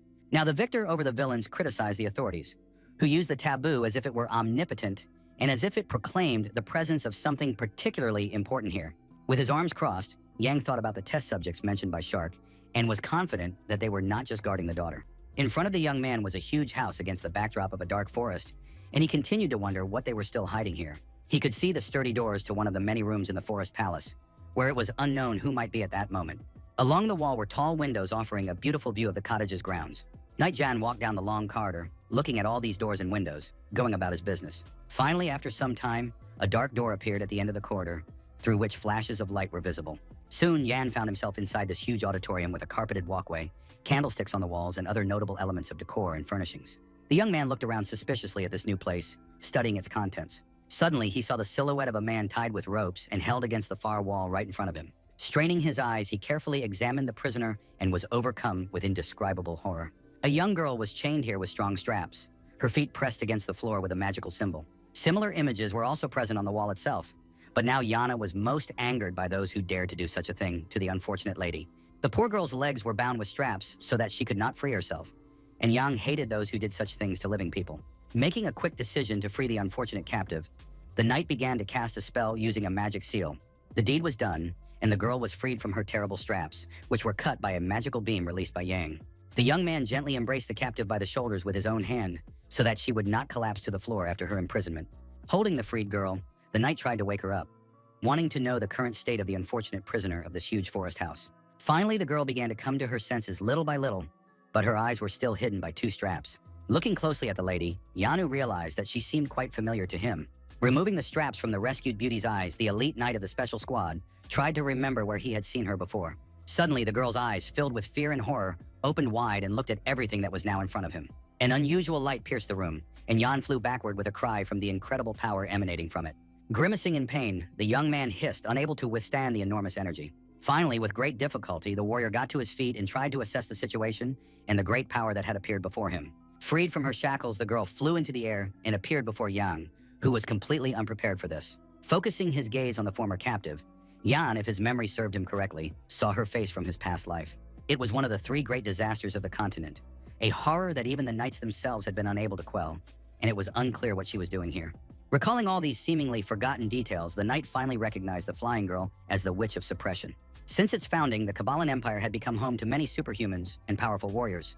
But even a superhuman remains human. Some disasters in this world exceed human capabilities, and the first of these is an unquenchable flame. The second disaster is despair for knights, which is only revealed to those who encounter it face to face. There is also a third disaster, which even the emperor himself has ordered not to approach. When one of the knights clad in armor demanded to attack him, he threatened his opponent with decapitation. But overestimating his own strength, the knight was crushed and defeated, and his sharp sword turned into a piece of scrap metal. Whatever surrounded him, mountains or seas, it made no difference. Everything would be crushed into a pancake, and superhumans were no exception. That's what people, full of fear and awe, called him, and Yang was now somewhat puzzled by the witch. He did not understand at all what the third disaster, the very Witch of Suppression, was doing here. While searching for the daughter of the captain of the special squad, Yang managed to find the Witch of Suppression, so now the puzzle finally fell into place. He immediately remembered the excessive secrecy when the squad members wore hoods to hide their faces. Before his death, the secretary of the special unit, Akula, mentioned some test subjects. And then, unexpectedly, Knight Yan realized that the captain wasn't hiding his daughter at all. He was actually creating a suppression witch. This was necessary to fight the Dragonfang Knights project, but since she was the reverse version of a witch, it meant that they had failed to control her. The girl's eyes were still completely closed, but if she decided to open them, it would be all over. In the next moment, that is exactly what happened, and the subsequent developments became threatening for Yan. To win this confrontation with the Witch of Suppression, it was necessary to strike first, and Yang, armed with his sword, rushed at his opponent. Suddenly, the girl looked at the formidable young man with frightened eyes, apologized, and wanted to know if she had done something wrong again. When she asked if anyone had been hurt, Jan stopped in confusion, ceasing his attack. The young man looked at this lovely lady with complete surprise, not fully understanding what was happening.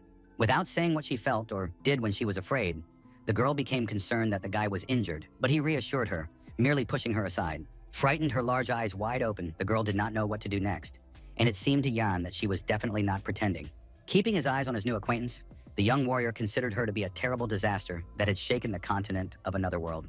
Now in front of him was a very ordinary girl with a sad expression on her face, worried about a stranger. An idea popped into the clever head of the elite knight of the special squad to successfully take the Witch of Suppression into his own hands. If this plan succeeded, Yang would have a powerful trump card up his sleeve. But he encountered such incredible power that even the emperor himself could not subdue, so the guy was not sure if she had submitted to him. Truly, Yang is faced with a poisoned chalice, and there is no more deadly poison to be found at this time. The risk is too great now, and if the guy wants to eliminate this girl, he needs to act right now. While Yang was thinking about his next move, a familiar voice behind him called him a coward, wondering what he was thinking about.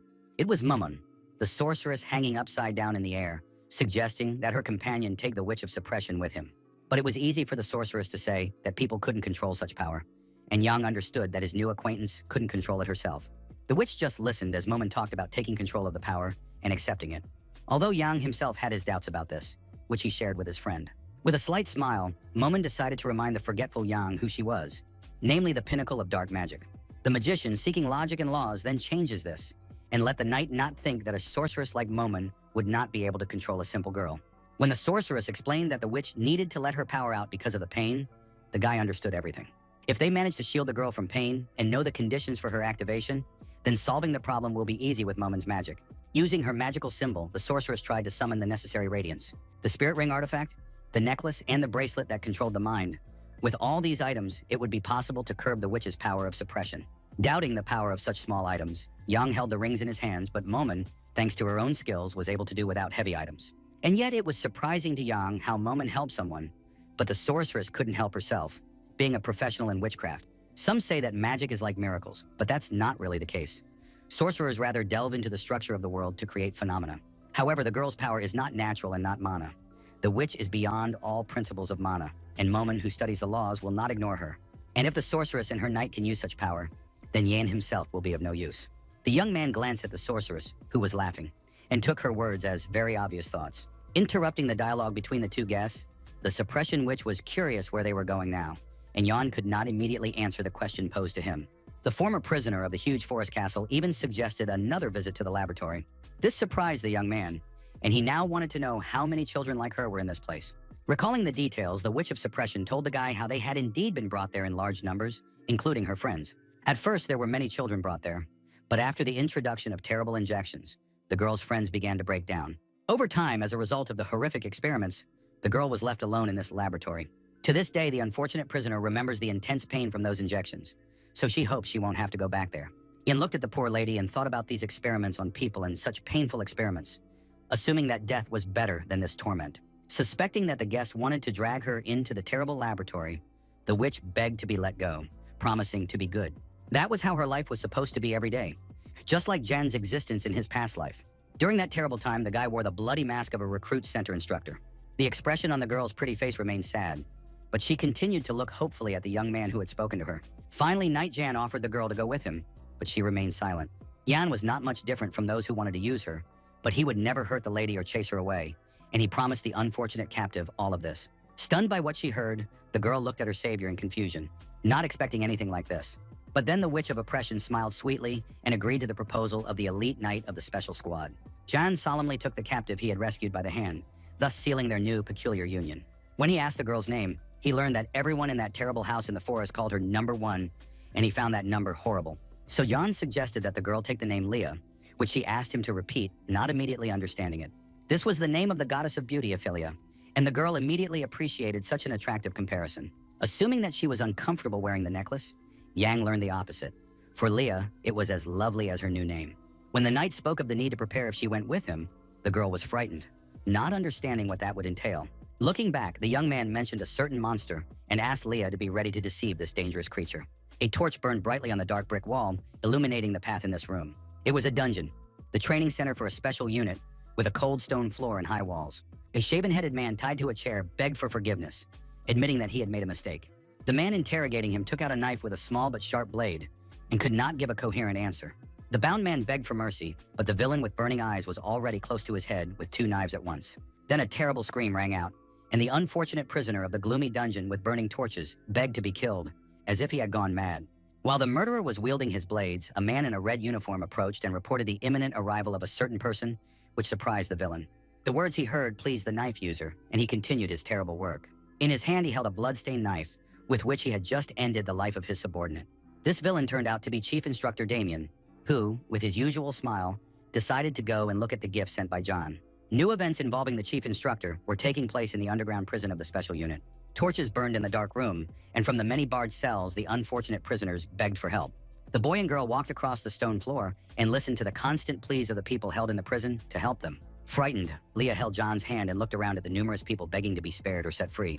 With a trembling voice, Leah suggested that there was a laboratory here and thought that she would be locked up again in this eerie place. Knight John hastened to reassure his companion, dismissing her fears and asking her not to be afraid of anything here. When the girl had walked a little further, a hand suddenly reached out from the nearest cell, and the prisoner called out to Leah not to go there alone. After that, John held the girl even more tenderly, letting her know that as long as he was with her, there was nothing to be afraid of here. The knight of the special squadron again asked her not to be afraid and not to leave his side, to which the still trembling girl agreed. Hearing these words from her companion, Leah remembered how, in the house where she was being held captive, Yang had promised never to hurt her or drive her away. Now, as the knight had promised, he was keeping his word, much to the former prisoner's satisfaction. Since Yang wants to make sure that Leah remembers what he taught her, but the lady knows that they are supposedly childhood friends, and she also has a history with her own father. The knight is pleased with his companion's excellent memory, and they have already agreed on her biography and personality. The young man was very hopeful that the restraining amulets provided by Momon would solve the remaining problems. But at the moment, Yang and Leah were dealing with Damien, the chief instructor of the training center, and who knows what this snake has in mind. Yang looked questioningly at what had suddenly appeared in front of them. 2 glowing lights appeared, and Yang immediately asked the girl to stand behind him, pointing out that some kind of creature was approaching them. A crazy prisoner, who had somehow managed to escape from his own cell, was rushing towards the young people at tremendous speed. It was immediately clear that the prisoner had escaped, and the knight shielded the girl standing to the side with his body. The prisoner, who looked more like a monster, tried to look ahead with a crazy look in his eyes, but his fate was already sealed. The man behind the runner, with his recognizable hairstyle and burning gases, eliminated him with one deft blow. It had been a long time since the chief instructor had seen his student Jan, a member of a special unit, and he reported on the completion of the mission and his return. Damien, who had lowered his head in an unperturbed tone, saw the daughter of the captain of the recruit training center and said he was glad to meet them. Opening his left eye slightly, the chief instructor expressed his hope that she would like the reception he had prepared for her. Sounds of joy and happiness could be heard in the new room, coming from a girl. She was the guest of this audience, Leah, who was looking at the object that interested her with a somewhat sad look. Closing her eyes, the girl mentioned something in large quantities, as if it were an unimaginable amount for her. Leah sat in the VIP guest room at a table with a multi-tiered cake and pastries, and she couldn't believe her eyes at the mountain of delicacies. When she asked the maids if it was really possible to eat all of this, they replied in the affirmative, saying that the head instructor had prepared everything. He might seem like a scoundrel, but he was a good man. The girl, who had never eaten anything softer or sweeter in her life, looked at the pastry, and the maids called it a regular cupcake. Looking at the maid with a strange look, the girl clearly disagreed with her description of the cupcake. In the opinion of the guest, who was carefully holding the cupcake in her hands, this confection could definitely not be called ordinary. Thinking about something, someone wanted to cut a beautiful flower with elegant scissors. Thinking again, the chief instructor Damien called flowers a difficult thing, and that cutting a person did not require any special skill. This was unexpected for John, but Damien did not understand his student's reaction to his love of gardening. For the head instructor, flowers were a labor of love, and the more they were cut, the more beautiful they became. They were in the inner garden, and Damien was sure of Jan's assumption that the chief would interrogate the girl, which meant he considered his boss to be a psychopath. Physical torture has little effect on children when they are frightened, and the information is unreliable. So torture is used on those over 18, and Jan definitely thought of his boss as a psychopath. Continuing to wield the scissors, Damien smiled and reminded the guy of his first assignment, in which he exceeded all of his boss's expectations. Damien knew well about Jan's skillful stopping of kidnappings and terrorism in the desert, where the guy saved the emperor's mentor and Prince Uyghur. And even the brave knight of the special squad captured the tribal chief in Beowulf's domain. After that, even those in the noble circle who opposed the project were forced to remain silent, and Damien praised John for his glorious efforts. As a reward, the chief instructor gave his subordinate permission to use the palace's amnesty as he saw fit, but was ready to listen to any further requests if there were any. With a serious expression on his face, Yang wants to know about Damien's plans for Leah. Closing his eyes, the chief instructor thought for a moment and was unable to immediately answer the soldier standing next to him. The girl was too pure, more than Damien had imagined, and the surveillance had not yielded any useful information for the captain of the special unit. But one particular moment caught the attention of the curious chief instructor of the training center. Preparing to hear the worst, Yang hoped that Damien would not mention what was troubling him. According to the chief, Leah knew very little for her age, and the captain was so ashamed of her that he hid her from the world. Yang listened to his boss and was glad that he had gotten away with it. In any case, Damien did not consider the captain a fool, and he was surely aware that his subordinate had taken his daughter, but he would not do anything without evidence. The chief instructor admitted that the captain would certainly try to find evidence against Damien. It was necessary for him that the captain knew that his daughter was with Damien, but did not understand where exactly she was. But there was a most effective way. With a deft movement, the man cut off a sprig of flowers with scissors, which he loved to do. This method consisted of making it appear as if the captain's daughter was not at the training center for recruits at all. Holding a pretty white rose in his hands, John, a knight of the special squad, turned to the master who was discussing the girl's fate. In a completely serious tone, the victor over the villains asks Damien to entrust him with the recently rescued Leah. After a pause, the chief wanted to hear the reason for this, as his student's request was quite bold, but Jan admitted that he had 3 reasons.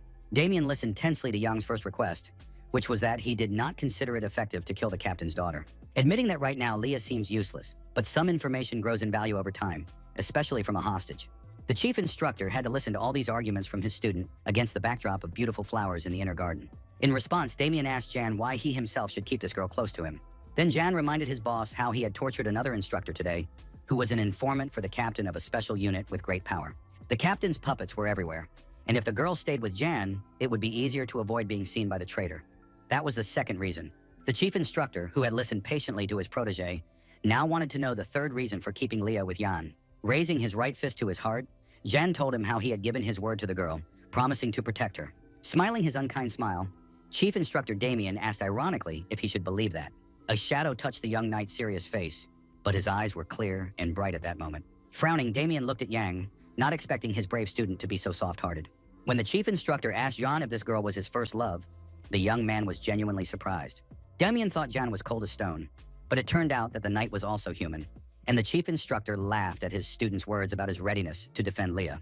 Thinking about the strange misunderstanding, but if it would help him achieve his goal, Master Jan decided to call Leah his first love. Laughing loudly, Damien ironically called it all passion and fire, but especially for Yan, he gave permission to have the girl. Damien couldn't let the captain's daughter out of his sight. He didn't trust Yang that much, even though he was his student. The guy wasn't as likely to betray him as the instructors, and that disappointed the young man.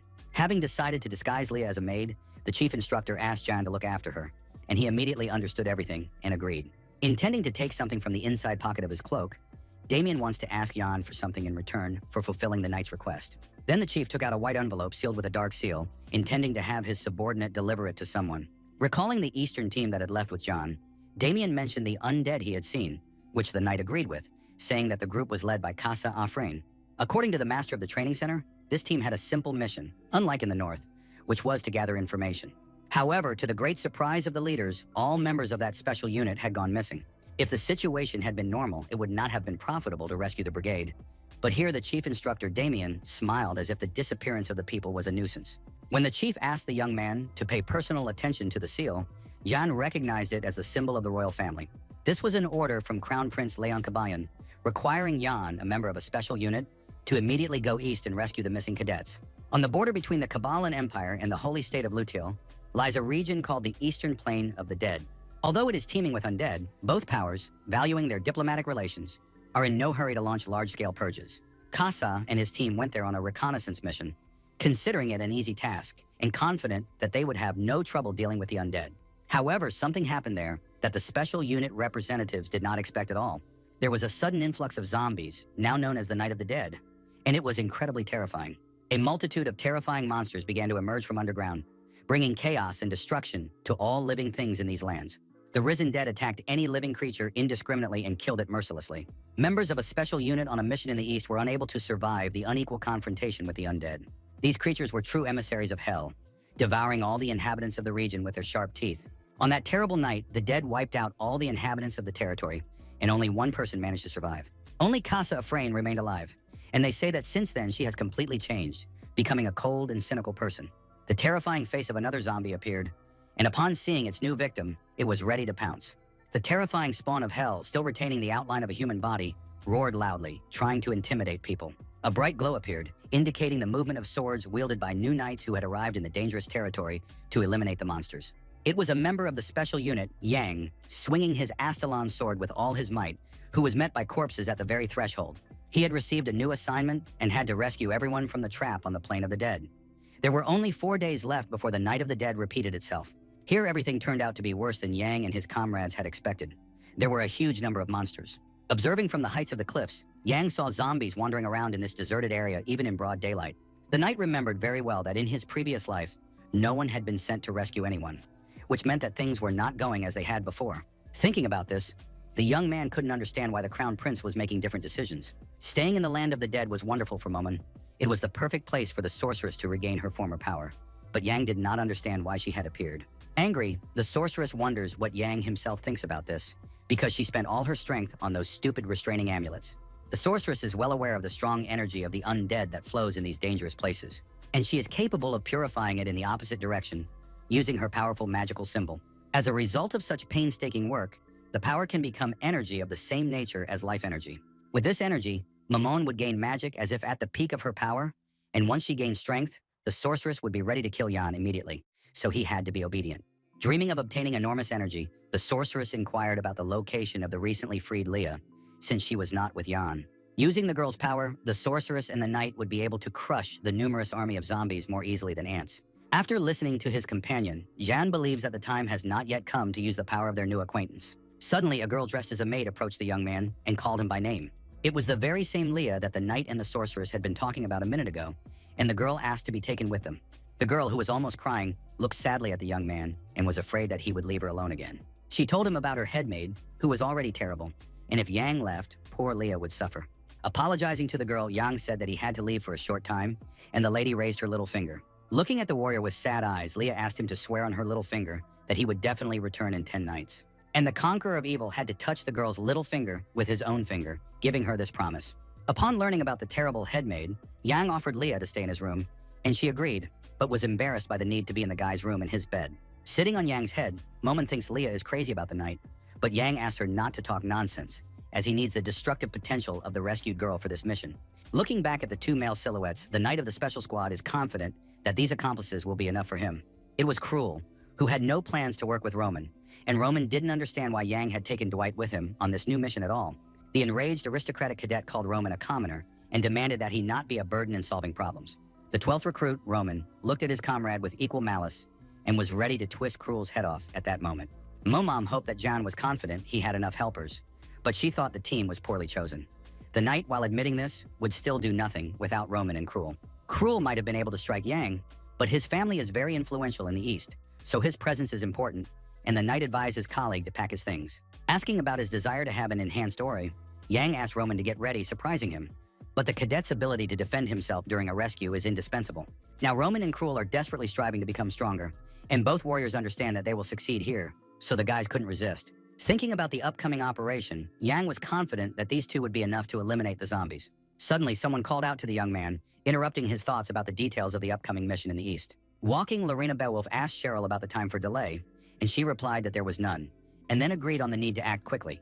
The aristocrat and daughter of Duke Beowulf wanted to know what her companion's plan for the mission was. Cadet Cheryl, who was standing nearby, agreed with her friend and advised Jana to leave all questions to Lorena. It was not for nothing that Lorena went with Jan, and she hopes that the guy is counting only on Roman and Cruel, and did not think that Lorena was less useful. Earlier, the chief instructor allowed his student to take as many people onto the team as he wanted. With him again in the ranks are the 12th recruit, Roman, with his enhanced aura, and the aristocrat, Cruel Dwight, who possesses the aura of death. Nearby are Lorena Beowulf, who has made progress since returning from the north, and Cheryl, who praised every cadet. Those who could be considered the true elite of the Dragon Knights had gathered here, and it turned out that Yan could not assemble a better team. Perhaps all these graduates of the training center for recruits were the strongest of all, but John had doubts about some things. There was complete discord here, with Roman calling his colleagues from the aristocracy noble scoundrels, Cruel considering him a commoner, and Lorena calling for them to leave. Shouting sharply, Yan ordered the guys to quickly shut up and follow him, and they had to walk through rocky terrain. Near the Plain of the Dead and the Geba Pass was the only camp of the Eastern Front. His soldiers walked among the tents and other camp equipment with bottles in their hands drinking. Standing near the cooking pot, one of the knights told his companion how he had managed to steal a pig in the village. Wandering around the camp, Jan, Lorena, and their colleagues looked around and wondered if they had come to the right place, noticing the poor condition of the country's army. This was a serious matter, and these soldiers were entrusted with protecting the citizens, but they were worlds apart from Dwight. Cruel himself solemnly reminded them that they should not expect much from such troops. One of the inhabitants of the camp near the Plain of the Dead looked in surprise at Lorena Beowulf as she walked by, cheekily asking what she was doing in this place. The knight, whose eyes were glassy from frequent drunkenness, suggested that the girl was looking for someone here. When Lorena said she and her colleagues were reinforcements from a special unit and were looking for the commander, the warrior laughed at her words and at such a girl, as he put it. Grabbing the aristocrat by the shoulder, the warrior was sure that she had come just in time and that they could not do without her help, which caused her to react with surprise. The drunkard in uniform and helmet suggested that they discuss all the questions in the nearest tent, but that was his mistake in communicating with Lorena. Seriously angered by the insolent man's behavior, the girl rudely insulted the scoundrel and prepared to fight back. But she didn't have time because Knight John instantly appeared nearby, eager to protect his people in a strange and hostile place. John delivered a powerful kick to the insolent soldier of the camp, sending him flying backwards in an instant. Having been struck in an extremely painful spot on his body, the drunkard felt incredible pain and rolled his eyes. His iron helmet was almost split in two after such a powerful attack by the strangers. Standing in a circle around his defeated opponent, Jan asked Lorena to move on, because they were done here, but the girl was indignant. She wanted to deal with it herself. In Yan's opinion, if Lorena had her way, only two halves of the warrior would remain, and they didn't need any commotion. Roman was sure they had already caused enough noise. Now the knight wondered whether it was worth worrying about this trifle, and Lorena Beowulf was forced to agree. Cheryl, who was watching her friend, noticed how she blushed and was unable to respond to the statement. They now need to find the commander, who is the commander-in-chief of the United Forces of Nobles at the Geba Pass. As stated in the archives of the special unit in John's past life, one person had given up searching for Cadet Casa Afrin, but the person responsible for the deaths of the special unit on the Eastern Front was the commander-in-chief, Viscount Jaren. Meanwhile, in the camp, his soldiers continued to drink alcohol, offering to knock back bottles one after another. Some wanted to drink everything to the bottom, while one of the soldiers did not quite understand how it was possible to drink such cheap booze to such an extent. The soldier looked sadly at the nearby cottage, which was clearly intended for the command of the troops. While the soldiers were drinking cheap alcohol by the road, the so-called commander was lounging in his mansion and regularly inviting girls over. At that moment, in one of the spacious rooms, a woman's voice pointed to an empty glass, wanting it refilled, while a second lady tried to calm the Viscount. On the table in a bucket stood a bottle of elite alcohol and a glass next to it, and the guest asked the expensive Viscount if he was capable of fighting zombies while drunk. Fat Jaren smiled and asked them not to talk so much about the undead, saying that the girls themselves did not need to worry about it, and asked them to drink up. One of the soldiers approached from behind and asked the Viscount to step outside for a moment, but the commander reacted with displeasure, demanding that he not enter. The soldier reported the arrival of people from that very place, and Viscount Jaren specifically asked about the location of the strangers.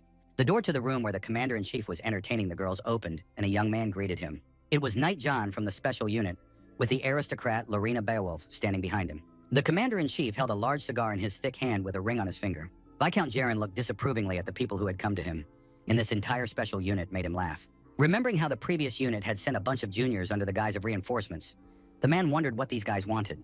Looking at this important-looking man, Knight John knew that in reality, Viscount Jaren was just an ordinary corrupt nobleman.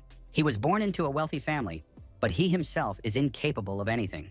And considering that this nobody became commander-in-chief, he clearly paid a fortune for this position. When Yang told him about their arrival here as part of an investigation into the members of the special unit sent to the east, the Viscount asked again. A crowd of monsters appeared by chance during the mission, but Yang and the others didn't hear a thing, so the special unit thinks it's necessary to find out about it.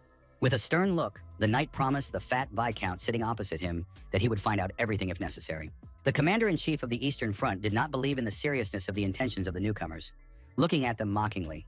John and Lorena just stared at the camp commander, who dismissed the name of the special unit as meaningless and asked them not to make him laugh with their special unit. Let the guys not consider these places a night shelter, and if anyone disappeared in the endless eastern lands, then they were either torn apart by zombies or hid in a hole. Calling on the guys to stop playing special forces, the Viscount offered them a drink if they didn't want to get lost on the plane and become bait for zombies. When Yang asked about the Viscount's desire to cooperate, he laughed, because why would he do that? They would still ask the soldiers to allocate more troops. Only Jaren wondered where the guests had gotten so arrogant when the familiar glow of Yang's sword appeared in the air. In a fit of boasting, the Viscount did not even notice how his thick cigar was split into two pieces. Instantly realizing what had just almost happened to him, the commander-in-chief of the Eastern Front was greatly frightened. The severed part of the cigar fell to the floor, but Jaren lamented the hair cut off by Lorena's skillful blow.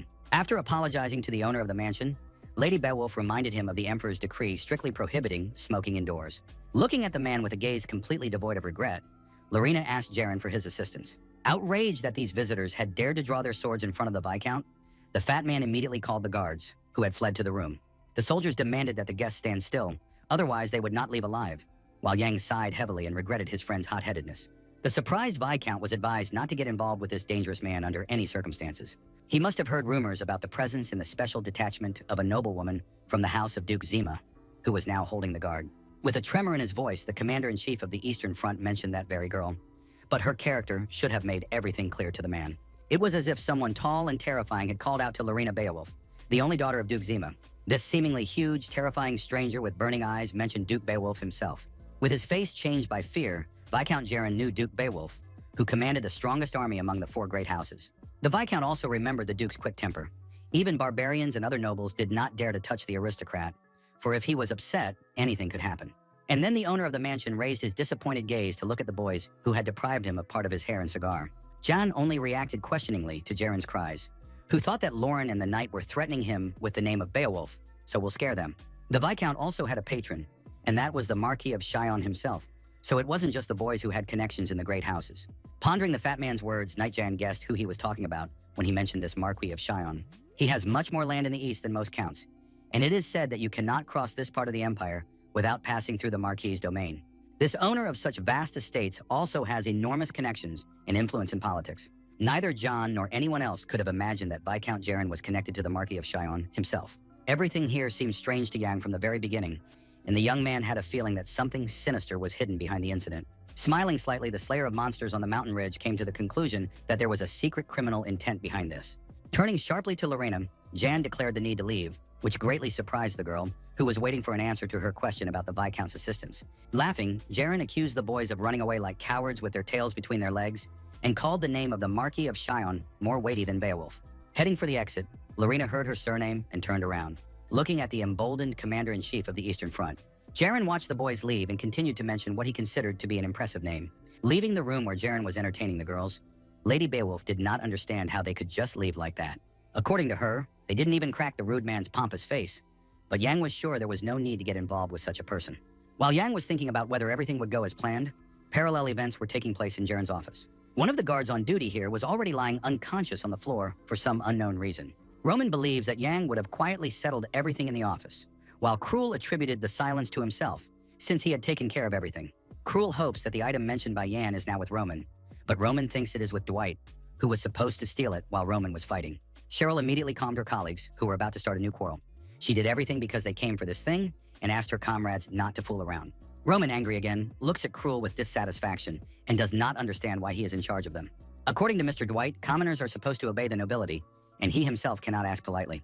Roman is ready to bring his colleague to his knees to beg, and Cruel boldly agrees to show how to bow down to the nobles. To the astonished Cheryl, who witnessed all this, it became clear that noble people and commoners are equally stupid. Loudly pointing out that there was no time to sort things out, the girl promised to tell Jan about the boys' new quarrel, but they asked her not to. The following events unfolded at an abandoned fortress located on the Plain of the Dead. The seemingly sturdy gates of the stronghold were closed with an iron grate, which served as additional protection. The hand of a terrifying zombie reached through the bars, the horrible creature trying to get inside the fortress. A crowd of reanimated corpses had already gathered near the gates of the huge abandoned complex. Soldiers standing atop one of the walls cursed the zombies surrounding the stronghold, mentioning the remaining provisions and the setting sun. One of the warriors had almost given up hope that anyone would come to rescue them, lost here, because at this rate, everything would only get worse. Suddenly, someone commanded the soldiers in a loud commanding voice to gather and stop whining all the time, as if they were some kind of cowards. Casa Afrin walked decisively toward the soldiers, indignant at those who considered them lost here, as the group was still in the area of operations. She reminded James of his desire to join the transport troops, but he was ready to perish here, and Sebas intended to get married. But their colleague pointed to the groom's face with a laugh. In a cheerful voice, Casa Afrain spoke of the approaching reinforcements and asked her comrades to hold out a little longer in the stronghold. But no matter what anyone said, she knew they were at their limit because they didn't have enough weapons and food to last long. And at this rate, death awaited them all. Suddenly, a terrible noise caught the attention of the seemingly cheerful commander of the combat unit, Casa Afrain.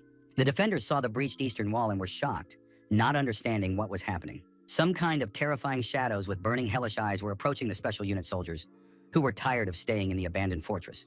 In the gap in the ruined fortress wall stood a huge monster with enormous hands and several heads. The monster swung its giant limb with 3 sharp claws, seeking to destroy the defenders of the stronghold. The members of the special unit, who were in a state of panic, saw the eastern wall collapse. A strange glow appeared in the claws of the huge monster, indicating that the creature was using magic. Pillars of light pierced the fortress, and numerous zombies poured inside, where the brave but weary knights were located. Casa Afrin ordered all the fighters to quickly take up their positions, because if the gate was breached, the soldiers would not be able to hold back the huge stream of zombies. The swearing defenders faced the danger, and their commander, realizing the full horror of the situation, knew that even the zombies alone would be difficult to deal with. And from the black void of the destroyed eastern wall, the boys were watched by frightening lights, harbingers of evil. Now the warriors had to fight these monsters as well.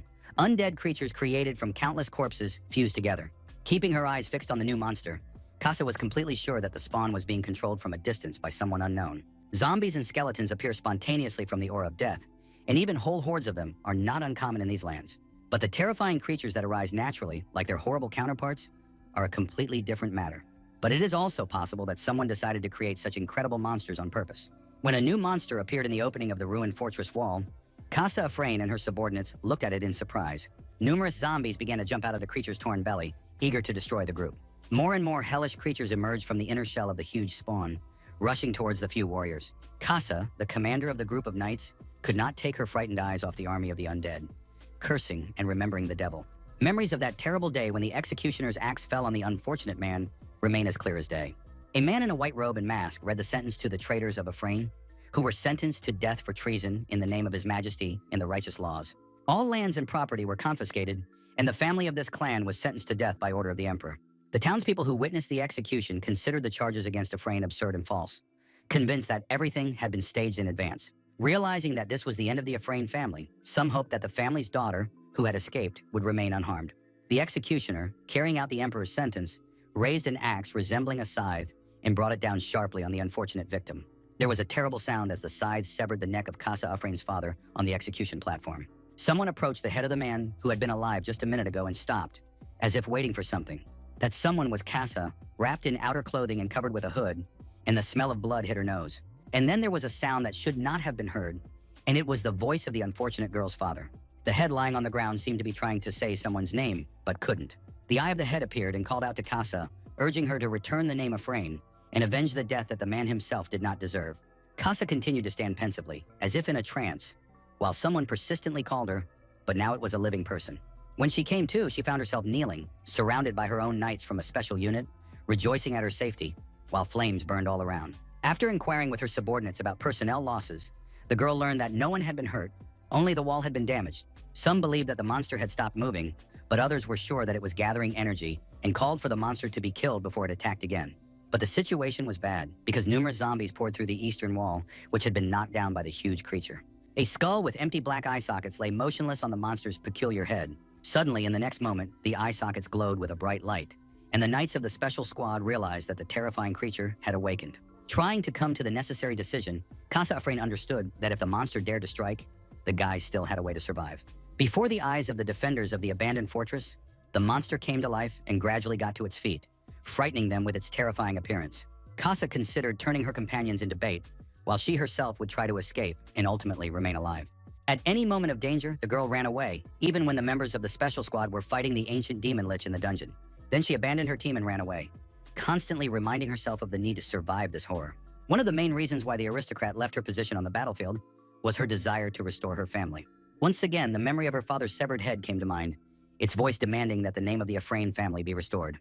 Attacking the soldiers of the special unit, the monster struck the boys with a magical blow from its terrifying body. Unable to stay on their feet from the powerful attack, the knights staggered in their positions in the fortress. Continuing its attack, the monster raised its paw with a sharp blade to quickly kill the brave warriors. Standing at full height, the creature swung its sword-like paw, and the knights screamed in terror. Casa no longer wanted to hear the otherworldly voice of her executed father, and everything she said was really just an excuse. Armed with a long, trident-shaped spear, the aristocrat launched a counterattack on the raging monster. In previous encounters with monsters, Afrain had fled only because she was physically weak. Using the 23rd form of the dark spirit, Primordial Blossom, in this battle, Casa struck the huge spawn. The creature was unable to recover from the incredible damage it had sustained and fell to the ground. The Special Forces soldiers who witnessed Casa's brilliant entry into the battle against the zombies were ecstatic. Watching Casa jump onto the spawn and knock the monster down, they wondered how she did it with just one blow. Giving her subordinates a stern look, Casa ordered them not to relax because the creature would soon come back to life, spitting on the wall itself. The members of the special squad decided to retreat to the tower, hoping to hold out there if they could reach that point of the abandoned fortress. Stepping over the body of the supposedly immobilized creature, Casa wanted to hold out in the tower for a while, hoping for help to arrive soon. But suddenly, two red protrusions resembling horns appeared on the monster's body right next to the girl. With some amazement, the leader of the group of knights noticed these changes on the body of the supposedly defeated creature. Suddenly, a long stake flew out of the monster's body, piercing the unfortunate defender of the fortress. The warriors who followed her screamed in horror when they saw what had happened to their resolute leader. Various terrifying growths emerging from the creature's body stared at the warrior with their eerie eyes. Particularly terrifying was the skull, which looked as if it had been folded in half by some mad craftsman. The knights who witnessed the incident cursed the monster and could not simply abandon it after all they had been through. Suddenly, in a weak voice, Casa Afrain ordered her subordinate warriors to leave, grabbing the stake and trying to pull it out. Demanding that her loyal warriors act according to the agreed plan, the leader spoke of the need to retreat to the tower. Unwilling to give up its prey, the creature opened its skull and released a black glow with a red light inside. Still hanging on the monster's protuberance, Casa only watched the new dangerous actions of the almighty enemy. The monster's new magical weapon was frightening with its unknown capabilities, which did not bode well for humans. Keeping her eyes on the creature, Casa Afrain now deeply regretted that she could not be even stronger. But she was already strong, and now the legendary sword of the ruler of Astalon, which had repeatedly helped its master kill enemies, came into play. Even demonic magic would no longer help the huge spawn in its insatiable desire to destroy the brave knights. Anyone who still stands, fighting an enemy stronger than themselves, cannot be called a weak person. The spawn began to fly apart, and Casa's subordinates looked with great surprise at the one who uttered these words of encouragement. After striking the monster with lightning speed, the savior of the seemingly doomed warriors landed safely on the ground. In his opinion, Casa Afrain's wound was serious, even though she had freed herself from the monster's appendage. But the leader of the fortress knights herself did not expect to see him. Grabbing a bottle of potion, which should help, deftly thrown by a warrior who intervened in the battle at the right moment, Casa thanked him for it. Amazed by what she had seen, Casa just stared at this man who praised her for her good work and asked her to go rest. He, Knight John, demanded that everything else be left to him, a member of the Special Forces who was about to begin a rescue operation. Soon, the empty bottle of potion lay on the ground, Kasha having drunk it all for a speedy recovery. With a shaky voice, Casa thanked Knight John. Now she owed him her life for saving her from certain death at the hands of the monster. Wanting to tell him about the monster's enormous regenerative powers and their consequences, Casa did not have time, as John asked her not to worry. Learning that the monster could not recover, the girl mentioned Jan's mission in the north, and he told her how he had come here immediately after completing it. The knight could not sit idly by, knowing the danger his comrades were in, which surprised them as they were shocked by Yang's voluntary journey to hell. Listening to praise about himself as an incredible and brilliant example for the members of the Special Forces, whom one can rely on, John rejoiced in his ability to enhance his reputation. Then the warriors learned where the rest of the rescue team was, thinking that a platoon had been sent, but John noted only 5 people. Delighted with the 50 units that would help them cope, the warriors were upset when John clarified that no more than 5 people had arrived. Grumbling with disappointment at the arrival of only 5 soldiers as the long-awaited reinforcements, the men did not know what to do now and considered themselves abandoned. Casa loudly ordered everyone to calm down, saying that the most important thing in a special unit was not quantity, but quality, and Yang listened enthusiastically to his colleague's words. Let Cadet Afrain be happy about the arrival of her friends because she really needed it. She said all this only to calm her excitement. But now everything was clear to the aristocrat. Damien, the chief instructor of the training center for recruits, had simply left a special unit here. According to Casa, Knight Yang had apparently fallen out of favor with Damien himself, which is why he ended up in these dangerous places. As soon as the girl wanted to talk about something with the young man who had saved her, she fell silent mid-sentence when she saw something terrible in front of her. Shouting for Yan to turn around, Casa pointed to the huge paw of a terrifying creature that had come to life and was trying to grab the brave warrior. Looking back, Yang seemed oblivious to the danger threatening him and reacted indifferently to the presence of the terrifying monster. The warriors of Casa's special unit were greatly perplexed as they watched the actions of their brave colleague, believing that the monster had missed. Holding his sword, Yang knew that the creature would not die from simply losing its head. He had heard that this was what happened when you gathered a bunch of zombies, but Yang was ready to kill the monster 100 times over. Not understanding Yang's words, the monster turned one of its own terrifying paws into a spear, forming a kind of stake. Striking blow after blow, the monster failed to hit Yang, who calmly called his opponent a fool and did not understand what he was aiming at him. Keeping her eyes on the confrontation, Casa Afrain came to the conclusion that the creature never missed. It became clear that Knight Yan was simply skillfully dodging each of the monster's attacks. The aggressive creature, now strong again, stood in front of Yan, showing its terrible torso. The extremely attentive Casa noticed zombies beginning to emerge from the center of the monster's body and asked John to dodge their attacks. Dozens of zombies burst out of the monster's horrific insides and rushed at the young man, eager to kill him. The young man's gaze changed completely as he began to defend himself against the reanimated dead. Using the 16th form of the Dark Spirit, Yan could now deliver 1,000 lightning-fast blows to the zombies that had descended upon him. Although there were a huge number of attackers, they could do nothing against the warrior who was tearing them to pieces. In this confrontation, Yang was unmatched, cutting down monsters with deft strokes of the sword of the ruler of Astalon. While the first ranks of zombies attacked the knight and were destroyed, the second ranks followed them into the attack, but also fell under the sword. The soldiers of the special unit who witnessed this brutal battle could not believe what was happening and how Yan was cutting off the zombies' heads. They noticed how the body of the huge monster sank, unable to regenerate after Cadet Yang's blows. The monster could not be revived because of Astalon, who was able to cut off magical energy, including the energy of death. What the guys wanted so much happened. The scary monster started to fall apart, losing its ability to revive. The process accelerated rapidly. Just a minute ago, it was a giant monster, and now there was almost nothing left of it. The special squad was shocked by Yan, who had defeated the huge monster single-handedly. It was unbelievable to them, and they weren't sure that he was really just a simple member of the group. Casa Afrain, who had simply watched the battle and her comrade's subsequent triumph, was no less surprised. Suddenly, one of her subordinates urgently reported to Casa about the incident at the East Gate, and the girl thought that they had already fallen. The reporter from her group denied this, but more reinforcements arrived in the form of new monsters seeking to destroy the Night Squad. At that very moment, the zombie that rushed into the attack was swiftly eliminated by one of the knights in the group. Roman, the recruit who killed the monster, considers new enemies to be mere punching bags, while Cruel, with his sword, takes no pleasure in chopping up the corpses of the dead. Case was informed again about the arrival of another reinforcement, but this time at the South Gate, where the ice-covered skeletons were located.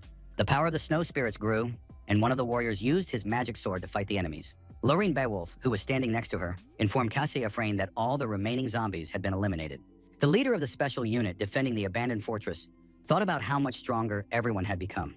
This was especially true of the knight Yan, who was abnormally tall, and compared to him, Casa was worse off. They had to brace themselves again because the threat from the monsters had not disappeared while the guys were in this area. No one should miss this chance. And Casa ordered the first group to go and defend the East Gate with Roman and Cruel, and the second to the South Gate of the fortress. This was not the time for her to beat herself up for being supposedly unworthy. She would do everything possible, and while the lady was in command, Yang considered her worthy of admiration. The girl must have been depressed, but she still managed to calm people down and then lead them effectively. With a kind smile, the knight glanced at his companion and was completely confident that she would be of use. Then Yang recommended that Kasei gather the wounded together, as they would be leaving immediately, which surprised the aristocrat. Holding a glowing hoop with 3 emeralds in his hands, Yang suggested that Kasei escape with this unusual object. The girl recognized these mobile teleportation gates invented by the magic scientist Isaac. Asking only that he not mention that the chief instructor had given him such an expensive item, Kasa was surprised to learn that Yang had stolen the teleport from Viscount Jaren. This brilliant device was in a box, and Yang knew that cowards like the Viscount always planned to escape alone. Kasa is well aware of the teleport's ability to transport only 1 person, and the amount of energy required for 5 people would be prohibitive. Asking his colleague not to worry, Jan knows where to get it, but it takes time to charge, so he called for the wounded to be gathered so that they could be sent in groups at a time. Understanding everything, Kasa went to get the injured to bring them here, and Momon flew to the knight, surprised by the new plan. Smiling, Yang called the sorceress tired, and she got angry, assuming that Yang meant to squeeze her dry. As soon as Momon gathered mana, Yang squeezed it out of her. The girl was not a milk cow to him. She did not store magical energy for the night. Always grateful to her for this, the guy still angered Momon, who would not let Yang get away with it, but he asked her to calm down and reminded her of the favor she had requested. The young man did not have time to fully voice his thought when a new horror appeared in the vicinity, heard by everyone. Roman, Cruel, Kasa Afrain, and Yan, who were in different parts of the abandoned fortress, felt this energy. At that moment, dark black clouds gathered over the huge fortress where the members of the special unit were located.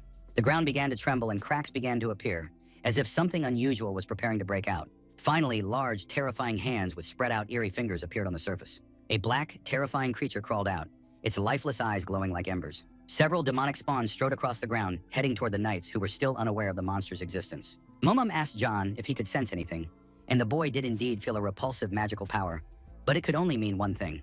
This thing was already here, as the sorceress suddenly realized, and it was the one behind everything that was happening now. A black, terrifying shadow already loomed over the abandoned fortress with its handful of brave defenders against the zombies. The great and terrible King of Corpses himself was preparing to play one of the roles in the story of the confrontation between the knights and the reanimated dead. Meanwhile, the terrifying spawn continued to advance toward the brave defenders in the fortress. The mere sight of these enormous monsters could send anyone to their grave, but the members of the special unit were not the type to give up.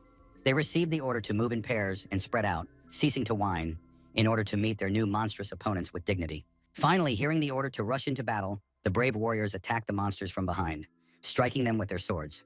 30 minutes earlier, Night Yang had been talking to his comrades in the abandoned fortress, where the banners still hung.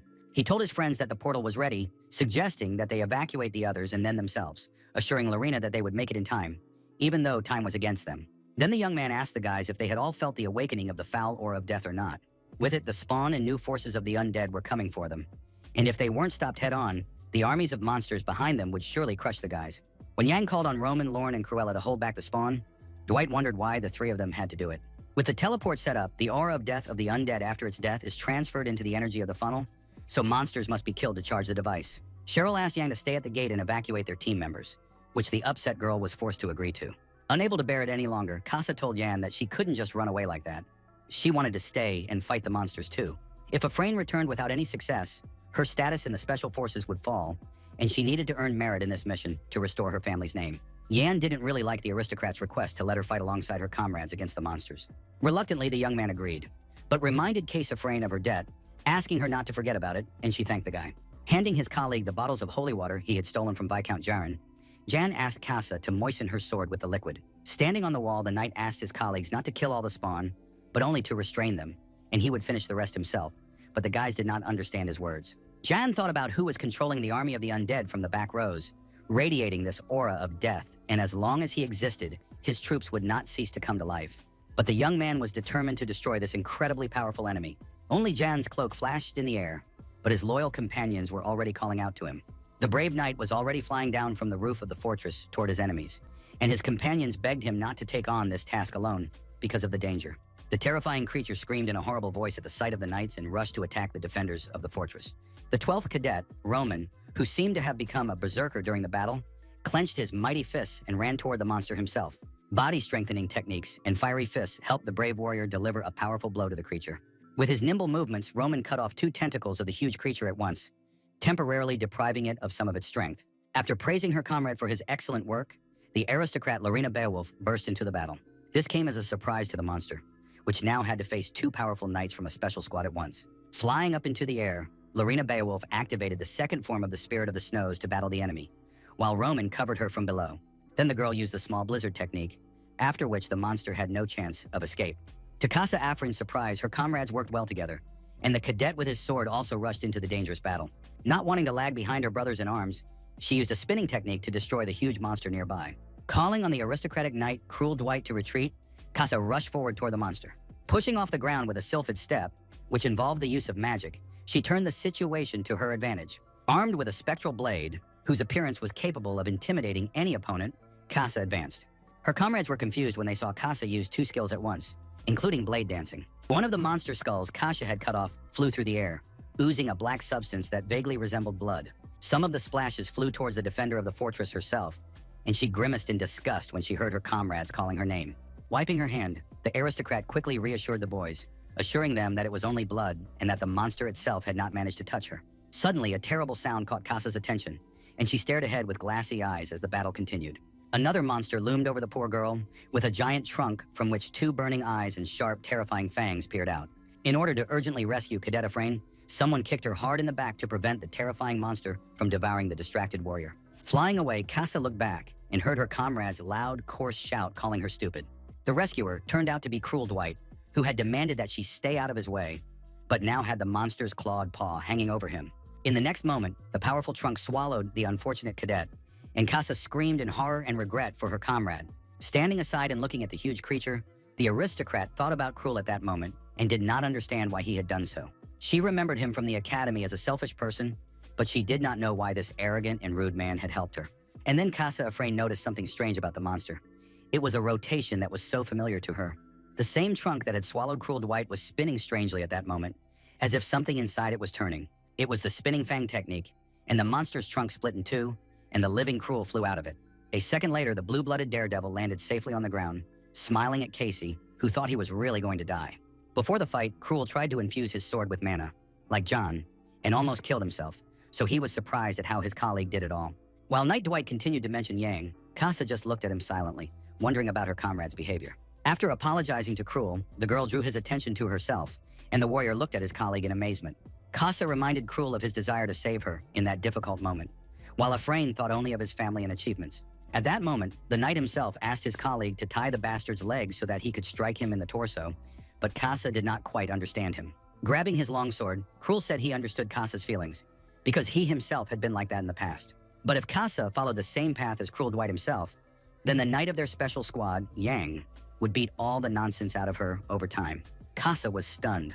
She stared blankly at her savior standing in front of her, and couldn't believe that Yang had changed this arrogant guy so much. After recovering a little, the cadet smiled slightly. If Yang had managed to do this with Cruel, then maybe she could do it too. At sunset, the hands of the dead reappeared from the bowels of the earth, struggling to break free, eager to capture the living. Pillars of bright light appeared above the ground, as if hidden in the depths of the planet. They had found their long-awaited freedom. The next second, there was an explosion, and only red fragments of something large remained in the air. Hovering above the earth, the King of Corpses was saddened by the short life of man, for then it was impossible to walk the path of arcane magic. But he asked everyone not to worry now. The monster held his skull and called on everyone to become undead and follow this path forever. It was also necessary to restore the glory of those times when they gathered in the Tower of Magic and advanced their own research. While the King of Corpses was dreaming about his future, Jan suddenly appeared with the sword Astalon in his hands and disagreed with him. The monster called the knight a fool, claiming that Yang's attacks would not work on him in this case. The knight who rushed into the attack had his own opinion on the matter, and he attacked the King of Corpses, before whom a cloud of light appeared. Today, John, a knight of the Special Squad, faced Lich Amon, one of the 5 disasters of the future empire. The focused warrior stared intently at the King of Corpses and suspected him of being the culprit behind everything that had happened. The monster seemed to see clearly when it saw the young knight in front of it and mistook him for Bahamut. An explosion thundered, the force of which sent Yang flying to the side, watching as a magical symbol appeared. Finally, the demon hung in the air, supported by black magic that gave him strength and energy. John saw Lichamun split in two and hovering against the backdrop of the magical symbol, now rejoicing in his discovery. The ancient spawn of hell had discovered the one who had managed to destroy the tower and then slaughter all the young people who were present there at that moment. In Lichamun's understanding, this person was Bahamut, who had taken advantage of the fruits of the wizard Mammon and killed him. Staring intently at the demon, Yang noticed how he mentioned the name of the founding emperor. Lichaman grew into an even greater monster with wings, huge paws, and a tail, threatening to kill Bahamut and everyone associated with him. Rumors spread across the continent about the legend of the Tower of Magicians, known as the Ivory Tower, the Tower of Babylon, or the Paradise of Wizards. Existing only as a legend, no one has ever seen it, but its power is comparable to that of the largest states. However, the mages were interested in the truths and principles of magic. It was said that they never interfered in the affairs of the mortal world, but in their pursuit of magical truth, they incurred the wrath of a dragon. One night, the tower disappeared, and that was the end of the story. But Knight Yang himself took it all as just a myth. Lichaman had no idea that the warrior was from the magical tower and attacked him, while John, who was fleeing, wondered how the Tower of Magicians did not interfere in the affairs of this world. The demon, clinging to the skull with his bones, refused to listen to Yang, considered Bahamut's actions unforgivable, and threatened to kill him. For Lichaman, Bahamut's destruction of the mage's tower and theft of all the wizard's research was comparable to planets burning in fire. The man who committed this terrible atrocity was an enemy of Master Liaman and the junior magicians who were working in the tower at the time. Because of all this, Lichaman is about to settle the score with Knight John, whom the ancient creature mistakes for the long-dead Bahamut. While the revived demon used a lightning spear and a fire arrow, John, dodging all these weapons, denied that he was Bahamut. Fire arrows and deadly lightning bolts flew at the guy, and he moved out of the way, shouting that he was not Bahamut. John noticed how this new lich resented Bahamut's actions, taking offense at him centuries later. The demon in front of him looked exactly like Momen, which meant that they might be somehow connected. Suddenly, a strange wind picked up and began to pull the warrior slowly in the opposite direction. Yan was horrified to see a black hole appear, and this deadly phenomenon was more than serious. A red glow appeared in the center of the terrifying object, and Yang realized he had to destroy it. A bright light appeared in place of the darkness and the red dot, sending out its fast-moving rays everywhere. A familiar voice brought Yang back to his senses, asking if he had gone blind from staring so intently at the glow. It was Momen, who saw no resemblance between herself and Lichaman, pointing to her body, which was superior in aesthetics and functionality. According to her, not all lichs are the same. Aemon has long been consumed from within by the aura of death, and he is barely hanging on by a thread. Even if one becomes a lich demon, as long as one can keep one's mana purified, one can preserve one's spirit and soul. But if you accept the aura of death, it will poison the vessel of life, and then your mind and soul will be sent into the abyss. Everything is like this lich Amun, who is now standing in front of Yan and Momen. Soon he will completely lose his self and will not even remember who he is. Watching her brother, the sorceress Momon, thought about these tragic moments and remembered one of the students of the magic tower. One day, he came to her and was about to tell his master, who was Momon, about his own research. The sorceress closed her eyes as if she was planning to focus on the past and something very important to her. Asking Yan to buy her some time alone, Momon still lacked the mana to take her full form, so he needed to hold out until she had gathered it all. Hearing the girl's intention to deal with Lichaman, Yan was very surprised. He did not understand how she would restrain the ancient demon, and for how long. Suddenly, a chimera dragon appeared, with a huge fanged mouth that emitted a bright glow, frightening the young man. The dragon's incredibly powerful breath caused a loud explosion, and Yang was thrown far back. Gathering his strength, the young man jumped from one piece of rubble to the next, angry at Momon's request to hold on, considering it irresponsible. Lichaman, holding his skull with his terrifying stumps of hands, called Yang Bahamut, who had nowhere to go, while the young man asked his companion to hurry up. A suddenly flashing magical symbol appeared before the demon, causing a terrible reaction. The bright rays of the magical seal reached the knight of the special squad, who was ready to finish off the monster right away. In the next moment, red light engulfed John, and before losing consciousness, he remembered the dragon again. The young man sitting with his back to the other person coughed, as if recovering from an illness. It was Cruel, who was tired of sitting like this, but he couldn't move a finger, and Casa was in a similar state. The angry, aristocratic knight looked around and wondered if it was really over. According to his observations, the zombies were no longer regenerating, clearly indicating the end of the fight. But Casa hesitantly agreed with her colleague from the special squad. They saw no signs of life in the huge spawn, and everything was quiet in the clearing, so the guys were interested in Yan's actions that led to this. Unable to find an answer to this question, Cruel Dwight was forced to remain silent, staring at the corpses of the monsters in front of him. Suddenly, the guys saw a huge and amazing beam of light appear where Yan had gone, and Cruel was curious about what his colleague could have done. Looking closely, they noticed the shape of the beam, which resembled a dragon's head. Lichaman was still holding his skull with his bony hands, sensing his imminent defeat in the fight against the knights. Remembering the Emperor's family whom he hated, the ancient demon still wanted to continue fighting. And then the monster's huge body began to fall apart, its fate finally sealed. This couldn't be, thought Lichaman. His body, seemingly so powerful, had been damaged so easily. The ancient monster saw a black silhouette in front of it, pointing a bright, sparkling sword at the demon, and recognized the shape. It seemed to the monster that it was once again facing off against the founding emperor, Bahamut. This filled the demon with great excitement. Finally, Bahamut, Lichaman's sworn enemy, had revealed his true form. To the monster's equally strong surprise, Knight Yang realized how his sword technique reminded Amon of Bahamut's warrior.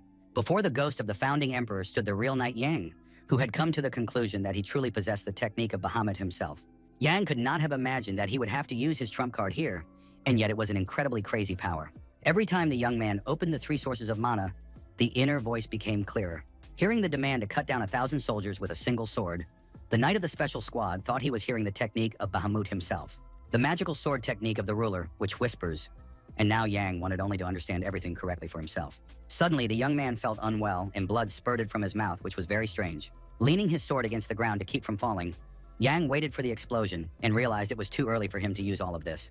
After just one swing of the Astellan sword, all of the knight's mana was depleted, and Yang had no idea it would take so much. The young warrior would never be able to forgive Lich Amon for such enormous expenditure. He was incredibly angry now. The ancient demon threatened to kill Yang as cruelly and painfully as he could, and on behalf of everyone present in the tower at that moment, the monster was going to judge the young man himself. After that, an ancient magical symbol appeared on the skull of the vengeful monster, with which Lich Amon was preparing to destroy the knight of the special squad. Using the technique of multiple sorcery, a terrifying mouth with white teeth and a red tongue appeared on the demon's body. The Lich used a magic projectile, an ice storm, a wall of fire, and other spells against the enraged Yan, knowing that Momon was incapable of such feats. The magical seals used by the monster did their gruesome work, aimed at eliminating the knight. Lich Amon screamed with all his might, wishing death upon the brave warrior who continued to resist the monster. Suddenly, Momon appeared out of nowhere, pressed her finger to her lips, and asked him to be quiet. After that, the magical symbols summoned by the demon began to fade little by little, which was incredible. The stunned Knight Yang watched in amazement as all the magic circles disappeared at once. Using magic and walking barefoot, Momon reminded her companion to hold on and not show off in front of the monster. Stepping forward to shield her colleague, Momon had not yet prepared everything necessary to fight Lich Amon. But since, in her opinion, Knight Yang was on the verge of death in his battle with the demon, there was nothing else to do. A large, sparkling magical symbol of Momon appeared above the girl's head, and she asked everyone to leave everything to her now. 3 of these magical seals burned near the girl, connected to each other, and a smaller copy of them hovered above her palm. The sorceress closed her eyes in an attempt to concentrate, and a thin red line appeared on her forehead. Since the tower's apprentice had started this mess, she had to be the one to take responsibility for everything. A crack appeared in the dark sky, and from it emerged a huge pillar of bright light stretching down to the ground. Yang was surprised by Momon's appearance. She had created a body for herself that was the same as the one she had had in life. Agreeing with her partner, the sorceress mentioned her lack of mana, which meant she would not be able to hold him off for long. That is why the sorceress asked her faithful knight, Jan, to look closely, because she looked like a human. And now she offered Jan to see the true appearance of the master of the Tower of Magicians. But the knight did not know that Momon was such a person. Previously, Jan had considered the sorceress to be one of the tower's mages, but he had no idea that she held such an important position there. While the warrior was thinking about what else he could get out of Momon, the girl was upset by his primitive thoughts when he saw her true self. Seeing the girl, Lich Amon called her to come with him and together strive for the pinnacle of magic. She laughed and was surprised that the monster did not recognize her in such a guise. He did not like Momon's answer, and the demon used a technique of multiplying magic and hellish flames to destroy his opponents. Looking at the sorceress with his terrifying eyes, Lich Amon directed his demonic blow at her. An incredible explosion occurred, a powerful storm of gamma radiation created by the ancient monster. Unable to stand on his strong legs, Knight Yang flew to the side, unable to withstand the witchcraft attack of the otherworldly villain. Not giving up on his attempts to win the young people over to his side, Lich Amon offered them to abandon their mortal flesh and start living with him forever. A strong, bright light appeared in front of the demon, emitted by one of the trunks similar to those of the spawn. The girl accused the demon of pity, which caused him to feel bewildered. Momon called his attacks crude, even though he had put all his malicious energy into them, and was surprised by the monster's decision to use more mana. Looking sternly at Lich Amon, the sorceress doubted his previous training in the magic tower. The monster called the sorceress an arrogant girl after her words and threw a large stone at her. Momon smiled at Lich Amon's use of brute force, whose magic had failed, and it wasn't so bad, she thought ironically. With a flick of her wrist, the girl easily stopped the huge boulder flying towards her, and the ancient demon did not impress her at all. She was surprised that Lich Amon had forgotten about the possibility of easily breaking the hastily and sloppily drawn magic circles. This was too primitive a way of thinking for a monster that sent magic at Momon out of malice, but the rays of sorcery could not pierce the girl. The ancient monster only listened to the taunts of his rival, who recommended using mana more creatively, and not only that. Momon called the use of evil energy an approach for the lazy, and she was surprised by her enemy's idea that a body distorted by this energy could reach the pinnacle of magic. It seemed that the demon, who had doubts about the evil energy mentioned by the sorceress, was already beginning to deny something. Continuing to talk about evil energy and the restoration of the tower, Lichamon told Momon about his desire to simply rebuild it. According to the archaic monster, he really wanted to revive the tower's students and bring back the master so that everyone could learn all the magical secrets again. Lichamon's words about his intention to restore the tower and his willingness to do anything to achieve this touched the depths of the sorceress's soul. For the sake of that tower, the demon acted, from which even she, the current companion of the knight Yan Momon, turned away. In the past, Momon had many opportunities to return there, but blinded by revenge, she did not attach any importance to it. Only Momon's conscience knew that she had closed her own eyes to all those long years of loneliness. Many centuries passed, but the memories of the magical tower continued to live in her mind. Suddenly, the girl closed her eyes and now truly felt guilty for everything that connected her to the Tower of Magicians. Lichamon remembered the day when he appeared to him with that mark, but Momon did not understand what the monster was talking about. Then this someone showed her a red magical symbol, thanks to the power of which Lichamon could achieve anything he desired. Only now did the girl realize that the source of Lichamon's evil energy was that very villain, while the demon himself just held his skull and wailed. To the amazement of all present, a terrible explosion thundered, causing an incredible bright light, and Lich screamed loudly. The sorceress Momon understood perfectly well that this was a tremendous force getting out of control. As a result of the explosion, pieces of stone flew in all directions, and Amon, who was still in the epicenter, was visible against the background of the bright light. The ancient monster, barely surviving, tried with his last ounce of strength to convey something to his opponents, speaking about himself. Momon screamed as she looked at Lichamon. She couldn't protect anyone else, but she was determined to save him at any cost. A moment later, a magical seal appeared in the girl's hands, one she had used many times before. Then she brought the magical symbol close to the demon, who screamed in an inhuman voice, standing in the center of the explosion. Using her magical abilities, Momon wanted more than anything for Amon to just hold on. The sorceress was going to cast her own spell on the demon's magical body in order to purify its mana. It was extremely important for the girl to cleanse Lich of the evil feelings and forces inside him. Thanks to these kind actions on the part of the sorceress, it will be possible to return Amon to who he was in that distant time. The magical processes were initiated by Momon, but nothing had happened to Lichamon himself yet. The terrifying skull still stared at the guys, but soon the scary bones began to disappear, and the ancient demon gradually began to transform into a human being. Momon felt incredible joy because the magical purification process was working, but there was still a little more work to be done. And suddenly, to the surprise of both Momon and Lichamon himself, he began to fall apart into pieces, much to the girl's horror.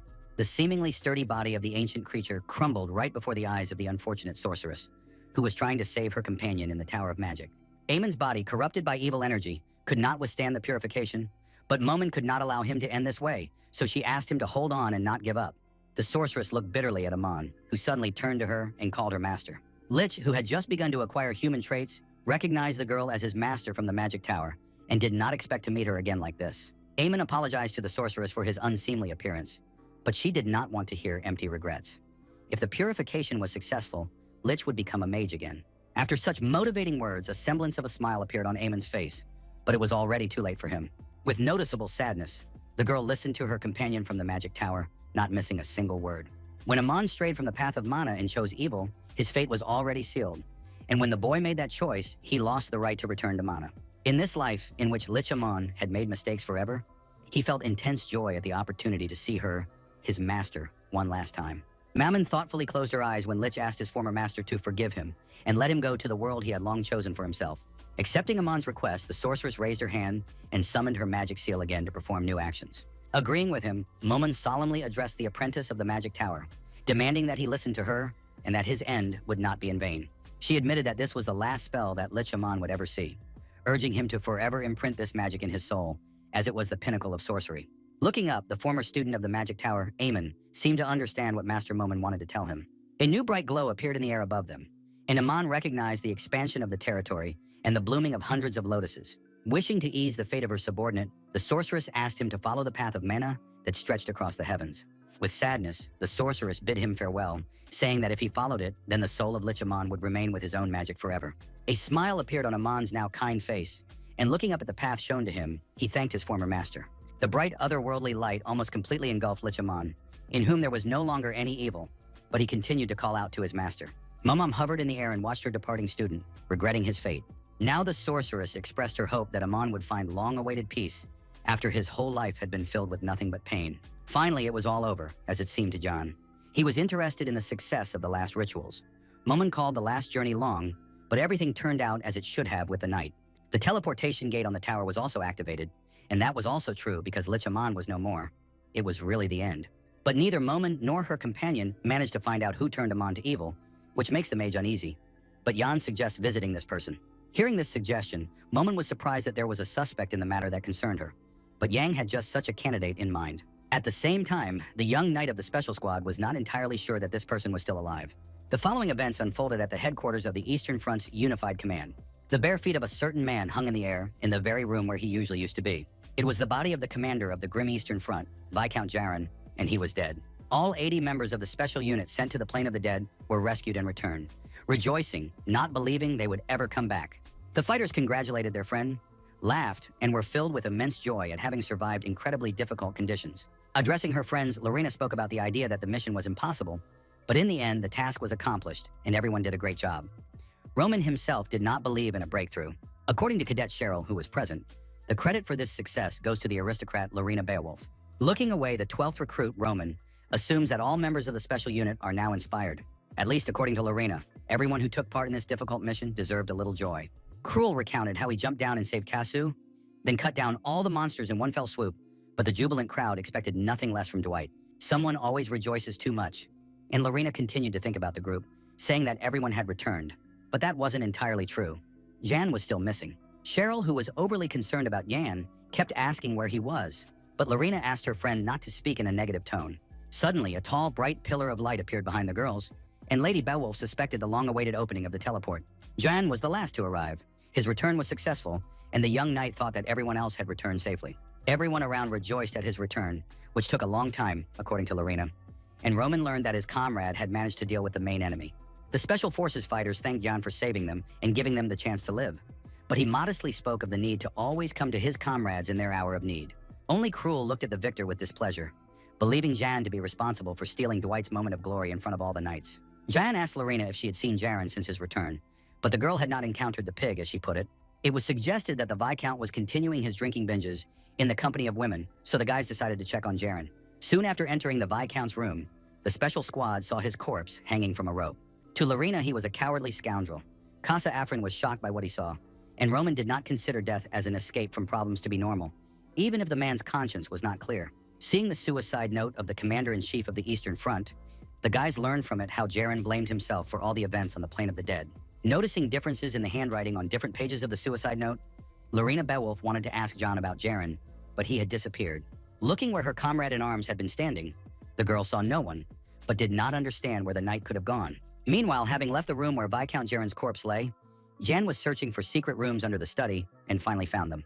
In one of these rooms, the young man looked at a sphere hidden there by the commander-in-chief of the Eastern Front. The energy flow, which was Momon, was surprised by the death of the person behind it all and asked John if it was possible to avenge Lichamon or not.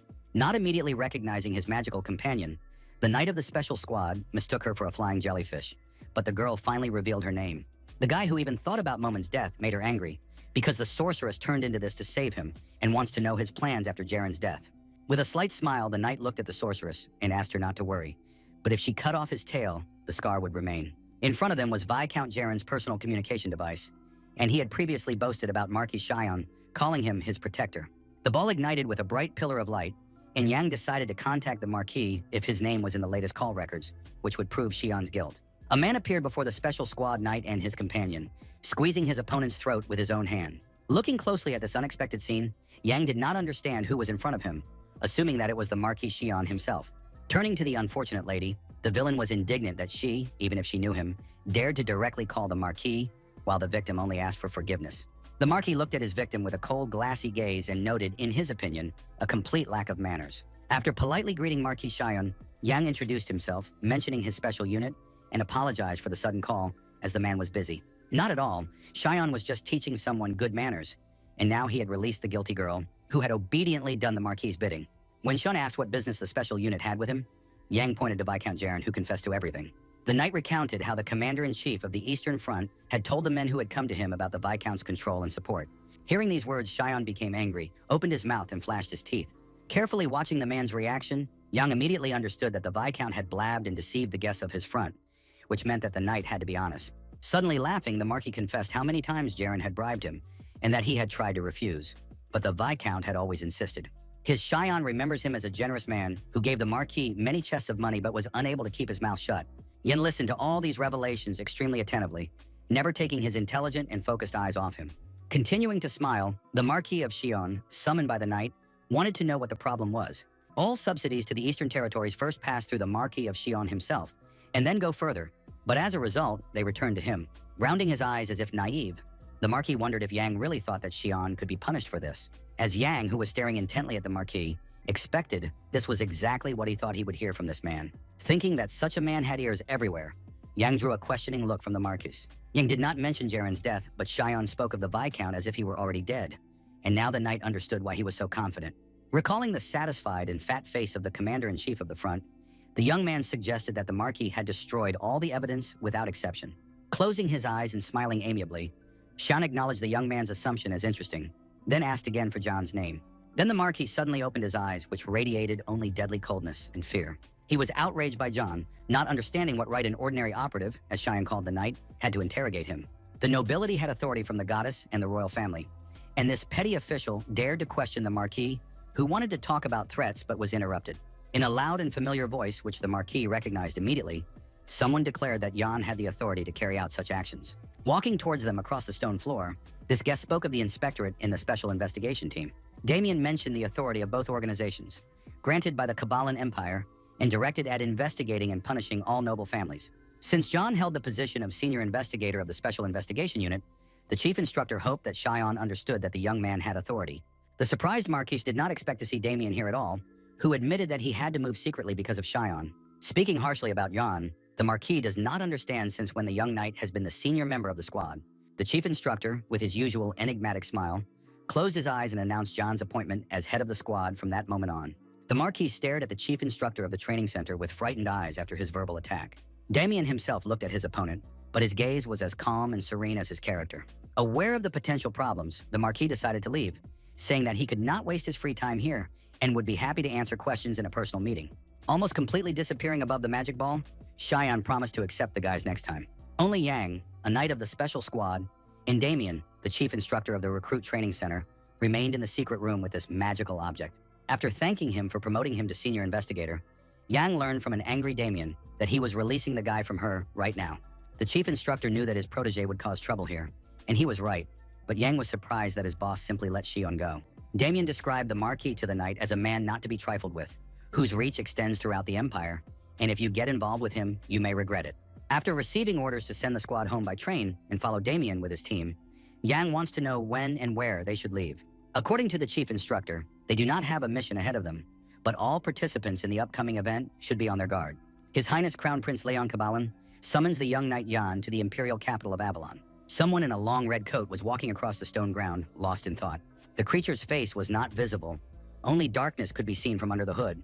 But someone was thinking of revising the plan, because no one thought that Lich would die like this. Before his eyes was a scene of several magical seals being joined together, and the question of expanding territory. And that very magic in the form of a dragon's head, which helped the knights win battles against their enemies. Someone in a red cloak did not understand how someone like Yang dared to use the legendary sword technique of the founding emperor. A bright light suddenly flashed under the hood instead of an eye, and the creature pondering this remembered Yang and decided to remember that name. New events involving members of a special unit and their informal leader Yang took place in the imperial capital of Avalon. A terrible day came when the huge castle where the royal family ruled was engulfed in flames, and Yan stood in front of it with his sword. Wearing a red mask that hid his face, this brave knight, who had destroyed many enemies, stared at the raging flames. The trance passed. Jan's face was no longer hidden by the mask. He stared at one point and did not hear someone calling him insistently. It was Lorena Beowulf asking the guy why he was staring into space and what was wrong, not knowing if her companion was okay. Smiling, Cruel thought that Jan had been stunned by the sight of the capital, and in her excitement, Lorena asked her friend to calm down and keep up, as there were a lot of people here. Glancing around the bustling capital, the knight would never have thought he would find himself in this place again. Standing in front of the huge castle, John remembered how he once burned Avalon, the capital of the empire, with his own hands. Ahead of them, various houses and churches appeared, but towering above them all was the residence of the imperial family. During their walk through the capital, the impressionable Cheryl saw such large crowds of people for the first time. The cadet couldn't believe that she and her comrades from the special unit had been invited to the imperial capital. The girl felt as if she were dreaming. The 12th recruit, Roman, heard about some kind of banquet, but to the tall, healthy young man, it all sounded like complete nonsense. Cruel Dwight was his usual self, and with a crude smile, mentioned for the 100th time that commoners were out of place here. Casa Affine, a member of the special unit, was confident that even the aristocratic Cruel was a little excited. Seeing the tallest castle, one of the guys